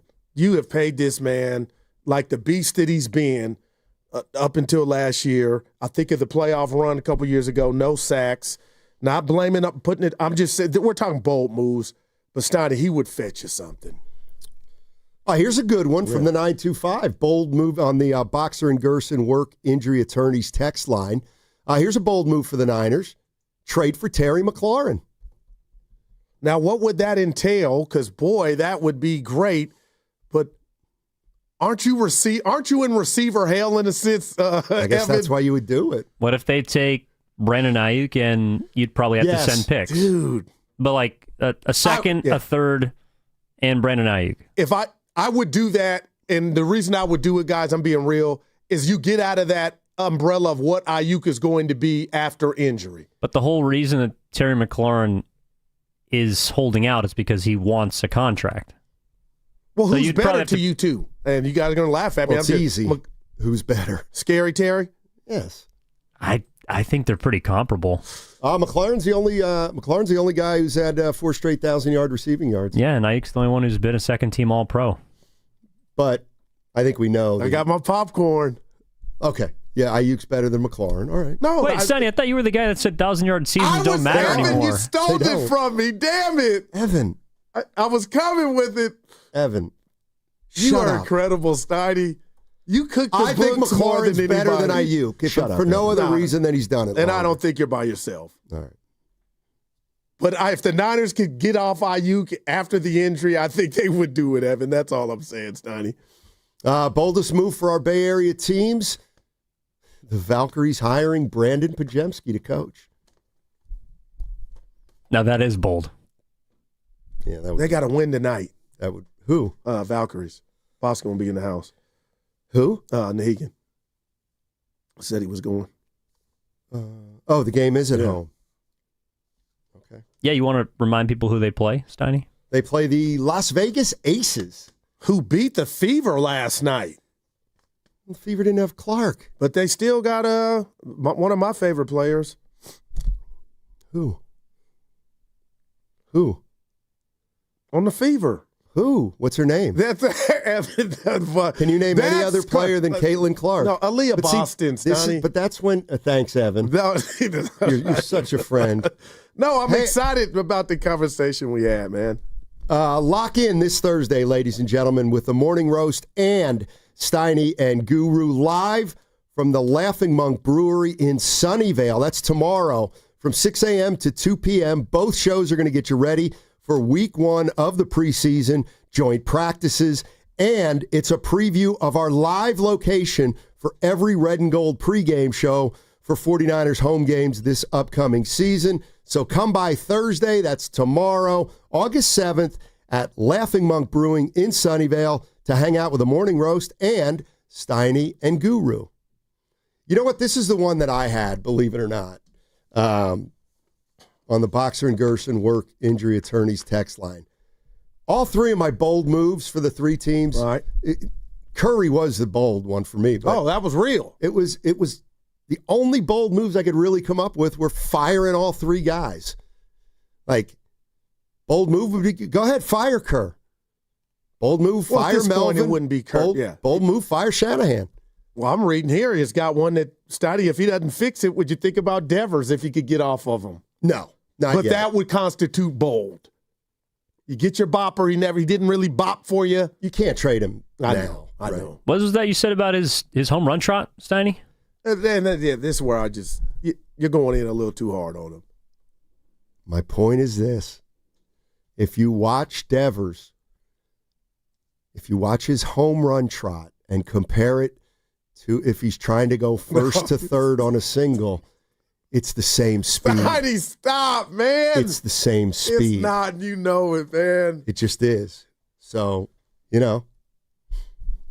if, for example, if Devers hits a home run and they pan to him in between first and second base, and then the next time up, they pan to Devers trying to go from first to third on a single, you won't be able to tell which is the home run trot and which is the him trying to get to third. Now, let me ask you a question. I'm being real on Devers. We made a bet with Jake Moody. I'm loving that one.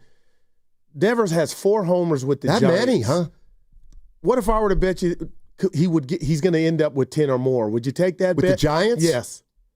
And there's about I can tell you now. Would you take? No, I'm not taking that because. No, I think I will. Come on, man. He's going to run into 6 more, Steiny. Well, there's how many games left? 45, 50? They're 58 and 57. Right. So in other words, essentially, if he hits 6 homers from this point on, that's like a 19 homer a year clip.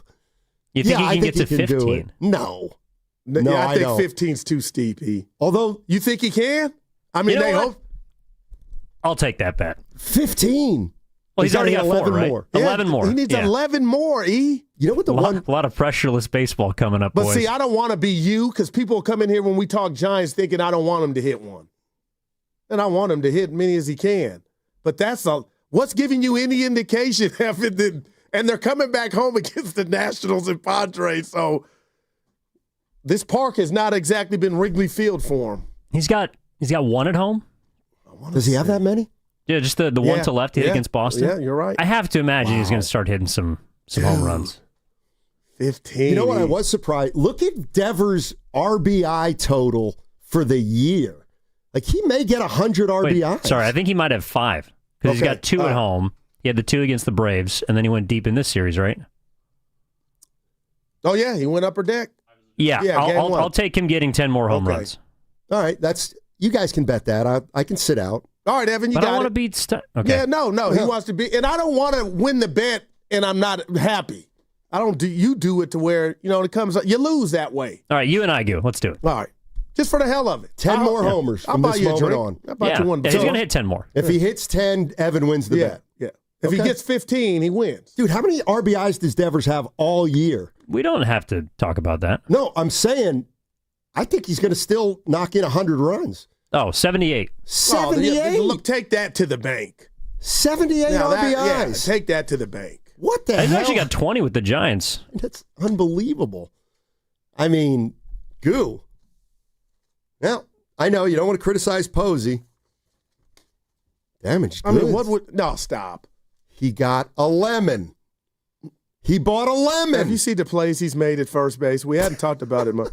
Yeah, and he big play, what was it, Monday night when he threw the guy out at the plate on the last play of the game to save the win.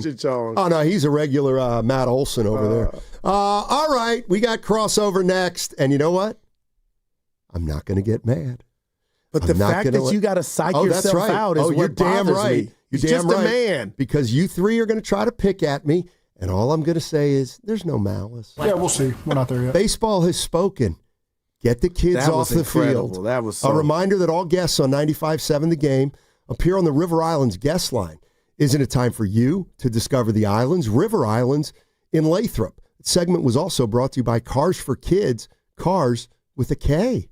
I'm scared of Willard. 95.7 The Game congratulates Cars for Kids on 30 years of changing lives. Over 1 million cars donated. More than 100,000 kids helped. Be part of the legacy. Donate your car today at carsforkids.org and join over 1 million satisfied donors. 1-877 Cars for Kids. Donate your car today. Lawton Skilled Nursing and Rehabilitation Center is a 5-star facility located in the Sunset District of San Francisco and in close proximity to our preferred partner, UCSF Medical Center. At Lawton, you're in good hands with world-class nurses led by a well-known and UCSF-affiliated medical director in Dr. Darby Clayson. Contact Administrator Dan Daly at 415-566-1200. That's 415-566-1200 for any additional information.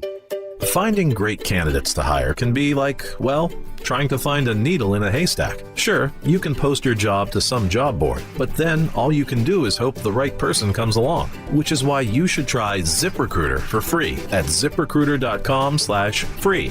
ZipRecruiter doesn't depend on candidates finding you. Its powerful technology identifies people with the right experience and actively invites them to apply to your job. You get qualified candidates fast. So while other companies might deliver a lot of hay, ZipRecruiter finds you what you're looking for.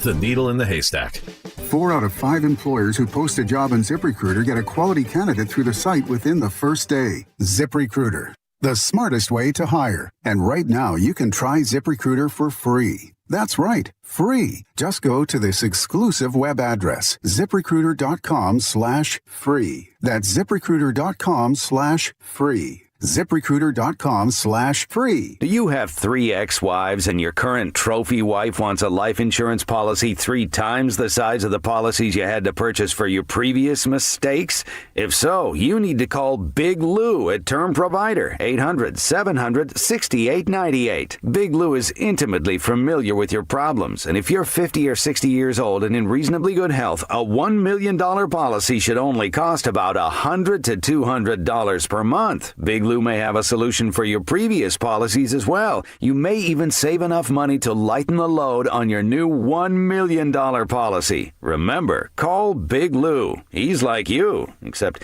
he's only on number 2. Call Term Provider at 800-700-6898. That's 800-700-6898. For $1 million in term life insurance that you can live with. Call Big Lou at 800-700-6898. 800-700-6898. Cache Creek Casino Resort has never been ordinary. For 40 years, we've redefined how a luxury casino resort experience should feel. We've hosted some of the biggest names in entertainment, partnered with luxury brands and championship sports teams. This summer, play at Cache Creek Casino Resort for your chance to win a breathtaking 2025 Porsche. Luxury isn't just something you see, it's something you feel.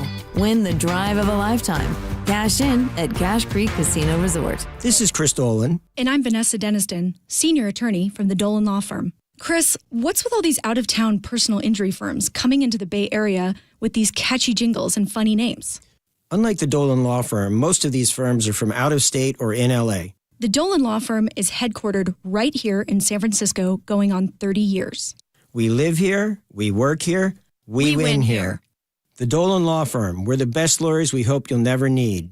DolanLawFirm.com. For over 70 years, Golden State Lumber and Showroom has developed strong partnerships with top brands like Trex. Leading the way in performance-engineered decking and railing, Trex offers products that won't rot, splinter, or fade. Their sun-comfortable, heat-mitigating technology keeps decks cool underfoot, and Trex marine-grade decking withstands salt water, sun, and sand. Explore their latest Transcend colors, Hatteras, and Salt Flat, featuring a 50-year limited residential warranty. For a link to Trex, visit GoldenStateLumber.com. Golden State, when you succeed, we succeed. Do Crohn's disease or ulcerative colitis symptoms keep coming back? Tremfya, guselkumab, may help, with rapid remission achieved at 12 weeks and lasting clinical remission at 1 year. Some even saw visible improvement of their intestinal lining at 12 weeks and 1 year. Tremfya is a prescription medicine used to treat adults with moderately to severely active Crohn's disease and adults with moderately to severely active ulcerative colitis. Serious allergic reactions and increased risk of infections and liver problems may occur. Before treatment, your doctor should check you for infections and tuberculosis. Tell your doctor if you have an infection, flu-like symptoms, or if you need a vaccine. Healing is possible with Tremfya. Approximately 3 out of 10 patients were in endoscopic remission at 1 year, based on areas visualized on colonoscopy, which may not represent the deeper bowel layer or entire GI tract. Individual results may vary. Ask your doctor about Tremfya today.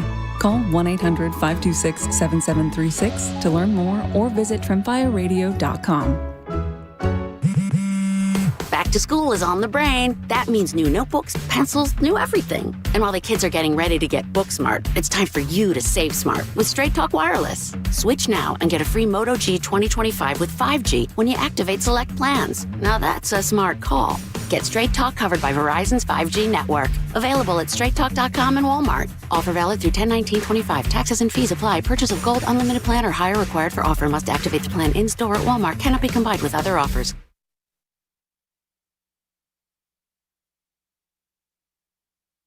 I'm trying to do more TikToks. Let me tell you something. This guy is a ball player. It's the Guru, Steiny Guru, Steiny Guru, Steiny Show. Let's go. All right, crossover time. That means Willard and Dibs are in the house. What's up, guys? How you doing? Doing great. Yo, the fellas. Yeah. You look good, Goo.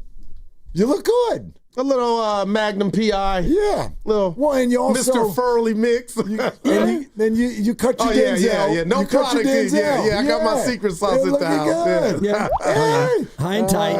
Come on. Yeah, Steiny didn't mention it, but thank you, fellas. I got it. Okay. Mark doesn't ever mention it when I cut my hair, which is every 3 days. But you got the Jordan. Well, actually, I did cut it today. And did you? Yeah, and I don't expect anyone to notice because had I come in today, like Goo would have noticed, like, get a little shaggy. I do every time. Right, but, it's every 3 days. And the definition of being a man most of the time is just not noticing that stuff. Like, a lot of women are like, what's different about me? And I'm like, I'm leaving because I don't want to play this game. You know what I mean? That feels a little gender accusatory because I always remember, and I will notice when you and or Steiny get your hair cut. You do. You look at that stuff. Well, I look at you all stinking day. Yeah. 4 hours. And I will. As soon as I see you, I'm like, got a cut. Lucky guy. Well, I know when you go no hat and, when you're going to let it fly, that it's a thing. You're letting it be known. Today is just running late. I was running late today. Tell me about it. And the P is for what that's on your hat? It's just Puma. Puma, okay. I know you want it to be Pittsburgh. Well, not these days. But it's just Puma. Yeah. So, yeah, just Puma. I get that question a lot, though. Woo! I ran into some Steeler fans down in Jamaica, and they wanted this hat to be. Jamaica, man. Man. Thank God he's over that. That took 2 days, though. Anyway, you asked me how long it was going to take. It took 2 days. Yeah, 2 days. But anyway, they wanted it to be a Pittsburgh. Did you hear any of the show today? A lot of it. I heard a lot of it. Real quick. I'd like to discuss some Can you things. do me a favor? Yes, sir. Can you check your texts? Oh. Uh-oh. Because I sent you a photo of golf shoes that I got. I tried to send it to you, but I'm doing it on my computer, and you're not. Stoney, seriously, I just looked. These Android. are super fly. My buddy said, get rid of them. Well, he doesn't have.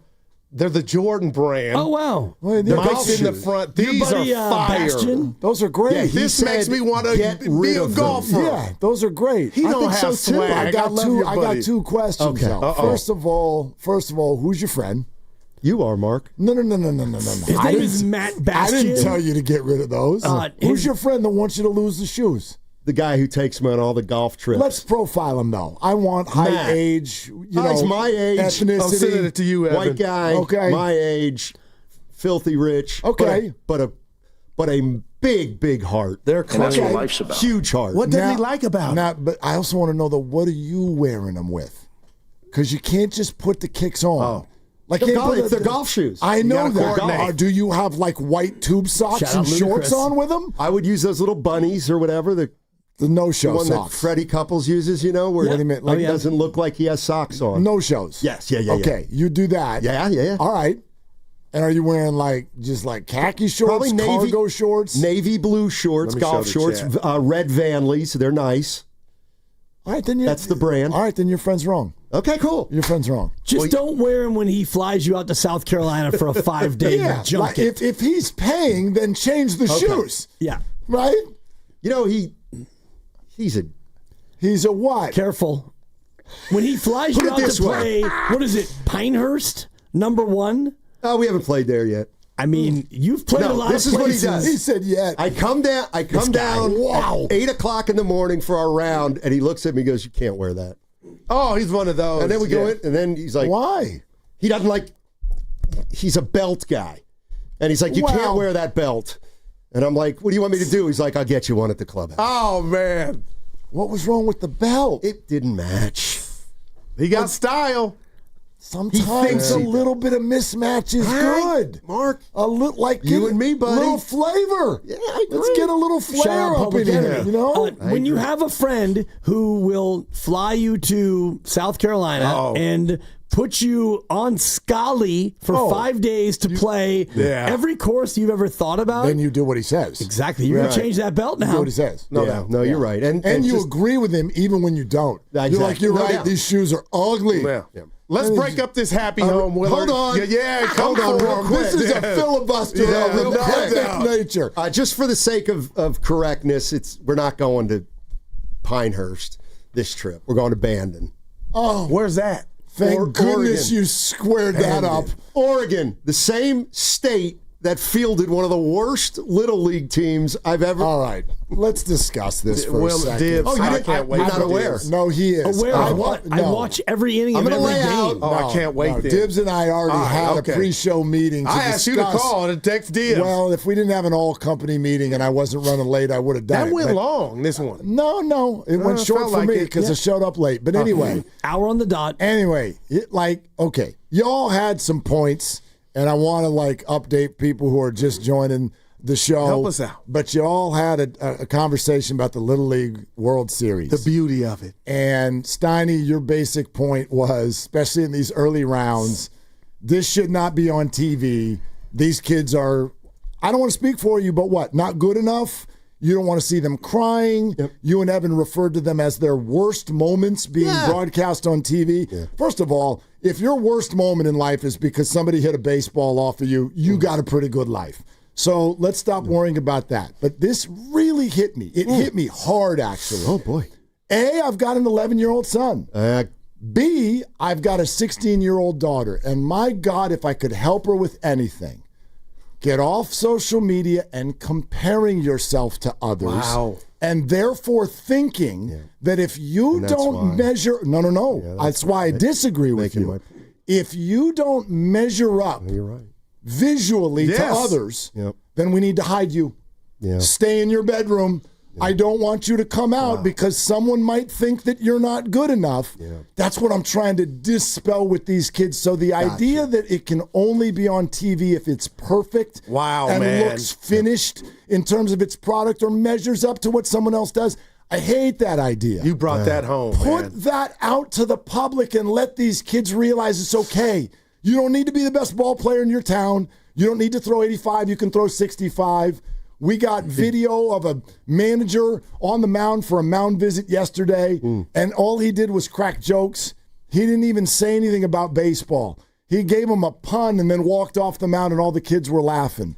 I don't want them to feel like they need to be perfect to be on TV, Steiny. Well, that's great in theory. I know. That's not, it's a little campy, but what are you worried about? The internet's a vicious place. But not really. Like, how many people have a psychologist on? Has anyone ever ended up there? And we had a child psychologist text in, and they said, he got a lot of people coming to his couch being like, I would have been fine except for that time that I gave up a tater on TV when I was 11, and that ruined my life? I think that's a little harsh. Okay. A little strong. I just feel like as an 11-year-old competing in sports, like, you haven't really done anything to get on TV, nor do you deserve that kind of pressure because you're not good enough.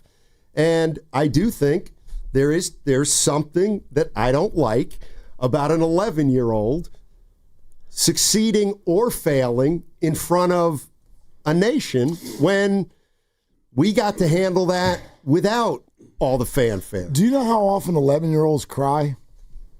Well, I mean, yes. I mean, I got 3 daughters. All the time. Okay. Okay. And what they need to learn, I would argue, is that it's okay. Get through it. Get some coping mechanisms. But if we hide all of their failures, if we hide every time that they just have regular emotions, I don't know. Again, you have some points. I get it. I get the idea of not putting it on TV.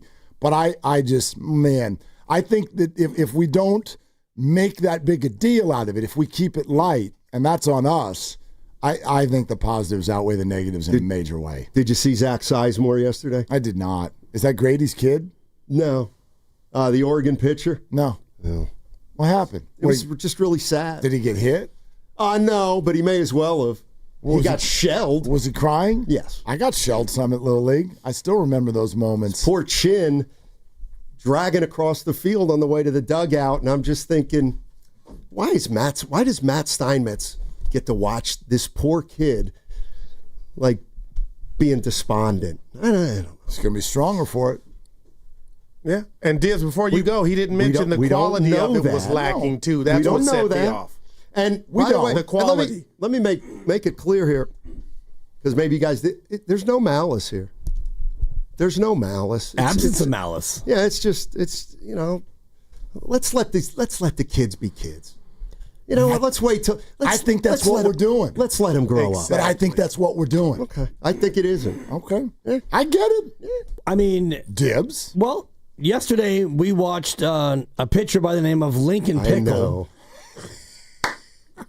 Lincoln Pickle. And I'm so thankful for that. On the bump yesterday. And I don't know if Lincoln Pickle will ever go on to be a pro athlete, but for these young boys and some girls, I don't know if there's going to be a girl in the Little League World Series, but if I gave you the name Monet Davis, for example. Oh, man. You remember Monet Davis? I do. Monet she was a pitcher from, I think, Chicago. Yes. And she went out there and she turned that experience into a lifetime of a career. I don't think she went on to the major leagues. I'm actually quite certain she didn't. But for some of these young people, this will be the greatest summer of their life. And I'm thinking about you, Alpine Little League, West Menlo, and they'll play tonight, Steiny, at 6 o'clock.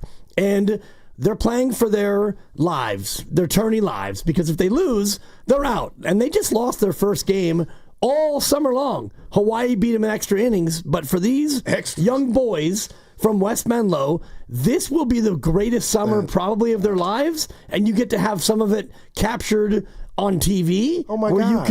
you can remember it when you're 40 years old. And it's special. Sure, and I'm I think those are well taken points. What I think about is something different. This is West Menlo Park. Correct. Alpine Right. Little League. And let me tell you what's going to happen when West Menlo Park loses and their pitcher gets shellacked is all the kids from East Menlo Park are going to make fun of the kid on social media and essentially belittle the kid for trying to compete at his level. Really? I think that's too mean-spirited and probably that's erroneous. a lot of That's it is. kids these days, boy. Steiny, Right. And kids mean-spirited. in our day, you just rolled up to somebody and you said what you said, and that kid either called you out and you met at the oak tree or the bike rack at 3:15 and you threw hands. Yeah, I didn't So do what's the difference? I know you didn't, Steiny. I don't like fighting. I was 14-4-2 as a grammar school fighter because I ran my mouth. Shout out Mervin's when I got knocked out in 1979. It's just what we did. You were insulated, you were inculcated, and you didn't get into these fracases. But it happened pre-social media. Can I add something? I like the social media. Tried 4 hours. Well, Mark. the social media aspect of everything we talk about is very real, and so I want to tiptoe into this. But Steiny, at age 11, they're not on there yet. And that's all. They're not, and I have one, and I do not know any of my son's friends who are on Instagram or Twitter. They're just starting middle school in 2 weeks. And so I'm not going to act like being made fun of and the internet and the world. This is a big place, and I understand my privilege, and so I understand that there might be others that do it a different way. But 11-year-olds are not like, yes, my 16-year-old daughter, that's a dangerous place. Yeah. But my 11-year-old son, he doesn't even know. Twitter, Instagram, TikTok, no, they're just getting phones. Some of them don't even have them yet. So... Like, no malice, Steiny, because I'm coming for you. Absolutely not. To your point about Oregon, they're actually cuffing around Alaska right now. They're up 8-2, and if they win, when they win, they get another crack at Washington. That's incredible. So there you go. And the community component you're missing. Yeah, but you know what? Zach Sizemore's quit already. He's quit. He's not going to be pitching. I'm not going to let you off the You're hook. listening to 95.7 The Game, KGMZ and HD1 San Francisco and Odyssey Sports Station. Always live on the free Odyssey app and now broadcasting from the Laughing Monk Studios. And why I said real quick I'm not going to let you off the hook, Mark, is he's bringing it here, Dibs. He's parking it here.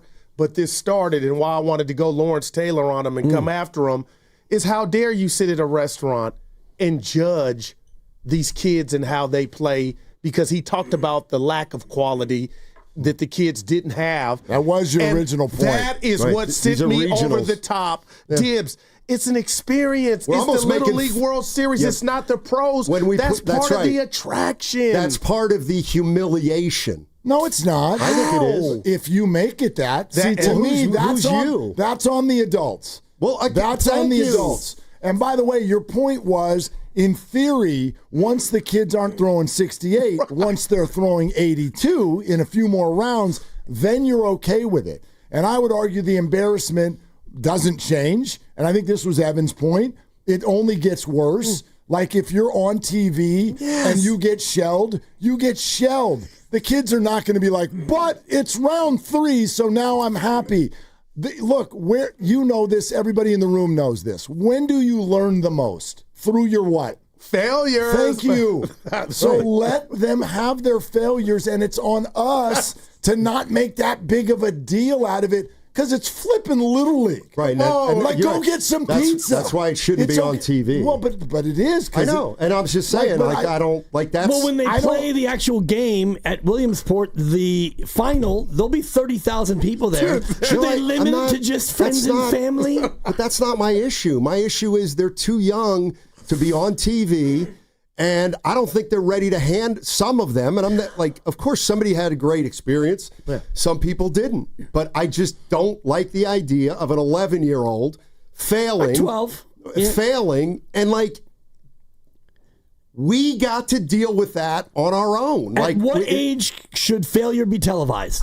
That's a great question. Thank you, because Jennifer Capriati was 14 as a pro. But that's different. No, Dibs. she was at 14, right? And her failures were tossed out there. Thank you, Nick Bollettieri. And so she was fast-tracked into the pros. And okay, if you're going to use her, and what happened? She went south. Yes, she did. She sure did. Maybe that had to do with overexposure at a young age. Let me ask you this, Steiny. Yeah. Okay, you're 11 years old and you get shelled at a Little League game. Yep. And you said you're worried about people in the community making fun of this person.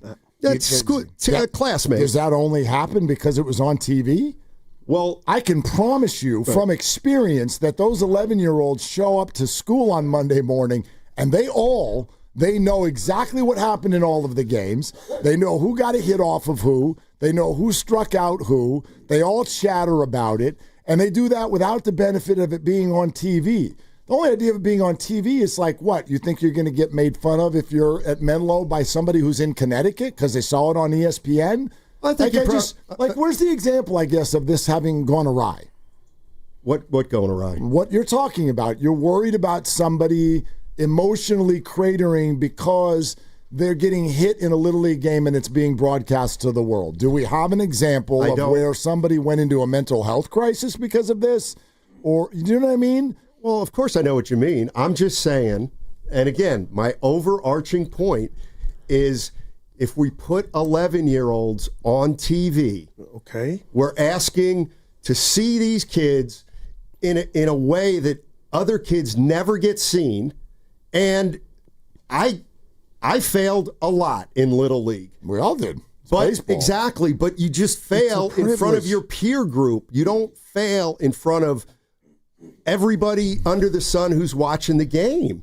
I think there's a touch of exploitation there. You know what that would be, right? Yes. Okay. And you know what's really exploitative is when you have a situation like the one that we're in and we try to do things outside the pale. And I wonder, Steiny, if you would feel like, Guru, what are you, 53? 52? 43. I apologize, but if Guru were to put himself out there, that would not be exploitative because he's an adult. And, you know, Steiny, I've been thinking a lot this week about what we have all around us, and primarily the Greg Papa story and cancer. And I don't know, man. I could go around the room, and I think we've all been touched by cancer. And so I've been thinking more about, like, what can we do? And Greg got discharged from the hospital after 22 days, and that's great news. Awesome. And, no doubt. You know, my mother-in-law didn't win the fight, and I got another close friend who's just getting in the fight. And so I thought, what can we do with our platform? And I have an idea, Steiny, and I'm looking at you, and I'm hoping that you'll be on board with this, because what can we do with our platform to help people? It is, you know, to use our voices in a charity fashion. And, you know, Greg Papa's on KNBR. Yeah. And yeah, I said it. I said the letters. I used to work there. I used to work there. Yeah, and Steiny used to appear there on a regular basis with Tom Tolbert and Ralph Barbieri and whatnot. And so I was thinking, Goo, what if we could put together with KNBR, our rivals, an event? A softball game. Oh, man. Come on. Thinking about you, Goo. Right. Because you're our softball king. We'd be thinking about Greg. It would be for Greg. That's my cleanup hitter, though. Yeah. That's my cleanup hitter. Third I'm and batting fourth. Actually, today's baseball, yeah. We're supposed to bat you second. Yeah, but what a beautiful. Right? Come on, man. I'm going to use this platform right now and say, let's do this. KNBR, I don't know if you're out there listening. I know some of you are. And, you know, Greg probably is, because I know he listens to both, and he and I text back and forth. What's up, Greg? Heck, I mean, the man. Occasionally you guys will go to commercial, and I'll flip over to him. So, KNBR, I know you're out there. Let's do this. Charity softball game, KNBR versus 95.7 The Game. Come on. Let's go. All the fans who want to come on out and see it. Donate. Yeah, let's raise some money. Let's raise some money. Let's go. Not only for Greg Papa, but for everything. And let's beat KNBR. All right. I mean, let's beat KNBR. If they accept, and I kind of secretly know that they will. And, you know, Greg's son, Derek, is on probably right now doing his show that, you know, we go up against. And, you know, we go against them on the air, but why don't we go up against them on the field and do it for a cause and raise 5, 10, 15, 20, 80, whatever. 200,000, whatever we can raise to fight cancer. We've all been touched. So KNBR, Mike Holler, I know you're out there listening. The program director, he's there. Look. He's already in. Let's go. Look, our guy versus the game. Man. We'll do it at Oracle Park, and I'm going to work with my people down there. You got people. Imagine that, Steiny. If we could have a softball game against KNBR at Oracle Park to raise money to fight this mother-jumping thing that is cancer, I think we're all in. Sure, I would be. Man. I mean, would you play? Yeah, I would. We'll bet and you that's eight. why We'll I bet love you him. eight. Yeah, no We'll bet doubt. you eight. And that's why I love him. We don't want to put too much pressure on you. Would you be okay if we televised it? Yeah, I'm an adult. When you stole mine, that was something real. Yeah, that was I'm just, I don't want you to end up crying and then you got to deal with social media. Just from the Boxer and Gerson work at attorney injuries text line. We might need to work attorneys. Child therapist here who texted in a little bit earlier. The concern to me is less about being made fun of. The kids are on TV after all, and that's pretty cool. It's the intense pressure placed on the child internally and externally. Sure. It's the fear. It's the intense leverage that you probably all feel every day doing your work. A child, generally speaking, should not be exposed to those conditions. Give the kids some time to develop before we apply such pressure to them. Okay, what about the spelling bee? Competitive sports then. What about the spelling bee? Let me say ask the doctor about the spelling bee. She feels the same way. Feels forever. She feels the same way. And it could be a he. I don't think you don't have any points today. Oh. You do.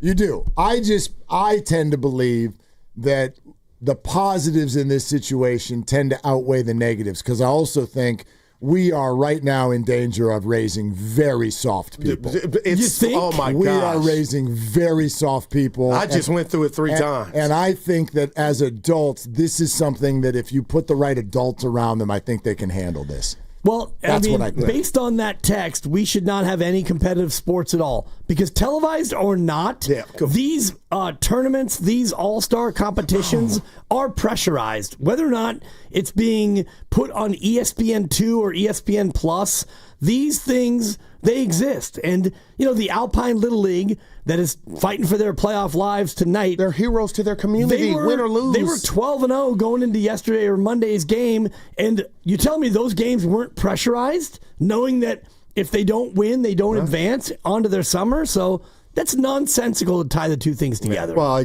okay, so when I was in high school, we'd have a game of the week on the radio. They pick one high school game. You don't think that game meant more to the kids than the ones that weren't on the radio? Of course. Of course it That's what I'm saying. Than the Friday night. That should be That's the beauty. Right. Ban those games. That's what I'm saying. I'm saying that you're talking about TV, which raises the level of pressure to my way of thinking. Well, let's talk about this KNBR 95-7 the game softball game. That's pressure. Joe Shasky plays probably 45 softball games a week. Are you telling me that this softball game won't be more ratcheted up for a guy like Joe Shasky? And even you yourself, Steiny, who hasn't had a competitive competition in outside of golf in probably 30 years, you're going to be feeling some type of way about this game if KNBR, in fact, accepts the proposal. First, Dibs, this is a phenomenal idea. Thank you. I love it. Let's make it happen. And we will keep our eyes on the prize at all times, which is we would love to make some money and help out in any way that we possibly can. But also, we'd be favored, right? We would have don't no you chance. think? You don't think we'd be favored? See, this is the guy. Why do you No say that? chance, I think Evan. we'd be. I'm done it. I'm What matching is he up. basing I'm matching that up the on? people right now in my mind. Well, You got Hank Aaron over here to your left. Murph is pulling up on his way to first. There's no question. That's an Encarnacion right there. They're gonna take Rod Brooks and they're gonna take Kruger. And they're They can gonna have Kruger. pummel us. Do you know how They can big have Rod Rod Brooks' Brooks. strike zone is? That thing's huge. Well, he's Eldridge, though. He's a big boy. He And is a can big hit. boy. He's a wonderful man. All right. I think we got he's him. tremendous. I This think we has to got happen, him. man. Guru hits taters. That's all we're talking Okay. about. Hash brown. Well, That's a we four. know if he does when the lights are on. Well, That we'll Michael have to find Williams out. will find out. Yeah, We'll and find out. Lights are on. based on what we saw, Because he only at Homer's before everyone arrives.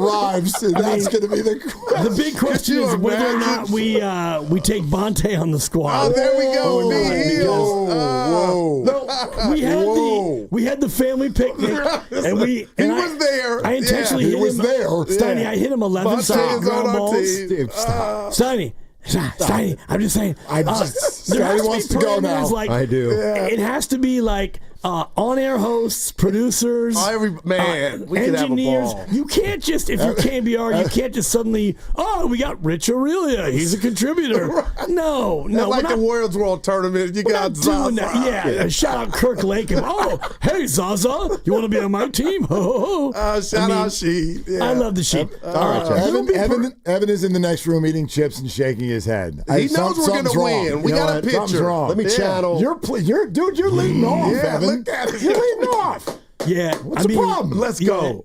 This is great. It has to happen. It has to happen. And you know what? I've got some measures that I'll be taking to make sure that this actually happens. Steiny, I apologize for you being here 3 minutes late. I know. But I'm going to need you on a Friday night, probably in mid to late October, hopefully at Oracle Park. I'm going to need you at second base picking it. Let's go. I'm going to need you to slap one to right and waddle down to first, because this time it counts.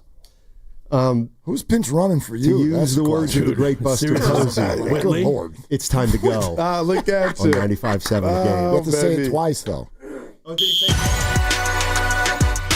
Are they the smartest show in the Bay Area? You guys are an intellectual feast for the smart sports fan in the Bay Area. Wow. You're pretty much the smartest guys on the radio. I agree. Good Lord, how big is your ego? Are they the funniest show in the Bay Area? Give it a laugh. Come on. You're a funny guy. Come on. Give me a laugh. You are funny, dude. Hit that S again. Are they the coolest show in the Bay Area? And no white boys. They're cool. That's what people are saying. You guys are phenomenal. This is one of the most perfect ways that I could end my day, getting a chance to talk to Mr. Mark and Dan, you know? We'll let you be the judge. Oh. All I know is it's a couple of Bay Area boys talking sports. I know nothing. Thanks. It's Willard and Dibs on 95.7 The Game. Hey, let's do this. Dude, you got everybody buzzing. Yeah. You went and got everybody buzzing. I'm excited. And again, I get it. There's two aspects to this. It sounds like a whole lot of fun. Gets the competitive juices going and all of that. But a hell of a cause on any level. Right. And inspired by what Greg is going through. But you're right. Everyone's been touched by cancer on some level. You know that I've hosted the events in the past for pediatric cancer, which... by the way, I don't even know if you know this. Years ago, before I even moved back home to San Francisco, Buster Posey helped out one of our events by putting a little video together. He is, he's amazing on this subject and the efforts that he and his wife, Kristen, have put into all of this. Dude, you got everybody buzzing. I love it. Let's do this. And we absolutely should do this because I started at KNBR, and I did 6 years with Murph, and you were there for 3 or 4 years, and I know Copeland very well, and Derek Papa used to work here, and just a story about Derek Papa, and I don't want to get too deep on, pumping up the competition, but Greg, when he was doing play-by-play, I was his stage manager, and Derek would fly in from, I think he was in Texas at the time. Derek was 9 or 10 years old, and I would sit next to Derek Papa. I'd have to actually move over so Derek could sit next to his dad as we did Stanford games or Cal or whatever. So I've known Derek forever, and, we all know Greg, and, I don't know Greg Silver. I know his father, but the fact that all of us are, kind of lightweight friends, right? Like, you've worked with half of them. We've all worked with everyone. I love those dudes. So how can we not spend an evening and just play softball for a cause? Let's hit some balls at each other and pull some hamstrings. Let's go. No doubt. Let's go. Yeah. All right, dude. Okay. I'm in. Work behind the scenes is already underway, and just again basing it on the Boxer and Gerson Work Injury Attorneys text line in our YouTube thread. It appears some people enjoy this idea. We did have one person from 650 area code remind us that FP Santangelo is on the roster right now, and I feel like we can move back and maybe put not ban the shift for that particular at bat, and we'll handle it. We'll figure it out, okay? Yeah, that's one player. You know what? I probably should have thought this one through. before I thought about the FP angle. Is Hunter Pence on our payroll? Have we given him anything? I mean, anyway, they got Kruger who used to be here. They got JD who used to be here. That's not a problem. Yeah, I love them both. But I'm not so concerned. But the FP. Can O'Neal hit a ball? Go to hell, Mark. I mean, actually, quietly, he probably can. But let's see what happens. Yeah, and anyway, we'll get into the parameters if and when they accept my proposal. This reminds me of junior prom where I asked like 5 different girls and they all said no. Well, yeah, look, but you got keep knocking on doors, Dibs. It's going to happen shot, for right? you. That's all you got. Yeah. Speaking of which, are the Giants back? I mean, sure. Here's what I mean. I honestly think there's a little bit of a mind bleep going on here with the Giants. Okay, they won another baseball game again today. They just completed a 4-2 road trip against the same two teams that embarrassed them here at Oracle Park just last week. 4-2. Should have been 5-1. They blew that stupid thing in Pittsburgh on Monday. But they're 4-2, and I always have a saying, and I used it on the crossover yesterday, don't talk to me until you're over 500. Well, I guess now you can talk to me because the Giants are over 500 again. That may sound silly because as quickly as Friday night, maybe they won't be over 500 anymore. But they are, and it's hitting me in a certain way because they're off tomorrow. I'll spotlight one thing to use as an example of more. You have an off day tomorrow, and in theory, the Mets, who are swooning, they've lost 4 in a row. Now, you're 5 out. That's not good. That's not close. I don't think the Giants, quote, have a great chance. But I also think you have to navigate this idea of, well, we're taking a look at some of our young guys with, dude, we're trying to do everything we can to win the baseball game. And while I don't think the Giants still have a great or even a decent shot at the playoffs, I do think you're still in a spot where you have to put your best foot forward. And let me just go ahead and use this as an example.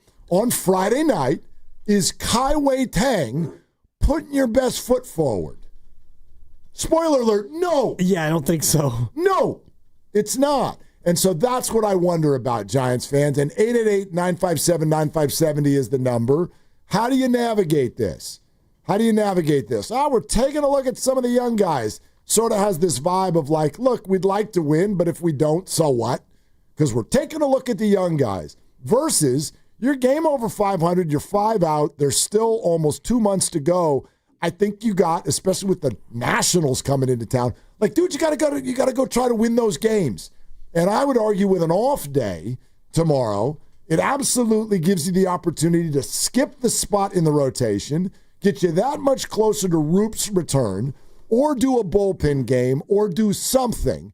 Kai-Wei Tang has thrown 14 big league innings in his career. Yep. He's given up 17 runs, all of them earned. Yeah, exactly. How about don't be on the team right now? We're still trying to win games. Exactly. That's what I would say. I mean, you could skip a guy and roll the rotation forward, and the one I'm looking at, and I think he pitched yesterday, is Blade Tidwell. Great point. He won't be ready to go on Friday, but you could roll everyone up a day, and you could slot Tidwell in where he normally would be, which I guess would be Saturday, and you could have a look at him. And this is nothing against Kai-Wei Tang other than to say I don't think that he's very good. And I've watched him in AAA, and I've watched him in the big leagues. I don't think that he is a future rotational piece, so why would you want to just roll him out again to see what you have? And I was actually surprised that they added him to the 40-man when they did at the trade deadline. I thought that would be a move that they would not make, but they did, and so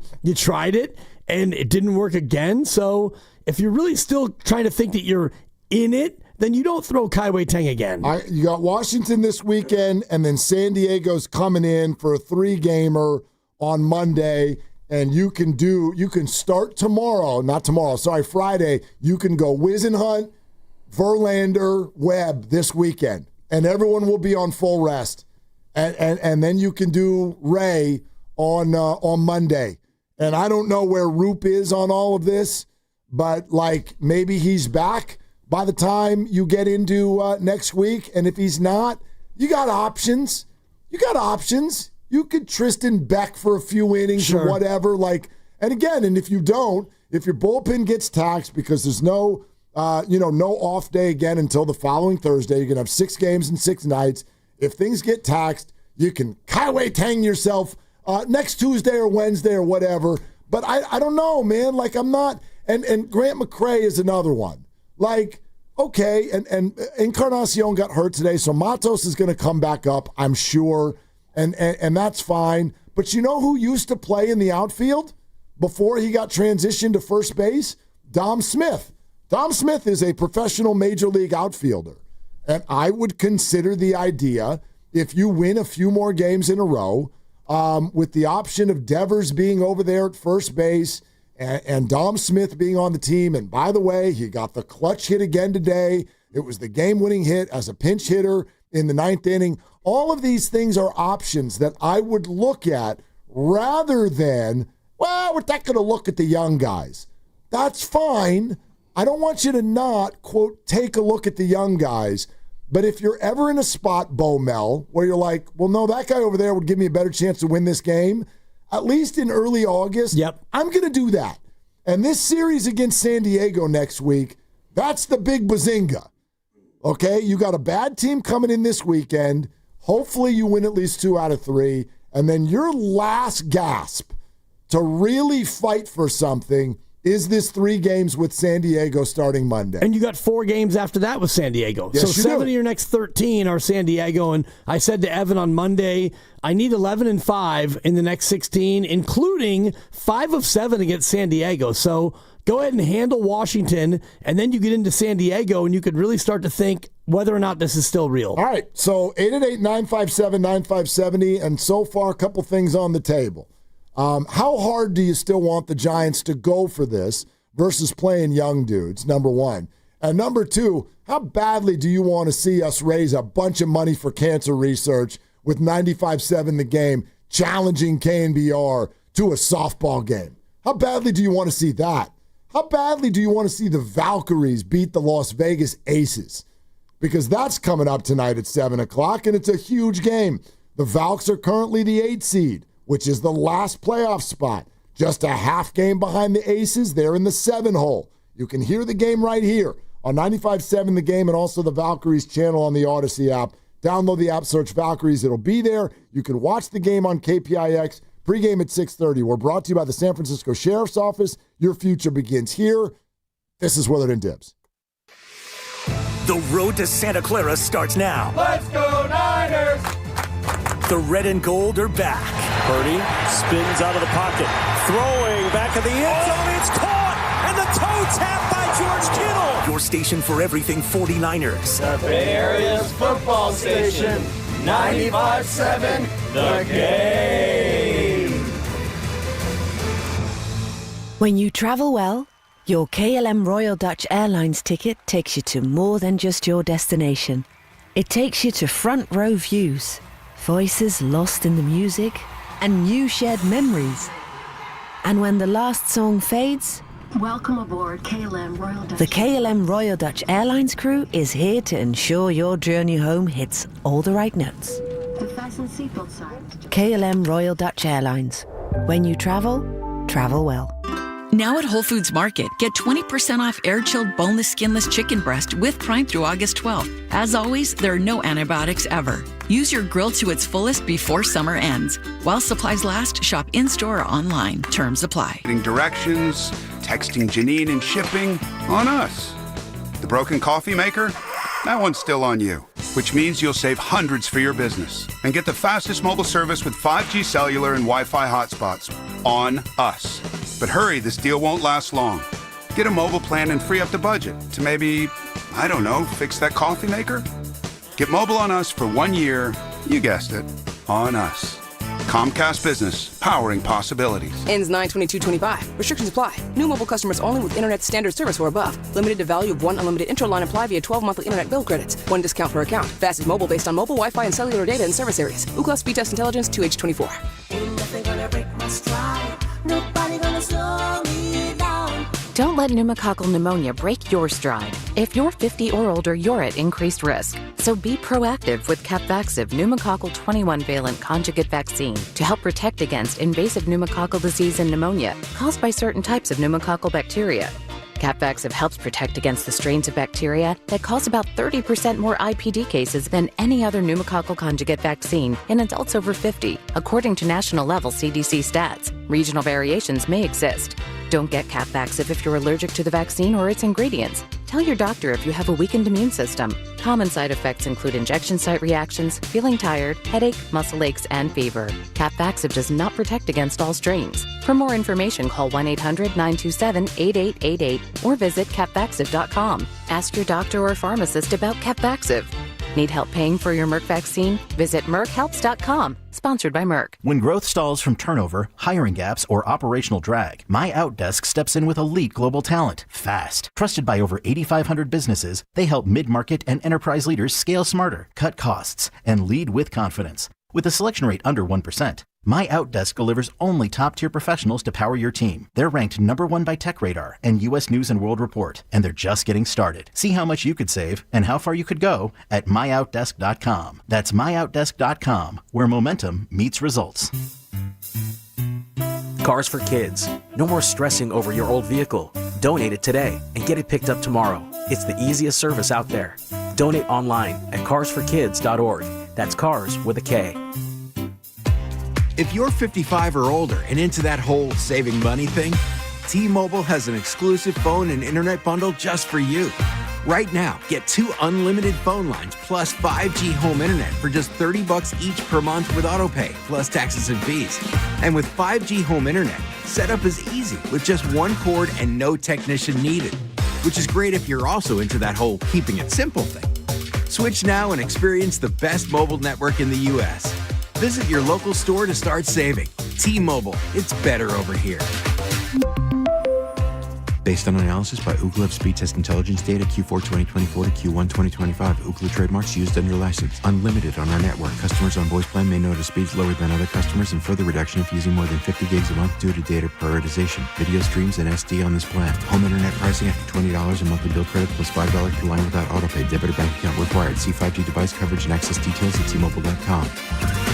I'm still going for it, even with higher stroke risk from atrial fibrillation, an irregular heartbeat not caused by a heart valve problem. Over a 3-year study, Eliquis apixaban tablets reduced stroke risk better than warfarin, and over 97% of Eliquis patients did not experience a stroke. A first stroke occurred in 2.9% of warfarin patients versus 2.3% of Eliquis patients. Don't stop prescription Eliquis without asking your doctor. Stroke risk may increase. Eliquis can cause serious and potentially fatal bleeding. Don't take if you have an artificial heart valve, abnormal bleeding, or antiphospholipid syndrome. While taking, you may bruise more easily or bleed longer. A spinal injection increases blood clot risk, which may cause paralysis. Get medical help right away for unexpected bleeding or bruising, or back pain, tingling, numbness, muscle weakness, or incontinence. Aspirin products, NSAIDs, SSRIs, SNRIs, and blood thinners increase bleeding risk. Tell your doctor about planned medical or dental procedures. Learn more at Eliquis.com or call 1-855-ELIQUIS.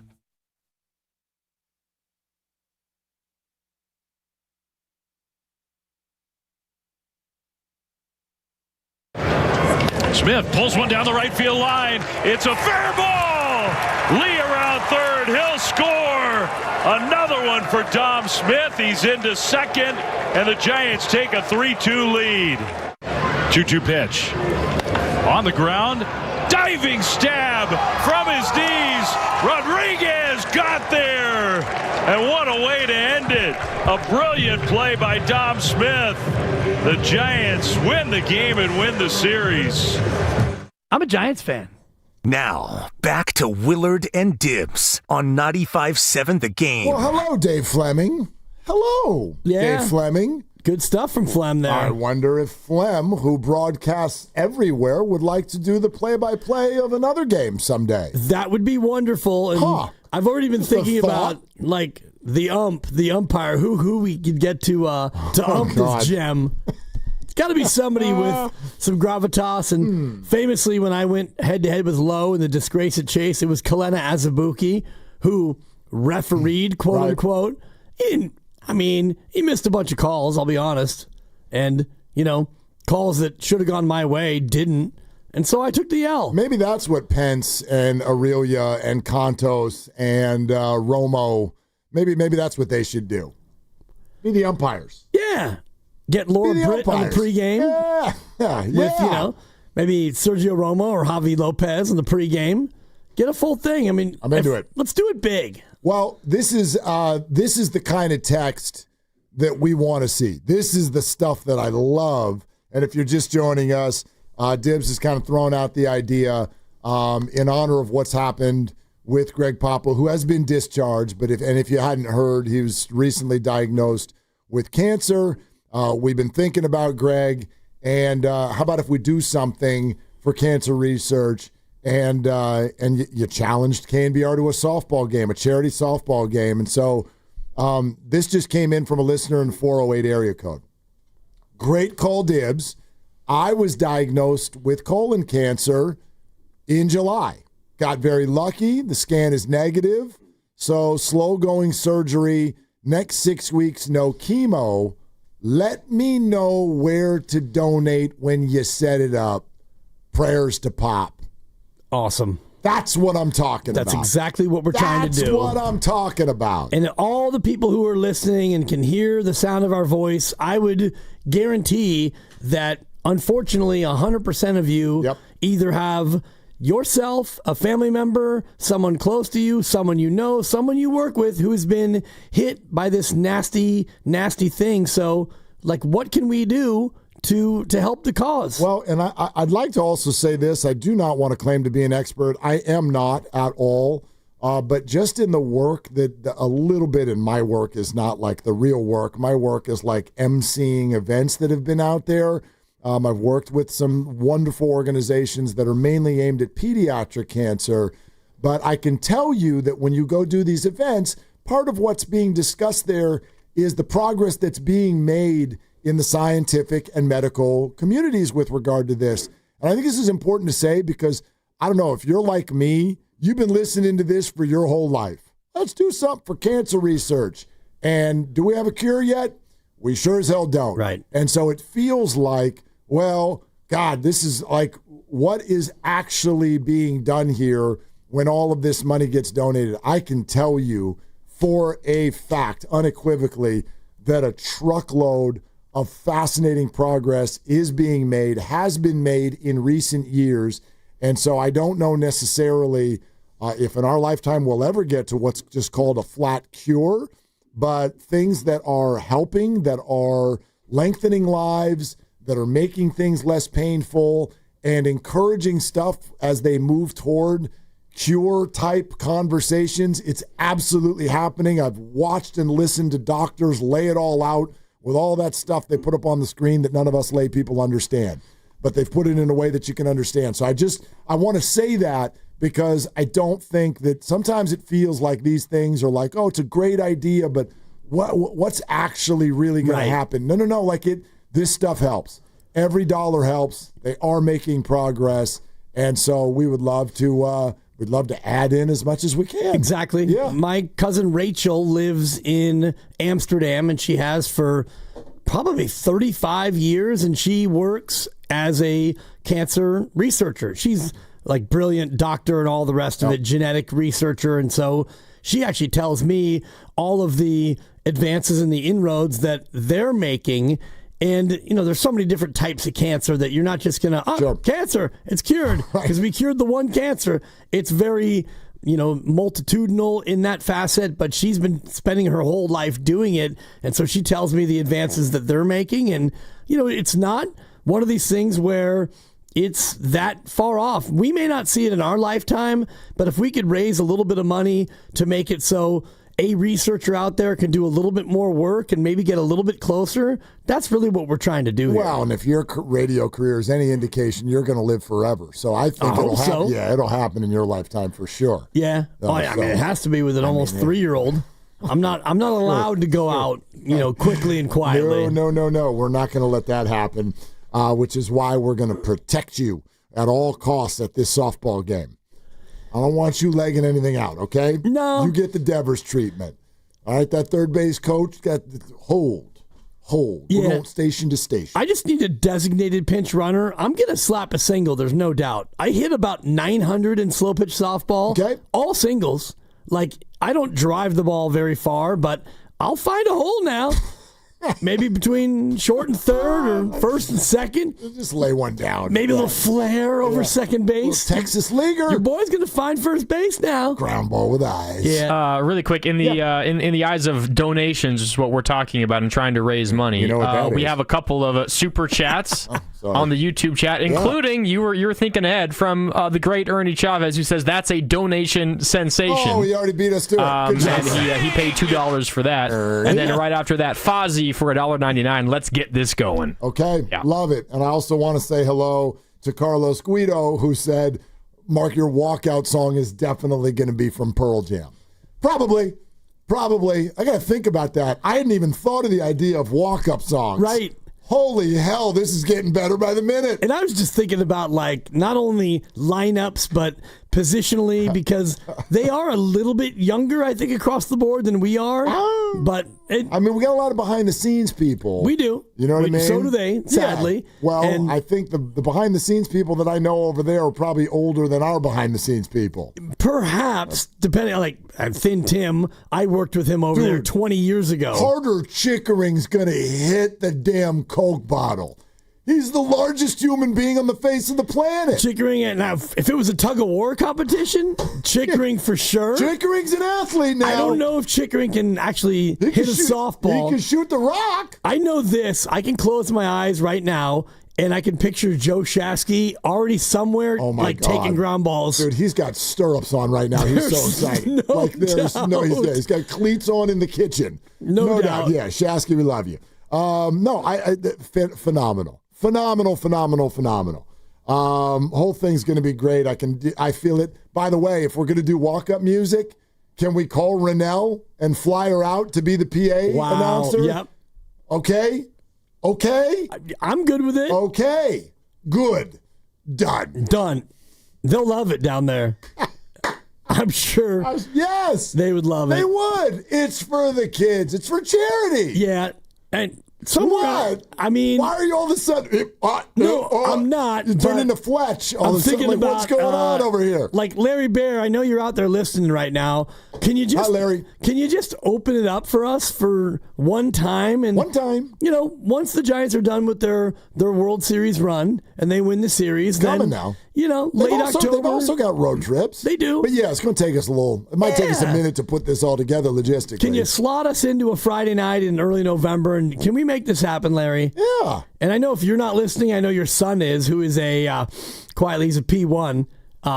Larry Bear's son listened all the time back in the day. Bear Market. Yep. So that's a 3. It's pretty good.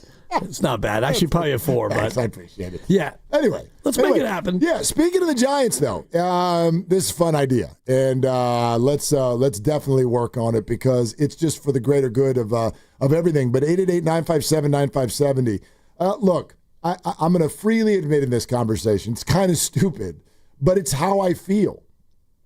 Like, if baseball teams, and we learned this from Tim Kirkjian on this show, who stated to us last week, I can't tell you how many times a baseball team will approach the deadline, and within the last few days, they'll have a baseball game.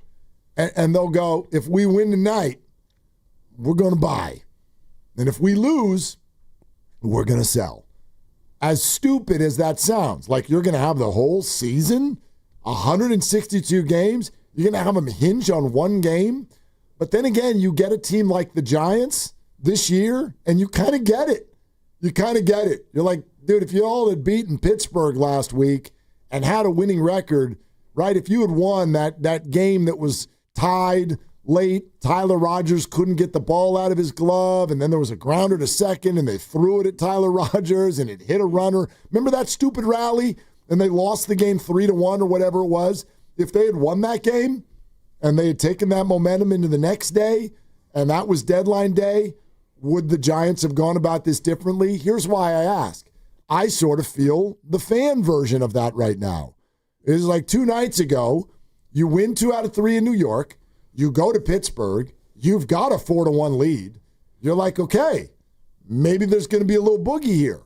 And then they blow it, and Randy Rodriguez blows the save, and you fall back under 500, and you're like, thanks for the reminder, you're not good, and this isn't going anywhere. And then you win 2 in a row. And you do have a winning record again as you go into the off day and a fun plane flight home, and the Nationals are coming to town. I'm doing this pendulum swing.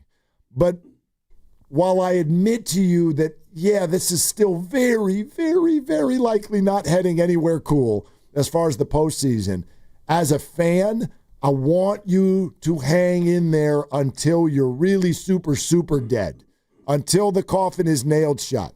You got to hang in there. Now, you've given some of your bullpen away, but I think there are little things that you can do, and I would start with not starting Kai-Wei Tang on Friday night when you get home. That makes a lot of sense for me, and it also goes to where, you may not want to just bring guys up because you want to take a look. You're not at that point yet, and this is not necessarily Bryce Eldridge, but if you bring Bryce up at whatever point, you're going to want him to play every day and really get a hard look at life in the bigs, and you're not in that spot yet. You mentioned the Mets are in a little bit of a free fall, having lost 4 in a row, and now you sit 5 games back of the wild card, and I mentioned this before on Monday to Evan, where if you just go out and you win series and you've got San Diego, that's a direct head-to-head situation where, you take 2 of 3 from San Diego, that's a game, and you've got 7 against them. And if you go 5-2, that's 3 games right there that are real gains. What if you swept them? I know. Right. I know, they won't. But what if you did? Yeah. What if you did? You're in the third wild card. Like, can't you just hang in there until you know that you didn't? And I know that they would say, well, we are guys. We're still trying to win these games. Right. I just think the organization's in a little bit of a tough spot where there's certain, when you sell, you immediately, right, you call up Grant McCray and you this, that, the other. We got to check these guys out. We got to see what we got. And you do. You have to continue doing that. But to what end? And to what level? Like, how far do you lean into that? And I would argue that, dude, you could wait at least one more week before you really kind of white flag it in terms of personnel. And I'm sorry, there's nothing against the kid. I don't know if he's going to be a good player someday, but right now, Kai-Wei Tang's not a major league pitcher. He's given up more runs than innings pitched. He's not a major league pitcher right now. And as long as you've got a winning record and some sort of a vision and a path, I don't think you put guys out there like that yet. We're not there yet. You can pitch him next month. You have September for that. If you really want to see it, then you've got September. I'm totally with you, and I do think that Grant McCray is a little bit different. He's been up before, and I think that he's got a skill set that you can really bank on, even if you're just trying to win. He's a guy who's got speed. He's a better defensive outfielder than Ramos and Matos, and so he does give you, I think, some value right now, even if you're still trying to compete. 100%, and you traded Yaz. Like, you don't have another left-handed hitting outfielder to put out there, so that I understand, although Are you looking at other names in the minors and whatnot? And I know Encarnacion just got hurt. So that's going to, McCray not going anywhere, and Matos is probably going to come back up. And therefore, you get a platoon for those 2 in right field and take a look at both of them, and you get what you get. And I'm fine with that. But Kai-Wei Tang, for example, to me, it feels like you could find something else to do better on Friday night. Yeah. That's my opinion. I mean, Blade Tidwell's the guy, and he won't be ready to pitch on Friday because he pitched yesterday, but he's a guy who I'd love to see at the major league level. And the other one, which is really interesting, and you're going to roll your eyes, and you might actually throw something at me, and I'm ready to duck. Let me get something. Here, I got a stapler here if you want me to throw this to you so you can throw it back at me. But Guru already had a crumpled up piece of paper over here. I don't want to hurt you. So, but I've got this. I got a crumpled up piece of paper. What do you got? Marco Luciano. All right. Ow! That really hit me. I mean, he's got 20 home runs. He leads Sacramento. He's had a good offensive year in Sacramento. He's got 20 home runs. What else? What's the 20 OPS? home runs. What's the OPS? What's the batting average? Well, I mean, batting average is such an old man stat. And by the way, has he shown the ability that when a ball comes at him in the outfield that he opens his glove? Or is he still doing that thing where he just like kicks the thing across the yard. Well, why does that matter? We play Elliot Ramos in left, and he's atrocious. Or as Low Neal would say, he's ferocious. So, but he's allowed to play left field night in and night out. And you asked about batting average? Yeah. I mean, I'd rather not talk about it. Let's take a call. 202? 219. Yeah. OPS is 787. Yeah, because he hits bombs. Right. Yeah. He got 20 bombs. He's driven in 54. Look, if you need... He's only struck out 125 times. I mean, like, you're putting him up at the expense of who? Like, who you know what I mean? Instead of bringing up Matos, give Luciano a chance to be out that's there. Fine. Yeah, they're both automatic outs, so whatever. Well, sure. I mean, he's got at least more thump than Matos, and Matos has had a chance to come up to the big club, and he's done next to nothing. So, I don't know. As we're looking at having a look at guys in that spot, sure, bring up Luciano, let him have another go. Stick him in right field. What could go wrong? A lot. San Francisco's a super easy right field to play. You know what I mean? It's an easy left field to play, but the left fielder can't play it. Yeah, but Ramos not going anywhere. Ramos can be their left fielder. Jung Hoo Lee's going to be their center fielder. That's great, and I'm all about that. Yeah, but let's not pretend that we have this elite defense and this one spot will be the problem. If you want to pull up Luciano instead of Matos, I'm not going to. You could throw the thing back at me. I won't throw that at you. It's over there on the ground. I can't whatever. get there. So, I'd rather throw a stapler. If that's what you want to do, that's what you want to do. Ouch. Dude, you're reminding me of, man, gosh, life was different back then. I don't know why this just flashed into my head when you... I know right where you're going. When you threatened to throw a stapler at me. What do you think I'm about to say? When that overseas reporter threw a shoe at George Bush. No, that's not what I was... Okay. You remember that, though? And he totally dodged it? I do. And I remember the look on George's face when that happened is one of the funniest things. Like, I wasn't a real big George W. guy. Fine. But that moment, I was like, yeah, W. Like, he ducked it, and then he just smirked at him. Because he was kind of goofy a little bit. Yeah. He just smirked at him, which was like, what the hell's going on over here? Like, you tried to hit me with a shoe, and I dodged it. Now what? You gonna throw a sock at me? What's next? That might have been the beginning of like, the presidency's different now. And boy, have we leaned into that. Yeah. But anyway. You were going to say. I was going to remember back when I was a kid and we went to Shoreline Amphitheater to see, was it called, and it was sponsored, I think, by KMEL. Was it Summer Jam. Summer Jam. I went every year. Dude, and Too Short is on stage, and I'm sitting up there on the lawn at Shoreline. Yeah. And the dude's next to me. Because people, they just get nuts at a concert. I don't know why. It's kind of like... Well, it's an inebriation sensation is what it is. Or more, right? You got you got alcohol, you got the opposite sex, you've got drugs, you've got just... right, my parents aren't here. Some dude pulls out a bag, and not the kind of bag you think I'm about to say. He pulls out a bag and reaches in, okay? You want to know what he pulls out? Skateboard wheels. Man. And just starts throwing them down toward the seats at Shoreline. And I'm immediately thinking to myself, dog, like, what are the chances that somebody gets very hurt, like killed? Skateboard wheels. And I mean, we're launching these things 50 yards in the air down to the seats area of Shoreline Amphitheater. And I don't know of anything specific that happened because of that, but I do know that stuff started getting thrown at such a level at the concert that Too Short he stopped the show and he had to scold everybody. Right. Yeah, which I'm like, scold some people. Scold away. Yeah, this is bad. But anyway, when you threatened to throw a stapler at me, that visual just popped into my head of the dude next to me throwing skateboard wheels. And that was many years ago. So whoever you were, if you're listening to 95.7 The Game right now, shame on you. Right. Well, and also shame on you, WNBA fan, who brings objects to games and decides that these personal objects are worthy of being thrown onto the floor. I mean, it's brutal. And I'm known to be graphic, but I won't get any more graphic than that because everybody knows, I think. Yeah, and don't it's Google it if you don't. What are we doing, sports fans? Right? Yep. Anyway. Yep. So anyway, quick aside is over. Back to Wiggins. Hey, Giants, just try to win until we're really, really, really done. Try to win. And don't tell us you are if you're starting Kai Tang on Friday night. And I'm sorry that sounds so damn harsh to Kai Tang, who only has 14 big league innings under his belt. But it's been a gas can situation every time he's come to the mound. So the only thing I can tell you right now, if you're in search of, well, what do we got with this guy? Here's my answer right now. Nothing.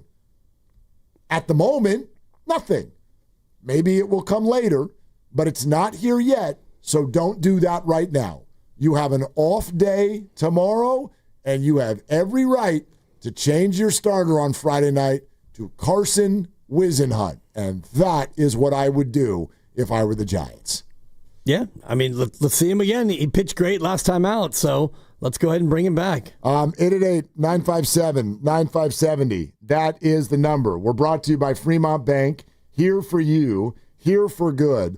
There's a lot to get to this afternoon, including something that I would like to bring back from last week with regard to one Christian McCaffrey. And it's based on a question that I was asked on a different radio show that I went on earlier today. I'll explain all of that. We'll get into it. Glad you're with us. It's Willard Dibs.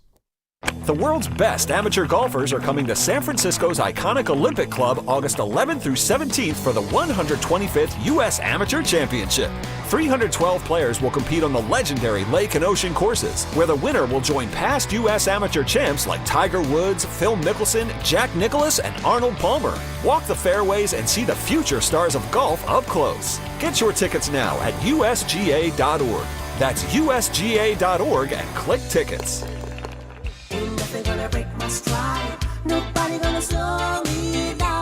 Don't let pneumococcal pneumonia break your stride. If you're 50 or older, you're at increased risk. So be proactive with Capvaxive pneumococcal 21-valent conjugate vaccine to help protect against invasive pneumococcal disease and pneumonia caused by certain types of pneumococcal bacteria. Capvaxive helps protect against the strains of bacteria that cause about 30% more IPD cases than any other pneumococcal conjugate vaccine in adults over 50, according to national-level CDC stats. Regional variations may exist. Don't get Capvaxive if you're allergic to the vaccine or its ingredients. Tell your doctor if you have a weakened immune system. Common side effects include injection site reactions, feeling tired, headache, muscle aches, and fever. Capvaxive does not protect against all strains. For more information, call 1-800-927-8888 or visit capvaxive.com. Ask your doctor or pharmacist about Capvaxive. Need help paying for your Merck vaccine? Visit merckhelps.com. Sponsored by Merck.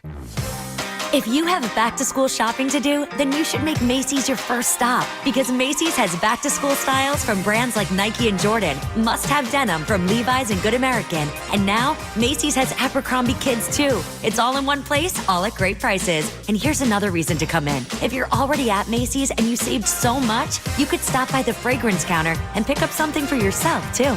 The best back-to-school styles are here now at Macy's. We finally switched to T-Mobile because with them, we can be connected here and there. Let's watch a movie. And we have Netflix included to enjoy our favorite shows and movies. ¿Qué tal esta? Bacanísima, pero ya la vi. Now the hard part is getting them to agree on a movie. Switch today and get the new Samsung Galaxy Z Flip 7 that is so much more than a flip phone, all on the best network in the U.S. Visit a store, T-Mobile.com, or call 1-800-T-Mobile. 1-800-T-Mobile. Best mobile network in the U.S. based on analysis by Ookla Speed Test Intelligence Data 1H 2025. Americans pay about $5 billion to control termites and repair their damage every year. Many people underestimate exactly how much damage they do. Call Pacific Coast Termite today at 800-PACIFIC for a free home inspection. Certain restrictions apply. No tenting, though. No double bagging your food. No pet sitting. Mention KCBS and get 10% off termite treatments and a 2-year guarantee on their work. Call 800-PACIFIC. 800-PACIFIC or go to PacificCoastTermite.com. Discover the luxury of Monogram appliances at Friedman's Appliance in Pleasant Hill. At Monogram, it's not just one detail, it's many. From preheating your oven with voice control to checking your dishwasher cycle from your phone, Monogram blends innovation with elegance. Right now, receive up to 2 free eligible Monogram appliances or generous credits toward the appliances of your choice. Visit Friedman's Appliance in Pleasant Hill to explore the full Monogram collection, showcased in stunning live working vignettes or online at freedmansappliance.com. When you're hiring, Have you ever felt like you're missing out on meeting truly great candidates for your roles? It seems impossible to find them, but they have to be out there somewhere, right? Well, they're not hard to find when you know where to go, and that place is ZipRecruiter. And right now, you can try ZipRecruiter for free at ZipRecruiter.com/free. ZipRecruiter helps 10 million people with their job search every day. And because these people are actively looking for jobs just like yours, it's easy to find the right person right away. In fact, 4 out of 5 employers who post on ZipRecruiter get a quality candidate within the first day. But if you're not using ZipRecruiter, you're missing out. So see what it's like when the impossible is easy. When you go to ZipRecruiter.com/free right now to try ZipRecruiter for free. Once again, that's ZipRecruiter.com/free. ZipRecruiter.com/free. Never miss out on great candidates with ZipRecruiter. Make some noise! Screen set for Salon. Fires it through. Ball is going wild. They probably can't even hear down there. Floating inside as he gets it to go. Steph Curry likes it. Tonight, the Golden State Valkyries return to Valhalla for a home crowd rematch against the Las Vegas Aces. Coverage starts tonight at 6:30, live on KPIX+. And puts it in with 3 seconds remaining. Golden State by 2. I feel things when people talk about their struggles, about their problems, especially families. I have a kid. When I see parents who are struggling or kids who are struggling, I really feel all of those stories. I shouldn't. It's probably not good to take those things home with me, but I really do, and I really deeply care about what they're going through. I think that has to be the most rewarding part of what I do. The Late News with Sarah Donchie, tonight at 11 on KPIX. You're listening to 95.7 The Game, KGMZ-FM and HD1 San Francisco on Odyssey Sports Station and the home of the Golden State Warriors and Valkyries. Always live on the free Odyssey app and now coming to you live from the Laughing Monk Studios.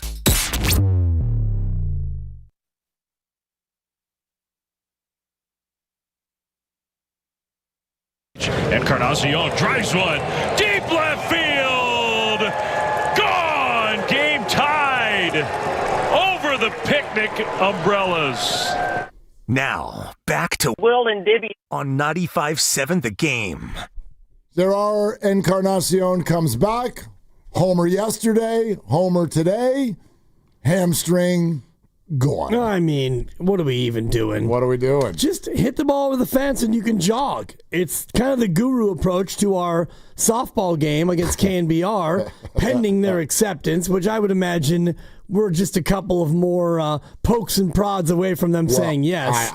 Since you brought that up, I mean, I think we should tell our listeners, go gas up the social media posts that just went out. Go gas them up. Social media, it just posted. Yep. 95.7 The Game's Twitter feed just sent it out and said, hey, KNBR, are you in? It's the most I've ever talked on this show. Yeah, just gas it up. Retweet it. Comment on it. Just keep on pushing because, again, we would like to help. And we think this is the way to do it. It's a great way to do it. And imagine if you had 1,000 listeners from KNBR and here, and everybody donated $10. That's $10,000. Now, I'd like to think we could do better than that. But even at that meager number, 1,000 people, $10 a pop, and admission will be free, and it's just a donation sensation. But even if we could do that, 10 grand, that's not nothing. Well, if you do that, then I would say, well, that's 10 grand this year. Exactly. But then there's next year. When they're going to want a rematch because we cuffed them around. And the year after that, and the year after that, exactly. And the year after that, and the year after that. So, and then after we beat them in softball, they're going to want to find something that they're actually good at. Maybe it's competitive tag, which, as you know, I'm a huge fan of competitive tag. And as we found out with Chris Rose last week, American Gladiators is coming back. Oh, yeah. Who knows? Maybe by 2027, we'll all be in tights chasing each other. I don't know. Hello. We could do the joust. Yeah. We could, you know. You just had me thinking about Matt Steinmetz in tights. And I'm both humored by that and nauseated. Absolutely. But who would pay to see that? Many people. Yeah. Many people would pay to not see that. That's right. And no one. Also no one. The Dibber in tights, third person, no thank you. Yeah, exactly. But I'm into it. Yeah, KNBR, softball for charity. Don't duck us. You won't. They won't. Don't worry about that. I know. They won't. And I wonder if you'll duck this, because you and I have had this conversation. Hell, I mean, who hasn't? In fact, it was a few years ago that you and I had this hot debate over who was the most important 49er on the offense to stay on the field. And you kind of took McCaffrey. I took Purdy, because I think that the quarterback is the quarterback. And we've seen both happen, and you could argue that both have cratered the 49er offense when they're not there.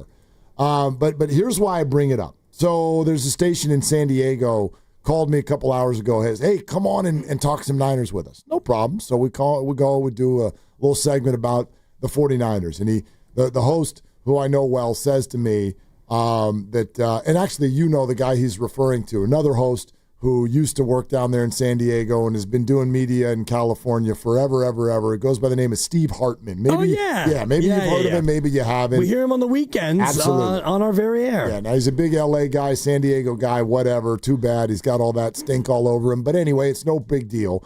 But Steve, I guess, had gone on this show the week before and had said the Niners are going to suck. The Niners are going to suck this year. And I said, well, before you tell me that Steve just said the Niners are going to suck, tell me why. What was his point? And he goes, well, the first thing he said was, if Christian McCaffrey gets hurt. And I said, stop right there. First of all, you started your statement with an if. Therefore, that is not reality. And 82% of what we worry about never happens, right? So I'd also then rally back with this. Do you know how many players in the NFL, if we did that, if blank gets hurt, right?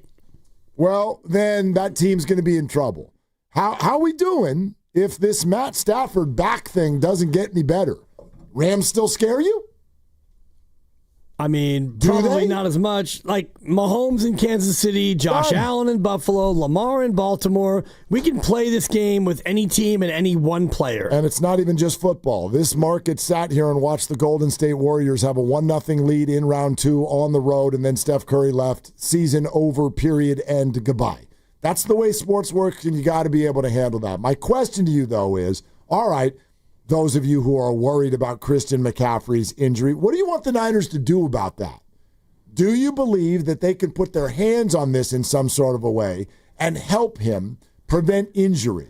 Would you like the 49ers to lessen his carries this year? Or do you just want to hope? Do you just want to play football and hope? Because he could carry the ball once and get hurt. He could carry it one time and get hurt. Or he could carry it 300 times and not get hurt. So I really kind of, I'm not going to say I split the difference here, but I really do believe, yes, you should obviously have some thought about not overworking Christian McCaffrey for all kinds of reasons, largely just to have him fresh in the playoffs, for example. But I don't think that you can play scared. So what is it that you want the Niners to do about this rampant fear that Christian McCaffrey is made of glass and is going to go down at any given moment if they actually put him on a football field and let him touch the football? Don't play him until the playoffs. Okay. I mean, that's an idea. That is an idea, but the real solution is there is no solution, because 2 years ago, you didn't bubble wrap him, even though fans wanted him bubble wrapped, and he played all the way through the Super Bowl. I don't think he fumbled in the Super Bowl because he was just dog tired and, you used him too much, and so when you needed him to make a play, he didn't. That, to me, is nonsense, and so you look at how do you want them to handle him? I do think there's some sensibility of, all right, you're up 28-9, and you get the ball back with 8 minutes to go in the fourth quarter. You don't need to have him out there to salt away the game when you're up 28-9. That's fine. Shanahan tends to want to still do that because he understands 3 and out, they score.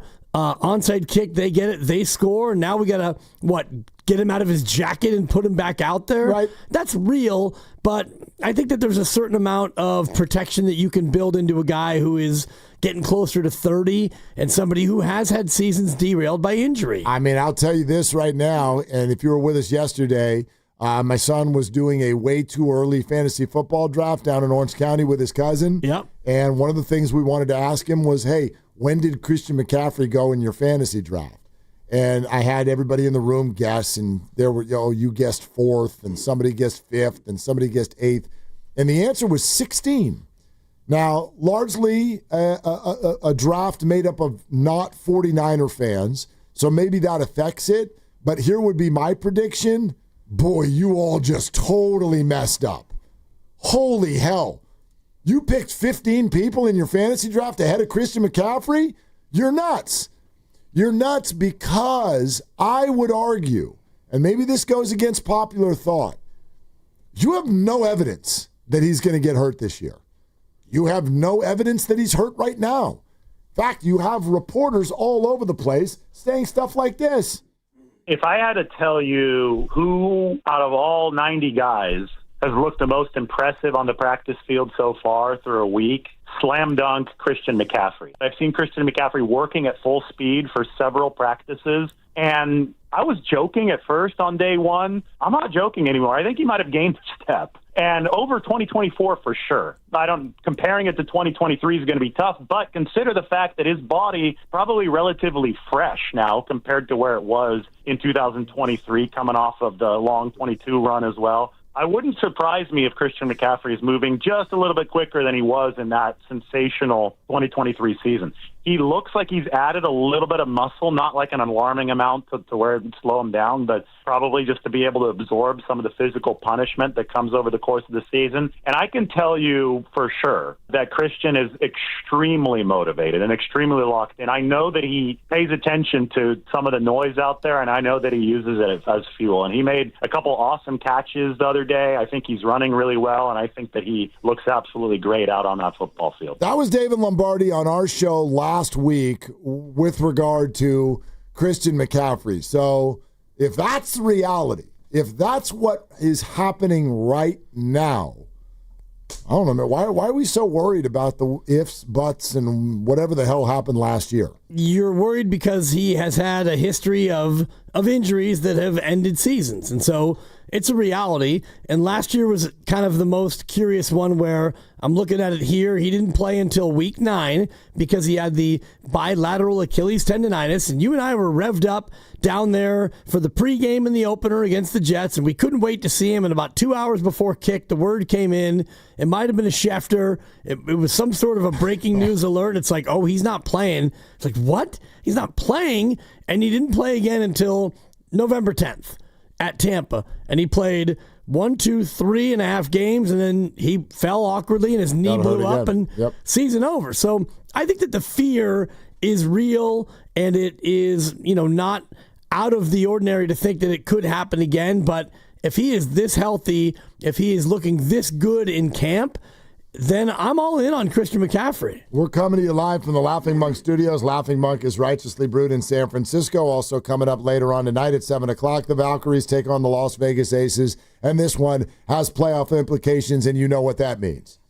It's an implication sensation. It is, because the Valks are right now, they're the 8th seed. That's the last playoff spot. The Aces are only a half game ahead, and they're in 7th. You can hear the game right here on 95.7 The Game, Valks channel on the Odyssey app as well. Download the app and search Valkyries. You'll be all set. You can also watch the game on KPIX, pregame at 6:30. We're brought to you by the San Francisco Sheriff's Office. Your future begins here. Speaking of 49er skepticism, you won't believe this. Wait till you hear what a major voice had to say about the 49ers' chances just within their own division. We'll get to that coming up next. 888-957-9570 is the number. It's Willard and Dibs. This Game Day traffic report is brought to you by Crystal Geyser Alpine Spring Water. Well, northbound 101 already heavy from Cesar Chavez, getting onto eastbound 80 and northbound 280 almost as backed up. If you are traveling into the Mission Bay area, give yourself some extra time already. Game Day traffic. What makes Crystal Geyser Alpine Spring Water different? We always bottle our Alpine Spring Water less than 1.5 miles from the spring source, and all our bottles are made with 50% recycled plastic from our own recycling plants. Crystal Geyser, bottled at the spring source. Football is back. Niners The road to Santa Clara starts now. I want to go back to the playoffs, and the road to Levi's starts now. Your station for the best football talk in the Bay. I love football. Is 95.7 The Game.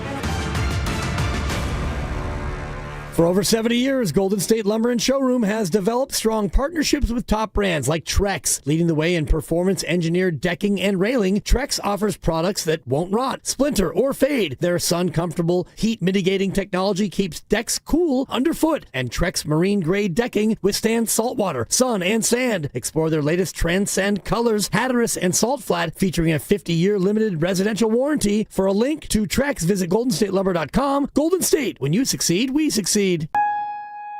Change is always happening. It's part of life. And when it comes to music, change is all around us. Songs are rewritten. Classics are remixed. Bands and artists come and go. Even our taste in music changes. Here at Xfinity, we know there's still good in keeping some things the same.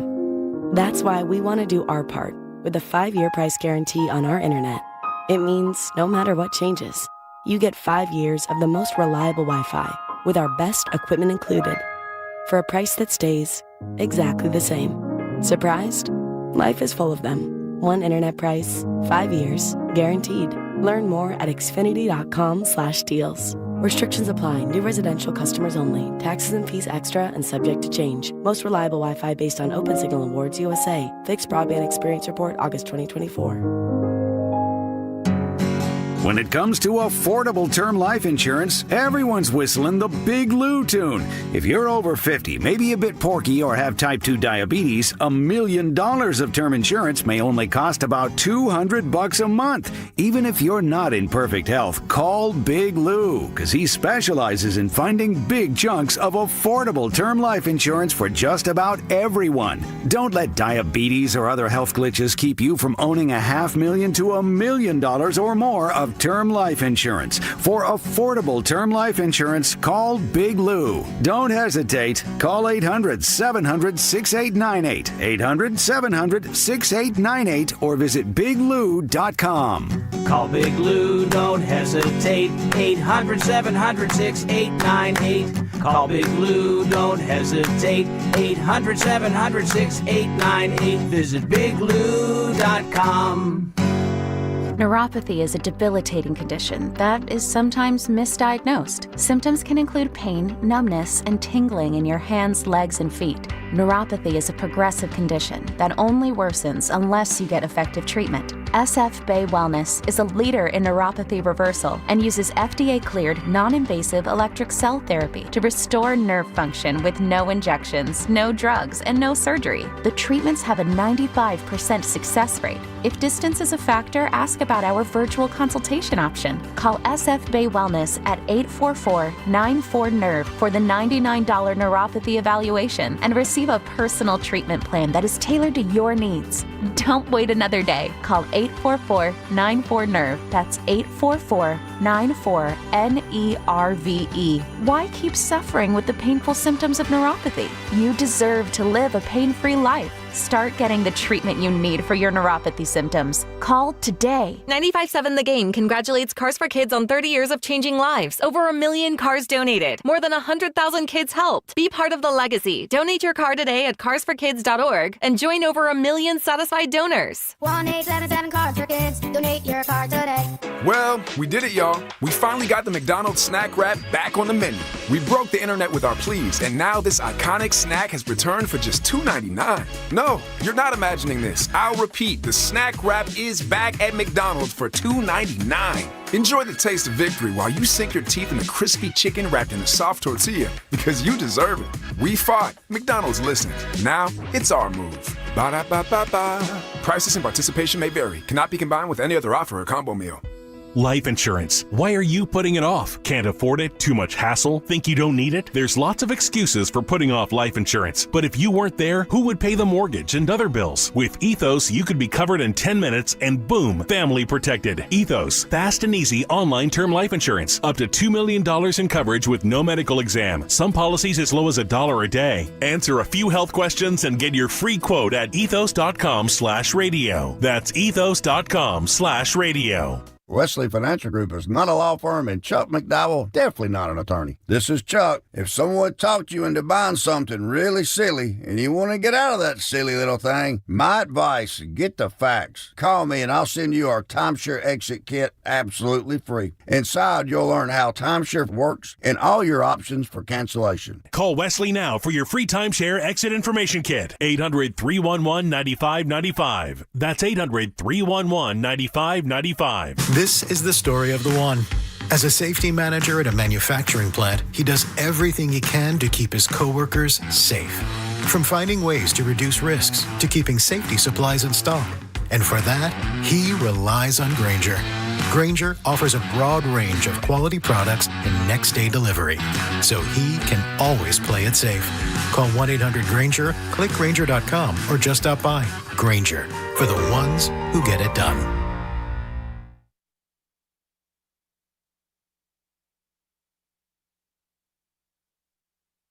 Now, back to Willard and Dibs. Can you sing with that voice? Literally. I did Daddy Warbucks in middle school, and it was talk singing. What I'm telling you, Telly Savalas. NYC. That's singing. On 95.7 The Game. That's singing. He's the best. Yep. That's He's the awesome. best. That's Steve. Steven. Steve, did we lose you? We didn't. No. You know what? Real quick, this is kind of off the subject, but maybe on the subject because we keep mentioning, don't forget that the Valkyries play tonight, 7 o'clock, against the Las Vegas Aces. Valkyries have been dealing with some injuries, but they're fighting the good fight.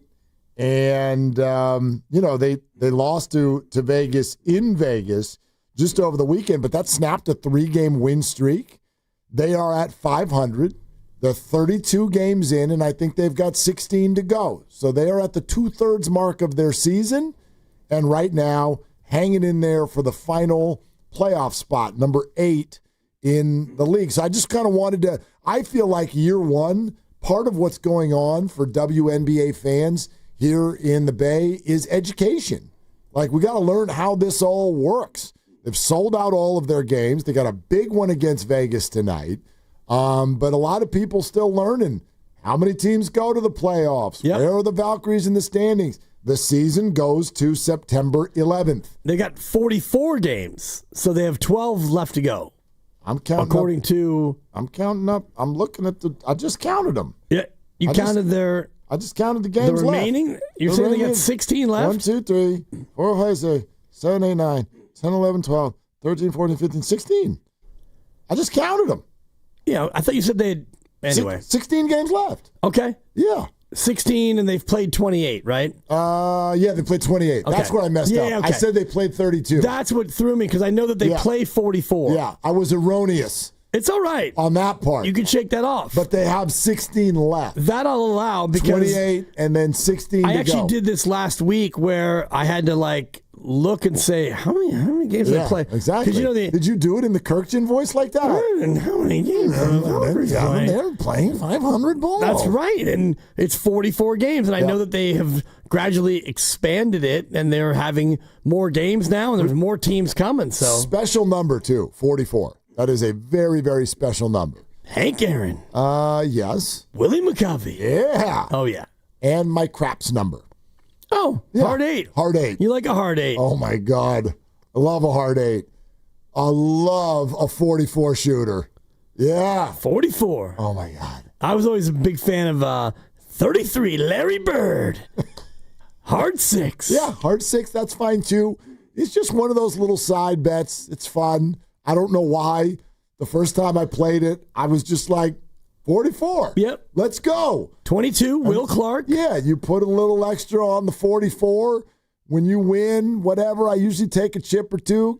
Put that on the 44 there. And then if you ever get that 44, That's a big stack that comes there in your way. Can be. I love that. Last time I was in Vegas, there's a man. You're out there somewhere, man. One man. And I think he threw 3 44s in one setting. Pretty good. Oh, that man a drink. Or 2. Yeah, probably more than that. A free drink. So what the hell? 10-1 or 12-1? One of those two. Something like that. Yeah. 8-1, 10-1, 12-1, whatever. Somebody gave me a bunch of chips.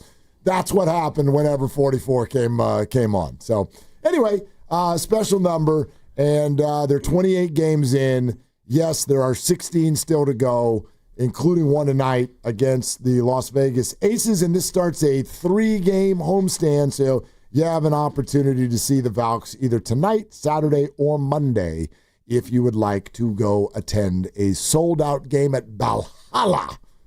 And they are a ton of fun, man. Super fun. Ton of fun. Even against a team like the Aces, which it's a tall order.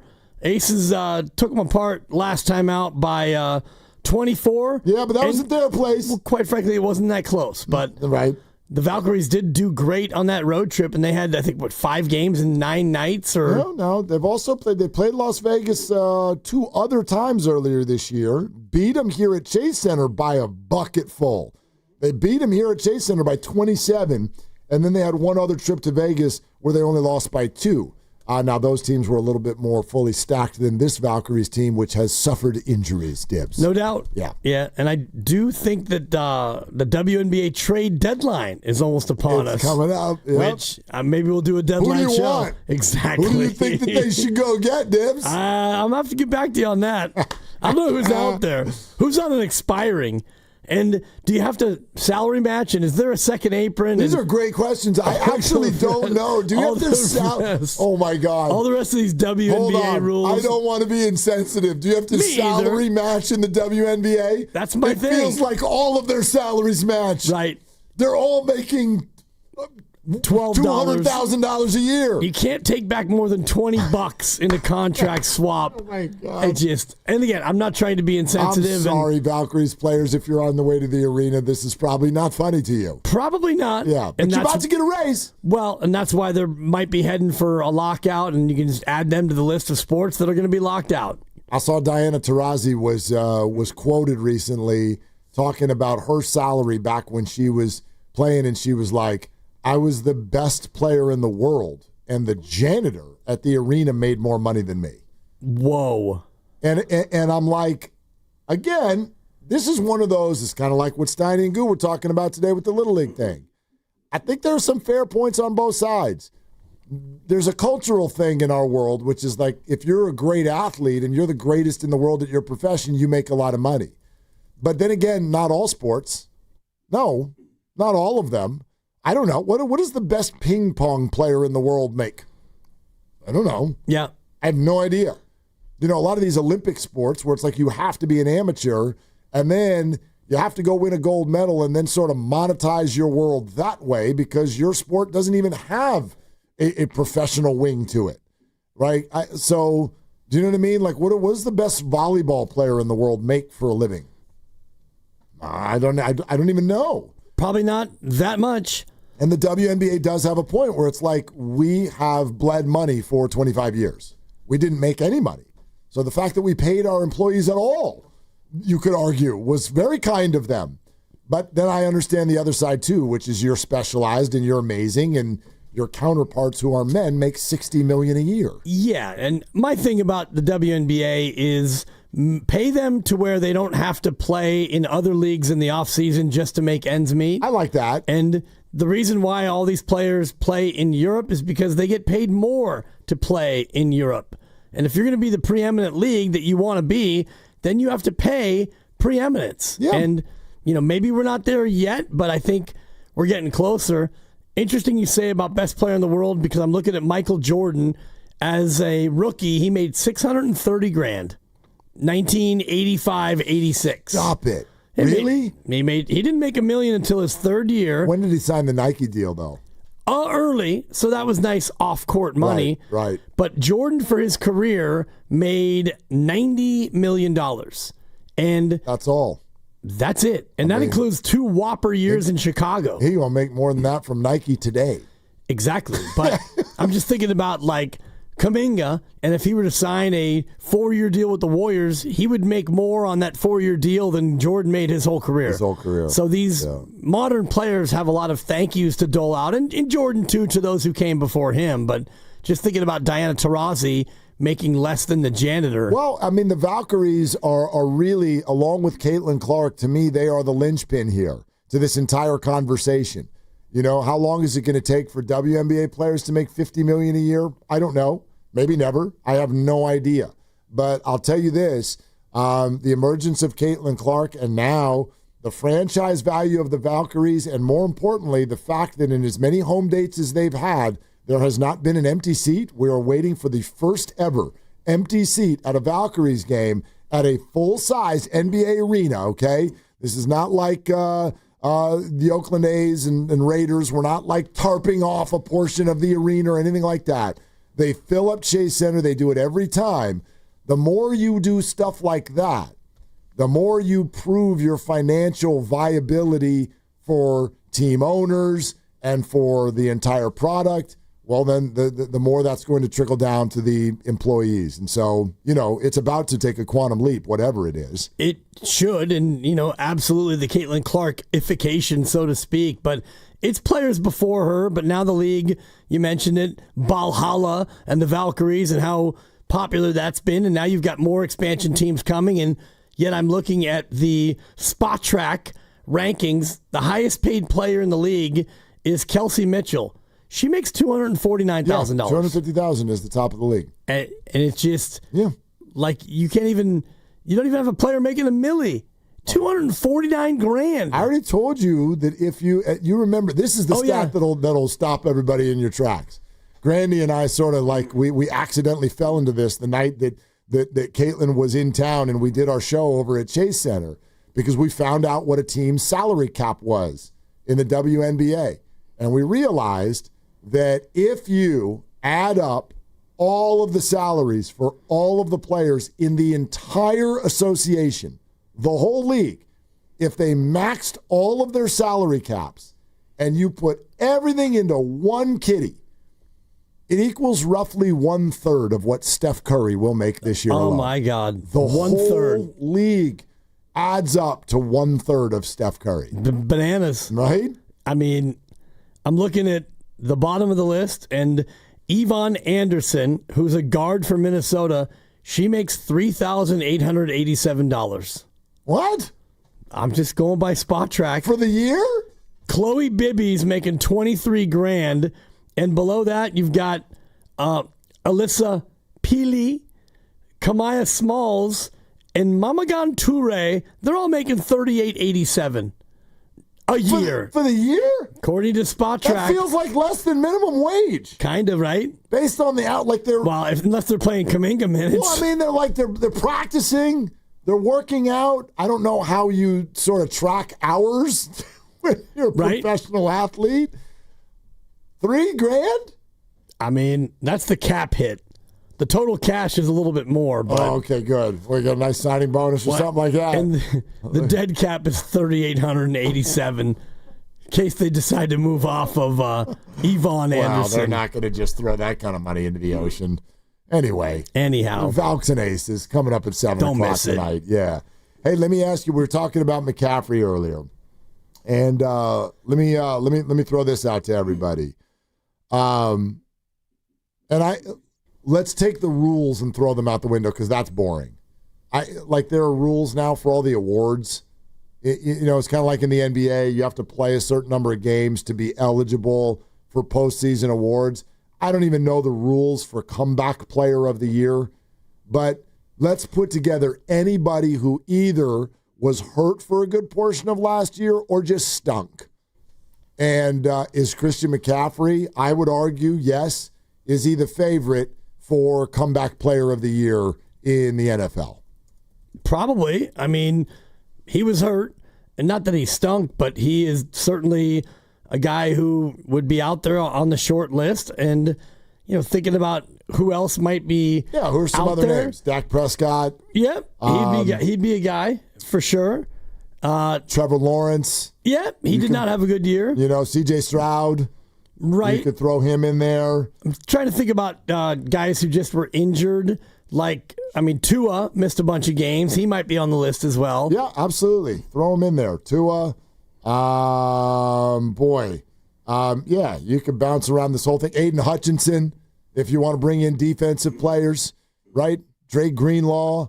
There's a bunch of them. But, again, this is along the lines of the conversation we had yesterday. That's the way I look at it. That I don't go into this year like it seems so many of you do, just assuming that things are going to go horribly for Christian McCaffrey. Yeah, I don't look at it that way. What if they don't? Exactly. And I think that my way of looking at it is the prohibitive favorite. Is that things go well as opposed to things go bad. And we got to define well, but again, I don't think he's going to play 17. Maybe he will. But if he plays 14 or more, that's a win. Yeah, even if he plays 12 or more, that's a win. And that is his career average. If you look at every season, his average is 12 games. And that's skewed a little bit by the 3 seasons where he got hurt and he didn't play that many games. But I think if you could look at McCaffrey, if you got 12 games and he was healthy at the end of week 18, I'd take that absolutely. And I think you still would be a playoff team. If he only played in 12 of your 17 games, I still think that's enough to where you should win enough games to be a playoff team. I agree with you. I'm sort of on the search for 49er negativity and then why. And I have all kinds of openness to a bunch of the reasons. And why don't we open it up to that right now? 888-957-9570. If you've got any concerns or negativity predictions for the 49ers season, why? And what are they? And if your answers are things like, Willard and Dibs, I don't know who their safeties are. Hey, Willard and Dibs, I have no idea if D. Winters is good. Hey, Willard and Dibs, the middle of their defensive backfield are rookies. How the hell do we know? Hey, Willard and Dibs, can Jake Moody kick a ball straight? If you want to do all of that, that's where I think that my concerns, my questions live. What I sort of reject, just because I think it's an omnipresent thing, are the people who are like, they're not going to stay healthy. Well, how do you know? What NFL team's going to stay healthy all year? And isn't that something that craters a number of NFL seasons every year? And why would you think that the 49ers are any different than any other team? And don't say because they're old, because they're actually not. They have some old players, the same way all NFL teams have some old players. The Niners this year, I would argue, probably present a lot more youth than they have in the past. In certain spots, but your running back, your tight end, your left tackle, those are players who are, mostly older. I know McCaffrey's not even 30, but relative to running backs, he is a little bit more on the older side. So for me, it comes down to who gets hurt and how much time do they miss? And if you go back to 2023, McCaffrey played in 16, Ayuk played in 16, Debo 15, Kittle 16. So those were pretty much your key guys. And none of them got hurt. None of them got hurt to where they couldn't play. You had Jordan Mason play every game. Juszczyk played every game. Purdy played 16 of them. And some of those were, you're not going to play the last week of the year. Purdy was healthy. So if you get those guys healthy again, McCaffrey, Kittle, and Trent, and Juwan, and Juszczyk, and Purdy, well, your offense should be top 5, top 7 in football just based on your coach and the talent that you have. All right, so let's hear this. This is your boy now. Okay. Colin Cowherd from The Herd on FS. That's your boy. It's your boy. That's your boy. Listen to what he says, because he still says after all of this, he very much continues to say the Niners will not only miss the playoffs, Dibs, they're going to take that 4th place schedule that they've got and come in 4th place again. NFC West, I go Rams, Seahawks. The Niners have an easy schedule. I think they're old. I think the roster has holes. I think they wanted to keep Greenlaw and Hufanga. I do think Robert Saleh coming in helps. So again, like the AFC, where I moved the Bengals out, Sean Payton, I'd probably move in. I would probably move the noisy Bears out and the Packers in. But it's very interesting because I have spent, as my staff knows, I spend considerable amount of time trying to find new playoff teams. And if I made these two changes, I'd only have two new playoff teams. New England in the AFC and Seattle in the NFC. Okay, so yeah, exactly. New England in the AFC? Maybe. I mean, listen, I do think Drake May is going to be a player now. I really do. I think that there's a couple young quarterbacks out there who might be ready to do some really interesting things, and I think that Drake May is one of them. Let me be on record right now as saying I do not think that J.J. McCarthy is one of them. So, we'll see. We'll see the way this all goes. I think Drake May is a pretty good player. I think Bo Nix is going to potentially be a special player.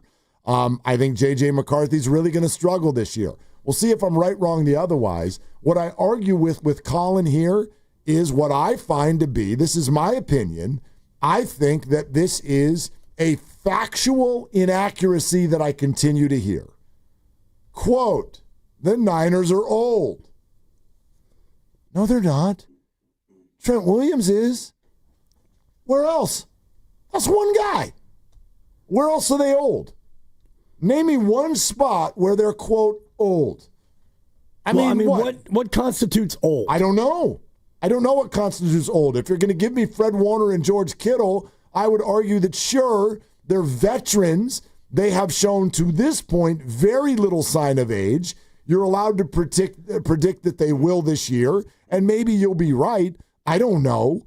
But if I'm looking around at NFL teams, talk to me about old. Sure, Trent Williams. Receiving core, just got younger. Quarterback, super young. Their punter is 39. Okay, their punter is 39. Thomas Morstead. Well, that'll kill you. Your fullback is 34. You just rocked two defensive tackles who are babies. Your cornerbacks are incredibly young. You're going to go with Lenore, Renardo Green, maybe Upton Stout. Maybe you're going to argue that's a bad thing. That's fine, but that's not old.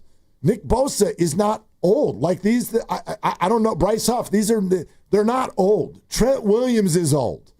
Trent Williams is old. And as much as people say Christian McCaffrey's old, as you said, he's not even 30 yet. He's not even 30 years old yet. So, I don't know, man. I don't think the Niners are that old. I think they got question marks, but it's not based on age. Agreed. And if you look at the ages, and I'm looking at the roster, your long snapper and your punter are 39. Then you get to Trent at 37. Okay, that could be a problem. Your fullback is 34. Your center, Jake Brendel, is 33. But beyond that, Kittle at 32. And then you really have to kind of scroll deep to find the next guy, McCaffrey at 29. Among your expected regular players, Juwan is 28. These are guys who are not, in my opinion, yet old for the National Football League. I don't know why did we get here? Because they lost the Super Bowl, re-signed a bunch of people, and so therefore we're like, it's like this thing that you hold around the Niners. Oh, you re-signed all of your people, so therefore you're overly leaning into veterans. Well, they very frustratingly this offseason did the opposite. They got rid of a bunch of veterans, replacing them with young people. Right. Yet here we are still calling them old. I don't know. Did y'all think the Niners are old? No, they're not. I don't think the Niners are old. If you look at Kittle and Trent Williams north of 30 and a running back 29, those are definitely ones to keep an eye on. I mean, but here we are loving but the Rams are his sexy pick, and their quarterback has a back injury and is his late 30s. Okay, we're brought to you by Fremont Bank. Here for you, here for good. We'll take your calls right now.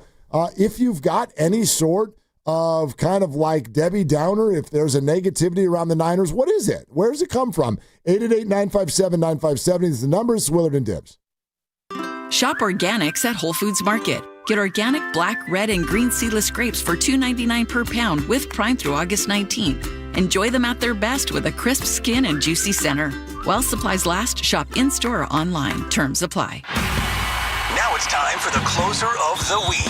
Presented by LiftMaster and RNS Doors. Turn your garage into the envy of the neighborhood. Visit rnsdoors.com. This week's closer comes from Marianne in San Mateo. Aaron Hagen replaced my garage door opener motor, keypad, and remote control today. He was amazingly courteous and efficient, arrived promptly, and was super personable. I highly recommend him and RNS.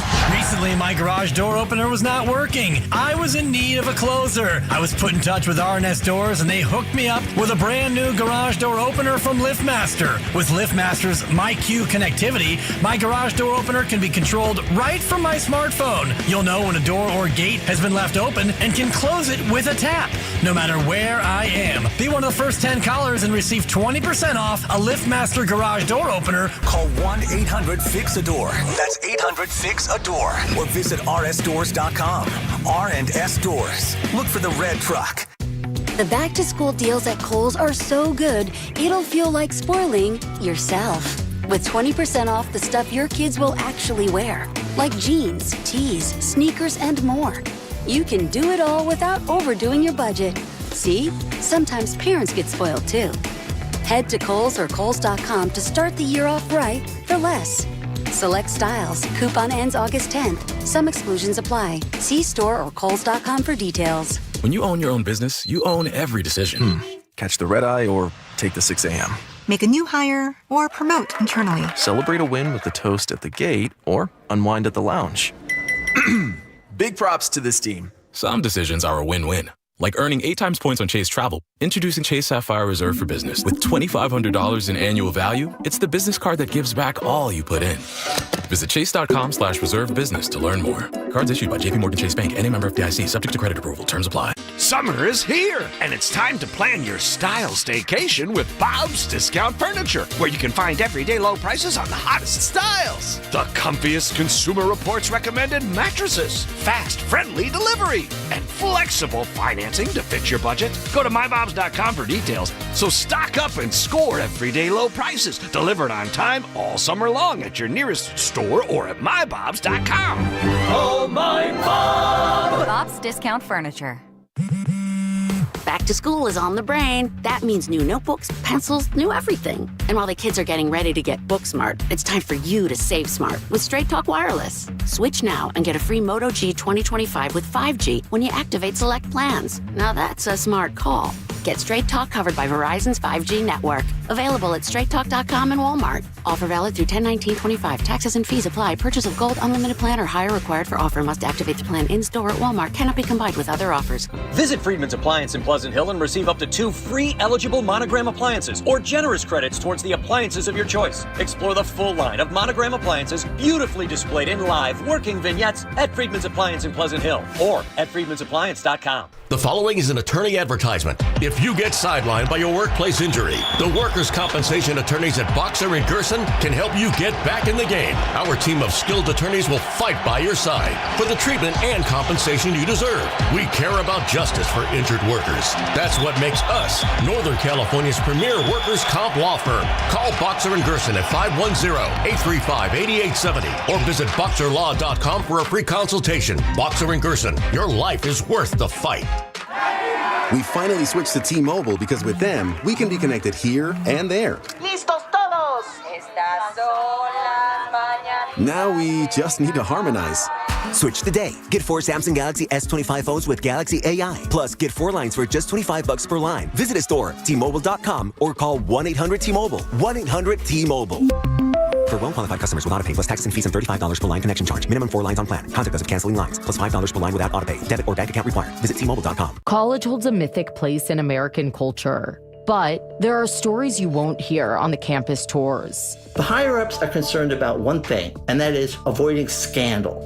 I'm Margot Gray. On the new podcast, Campus Files, we cover everything from rigged admissions to the drama of Greek life and student protests. Listen to and follow Campus Files, an Odyssey original podcast. Available now on the free Odyssey app and wherever you get your podcasts. I'm Bob Burke, founder and chairman of Burke America Parts Group, a family of brands that includes RepairClinic.com, an appliance and HVAC parts solution company that's grown into an international brand.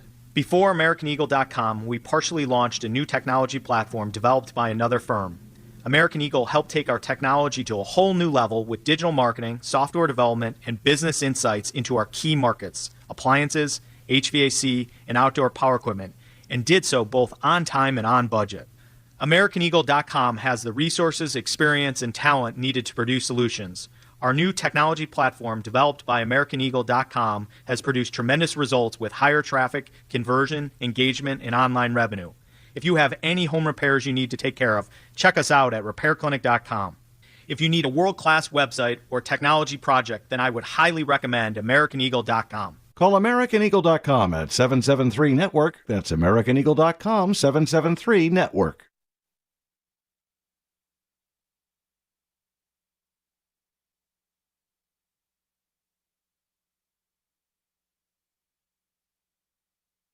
Now, back to Willard and Dibs. It's a great question. Wow, that's a great question. That's a great question. That's a great question. And that's a great question. On 95.7 The Game.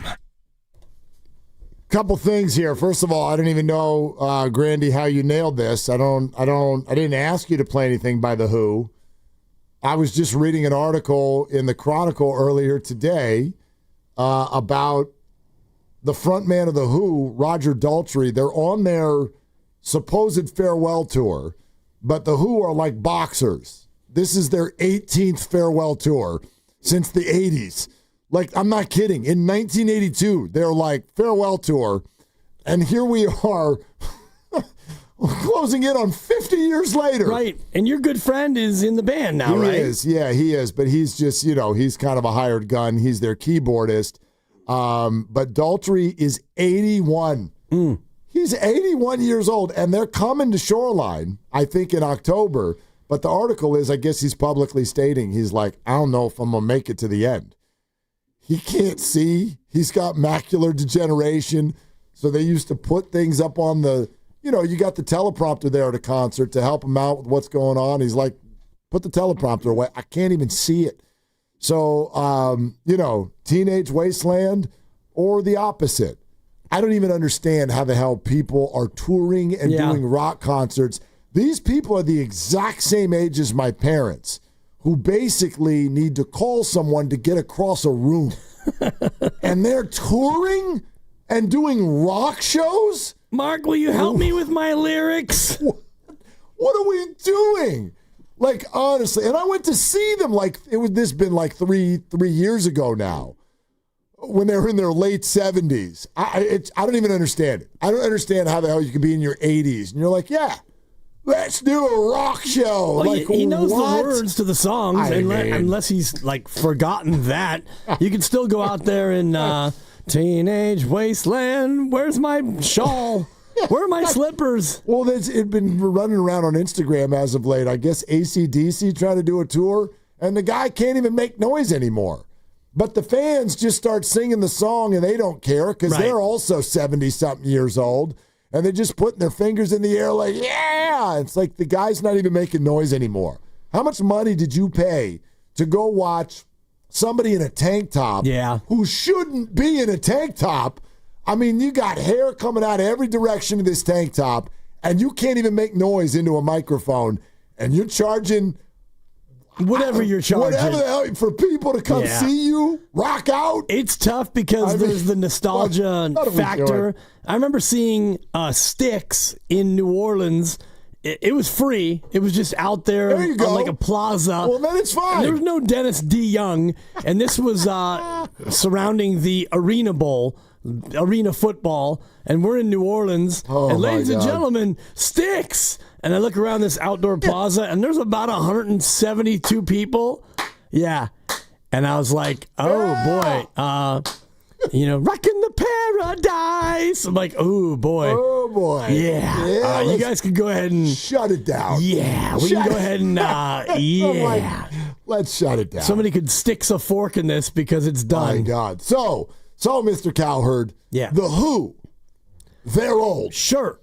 I don't know if the Niners are old. Now, somebody just texted us, hit us up, Boxer and Gerson Work Injury Attorneys text line. 262, I see you, said the Niners are the third oldest team in the NFL. I guess my response to that would be, how the hell you even know? The roster isn't set yet. Exactly. I have no idea who that. How can you, you could say that if that stat was true last year, I've got news for you. They cut a bunch of veterans. They drafted a bunch of players that they're going to actually use this year. I see the Niners as being very young on defense in particular, aren't they? Depending on who makes the team, but I mean, is Fred Warner's got to be now the elder statesman of the defense, no? Yeah, and I don't even think he's 30. No, I was just running down the list of 30-year-olds. I don't even and know how old Fred is. And I was just looking at the 90-man roster and what they put out right now, and I don't believe Fred Warner is 28. Is even 30. Yeah. He's 28. So, who's older than Fred on defense? Anyone? Huff might be, but I'll look it up. Even at that, I don't even know if he's 30 yet. So defensively, I don't think that it's going to be 27. Right. It's not going to be a very old group. Michael Williams is 21. Right. And what's CJ West? Nick Bosa, obviously still mid-20s. Lenore, Renardo Green, year 2.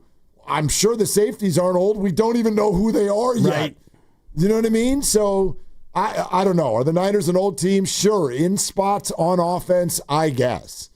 But if that is the sum total, and it feels to me that it was, from one person, it's just one person, but Colin Cowherd is down on the Niners because they're, quote, old. And my response is, but no, they're not. So are you still down on them? I don't know how to firmly be anything about the Niners right now. How can you firmly, you know what I mean? I can't firmly tell you they're going to be great either. The only firm thing that is a positive that everyone keeps pointing to is that schedule.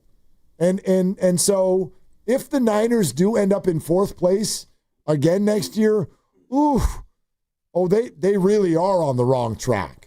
For sure. I mean, if you lose 11 of those football games, I got all kinds of questions. Well, the real one is if you wind up, 0-6 in the division. If the 3 teams in your division get the better of you each and every time out, then you've got real problems. And, you could even add in, if you go 0-6 in your division, which would be a nightmare scenario, then you've got 11 other games, and you go 6-5 in those games, and you wind up 6-11.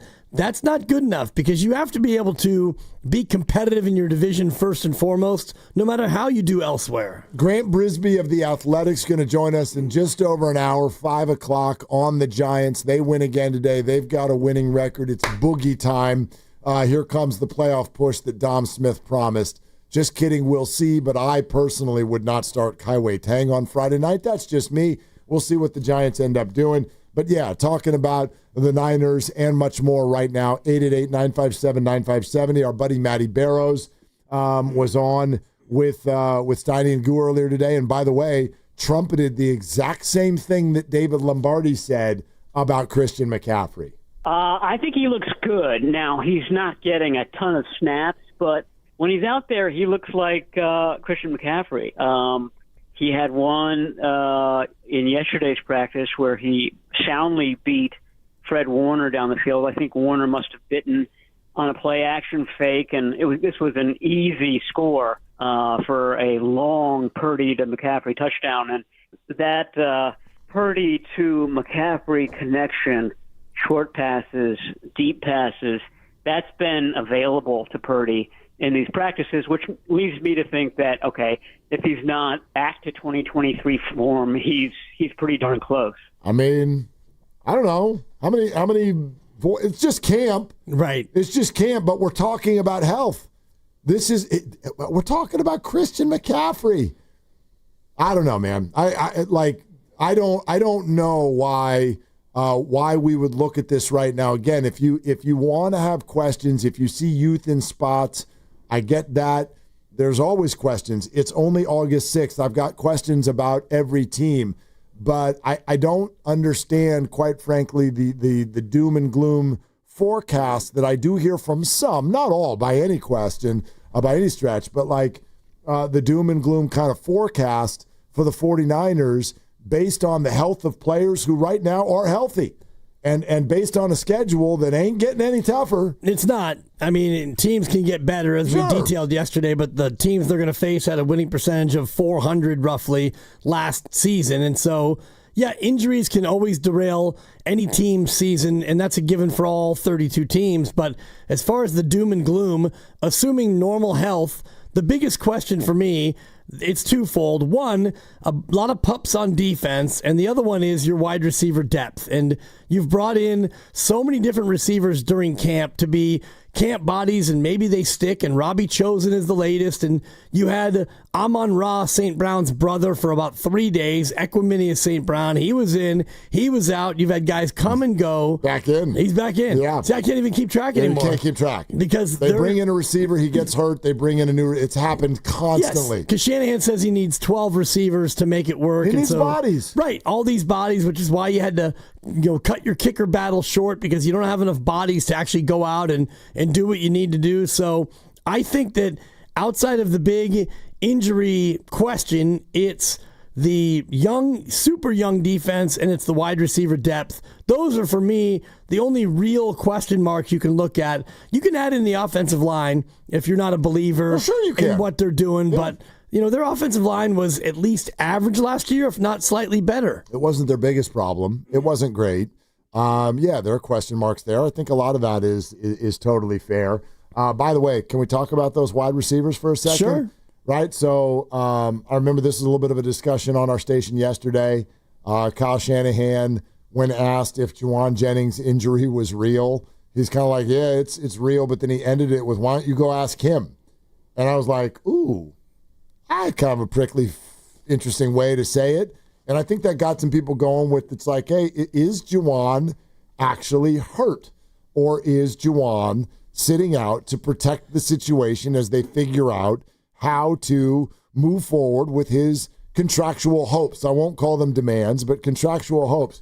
Well, something added to that conversation also from Barrows today. Listen to what he said about Juwan. It would be a really smart negotiating tactic by Juwan Jennings. Juwan Jennings looked like one of the best guys in camp when camp opened. He was absolutely the top receiver. He was absolutely Brock Purdy's favorite target. And when he left with this calf injury, it was apparent that this team was in trouble at that position. Not very deep at all at wide receiver, given that Brandon Ayuk is also out, given that Demarcus Robinson likely will be suspended to begin the season, and it might be 3 games. If it is, part of this contract negotiation, I think it's pretty smart. Okay, so again, no one will say definitively that is what's going on, but that curiosity remains that maybe this is a negotiating tactic. We'll let you hear what Shanahan said yesterday about it in a moment. You're listening to 95.7 The Game, KGMZ FM and HD1 San Francisco, and Odyssey Sports Station, and the home of the Golden State Warriors and Valkyries, who play tonight against the Aces at 7 right here on 95.7 The Game. It's always live on the free Odyssey app, coming to you live from the Laughing Monk Studios. Here's Shanahan's comment yesterday. Same thing with his calf. It's definitely health-related, not business-related. You can ask him that, but he tells me it's his calf, and the calf shows, so it's got to be delicate with those calves. Okay. So he tells me it's his calf. Yep. And the calf shows means that there is something that shows up on imaging. Sure. With regard to an injury. And so if that is what the imaging shows and the calf shows, then yeah, you're going to go ahead and slow play it. And whether or not he could, tough it out or not, if you're in his spot, why would you?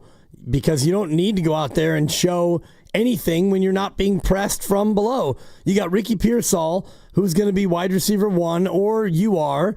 And beyond that, who are you really threatened by as a wide receiver if you're Juwan Jennings? Who's really threatening to make you completely, meaningless on this team? Oh, you mean take your spot? Right, or even threaten your roster spot. Yeah, There's no one. No one. Ayuk is out for the time being, and the rest of the guys in there are either camp bodies or unproven. Right. I think the wide receiver core this year, provided obviously health and provided that things get figured out with Juwan, and I think they will. Yeah, Jennings and Pearsall are your top 2. You got to get through your first few games without Demarcus Robinson, but then he's ready to go. He's a part of this.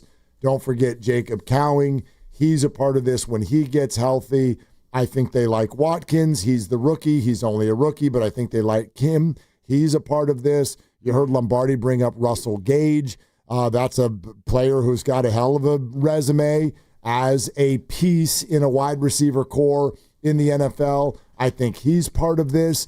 And then we'll see. We'll see if anybody else can kind of break through. Obviously, then Brandon Ayuk looms later into the season as a part of the group as well. I think that's the group. And then all these camp bodies who are here, some of them young, some of them are veterans. I mean, could some of them break in and out? Could somebody finally sign Gabe Davis? I don't know. That's all out there, but I think the names I just threw out, that's your receiving core this year. And if those are provided health, which is a big question in this moment as we look at it, but I'm comfortable with that group, to be honest with you. Yeah, I'm not. Why not? I just don't think it's good enough. I don't think it's deep enough, and I don't think it's good enough. And you don't know what you're going to get from Brandon Ayuk when he does come back, coming off of surgery to repair 2 different ligaments. Cowing has not shown any real ability to be healthy and stay healthy. And Demarcus Robinson, he's looked good in camp, and he misses 3 games most likely, and he's a professional receiver, so he should be able to come in and help some. And Gage the same thing, although he's missed the better part of the last 2 years due to injury. I think that there's more question marks than there is other punctuation marks like periods and exclamation points. Yeah, I'm like projecting this into a football game, and the answer you've always had when we have this conversation is, well, the Niners are a run team. Yep. So don't overspend on your wide receiver core. And whether they have or not, whatever. Obviously, they spent a lot on Ayuk. They cleared a lot of money with Debo. Juwan is talking money now. You don't have to worry about Ricky for a few more years. And then the rest of the guys are not going to be that expensive. But especially based on the point that you've thrown out there before, which is don't overdo it on your wide receiver room, well, then, don't overdo it on your wide receiver room. So why would you want more than this? They got 2 first-round draft picks, by the way, in the room. Ayuk, I guess he's in the room. He's in the room, but he's not in uniform. Right. And Pearsall at the end of the first round. That is kind of a fun way to portray this group as really, really good. No, I'm not saying they're really, really good. I'm just saying I think that with health they're enough. And you have other receiving targets that we don't talk about when we're talking about the receiving room. Like you've got George Kittle and Christian McCaffrey no doubt. On the field too. And that's important. And also it's beyond just receivers catching the ball. And I was saying this to Evan on Monday about the PFF rankings. Juwan Jennings last year was number 1 in wide receiver blocking in the ground game. He number 1 according to Pro Football Focus. That's big. Yeah, and Ayuk and Pearsall were number 21 and number 22. They're good. Respectively. Yeah. So your receivers are asked to do more than just run around and catch the football, and these guys are good at that. No question. And that's because the 49ers will always value the run, and that was the other interesting thing that Matt Barrows said to Steiny Guru earlier today. Check this. Run this. Stir this around in your coffee. Okay. Are they going to run even more this year than they have in the past? If it changes at all, it might be even more run heavy because you do have a healthy McCaffrey, because you don't have a healthy Brandon Ayuk, because they signed Luke Farrell as a blocking tight end as their top free agent addition, and because you've got Juwan Jennings as your number 1 wideout presumably to begin the season. It's still going to be a run identity, but it might even be more so of a run identity this year. It's an interesting comment, and I know that the brains for some people will immediately go to, oh, hell, they're going to run Christian into the ground again. Sure. And guess what? They might. They might, but they don't automatically have to. And I go back to, I guess it was the 2019 year, where you didn't have McCaffrey. You had Mostert and Breida and Jeff Wilson Jr., and it was a complete committee. Mostert took the whole thing by the scruff of the neck late in the year, but you look at the total carries, and the 3 of them shared the load, and you went all the way to the Super Bowl. So even if McCaffrey doesn't have 300 carries this year, whatever the number is, you feel like with the Shanahan offense, you can find... Maybe it's Jordan James, and maybe it's Isaac Guerendo or somebody else who can tote the rock, and you should be able to be successful if all things are equal. Y'all play fantasy football. Like everybody plays fantasy football, right? Mm-hmm. Everybody has a story of how you or someone won a league because of a running back that rolled through the second half of the season for you who you had never even heard of when the season started? Either didn't even he might not have even existed. He might have been on somebody's practice squad.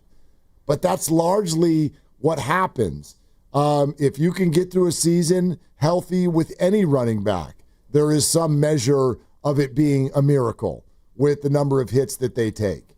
And that'd be my other response to the concern about Christian McCaffrey injury. I mean, the Shanahan last name for years in the NFL was defined by this. It's defined by the idea that, yeah, we could stick anybody back there in that backfield and they're going to get production. And I know a lot of people will go, yeah, but look, Mark, McCaffrey went down last year and the season went to crap. And I'd argue actually it didn't have that much to do. That wasn't the lead reason. His backup came in and was a star. His backup came in and was running at league-leading levels. And he got paid. I will never worry about somebody with the last name Shanahan getting production from the run game. Now, Christian is special, but I worry much more about pass protection. I worry about the defensive backfield. I worry about the Niners stopping the run. I worry about all of those things more than can the 49ers average over 4 yards per carry. Yeah, last year they averaged 4.7 a carry, and they didn't have McCaffrey. They had Jordan Mason, and the previous year when they had McCaffrey, led the league in rushing, and you had 21 rushing and receiving touchdowns. That year, they averaged 4.8 a carry. Oh. So 0.1 yards more per carry. The big difference, and I've shared this with you ad nauseum, when the Niners run it more than they pass it, they win at a much, much higher rate because that's the way, and it's proven for all teams. And I did a deep dive, and I went back, I think, all the way through the Shanahan era, and there have been 25 teams who have run the ball more than they've thrown it in terms of attempts. 20 of those teams made the playoffs.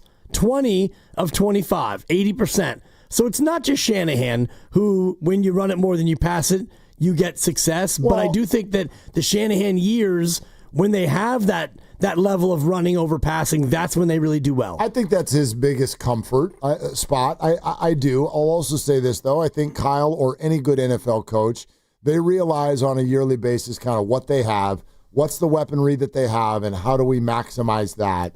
I think to the year that Matt Ryan won MVP with Shanahan as the offensive coordinator. So he has Matt Ryan. He's got Julio Jones. He had some people behind Julio Jones, and he did not have necessarily the greatest. It was a good, but not the greatest run game. So I think they threw it a lot more than they ran it, and that was kind of their calling card. That's probably not this team's calling card. Brock Purdy is not MVP level at quarterback, and the receiving core, certainly not early in the season, is not ready to be dominant either.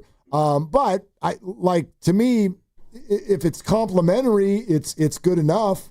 But I don't know, man. Like NFL coaches, I don't think you call plays and coach games worrying about injuries. Yes. If you're wondering, are coaches willing to run people into the ground? The answer is yes. If they think it'll win them the game. Exactly, in the interest of winning the game. And the Atlanta year you're referring to, they threw it 116 more times than they ran it, and it was because of Julio Jones and Matt Ryan. And that year you did get over 1,000 yards from Devontae Freeman, and Tevin Coleman had 500, so they could do both. That offense was just awesome in both phases. 888-957-9570 is the number. Grant Brisbee on the Giants is less than an hour away. Coming up later this afternoon, 7 p.m., Valkyries are going to take on the Las Vegas Aces. A lot of playoff implications here. The Valks are the 8th seed right now. They're only a half game behind the Aces. You can hear the game right here on 95.7 The Game or the Valkyries channel on the Odyssey app. Download the app, search Valkyries, and you'll see it right there. You can watch the game on KPIX. Pre-game starts at 6:30, and we are brought to you by the San Francisco Sheriff's Office. Your future begins here. This is Willard and Dibs. This game day traffic report brought to you by Crystal Geyser Alpine Spring Water with northbound 101 jam before Cesar Chavez. Northbound 280 is still seeing sluggish traffic getting into the Mission Bay area. Westbound Bay Bridge metering lights are on. Things stay slow to Yerba Buena Island. That's your game day traffic. What makes Crystal Geyser Alpine Spring Water different? We always bottle our Alpine Spring Water less than 1.5 miles from the spring source. And all our bottles are made with 50% recycled plastic from our own recycling plants. Crystal Geyser, bottled at the spring source. Dan Dibley here to talk about Fremont Bank, family-owned bank with the family-owned feel. It's been my bank for more than 6 years, and I'm so happy to be a part of Fremont Bank because of what they do for me as a customer. They look out for me, and they take care of my savings and my checking goals and even other accounts that I've been able to add into my portfolio because Fremont Bank has my best interests in mind, and also yours as well because they're a community bank. They're family-owned, and they really care about the community in which they live. And there's 21 branches throughout the Bay Area, so you know they've got a lot of communities that they take care of right here in the greater Bay Area. They started it back in 1964, and they set out to build not only a bank, but a local ecosystem that is built on relationships that benefit all of us here in the Bay Area communities. You deposit your money with Fremont Bank, they reinvest it into home ownership and philanthropy and everything else that makes the Bay Area so good. All you have to do is go into one of the branches and see exactly for yourself what I'm talking about when I mention full-service banking with no compromises, because it's Fremont Bank. They're here for you and here for good. The road to Santa Clara starts now. Let's go Niners! The red and gold are back. Purdy spins out of the pocket, throwing back in the end zone. It's caught, and the toe tap by George Kittle. Your station for everything 49ers. The Bay Area's football station, 95.7 The Game. Make some noise! Screen set for Salah. Fires it through.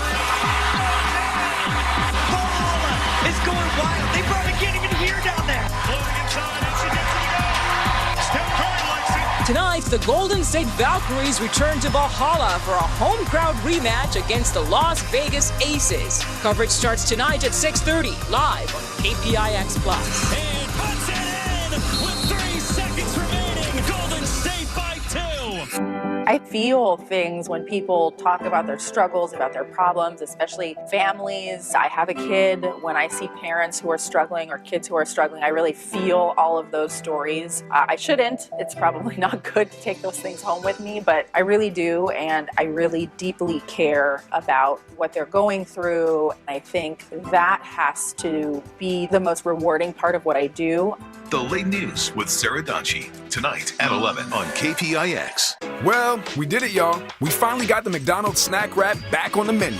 We broke the internet with our pleas, and now this iconic snack has returned for just $2.99. No, you're not imagining this. I'll repeat, the snack wrap is back at McDonald's for $2.99. Enjoy the taste of victory while you sink your teeth in the crispy chicken wrapped in a soft tortilla, because you deserve it. We fought. McDonald's listened. Now, it's our move. Ba-da-ba-ba-ba. Prices and participation may vary. Cannot be combined with any other offer or combo meal. From Carriage House to Glass Aluminum Doors, R&S Doors has a full line of commercial and residential garage doors and gates to suit anyone's taste and budget. Visit rsdoors.com. R&S Doors. Look for the red truck.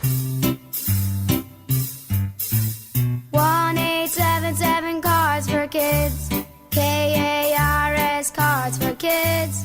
1877 Cards for Kids. Donate your card today. 1877 Cars for Kids. KARS Cars for Kids. 1877 Cars for Kids. Donate your car today. Ready to get rid of that old car? Donate it to Cars for Kids. Call 1-877-CARS-FOR-KIDS to reach a friendly live agent. Donation's super easy, and your car can be picked up as soon as tomorrow. Call us now, 1-877-CARS-FOR-KIDS. That's Cars with a K to donate your car today. 1877 Cars for Kids. Donate your car today. Did you know you can donate real estate too? Go to carsforkids.org. That's carsforkids.org. Do Crohn's disease or ulcerative colitis symptoms keep coming back? Tremfya, guselkumab, may help, with rapid remission achieved at 12 weeks and lasting clinical remission at 1 year. Some even saw visible improvement of their intestinal lining at 12 weeks and 1 year. Tremfya is a prescription medicine used to treat adults with moderately to severely active Crohn's disease and adults with moderately to severely active ulcerative colitis. Serious allergic reactions and increased risk of infections and liver problems may occur. Before treatment, your doctor should check you for infections and tuberculosis. Tell your doctor if you have an infection, flu-like symptoms, or if you need a vaccine. Healing is possible with Tremfya. Approximately 3 out of 10 patients were in endoscopic remission at 1 year, based on areas visualized on colonoscopy, which may not represent the deeper bowel layer or entire GI tract. Individual results may vary. Ask your doctor about Tremfya today. Call 1-800-526-7736 to learn more or visit tremfyaradio.com. San Francisco, low 70s. San Jose, upper 80s. Weather brought to you by Staples. Have you heard? The Staples Easy button is back with even more easy. Press it for custom prints, shipping services, even passport photos. Staples. That was easy. Hey. Don't miss the new season of Hard Knocks. Training camp with the Buffalo Bills. New episodes Tuesday at 9 p.m. exclusively on HBO Max. And for your chance to win a $25 NFL Shop gift card, visit the contest page at 957thegame.com.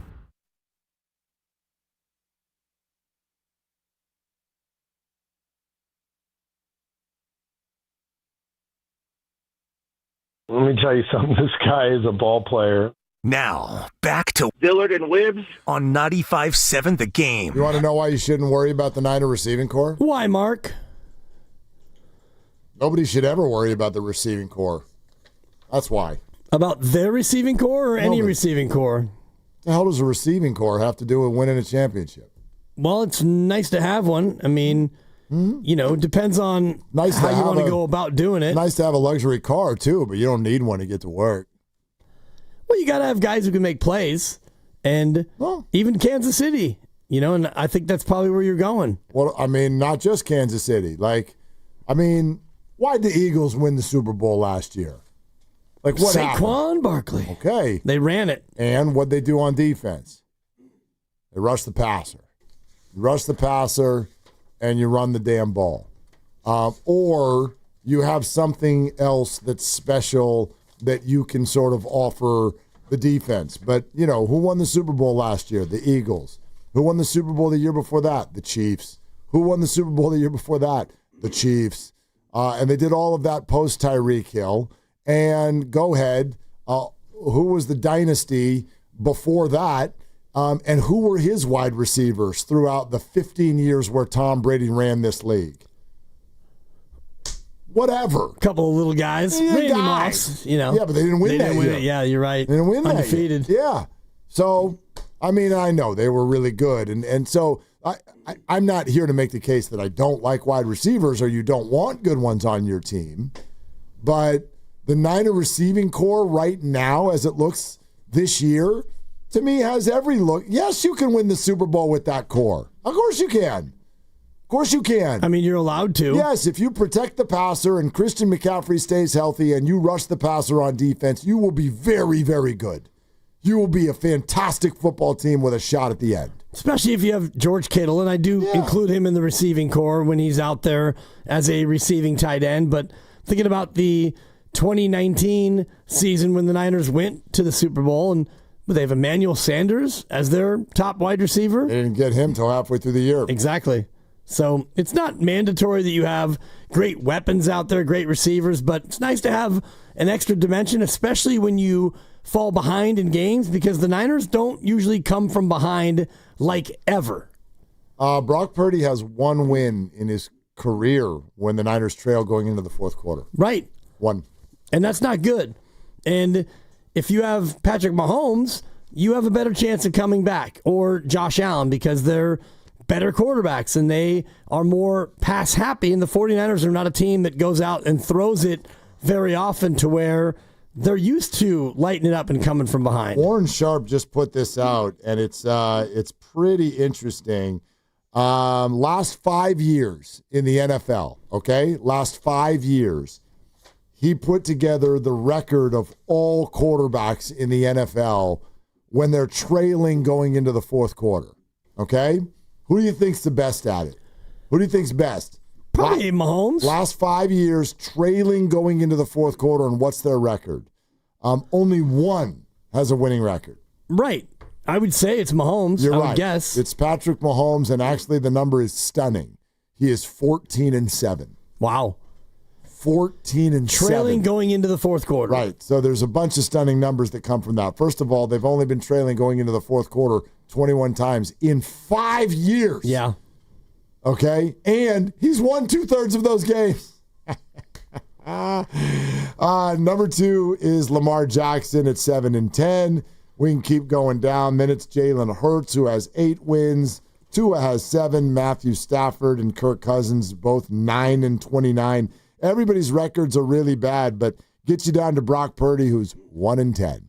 Now, I don't know if this includes the playoffs or not, because that Lions game is standing out to me. Yeah, probably not. I don't think that playoffs are included in this, and maybe they should be, because I'm pretty sure they were trailing in both of those games a couple of years ago, Packers and Lions, going into the fourth quarter, and he won both of them. So maybe that kind of, I don't know what that does for the stat if he's done it twice in the playoffs, but only once in the regular season has Brock Purdy been trailing going into the fourth quarter and then won the game. Yeah, and I think that was last year. Because I did. Was it? Well, I did a dive on halftime deficits in the Niners. And just looking at last year, they trailed against Minnesota at the half, they lost. They trailed against Kansas City, they lost. They trailed at the half against Dallas. They scored on their opening drive. They won that game. Tampa, I have it down here on my list that they were down 17-13 early in the fourth. So maybe it wasn't entering the fourth. The Buccaneers might have gotten an early score in that fourth, so that may not be counted in the Warren Sharp testimonial. The game against the Buccaneers, the 49ers led going into the fourth quarter by a score of 13-10. Yeah, so Tampa scores early in the fourth. Yes. And that's where, I just did a list of when they were trailing at or in the second half. And last year, the Niners were 2-9 when they were trailing either at halftime or at some point in the second half. As mentioned, they were, trailing Dallas. They got the opening kick of the third quarter and scored, didn't trail again. And Tampa, they were down early in the fourth, and the Niners went on to win that game. They scored 10 points to Tampa's 3 the rest of the way after they fell behind. I think the game we're looking for was that New Year's Day game in Vegas against the Raiders. Yeah. The score was, let's see, 24-21. Raiders led entering the fourth quarter, and the 49ers win in overtime 37-34. That is the only time in the regular season he has trailed at the start of the fourth quarter and won the game. Man, and that was his rookie year, right? Rookie year. Okay. Yep. I just was looking at it because I was wondering about the Shanahan effect. In 2023, when the Niners went 12-5, 12 of those games, they never trailed in the second half. And obviously they went 12-0 in those games. So in all 12 of the victories, they never were in a spot where they had to come from behind in the second half. And so I'm not surprised by the Warren Sharp stat that you just read out, because the Niners aren't built to come from behind. Let's go out to the Boxer and Gerson Work Injury Attorneys text line, where we have this very, very important note coming from someone in the 831 area code. Are you ready for this? Yep. This is a tree shaker now. It says, sorry, I'm just packing up here. Should be there in 10 to 15. I'll skip food. Okay. Perhaps sent to the wrong person. All right. We don't get a whole lot of those here. Right. Where somebody, there's a lot of the whole, you send, and I hate that, by the way. Boy, your heart will fall into your stomach when you send the wrong text to the wrong person. Oh, yeah. Especially depending on what it says. Whew, I did that to my son one time, and it was not good. Did you mean to send one to Christy? Yes, but it wasn't because it's not where your mind's going. No, it wasn't that. Daddy's coming. No, it was talking about how he was messing up. Oh. Yeah. You better be careful. Totally. Yeah. And he's like, hey, looks like you sent this to the wrong. He was mad. He was mad. But anyway, I hate that, but it has happened now here to us at 95.7 The Game. And we're just going to have to deal with that. Yep. We're going to take this one on the chin, but one of our listeners is packing up right now, should be there in about 10 to 15, and unfortunately is about to do something that I would never do, and that is skip food. Right. So whoever you are, I really suggest that you change your mind, because you're going to run out of gas and you're gonna get moody. Don't skip the food. Don't ever skip food. Don't do it. Makes no sense. I mean, that long drive home on Monday that I did from Southern California. Right. Whew, I got an angry 11-year-old at the end, but it was my fault. We skipped the food. I tried to buy him lunch and then push all the way through to get home for dinner. And at about 8:30, I had a puddle in the seat next to me. Absolute puddle. He's sad. Oh, he's a mess. Hangry. Completely irrational about everything.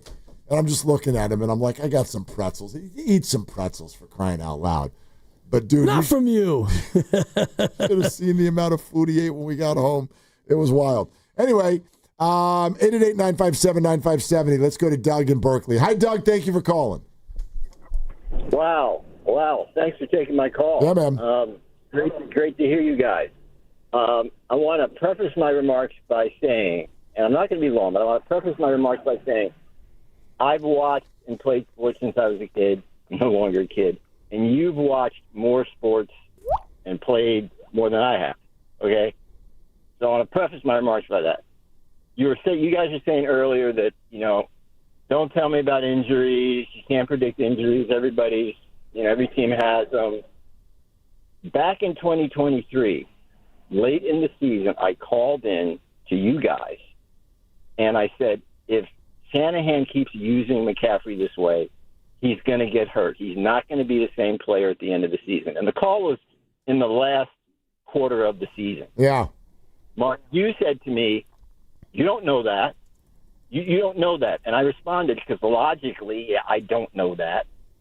But I would submit that watching as much sports as I have and watching as much sports as you have, and having McCaffrey, who had a history of injury, you knew that he wasn't going to be the same player at the end of the season that he was during the whole season.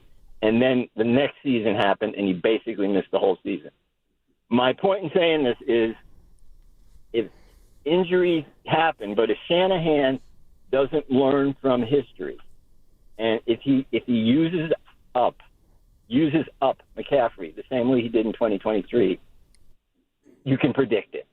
Well, here would be my question for you, Doug, because first of all, if your statement was he's not going to be the same player at the end of the season, I think you could argue that he still was. He just wasn't the same player the next season, and he got hurt. But here's what I think is the actual question that NFL coaches ask themselves. Toward the end of 2023, the Niners are going for a Super Bowl. If I had asked you, Doug, I'll put you in charge of Christian McCaffrey's usage, and I said, look, the Niners have a shot. They're going to be the 1 seed. They got a shot to win the whole banana. But you're going to have to lean on Christian a little bit to get that done. And if and when you do, you might lose him to a certain degree the following year. Would you still go for it? Or would you take your foot off the gas?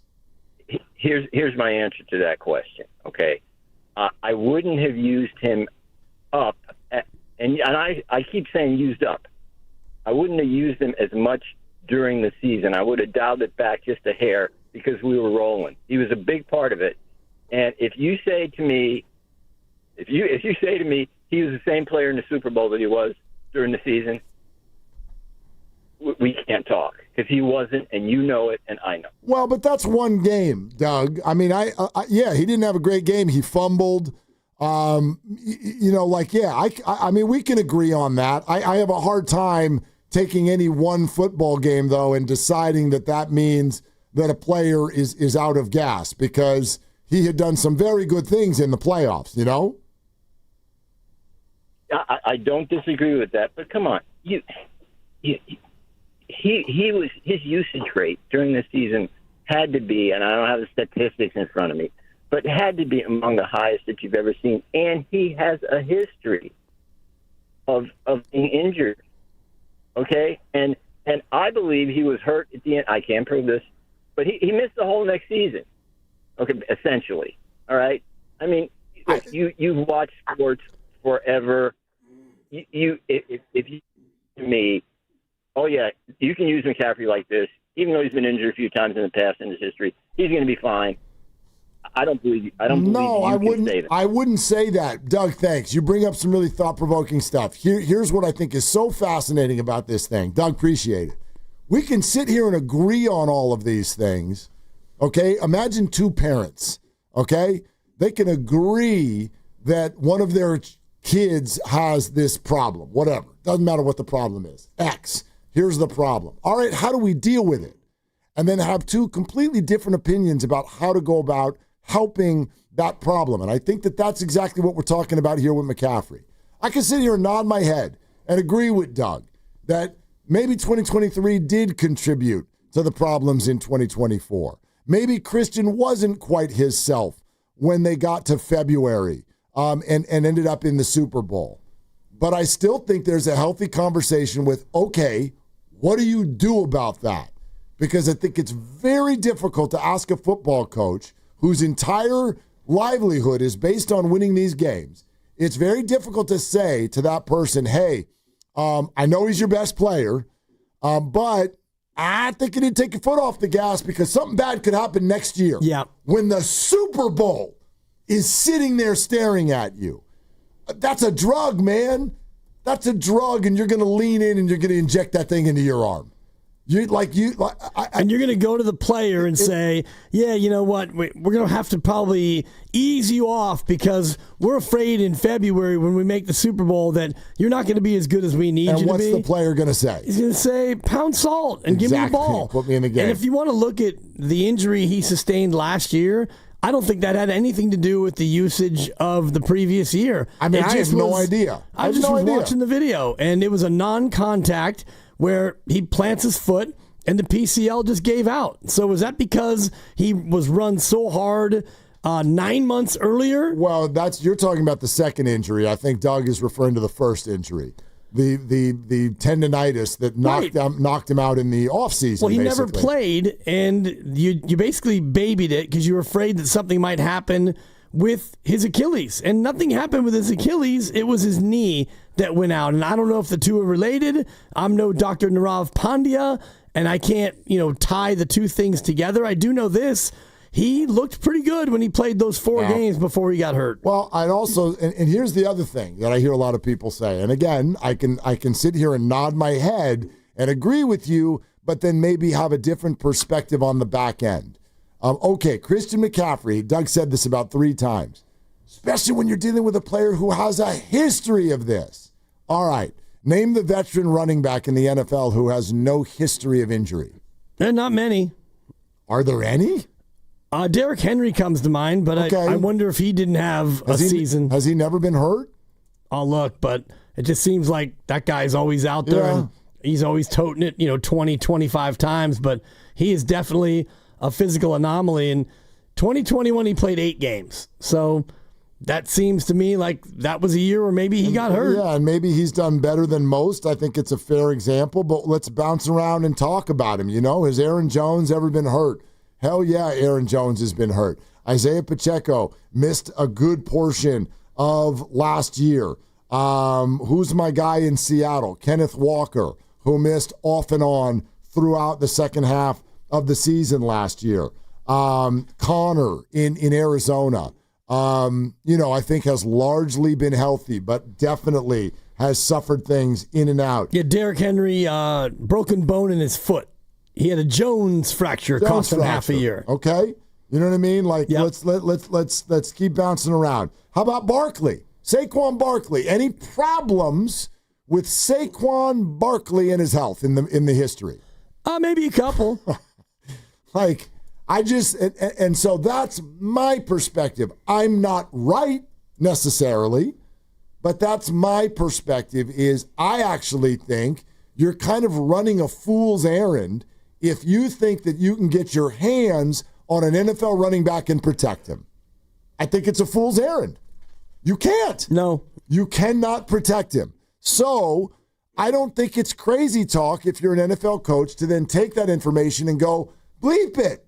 Bleep it. Let's put him out there and let's squeeze the orange and let's get everything we can out of him because there's a damn clock on this. No matter who you are, you're going to go down. Yeah, no matter how you go about using him. Just if you want to go, all right, no more than 12 or 15 carries in a game, it doesn't mean that on carry 1 in week 7, something bad isn't going to happen like it did in Buffalo, where McCaffrey just takes a toss and he's about to run toward the edge and find a hole, and he takes 4 steps and his PCL explodes and he just goes to the ground.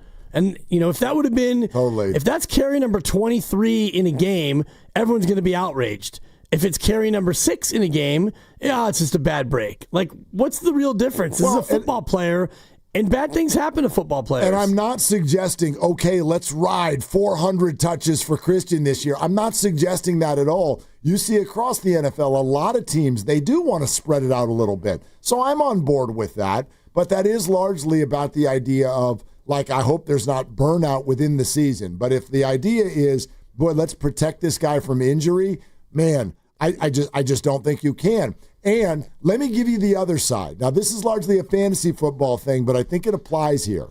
If you've got an uber-talented running back who you think can get you big chunk plays and help you win games, and you don't put him in as much as your fan base thinks you should, you will drive people crazy.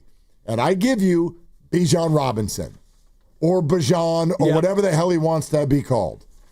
This guy in a 2-year career, I think it's been defined by people screaming, why don't you put him in more? And the Falcons may well be saying, well, we're trying not to overrun the guy. And he hasn't been hurt very much in 2 years. Great. How many playoff games has he taken you to? Well, none, Bob. But he's healthy. Great. What's your goal? Like, what are we doing here? Is your goal to get to the end of 8 years and be like, look, Bijan only missed 4 games in 8 years. Well, did you win? No, we didn't win any football games. We never went to the playoffs. But look at our healthy running back. I think a lot of coaches are fair in responding to that by going, dude, we got to ride this thing. We got to ride the horse. We got to hope. We got to get lucky. We got to see if we can get to the end. I don't think that's crazy. I get that it bothers you, but I don't think it's crazy. Well, it's funny you say that about Bijan Robinson. Bijan, last year he had 304 carries on the year, which, the year before. That's a lot. It's a lot. That's a ton. Yeah. The year before was 214. That was the frustrating one. That was the one. That was his rookie year. And I just was looking at the list of all-time carries leaders in a single season, and I can't find Christian McCaffrey on here. He's not. Well, he's always had a lot of touches in the passing game. Right, but they only list the guys who have had 300 or more carries in a season, and the active leader is Derrick Henry. I was going to say. He had 378. Yeah. And that was in 2020. Because he doesn't catch the ball a lot, so his touches are almost exclusively runs. And Derrick Henry had 349. Saquon last year, 345. So, rock me this. Did you Saquon last year had 345 carries? Correct. Derrick Henry had how many? In 2020, he had 378. So that's more carries than even touches that Christian had in 2023. Right. More carries than Christian had carries and catches combined. Right. And I don't hear anybody screaming and yelling, you're going to kill Saquon. Why? They won the Super Bowl. They won the Super Bowl.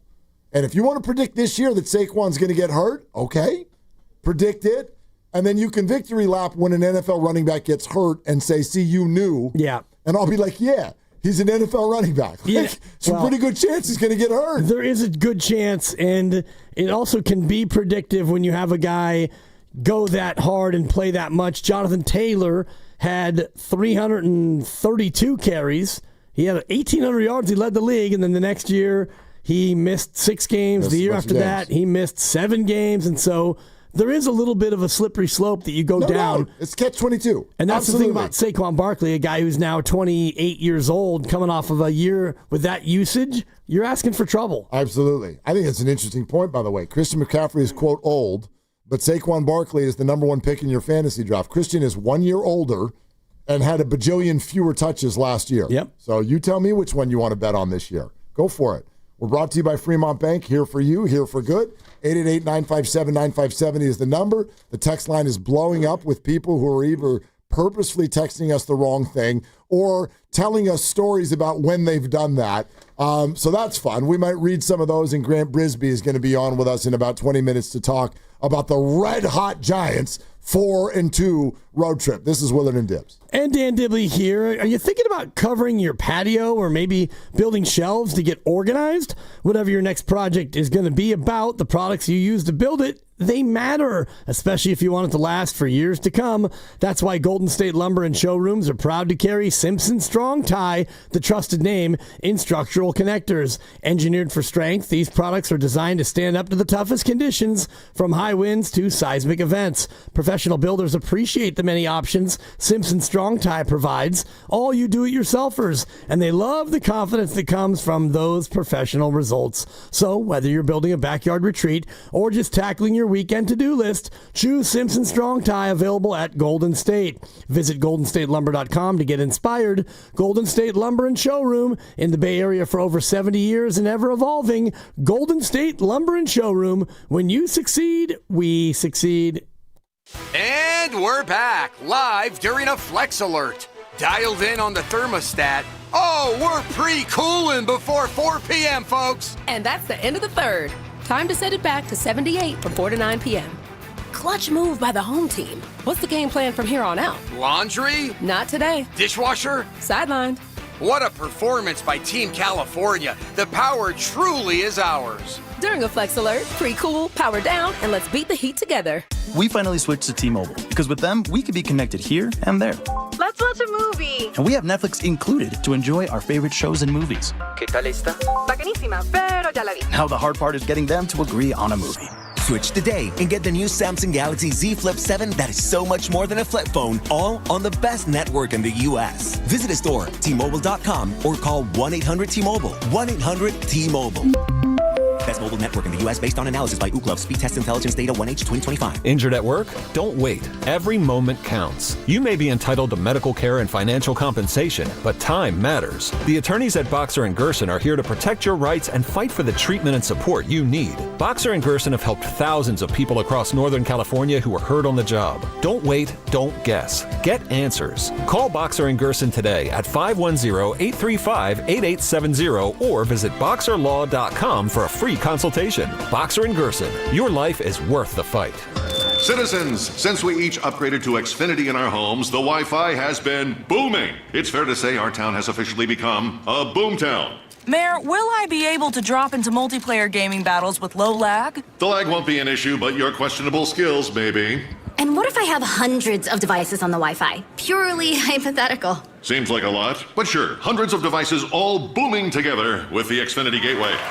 Yes, friends and neighbors, with Xfinity, the Wi-Fi is booming. The Wi-Fi isn't the only thing that's booming. Now get the most reliable Wi-Fi and our best-in-class equipment for one consistent price for 5 years guaranteed. All in. Plus, get unlimited data included and no annual contract. All with the 5-year price guarantee from Xfinity. Visit Xfinity.com, call 1-800-XFINITY, or visit a store today. Restrictions apply. Not available in all areas. New residential customers only. Select plans only. Xfinity Gateway with XFi Complete required for unlimited data except in certain areas. Most reliable Wi-Fi based on Open Signal Awards USA. Fixed Broadband Experience Report, August 2024. Actual speeds vary. Express yourself with personalized cafe appliances at Friedman's Appliance in Pleasant Hill. You can select custom hardware in 4 finishes that let you uniquely accessorize your kitchen. Experience GE Cafe innovation with 6-burner Pro ranges, hot water dispensing refrigerators, and smart induction ranges. Plus, for a limited time, receive up to a $3,000 rebate with the purchase of select suite combinations. Uniquely style your kitchen at Friedman's Appliance in Pleasant Hill or at friedmansappliance.com. This is the story of the one. As a safety manager at a manufacturing plant, he does everything he can to keep his coworkers safe. From finding ways to reduce risks to keeping safety supplies in stock. And for that, he relies on Grainger. Grainger offers a broad range of quality products and next-day delivery, so he can always play it safe. Call 1-800-GRAINGER, click Grainger.com, or just stop by. Grainger, for the ones who get it done. Presenting a Gain Flings love story. Dear love of my life, we were on the 12B bus this morning when I caught a whiff. A scent so fresh, so life-changing, I had to find its source. Alas, I didn't know if you were the woman in the pink freshly washed cardigan or the retired mailman next to me. But I knew one of you was my soulmate. Ah, the scent of Gain Flings. Try Gain Flings with OxyBoost and Febreze.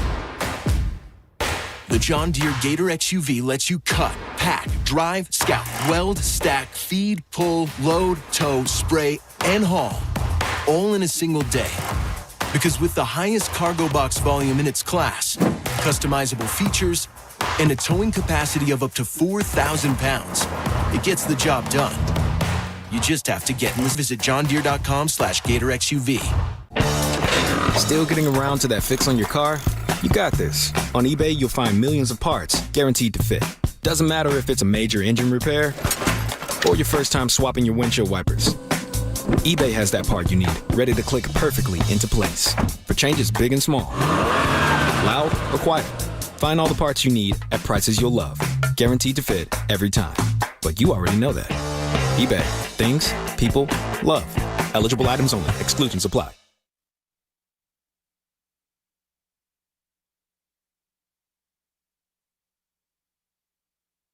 Now, back to Willard and Dibs on 95.7 The Game. All right, let me read some of these. Okay. This after on the Boxer and Gerson work injury attorneys text line. This started when 831 texted in, sorry, I'm just packing up here. Should be there in 10 to 15. I'll skip food. I did the dirty work and figured that wasn't meant for us. Right. Anybody want to share a story of when they texted the wrong thing to the wrong person? Go ahead, fire away. 888-957-9570. 510, hey, Kathy, I think it's time that we call it quits. That's pretty good. We're just not seeing eye to eye anymore. I still love you, but I'm taking my things and leaving. Wow. That's from the 510. You going to break up and move out via text? That's tough. Yeah, that is a tough one. Let's see, 650. I've sent my wife a text when it was supposed to be for y'all. Oh, boy. Can you imagine? Ladies just cruising around wondering what's for dinner, and her husband texts, dude, there's no way I'm paying Purdy $50 million. I don't know what the text was, but Kerr hates young people. Honey, are you okay? He said, she's like, huh? Who are you talking to? 510 also texts in, hey, this is Tiger. I need you to do me a favor. Hey, it's Tiger. I need you to do me a huge favor. 707, LOL. I text my wife every morning that I've made it to work safe, and then sound off with a kissy face emoji, and I've accidentally texted that to 95.7 The Game before. Okay. Yeah. It can happen. Let's see. Do we have any more? 925. I had an employee text me telling me she was worried she was pregnant. Wrong person. Maybe. Right. I mean, yeah, plausible deniability. Yeah, it's possible there. Wrong number. Who dis? Totally right. I'm trying to think back Just in my immediately send it to HR. Yeah, in my recent history, I thought I got one the other day, but these texts, they fly all over the place. It's hard to keep track anymore. Yes, they do. I think I've only done it. You know what? You'll love this. I once upon a time sent like a lovey-dovey text to Jason Barrett. I'm not kidding. That happened. You were intending to send it to a lady friend? Whoever the hell I was with at the time. I don't know. This is a bajillion years ago. But, yeah, just kind of a, love you, blah, blah, blah, see you in a bit or whatever. And it was to Jason Barrett, who was doing a story on me at the time. And he thought it was very funny. I love you, too. Yeah. He's a beaut. Something like that. Right. Kissy face to you too, Mark. Yeah, and that was way before. By the way, I've been meaning to teach myself this. Can somebody give me the real quick tutorial on how you can undo the text or edit the text? You're not an iPhone guy, so you might not. I don't even know if you have that option. No, but I don't think so. You can edit the text. And I know, like, I can sort of figure out how to do it, but I wanna have like Johnny on the spot. Granny, do you know how to do it real fast? Yeah, you can also unsend messages too. Yeah. Like, how do you do it? You just hold it, and then options pop up, and then you can click edit. And then where's the unsend? Also on those options, if you hold the text. Just hold the text. But if I've already seen it, then it doesn't matter if you unsend it. Yeah, no, you try. That's why I'm saying I want to be fast. Yeah. I want to be fast, because when I send Matt Nahagian that, like, hey, bleep you. When I send that, I would like to be able to undo it because it was actually meant for you.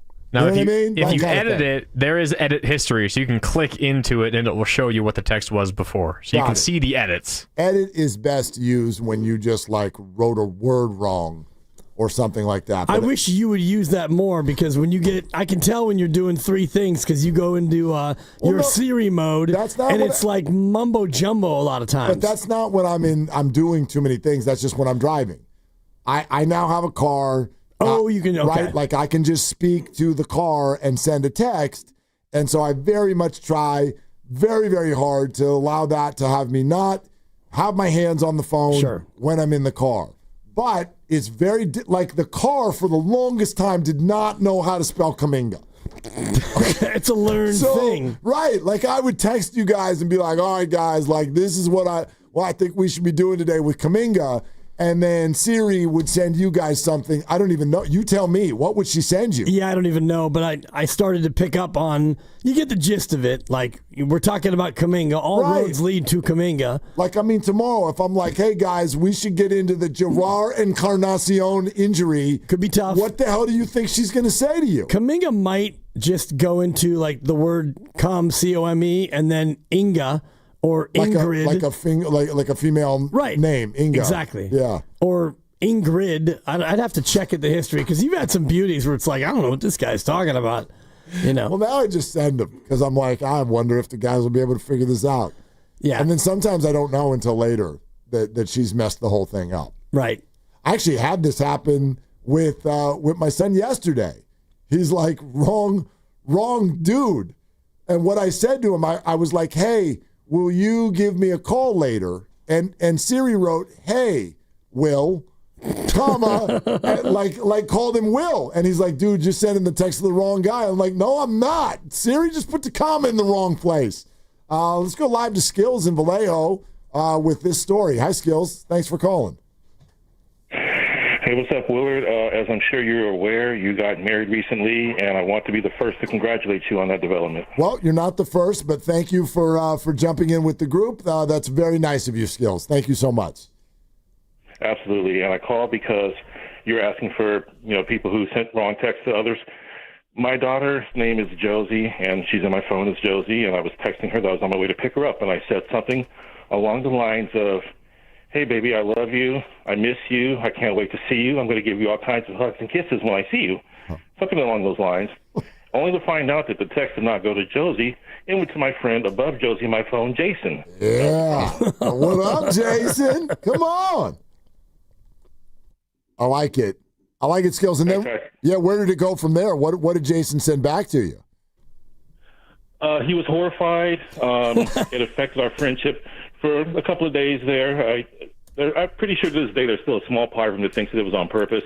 That I was, trying to admit something, quote unquote. But we're not in contact anymore. I wish I could have called him up for this segment, but yeah, it was a very awkward moment. It was a very awkward moment at that time. But what are you going to do? What are you going to do? Skills, thanks, man. Appreciate it. Skills in Vallejo, losing a friendship over a wrong text. But getting a partner at the same time. You lose a friend and you gain a lover. So absolutely, call it even. I don't know why these are amusing me so much. I think somebody just sent me their shopping list. So 510 needs milk, pickles, cookies, butter, Rolaids, some Pepto, some acne cream. And thanks, Dad. Nice. Yeah. That's a pretty random list, too. So there's some other things on it, too, that I left out. Gotcha. Yeah. All right. You got to keep it clean. Yeah. Lucas, are you all right in there? You look very, very disturbed by this entire conversation. Are you okay? Skills, did he really have to say exactly what he said in that I thought text? it was funny. Oh, okay. You didn't? What are you so uncomfortable about? Smoochy Moochie loves kisses, hugs. I'm going to come give you. What's wrong with that? I guess nothing. You need more love in your life, Lucas. I'm good, thanks. I'm going to text you tonight. Please don't. I'm going to text you. I will. It'll probably be about our guest list for tomorrow, but I will. I'll text you. And if you want me to give don't talk about that. A little smoochy emoji at the end, I'm not above it. I'll do it. Grant Brisbee of The Athletic definitely texts with emojis, and he is going to join us coming up here in just a couple of minutes. And one of the things I want to throw at him is simply the idea of, if you're the San Francisco Giants, how do you sort of, it's almost an emotional thing more than a functional thing. Like, how do you approach the near-term games? You have waved the white flag. You have handed positions over to young players. And now you had a 4-2 road trip. And now you have a winning record, and the Mets are losing games, and you are 5 games or less away from a playoff spot.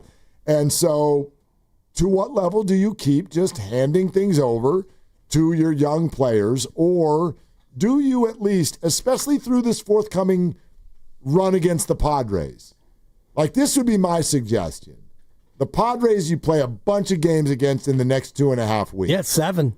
At least until those games are over. I'm going to get as veteran as I possibly can. I'm going to try to win those games. And if it doesn't work out after that, then you still have an entire month and a half to figure out if Kai-Wei Tang can throw a pitch. That's my suggestion. Kai-Wei Tang is the expected starter on Friday night when they get back home against the Nationals, and I would not do that. I would not do that at all. You have an off day, so you can pitch whoever you want. Carson Whisenhunt would be on full rest. You could do a bullpen game. You could pick someone else from the minors. But he has given up a bucket full of runs in all of his major league appearances, and I would not do that. I would not pitch him on Orange Friday. Only 2 appearances, right, as a starter? Or no, actually a few more than that. Yeah, you're probably right. He's pitched 14 innings. I think it's been 4 or 5 overall and appearances. It's been bad. I've never been a big fan. Every single time he pitches, it's a bucket of runs. Getting more veteran, though, and I don't know if you have that person who you could lean on. And, you could always go back to Hayden Birdsong, bring him up and let him start again. He's been a little bit better in the AAA. Yeah. Kai-Wei Tang has not been good, but you don't really have a veteran in that spot that you could lean on to come in and start that game. Now, I'd rather have anybody other than Kai-Wei Tang, and I don't even know if that's the way they're thinking about it. I don't believe that they see it as a waving of the white flag. They made the moves that they made to shore up the future, but they're also still playing all their guys and going out there and hoping to win games, and they took 2 of 3 from Pittsburgh. Well, at minimum, I think the idea that you sort of helped with earlier is the one that I would do. I'm going Whisenhunt on Friday, and then get Blade Tidwell up here to throw one of those Padre games. They've never seen him before, and so it'd be like a sneak attack. Do that. Kai-Wei Tang, by the way, that was his first major league start, but his 5th major league appearance against the Mets over there over the weekend. He's given up more. He's just a truck full of runs, more walks than hits and strikeouts. More walks than strikeouts. All of this stuff. 14 innings, 17 runs, all of them earned. Yeah. Like, holy hell. Get somebody out. I'm not pitching that guy. Yeah. So even after just 1 start, it's been, all the other appearances where he hasn't been fooling anybody. You're listening to 95.7 The Game, KGMZ FM and HD1 San Francisco and Odyssey Sports Station, and the home of the Golden State Warriors and Valkyries, always live on the free Odyssey app. Coming to you live from the Laughing Monk Studios, and joining us on the River Islands guest line, a voice that we have not talked to in quite some time, and thrilled to have him from The Athletic, Grant Brisbee on the Giants. How's the summer, Grant? How you doing? I'm doing very, very well. Summer's been going great. How are you guys doing? We are fantastic, and we are buoyed by this Giants run. 4 out of their last 6. They're back, Grant. They're back. Oh, they're back. I think I write 2024 Tigers in every article now. I just that's what I start with. I just write the words 2024 Tigers, and then I come up with whatever I'm going to write that day. I believe in a man. How can you not? Well, look, for real, though, with all the games coming up against the Padres, would you be starting Kai-Wei Tang in games right now? Not as such. I'm higher on Tang than, I did hear what you were saying, and you make a compelling point in that he doesn't get outs or run. He doesn't prevent runs. But I'm higher on him. I really think he's got freaky stuff, and he's got this career where he might not appear in another major league game, but he might be some team's closer when he's 32 or something. He just has such a weird sinker, such a weird combo. Anyway, I don't think I would start him against the Padres. I think I would maybe a Johnny Holstaff. I don't mind the Tidwell idea. I mean, his first name is Blaze. That's pretty good. Yeah, it's pretty awesome, and we're looking forward to seeing any number of these guys that they acquired at some point. But just, Grant, when you look at the deadline, does it feel like a full waving of the white flag or more of a reshuffling of deck chairs? I think it's the latter. I think it is. It was a calculated decision, seeing where they were, seeing what their odds were. Did they like that their odds were, at the time, 15% playoff odds? I think they would have liked something a little bit more than that to add. But they're looking at this going, how much difference is Yastrzemski, Doval, Rogers going to make? We have two of them are free agents after the season. We can try and re-sign them if we really want to.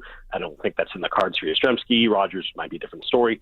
With Doval's the only one that really surprised me, just because he had so much team control. I think they just got frustrated with him, and they were thinking, look, if we are in the World Series, if somehow we make this miracle run like the Diamondbacks did a couple of years ago, it's Game 7. Like, how crucial is this guy going to be to us clinching that Game 7? And then when you start looking at the prospects that are dangled in front of him, it's an easy one to kind of flip. Grant, when you look at the Doval situation, here was something that I was wondering about. We know they were really frustrated almost on a behavioral level last year. How much do you think that the residue from that led to this decision? I don't think much. I think from the start of spring, the talk was, look, he's got a renewed commitment to what we've been telling him. He wants to throw strikes. And I really do believe that, he's a hard guy to read, of course. He's Tranquilo Camilo. It's hard to read the body language all the time. But I just think that he has troubles throwing strikes when he wants to, and that's the long and the short of it. I don't think it's a personality thing. I don't think that it is something that you can really come down on him as a choice necessarily. Of course, it's just that he is throwing 100 miles per hour, and when he has a 2-run lead and you have the leadoff batter in front of you, the one thing you can't do is walk that leadoff batter.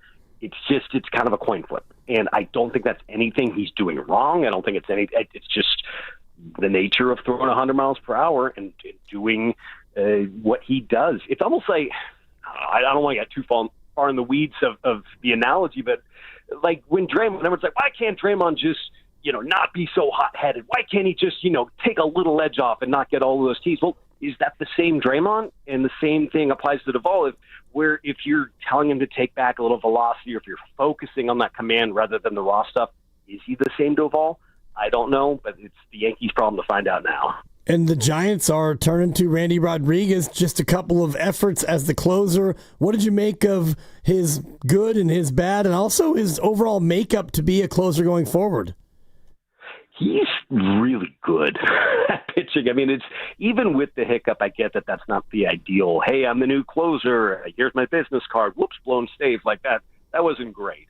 But at the same time, he just has this combination of fastball and slider that is really hard to pick up. And we're talking about Doval's command, and that's what Rodriguez was in the minor leagues. But as he's gotten to the majors, as he's gotten more experience, he's throwing strikes. He's putting that slider, it's not perfect, but he is dotting that outside corner, not as frequently maybe as Justin Verlander in his prime, but that's the idea. You want to get that ball where it's too close to take, bad pitch to swing at, and he's so good at that. The problem with him as the closer is that everyone behind him gets a little bit worse now as they're moved up the ladder. Grant Brisbee, The Athletic, on the Giants with us. Willard and Dibs, 95.7 The Game. This is totally off subject, but I just got wooed by this number, and so I wanted to throw it at you. It's only been 4 games in the month of August, but Bryce Eldridge's OPS in those 4 games is 1,800. Okay, he's 8 for his last 16 with 4 home runs and 12 driven in the last 4 games for Sacramento. Are we going to see him this year? I don't think so. I just don't. And I'd hate to, I'm sure there's someone who almost drove off the road because they were disappointed with that answer. But there's no rush. He's still 20. The flaws in his game are going to be really evident when he comes up. And the defense is one of them. He still has a lot to learn at a new position for him, first base. The strikeouts, the strikeout rate it's not eye-popping in the general context of the minor leagues. It's very in line with some prospects who have gone on to great things, some prospects who never could get over the hump. But it's there, and when you have a player this tall, it's always a concern. It's always going to get magnified a little bit more when you have a player with this much strike zone to cover. What's his strikeout rate? What's he doing there? I don't think they're going to want to put all that pressure on him. At the same time, I think I'm like 0 for 10 when I make this prediction that the Giants aren't going to call someone up. So just put all your stock into Eldridge. I wouldn't do it, but I guess I'm very conservative. Hey, let's put Wade Meckler on the roster. Let's get this guy up, I don't know, man. I would just wait a little bit on Eldridge. It wouldn't be a service time thing. It wouldn't be clock manipulation. It would just be, because he's got so much hype for a franchise that's so hungry for a homegrown hitter. And boy, and if you see his pattern through the minor leagues, you put him at a level, he struggles, then comes back and starts dominating it, moves up, struggles a little bit, back, starts dominating. So it would be a little bit of a rough, rocky transition if he comes up to the majors. Maybe that's what the Giants want, and then he can come in next year and just start raking. I don't know. Yeah, come up and struggle. And I was just looking, the River Cat season ends in mid-September, so he'd have a couple of 2-3 weeks where he's not doing anything anyway, and perhaps he can come up and play first. What have you made of the Rafi Devers experience so far with him playing defense at first? I think it's been fine. I mean, there's going to be some weird things. Like it's funny when you're watching a player play a new position, especially first base, the things you see that just sort of seem off to you, just a little uncanny when it's him covering the base, him certain footwork things where you didn't think you knew the proper footwork, but you can tell when it looks different. He'll still have some of that. But he's handled a couple hot shots. I mean, he was a third baseman. It's not like you're putting some galoot who was in the left field, right field, a DH. He's someone who at least has experience with hot shots coming toward him. He might not have the best range, but he had the arm for third base. It's much less important at first, but it's still kind of a package where you're thinking, I don't think that the floor is much below average. Like I just can't picture him being the worst defensive first baseman out there, but I don't think he'll be JT Snow either. Yeah, Grant, what if I threw all three of them at you? Devers trade, signing of Adames, extension for Chapman. Are there any that at this hour you wouldn't do again if given the opportunity? Ooh, that's a good question. Chapman, I do. Chapman, I think that was market value for a player that's really, I mean, he's still leading the Giants in WAR. He's still someone who's going to push your team towards a championship. That one I do. Adames, I probably do, if only because there aren't a lot of options coming up this year in free agency, and the Giants are pretty barren internally. So I still think that one makes sense. And Devers, trade. He's going to be good. He's going to be really good for a few years. Is the end of the contract going to be a mess? Probably, but I don't know. It's going to be a lot of fun to watch him. That homer he hit into the second deck was just sort of it's the taste that we haven't had, and he does that. That's what he does, man. That's why he gets the money. He does that all the time, but it's like we see it, and it's like, wow, unicorn, wow, amazing. So. Giants acquire Jesus Rodriguez among the myriad of deals. Is that just kind of a happenstance, or did they acquire him, in your opinion, to push Patrick Bailey a little bit? I'm not necessarily sure about pushing him, but if he is a catcher long term, and there is some debate about that, he would be a right-handed hitting catcher, and that would be a compliment to Bailey. I wouldn't necessarily think of any catcher the Giants bring in, unless it's some splashy name or something, or if it's a veteran like, I don't know, Sean Murphy, who's got all this gravitas and all this experience behind him. If it's just a catcher, and especially if he's hitting right-handed, it's a compliment to Bailey, and there's no position in baseball that needs compliments more than catcher. I mean, if you can't just have one catcher and say, I'm going to play this guy 160 games, obviously that doesn't work. It's going to be an 80-20 arrangement, and you want that 20 If it's a guy who can hit even a little bit and you're using him against right-handed hitters, which you're not getting much from Bailey for, I mean, that's the ideal sort of situation. It's not a strict platoon, but you have someone to help Bailey do what he does best, and then you're scoring more runs on the side. Things have gotten a little bit better of late, but would love your thought because we're just kind of rounding into the first full major league season for Jung-Hoo Lee. What do you think now based on the contract and everything else? Oh, boy. Another tough one. Hey, I am at a loss because every time I think I have the answer, there's another data point, something else that I see that I go, I like or don't like that. You know, it's going to be, I think the mystery is over with what type of player he would need to be if he succeeds. If he's going to be an above average player, it's going to be through contact. It's going to be gap to gap. You know, it's not going to be the power that he showed at Yankee Stadium. It's not going to be in a lot of other different ways, but he's going to be a hitter who is gap to gap. And if he can do that, get the average up, he's going to fluctuate from year to year just because that's the curse of an average dependent hitter. So I don't think this is unusual for what to expect from him. I think he might have a couple years like this with the Giants. I think he might have 5 years like this with the Giants, but he also might have a couple where you're like, how does anyone get this guy out? A really good compliment, not necessarily in terms of speed, but Juan Pierre, if you remember him, in his best years, how did you get that guy out? He was a mystery. And then, like, every 3 years after that, he's just like a guy you can totally get out. So if you look at his baseball reference page, that's kind of what I see for Lee, just without, the skills. How do the Giants get Elliot Ramos to be a serviceable defensive outfielder? I'm not sure that that's possible. And it's amazing that he was playing center field not that long ago, and not just in spot starts, but they were kind of throwing him out there in center field.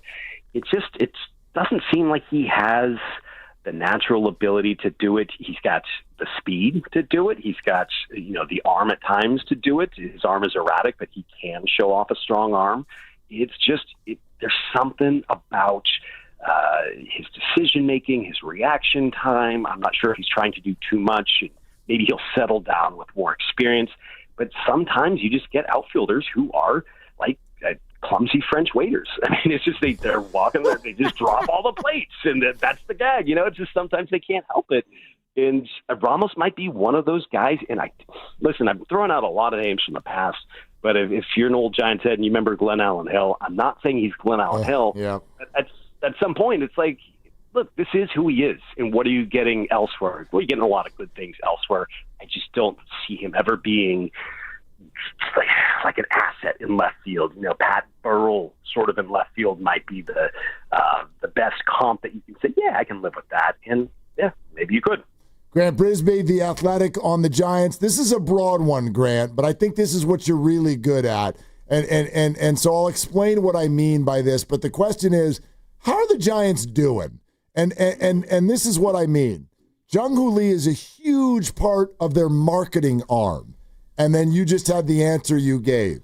The Devers trade was supposedly the guy they haven't been able to get. They get him and then immediately can't seem to win baseball games. A new regime has come in with all kinds of positivity. Now suddenly it feels like there are warts. As an entire sort of relationship with its fans, how are the Giants doing? Another tricky man. You guys were up all night, weren't you? You're damn right, Grant. We're ready for you today. We've been waiting. I think. Oh man, you just have a Post-it note on your computer with all the hard questions.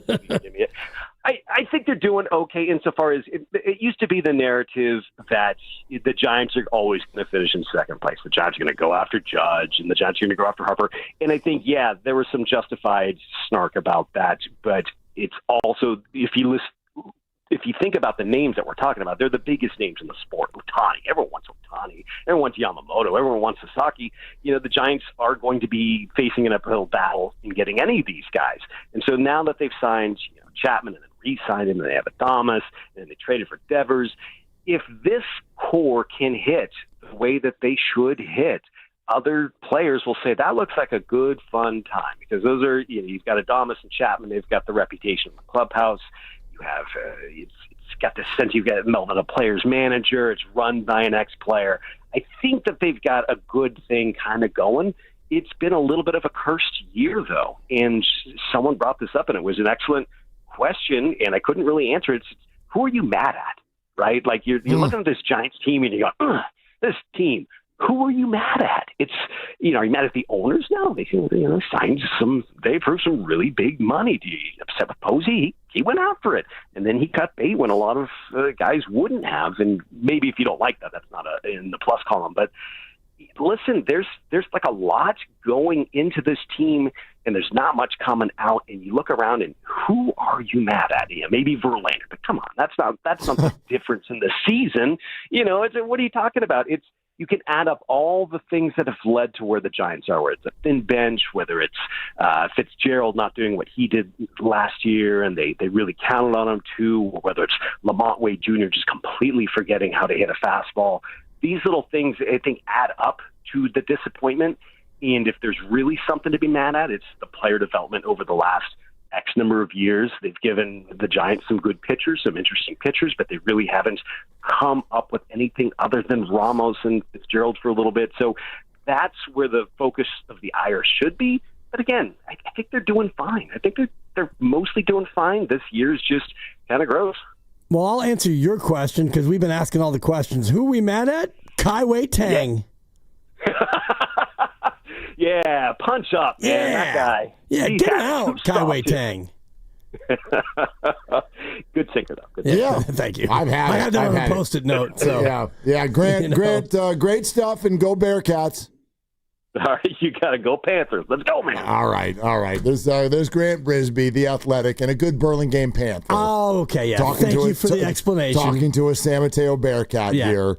And Grant Brisbee. He's Burlingame High. Your dad was probably his teacher. I'm sure he was. Yes, they knew each other. Yes, and that's a rivalry, Burlingame and San Mateo. Their football game is called the Little Big Game after the Stanford Cal game. No, that's what they call it. It's called the Little Big Game. I mean, you're allowed to call it whatever you want, and they do. And San Rafael versus Terra Linda was the Bell game because they actually would play for a bell. Yeah. So there you have it. There was a period of time. I guess it's not really gone. Just one of the pieces is gone, where Burlingame High School was just like crushing Bay Area media. They got Grant Brisbee. They had Grant Liftman. They got Peter Hartlaub.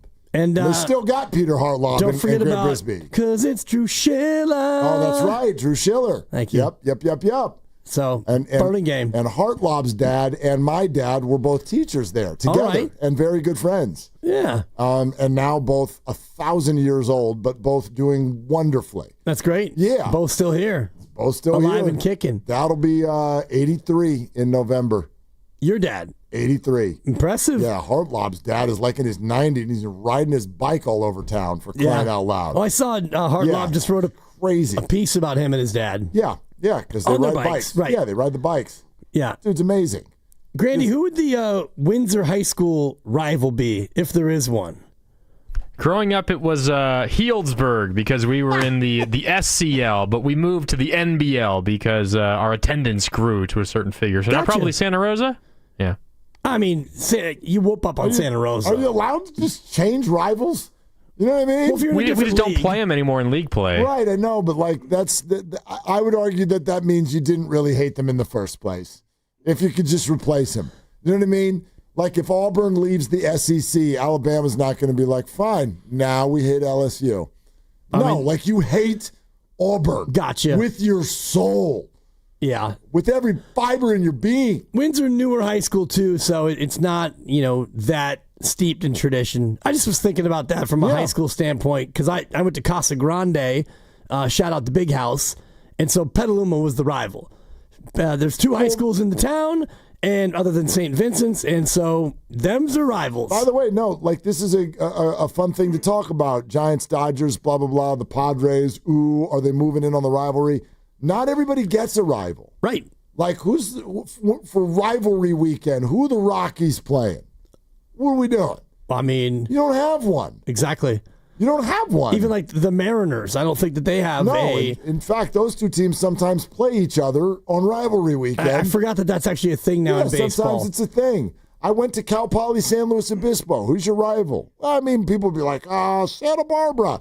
Yeah, right. All you want to do is go down there and drink. That's not a rival. Exactly. They host Halloween. Like, I mean, well, not anymore. Yeah, but I know. Well, all the good things have died. Yeah. But anyway. Well, they have a new thing called Deltopia, which is because they have a street called Del Playa, which is the street on the beach. So now they do a thing called Deltopia, where for a weekend it's basically parties. If you live on that street, you are required to have a party. Okay, and the police haven't stopped it yet? Oh, they've tried. Yeah. Oh well, they'll this win last that year, battle I at think some they point. actually they came through with a bunch of arrests, and so they're starting to shut it down. It's over. Just like I guess Pioneer Week in Chico used to be a thing. P Week growing up, Pioneer Week, that thing got shut down. Oh God, everything did. Everything Pretty got much, shut down. yeah. Yeah. Remember, when I went to high school, they used to bring tigers out on stage. Dude, you cannot tell that story too often. And they don't do that anymore.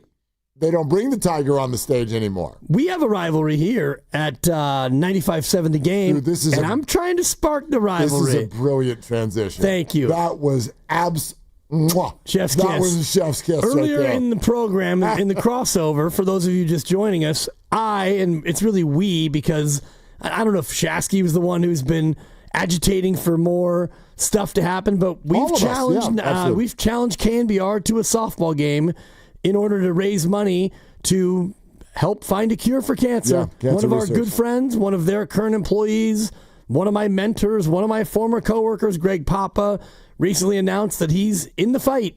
He's fighting cancer, and he's been off the air for a month. And in fact, Guy Haberman is actually going to start out the year doing 49er games as Greg continues to get better. So not only for Greg, but for all of us touched by cancer, we want to do something special. We want to put together an event with our rival. And it's KNBR. So we have openly challenged them to a softball game, our hosts and staff against their hosts and staff. And the thinking would be listeners from both stations could come on out.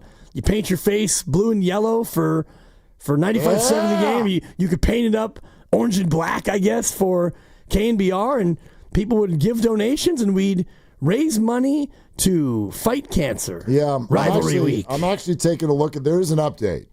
We have an update. We have an update? Well, you brought it up on the crossover, and everybody loved the idea.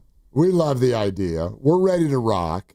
Nahagian or whoever the hell controls, multiple people can control our social media channels. Was it you, Grandy? Did you do this?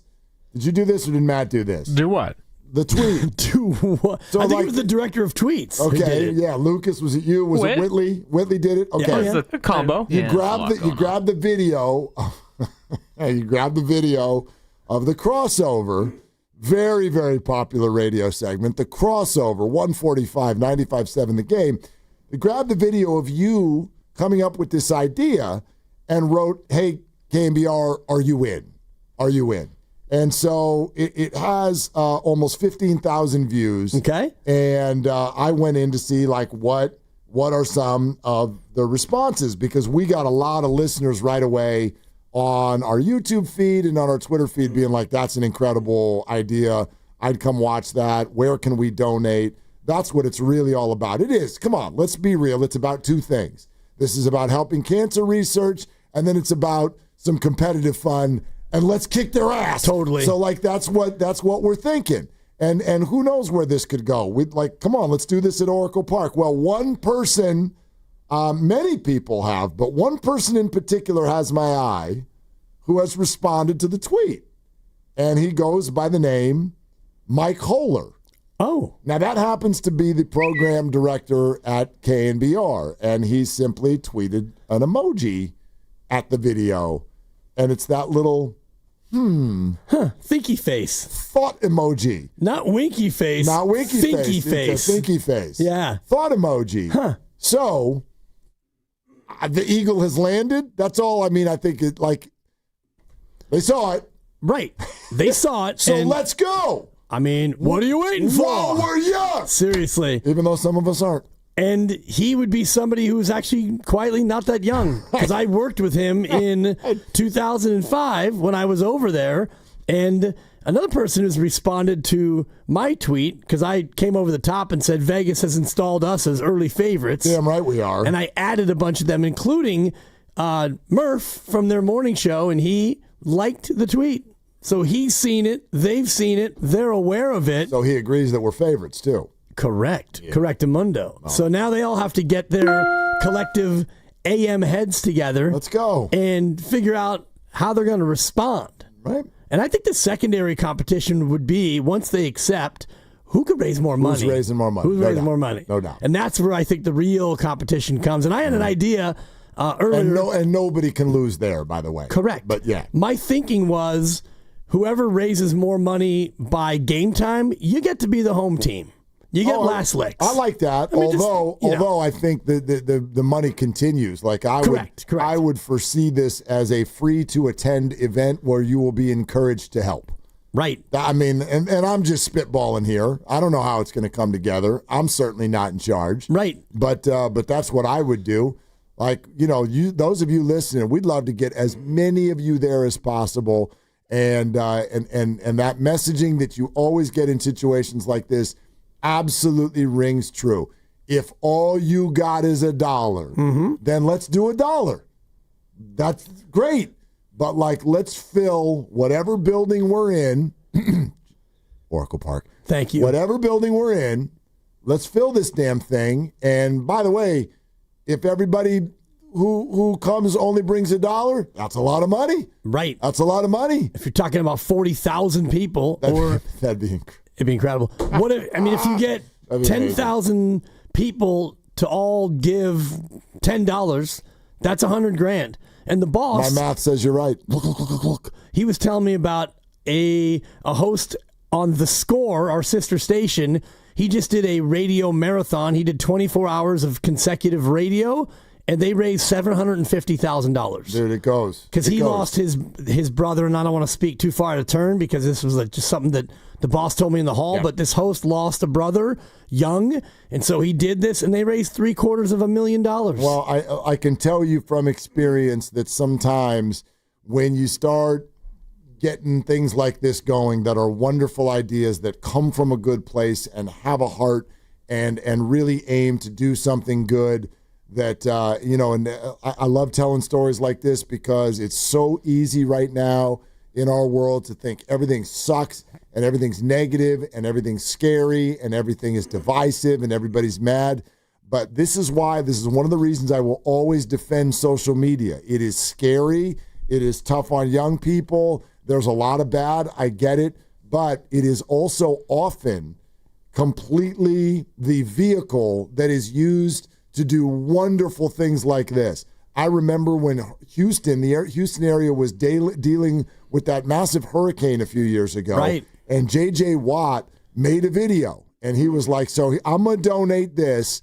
How many people want to donate with me, whatever you can do? And he's like, here's my goal. Let's see if we can raise $1 million.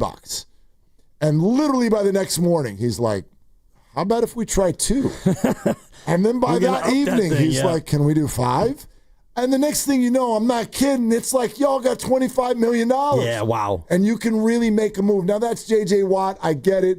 But, come on. In our community, with the resources that are here, let's freaking ride, man. Yeah. Let's go. Let's do something. Let's do something powerful and meaningful, and we'll get to the day, and, we'll get a chance to go head-to-head with our rivals as we talk about Rivalry Week here on 95.7 The Game. 858 LOL, what position is Dibbers going to play? I'll pitch.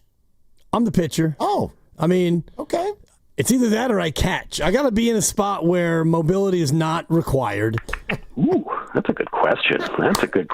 Doubled up from Brisbane. Double up. Yeah, it's, it'd be your standard 10 in the field, 10v10, slow pitch softball kind of vibe. And just, let it rip. Yeah. I think Nahegan has already tweeted out, too, he's working on a lineup. Which tells me, who died and made you the coach? I thought the same thing. I mean, I was like, did you just self-appoint yourself as the manager? Totally. Come on. I'll make out the lineup card. I'm the skipper. We got hosts who are older than him. I'm Batman. We got athletes who are better than him. you're the idea guy. Sure. I mean, I don't know. And then we got Guru over here who can hit bombs. Bombs.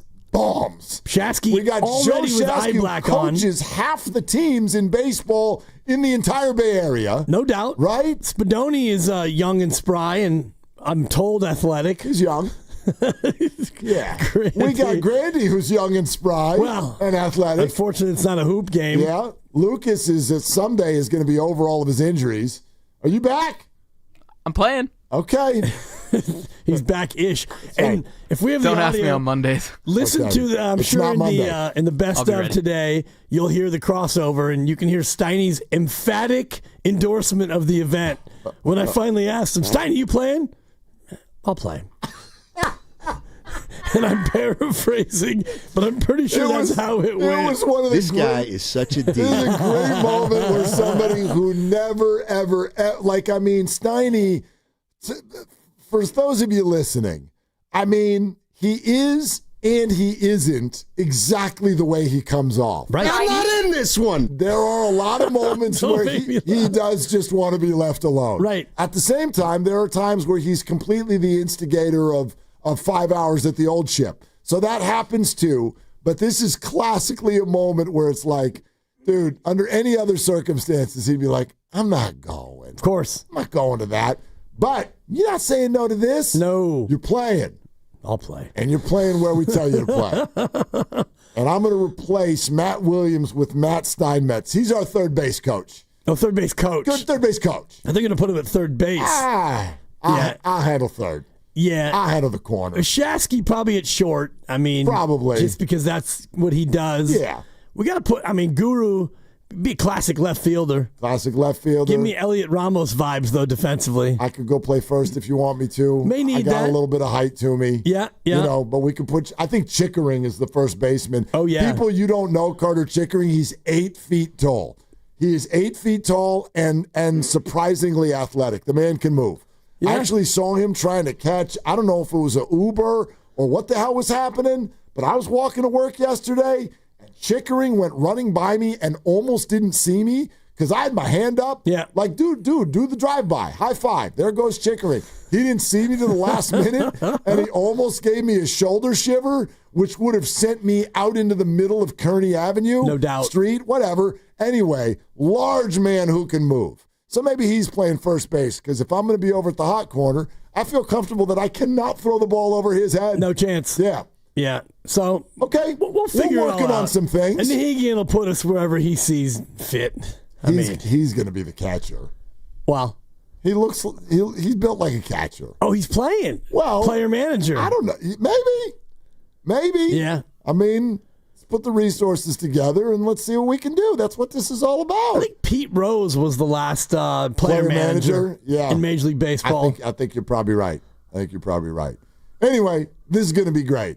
I hope this is going to be great. I hope that they see the absolute positivity, the win-win of it. Not going to say no to this. They can't now. You got to be kidding me. They've been called out publicly. Yep. By the Dibber. Right. It's going to be fun. The key piece is, hey, come on, Giants. Giants, open up for us. You know. I'm not worried about that either. You got people. You know people. Everybody knows people. They know people. We know people. Exactly. I mean, what else are you doing in October, Giants? Oh, Burns in San Bruno has softball advice. Hi, Burns. What are you doing? Yo, what's good, boys? I'm driving home. Okay. But good luck. Thank you. I got slow pitch softball last night. I got ejected from the game, right? And how'd that happen, Burns? Tell me if this is deserved. Just tell me if this is deserved. All right. So I'm not a good batter. I'm like, okay, I'm decent, right? But I'm fast. I got legs. I got wheels. And he knows how to use it. So I'm pitch hitting for my boy, or pitch running, and first and second, and I slide in the second, but they still get the out. So I'm getting up from second base, and the pitcher starts barking at me. And I'm like, what? And he's like, you shouldn't be sliding in the second. You're playing too hard. You're going to injure the person at second. And so I bark back, and I'm like, you know, and I'm like, rah, rah, rah, rah. And then eventually it culminates in me saying, kiss my you-know-what, and I get ejected. So in that situation, I'm perplexed, right? Like, this pitcher is trying his hardest to pitch at his best level to get us out. And I'm trying my hardest as a runner to get to second base. So is it appropriate or is it inappropriate to slide into bases at slow pitch softball? So my answer, Burns, and thank you for the call. Appreciate it. And we'll let you know with the forthcoming suspension after the league office reviews your tape. But here's what I would say. It might be appropriate, but it might be inappropriate, and that probably needs to be discussed before the game starts. I've been a part of softball tournaments where they're like, there is no sliding. Right. There is no sliding. And we played all day long, about 8 different teams, rotated through, don't slide. Someone finally slid in the championship game, and the ambulance was on the field about 6 minutes later. No joke. Like, look, we can make fun of it all you want, but if people have had their 40th and 50th birthday, there are certain things that don't go well. And sliding in slow pitch softball is one of them. Now, if you're playing a younger person's game and everybody wants to assume the risk, then it's okay. But it doesn't sound like you got kicked out for sliding. It sounds like you got kicked out for yelling, kiss my bleep at the pitcher. Yeah, and it happens. I'll never forget I got kicked out of a senior league game. I was 14. Of course you did. We're playing. My dad's the manager, and my brother Mike is the assistant coach. We're getting housed, and I'm not known for my arm, so... Hey, Dad, can I play third? We're down like 17-3 or whatever. This is before the 10-run rule. My dad goes, sure, go play third. So I'm out there. I'm going to play third. The inning's about to start, and my brother, Mikey 1.0, shouts across the diamond and says, no. You go play right. Jimmy's going to play third. Dad said I can play third. Go to right. Hey, Mike, friend you. And the yeah! So I got thrown out for... How old were you? 14. And they're in the first base dugout. That is a correct decision by the umpire. Yeah, I didn't think it was a bad beat. And I'm talking, I screamed across the diamond, friend you, Mike. Dad said I could play third. You are so authentic. It's unbelievable. Yeah. You've never, ever, ever not been the same. Oh, I run hot. It's amazing. This is actually going to be in alphabetical order. Oh, so I get thrown out. But my ride home is the manager, so I got to stand outside the fence at Casa Grande shivering, watching another 3 innings of this garbage because I got thrown out for speaking my mind. There goes the old First Amendment. All right, we got some more people who want to weigh in on what? I don't know. We'll figure it out coming up next. I can also tell you that at 7 o'clock, the Valkyries play the Aces, and it's a big game.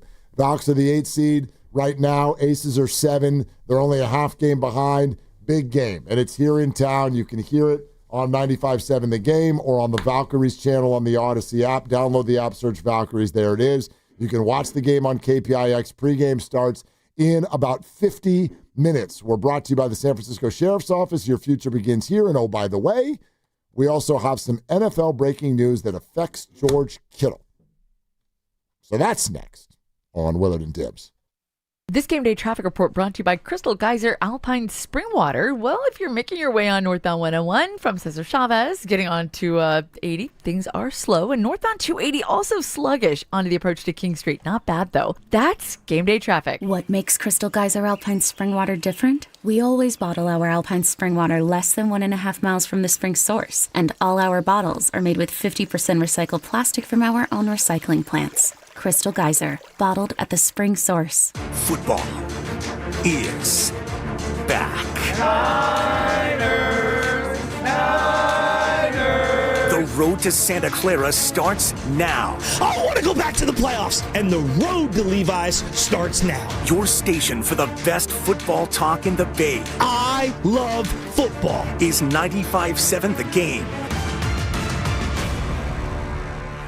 Bay Area, you know there's nothing better than watching a game with a cold, righteously brewed beer in hand. That's why I always roll with Laughing Monk Brewing. Okay, yeah, I mean, the beer is fire. Why are you talking like that? With locations in San Francisco, Sunnyvale, Scotts Valley, you can always count on top-notch craft beer, next-level food, and the best game day atmosphere in the Bay. Hold up, bro. Like, are you doing a commercial right now? Glad you asked, Jasky, because you can find Laughing Monk at the best bars and restaurants in the Bay, or pick up a 4-pack at many fine retailers like Whole Foods, Gus's, and New Leaf Markets. Dude, just pass the wings!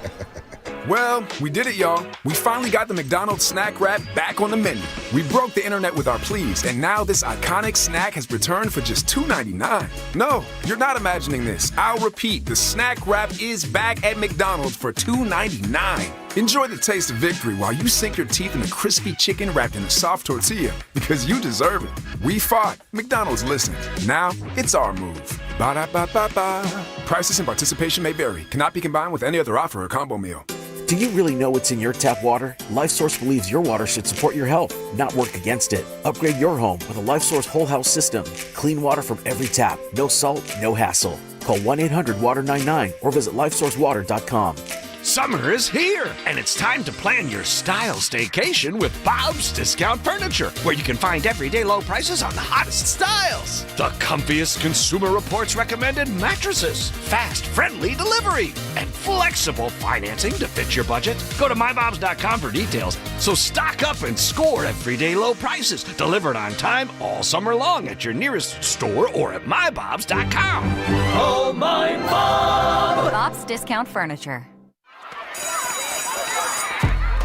Famous Footwear has the latest styles from all my favorite brands like Nike, Adidas, Crocs, Converse, New Balance, Birkenstock, and more. And with over 830 stores, Famous Footwear is always nearby with fit experts to make sure my new shoes fit my feet and mom's budget. She says the prices are like really good, so you don't have to overspend to make it famous. Right now, buy one pair of shoes, get one half off at your local Famous Footwear store. Some exclusions apply. Neuropathy is a debilitating condition that is sometimes misdiagnosed. Symptoms can include pain, numbness, and tingling in your hands, legs, and feet. Neuropathy is a progressive condition that only worsens unless you get effective treatment. SF Bay Wellness is a leader in neuropathy reversal and uses FDA-cleared, non-invasive electric cell therapy to restore nerve function with no injections, no drugs, and no surgery. The treatments have a 95% success rate. If distance is a factor, ask about our virtual consultation option. Call SF Bay Wellness at 844-94-NERVE for the $99 neuropathy evaluation and receive a personal treatment plan that is tailored to your needs.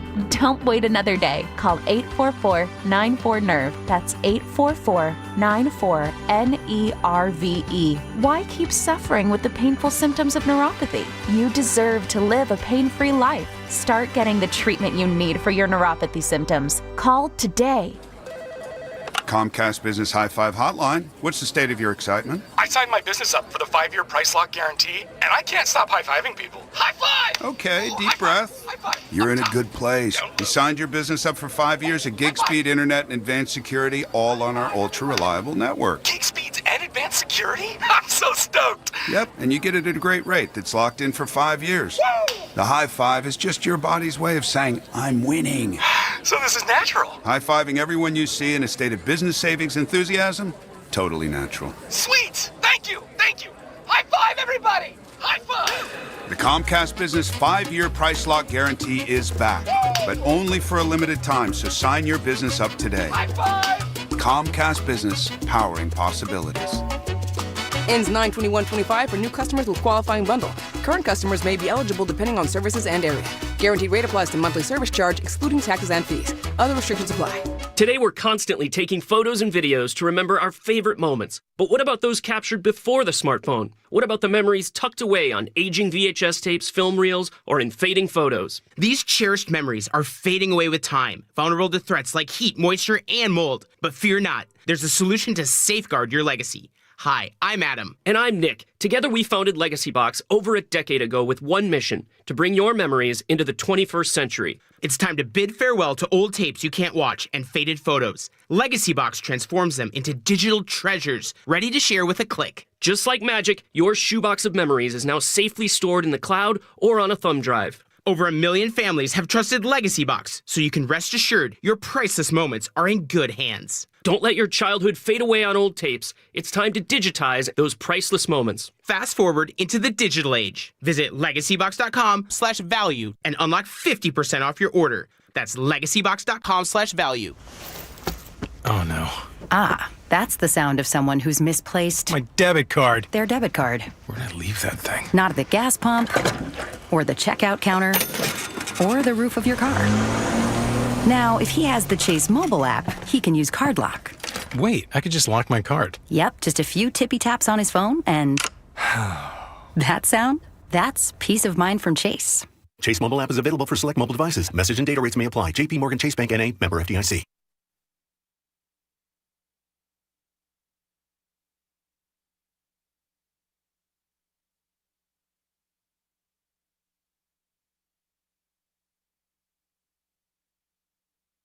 Ooh, that's a good question.